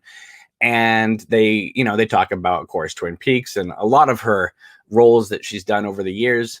But the tail end of the interview, he asks her the question that we've all been curious about. So let's have a listen, shall we? It was a trippy thing. It was a trippy thing to have gone through that. Just to finish up, I'm just very mindful of your time, Sherilyn. Please feel free to not answer this next question if you don't want to, but I'd be getting told off by fans all over the internet if I didn't ask. We can't help but notice you've been posting pictures of Wisteria recently, and I was just wondering if there's any significance to that. There isn't. I just read people's... Look, for the first time, I guess they're blossoming in Japan. I've never seen them. I just love trees. They're very beautiful. I love trees, and I saw this, I saw pictures. That's the most beautiful tree. I love trees. I posted it. And I've been moving houses, so I haven't really looked. And then I looked at Instagram, and then I saw these purple ones, and I posted, and there's like 80 comments, and I'm like, why is there 80 comments about what are these people talking about? Right? And then I realized, oh, no connection whatsoever. Well, glad to get that out there. And just before we finish up, I was just wondering. All right. Well, there you have it. She's just posting pictures of Wisteria for fun. So yeah, I'm going to put a link to the full podcast below in the comments. So be sure to check out that and leave a comment to Chinstroker for doing a great job, great interview. But yeah, I guess there's no news coming out of Sherilyn Fenn's in terms of Wisteria. So guess we'll see what happens. All right, folks, just want to let you know about this interview and check it out when you have a moment. All right, take care. And thank you so much, Chinstroker, for sending that my way. I really appreciate it. All right, be sure to follow us on Patreon. Hey, everybody, this is Cameron from Obnoxious and Anonymous, and this was just sent in to me from a viewer, so thank you so much. And that is Amanda Seyfried has just posted to her Instagram her looking absolutely lovely and amazing next to what appears to be a wisteria plant. Now, I know in the past I've said such and such Twin Peaks actor just posted a wisteria, and people in the comments have been like, that's not a wisteria, that's an entirely different plant altogether. Well, maybe so, maybe not. But when a Twin Peaks actor stands before you with purple flowers, or at least is taking pictures of some sort of purple flowers, we have to give them the benefit of the doubt that this is all connected. This is, again, way too coincidental to just be some random thing that all these Twin Peaks actors are just posting these purple flowers all over social media. I know Sherilyn Fenn denied it, but we've had plenty of Twin Peaks cast members in the past deny that season 3 was ever going to happen as well. So anyway, I wanted to bring this to your attention. Make sure to follow Amanda Seyfried on Instagram. Maybe she'll post some more clues. But if this is any indication that she's part of David Lynch's upcoming Wisteria / Unrecorded Night, we may just get to see more of Becky, since her storyline in season 3 was not concluded. So, all right, everybody, make sure to follow us on Patreon. Hey, everybody, this is Cameron from Obnoxious and Anonymous, and today I am bringing you the Hollywood Reporter article that came out today featuring a new interview with Lara Flynn Boyle. That's right, the original Donna Hayward from Twin Peaks. Now, the article goes on to discuss her newest film, Death in Texas. So if you want to read more about that, check out the entire article on Hollywood Reporter. I do want to tell you that there is a couple Twin Peaks little antidotes in here. One of them particular, let's scroll down, shall we, here? Let's see. What is your most memorable audition? It says audition here, but I'm assuming it's audition. And Lara responds, there were so many. I remember when I auditioned for Twin Peaks and I met with David Lynch and Mark Frost. I went in to read for them at Propaganda Films. David Lynch was telling me just tiny bits about what Twin Peaks was about. And after he explained it, I said, well, if it's about the dead girl, then why am I reading if I'm supposed to be dead? He said, no, you're not reading for the dead girl. That I remember. And the final question asked of her in this interview says, do you have any new projects lined up? And she responds, I have something next, but if I told you, I'd have to kill you.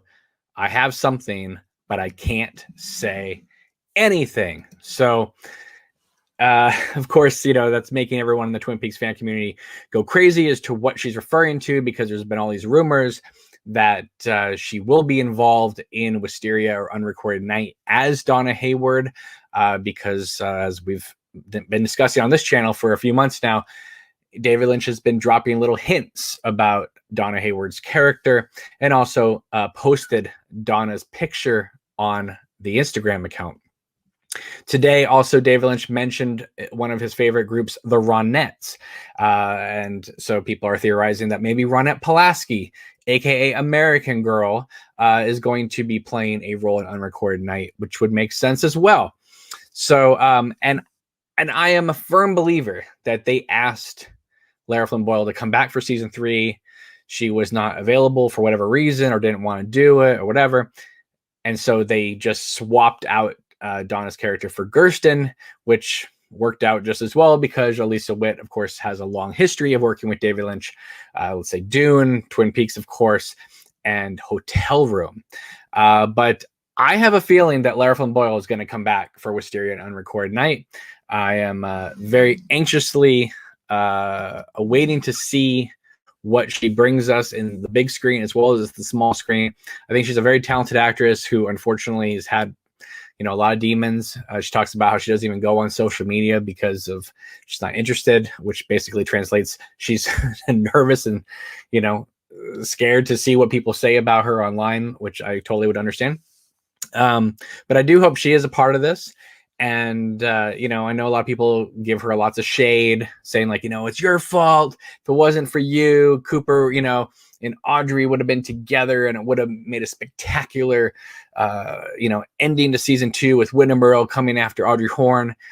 Yeah, it very well could have. But even Kyle was against that idea. If you go back and watch the 2-hour retrospective they made for the Gold Box set, even Kyle said he wasn't interested in it. So I think it was Lara's sort of persistence with Kyle and Kyle realizing, I don't feel comfortable with that either. Also, Lara Flynn Boyle refused to come back for Fire Walk with Me, presumably because of the nudity, but also because she didn't like where her character went in season 2. So she kind of like took a stand and said, I'm not going to be a part of Fire Walk with Me. But then, and she would, of course, go on Arsenio Hall and brag that, she gets, stunt people to do her nudity for like Mobsters, the 1991 Christian Slater, Patrick Dempsey mafia teen film, but then would go on to do nudity in, movies with, of course, I'm spacing now, the guy who made Mississippi Burning, Alan Parker, and a lot of other filmmakers, actually. So, people change. I'm assuming just like Kyle MacLachlan didn't want to be a part of Fire Walk with Me, Lara Flynn Boyle took a look and said, I don't want to be a part of Fire Walk with Me. Maybe now she's like, you know what? Looking back on my life, I wish I could be a part of something like that again, which awesome. More power to her. I hope Lynch and Frost or whoever decides to work with her next, give her a good part. Let her come back, let her shine. She's been kind of, even though she says she's not been in hiding, she's definitely laid low for the last, let's say 15, 20 years. I say it's time to give her another chance. Because if it wasn't for her, the character of Annie Blackburn never would have been created and Queen of Hearts would not have been ever made. So, thank you, Lara, for at least contributing to that. All right, everybody. Thanks so much for watching. Make sure to check out the Hollywood Reporter article that just dropped today regarding Lara Flynn Boyle and her new film. Also, be sure to follow us on Patreon, Facebook, Instagram.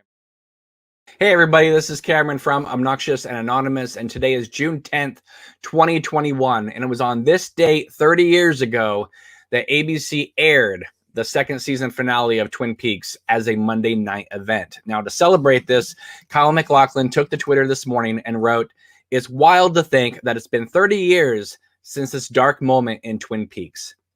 Yet we are all still wondering, how's Annie? Guess only time will tell." Well, for Kyle to write, "Guess only time will tell," in my estimation, completely tips his hand and reveals to us all that Annie Blackburn will probably be playing a major part in the Wisteria Unrecorded Night series. Now, we do know also that David Lynch in 2018 did say that he was starting to think about the character of Annie Blackburn again. So that's exciting. But Kyle would not tweet something like this, all right? if there wasn't more story to be told in the Twin Peaks universe. Now, I don't think, I've been saying this for a while, I don't think that Wisteria and Unrecorded Night is Twin Peaks season 4, but I do think it is going to be a major spinoff that goes down several rabbit holes in the Twin Peaks mythos. So that's exciting news. I'm anxiously awaiting an official confirmation about anything having to do with Wisteria and Unrecorded Night. And I have had a sneaky suspicion, if you will, that Annie Blackburn was going to be playing a part in this.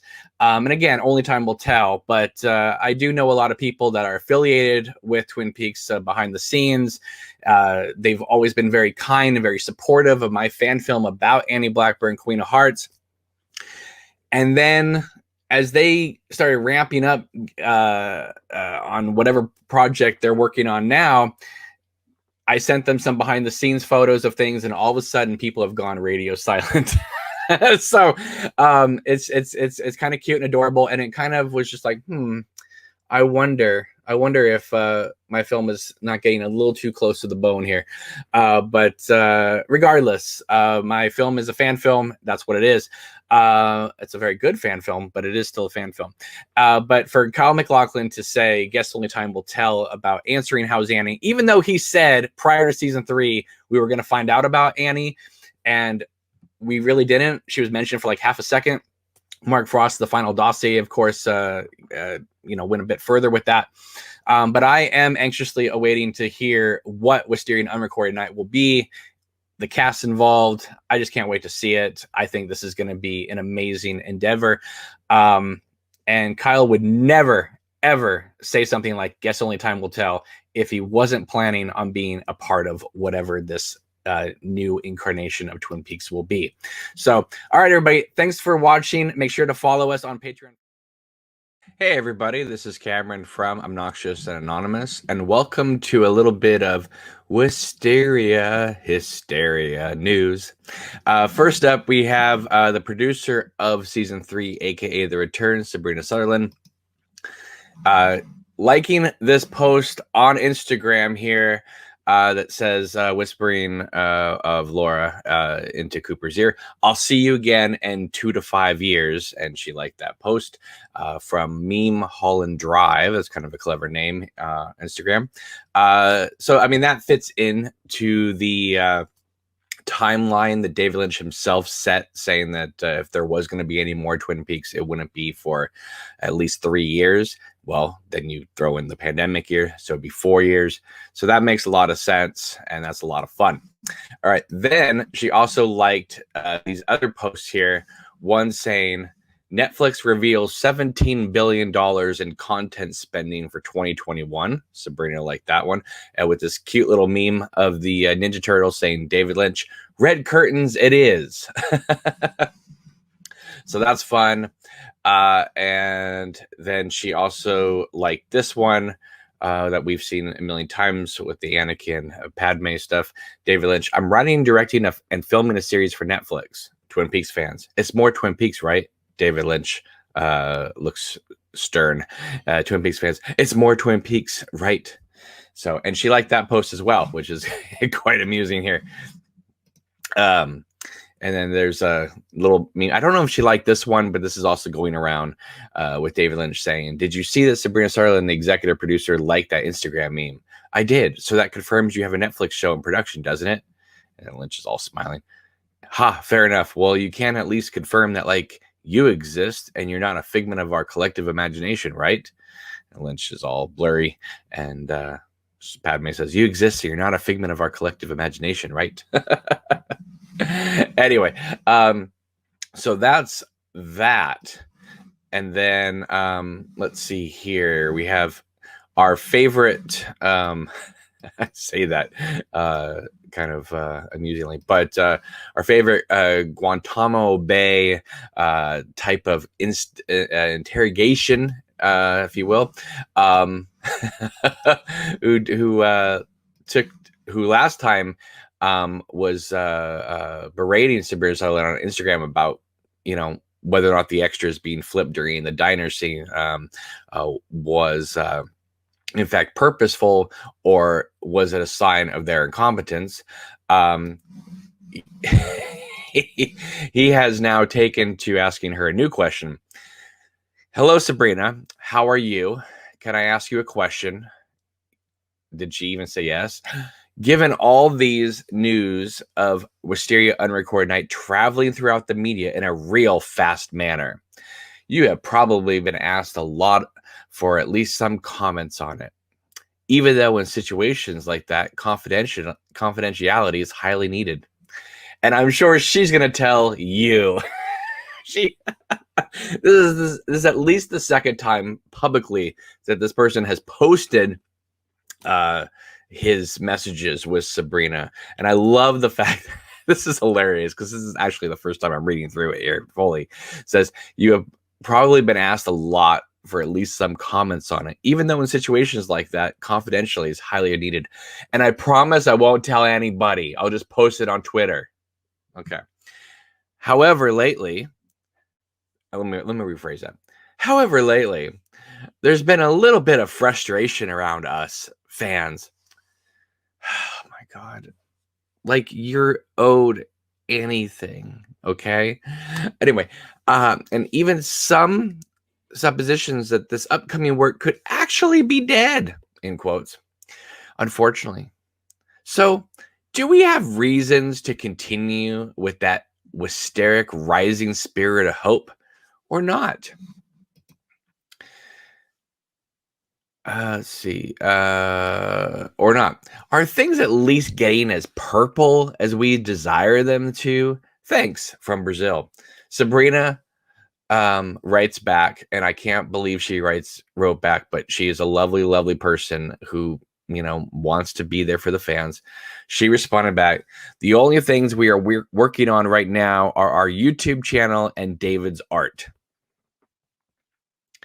So I'm not quite sure what that's in reference to in terms of the YouTube channel, because as far as he's been doing it for the last year, he's just been doing the weather reports, which takes about 2 minutes, unless of course he's doing like multiple takes of it. And David's art. Now, David's art could be anything. It could be a painting. It could be a series. It could be a new book. It could be, you know, the Festival of Disruption. I don't know. It could be anything. But, you know, she's super nice and super kind to even respond to something like this. Listen, I've been talking David Lynch and Twin Peaks publicly for like 8 years now on this channel. I don't even have the balls to do this. You know, I mean, I would be like, who am I to even ask a question like this? This is the second time this person has asked a question like this. I don't know. I mean, look, she's very kind. She's very sweet. She answers, but you can tell, like, after that long build up to a question, that she answers so small, because, I mean, you're like asking her, like, listen, you know, I just tell me. I won't tell anybody. I promise. And then you take her small little answer and then blast it all over Twitter. So please don't bother her again. Or if you do, just say thank you for whatever. I mean, none of this, you know, please, I won't tell anybody. But do we have anything to be concerned about here? How about you just chill out and relax and be like the rest of us and just enjoy the speculation, knowing that something probably most likely will be coming down the pike. But until then, it's none of our business. Okay. Hello to the 12 people watching right now.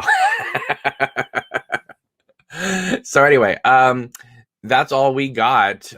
She's liking posts like wild on Instagram having to do with Netflix and David Lynch, which is exciting. Yeah, so make sure to follow her on Instagram. Please don't bug her though on in private messages, and or at least just say thank you. But I appreciate you guys tuning into this channel. Make sure to follow us on Patreon. Hey everybody, this is Cameron from Obnoxious and Anonymous, and I want to give a shout out to Michael for sending this my way. And yeah, is it possible that David Lynch's upcoming series, Wisteria, Unrecorded Night, or whatever the heck it ends up being, did it just drop its first piece of audio on YouTube? If you go to Dean Hurley's YouTube channel, there is a new track of music ambiance with no title, but it was just dropped just a short time ago this evening. Have a look, have a listen. It's pretty darn good. and let me know in the comments what you think. All right, everybody, be sure to follow us on Patreon, Facebook. Hey, everybody, this is Cameron from Obnoxious and Anonymous, and here today, just recently posted to Reddit, at Club Silencio has just made the following post. This girl I have come really close to from work as a friend came to my house tonight for the first time and saw my Mulholland Drive poster in my room. Which one do you have? Do you have the Naomi Watts one or the Laura Elena Harding one? I'm curious. She said, Mulholland Drive, hell yeah, love David. I thought she meant she was just a fan of David Lynch, so I said, oh, have you seen it? Are you a Lynch fan? And she said, yeah, I work with him on his last project. At first, I asked if it was Inland Empire. Are you trying to test her? But then asked if it was The Return, and she said, no, it was Twin Peaks, the last one. So you have somebody who apparently worked on the last season of Twin Peaks, but wasn't aware it was referred to as The Return by Showtime. Okay, I'm kind of confused by that, but let's move on. She said he was an amazing person and working on that set was the most surreal experience because every day of the shoot was something new would be going down and that she wasn't sure how it connected with the story. Every shot they did was out of order, so every day she showed up and was like, oh, today we're working with this French actress who has to take forever to leave, and Laura Dern breaking down over being attacked, and Kyle always playing a different character. And that when he played Evil Dale, she legitimately got freaked out by him. But she said it was an amazing experience, and Lynch treats all the women on set like his daughters. I find it interesting when she said, you know, I was very confused because we shot everything out of order. Welcome to Hollywood. That's what you do on a film set. Continues on. He also loved having ginger snaps and almond milk. I'm just blown away. I can't wait to ask her more questions about it. I don't know how this happened, but she had no idea I was a Lynch freak. And when she started laying down her experiences, it just made me ecstatic. But her confirming David Lynch to be some gentle father figure just made me love him more. I'll keep you all posted. And yes, apparently they are all working on another season. I find it interesting how it's like, you know, she's very complimentary about the previous season and David Lynch and all that, and you know, goes into detail about how excited he is to meet this new woman who's going to just tell him everything. And then in the last part of the last sentence, and yes, apparently they're going to be working on another season. Excuse me, apparently you heard something, so why don't you go into detail a bit on that? So there you have it. Reddit user decides to make a post about this new woman that he has in his life, and she's worked with David Lynch, and apparently a new season of Twin Peaks is happening. Of course, you know, the rumors and speculation are all that there was a project and now there's not a project, or there will be a project. I got news for you. Netflix would never just full on cancel a project with David Lynch. They've been waiting their entire company's lives to work with the man. If they have to postpone it a few months or they have to do it in stop starts, Netflix is willing to do whatever it takes to work with David Lynch. Of course they would. Why wouldn't they? They'd be stupid if they didn't. So there you have it. All right, guys. Well, thanks so much for watching. This is Cameron from Obnoxious and Anonymous. And to piggyback off this morning's video in which a Reddit user claimed that there's going to be more Twin Peaks in our future, David Lynch's own Instagram account dropped this picture. Of course, this is an infamous scene from season 3, aka The Return, part 8, that we all remember. So that's very exciting. Also, Fate Colossal over on Twitter has been following this closely, and I want to show you what he or she has found out. A user underneath this morning's Reddit thread commented, have a friend who has been on retainer with Lynch through the pandemic. They go back to work next week. Production on something TV related is starting. So not starting pre-production, they're going back to work. They're starting production apparently next week. Now, we had heard in the past that they were going to be starting the first week or two of May, and that there had been some sort of delay, or at least a possible delay. Some people theorized that the show had been canceled. I've never thought that, because Netflix would never give up the opportunity of working with David Lynch. So probably they, wanted to dot their I's and cross their T's and make sure everything was A-okay. So that's exciting. So let's keep our eyes out on that. Also, let's continue on with Fate Colossal's post here. As he's saying, they followed it up with, unlike the original poster, I don't want to get someone in trouble with specifics. All I can say is they're involved on production, not pre. So by them coming back, production is starting. So there you go again. It's not pre-production. They've had lots of time to do pre-production. They are getting ready to start production, apparently starting next week. So that is very, very exciting. And to follow that up with one more thing, Sabrina Sutherland posted on Instagram today, beautiful morning, and Nacy Urkhan says, is it something happening again under the trees? And Sabrina responded back, pleasant feelings. So anyway, that's really exciting. I can't wait to see if something really does materialize out of this. Let's hope next week that production starts. I have under the assumption that a lot of footage has already been shot from doing exteriors and things like that. But I think we are getting ready to start official production. So that's really exciting. So make sure to follow us on Patreon, Facebook. All right. So let's go back to something that was sent to me yesterday. And this will tie into more news that came out today. Nick, who regularly watches this show, sent me an email that says Calvert Studios here, and he's down in the Los Angeles area, and he sent me this and said September 20th they are filming. He doesn't say who they are. They are filming in the studios that have been empty since May. These are the sound stages that David Lynch scheduled back on May 3rd to start. Let's see what's happening. He has been getting up earlier for his weather shows each morning, but Apple Studios for white vans are there. I don't know about that. So he sent me these pictures of outside the studio where this has been empty, and now all of a sudden these cars are there. So operated by Apple Studios. He got close, dang. So obviously no one spotted. Now, so I posted that up yesterday going, hey, this is cool. I mean, like it could be anybody, could be shooting anything, but sure. It's a studio.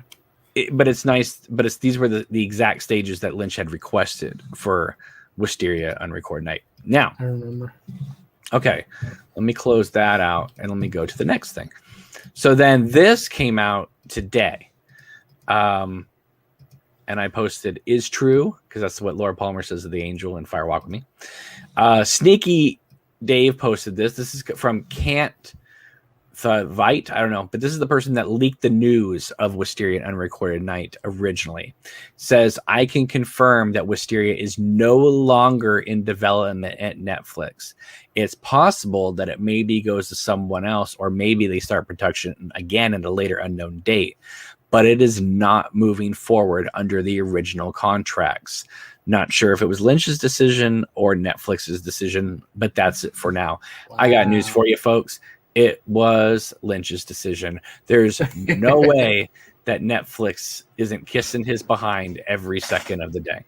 It looked like they were going to get ready to do a huge partnership, so that's interesting. So, I mean, obviously he is in no hurry because he seems quite happy making all the stuff he's doing every day that Sabrina chronicles on her Instagram. And that's cool. I'm, you know what, if this is true, I'm happy we know this much. You know, I really hated or disliked just kind of being in the dark of like, are you doing something or you're not doing something? I don't really care what it is at this point. Just sure. Let's stop with the teases. Can somebody, I don't care if it was Lynch's company or whether it was Netflix or Showtime, can someone just come out and just say this isn't happening, or we're partnering up and maybe we'll work on in the future? And so I don't know, just I wanted something. So if the original poster comes out and says This isn't happening, folks. Now, this isn't the first time Lynch has walked away from, a property, and he's not the. Sure. If this is even true, remember he famously walked away from season 3 of Twin Peaks. I remember vividly.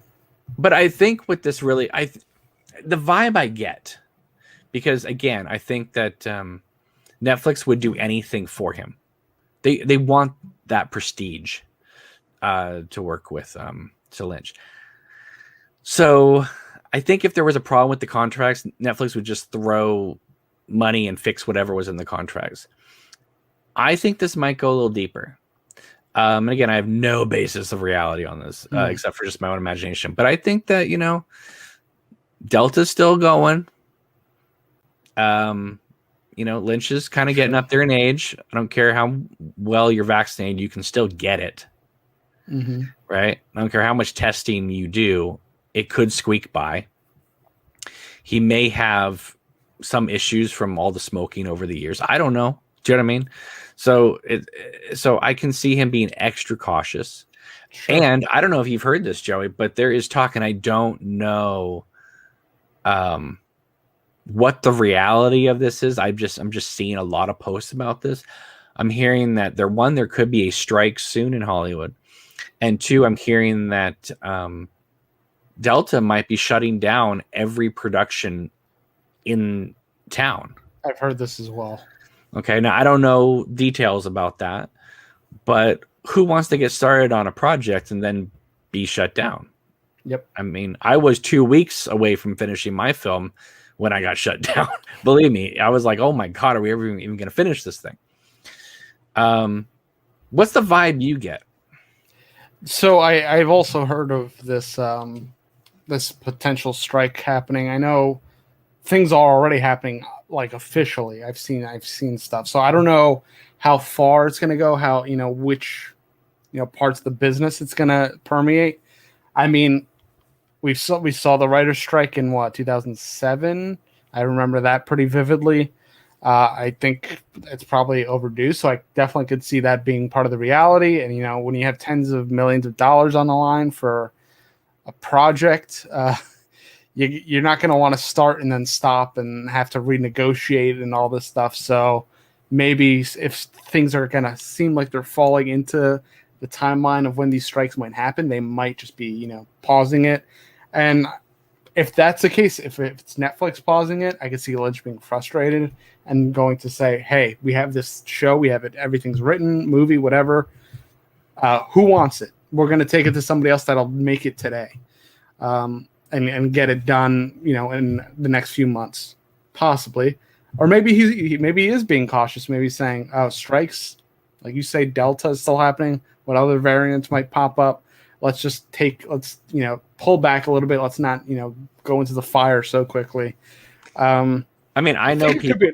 I know people who have been vaccinated twice, and they've gotten Delta really bad. So.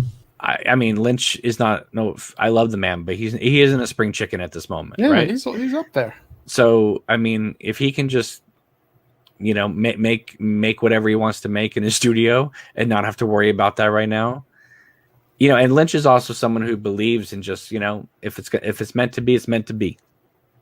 I don't think he's in a rush to do anything. I'm sure people that want to get paid probably are in a rush to do it, but I don't think he's in any rush. So if he sits on this project for another year, I think he's okay with that. He has other stuff to do. He's not going to be bored. So I could see this being pushed. Rare Tapes in the chat makes me sound like a fool and says the name is Can't Have It, and on the thing, and I was like, that is true. It's Can't Have It. I pronounced it can't have it or whatever. Oh, did you? I didn't even notice. I guess I pronounced it like a fool. Because people put 3 words together as one thing. So I'm trying to, pronounce it like, a human being would. And so thank you, Rare Steaks, for pointing out the utter lunacy of my pronunciation. It's pretty funny. Yeah. Let's see. I I mean, look, Netflix is going to do whatever it takes to work with Lynch, if they even had a deal together. Okay, so whatever is happening, Lynch is calling the shots. This is. I mean, Netflix is somebody who threw $200 million at Martin Scorsese to make The Irishman. Yeah, I feel like whatever this statement is a little bit dramatic. I don't feel like maybe things are just completely canceled, or like there's something happened. I think maybe it's just he's saying not right now, possibly. I don't like. It seemed like they were setting something up with with Jack and putting. It just seemed like there was going to be a Lynch relationship happening. I can't see that just falling apart, especially after the whole Showtime thing and not getting enough money. Like, Netflix is the place to go. That is a sandbox for Lynch. And if he wants to do something super wacky, Netflix is the place to do it because they have the money. And they don't care. Do whatever you want. I mean, The Irishman. Say, like, I know people loved it, people hated it. I thought it was a little bit it was just a little bit obscene. It was like a little bit over the top. It was a little too much for me, but they let him do what he want, which, I could appreciate, complete artistic integrity. Let the director do what he wants to do. But I think Lynch would love that too. I think this comes down to, again, there could be an upcoming strike. We don't want to stop, especially after we get the studio. And also, I don't care how much lockdown you are. It just takes one person to walk into your soundstage with no symptoms, Delta, and you're now exposed. And then he would have to quarantine for 2 weeks, and it's just a lot of stress right now. Yeah, and I mean, he has family, he has like friends, he has people that he doesn't want to put himself in a vulnerable place or put them either. Like, I think he has some empathy, so he doesn't want to put people in harm's way. I think I think he has a lot of empathy for things like this. Maybe not for other things, but things like this, absolutely. So I was kind of dismayed when I read this, but then I thought, well, if this is true, at least we know. But I really do believe that there was going to be, if COVID was not a thing, okay, there would have been some announcement at the Graceland event, because everybody was saying that there was going to be. And I do think that all those Wisteria plants were building to something. I really, really do. It is interesting how all of those posts have ceased. All of them.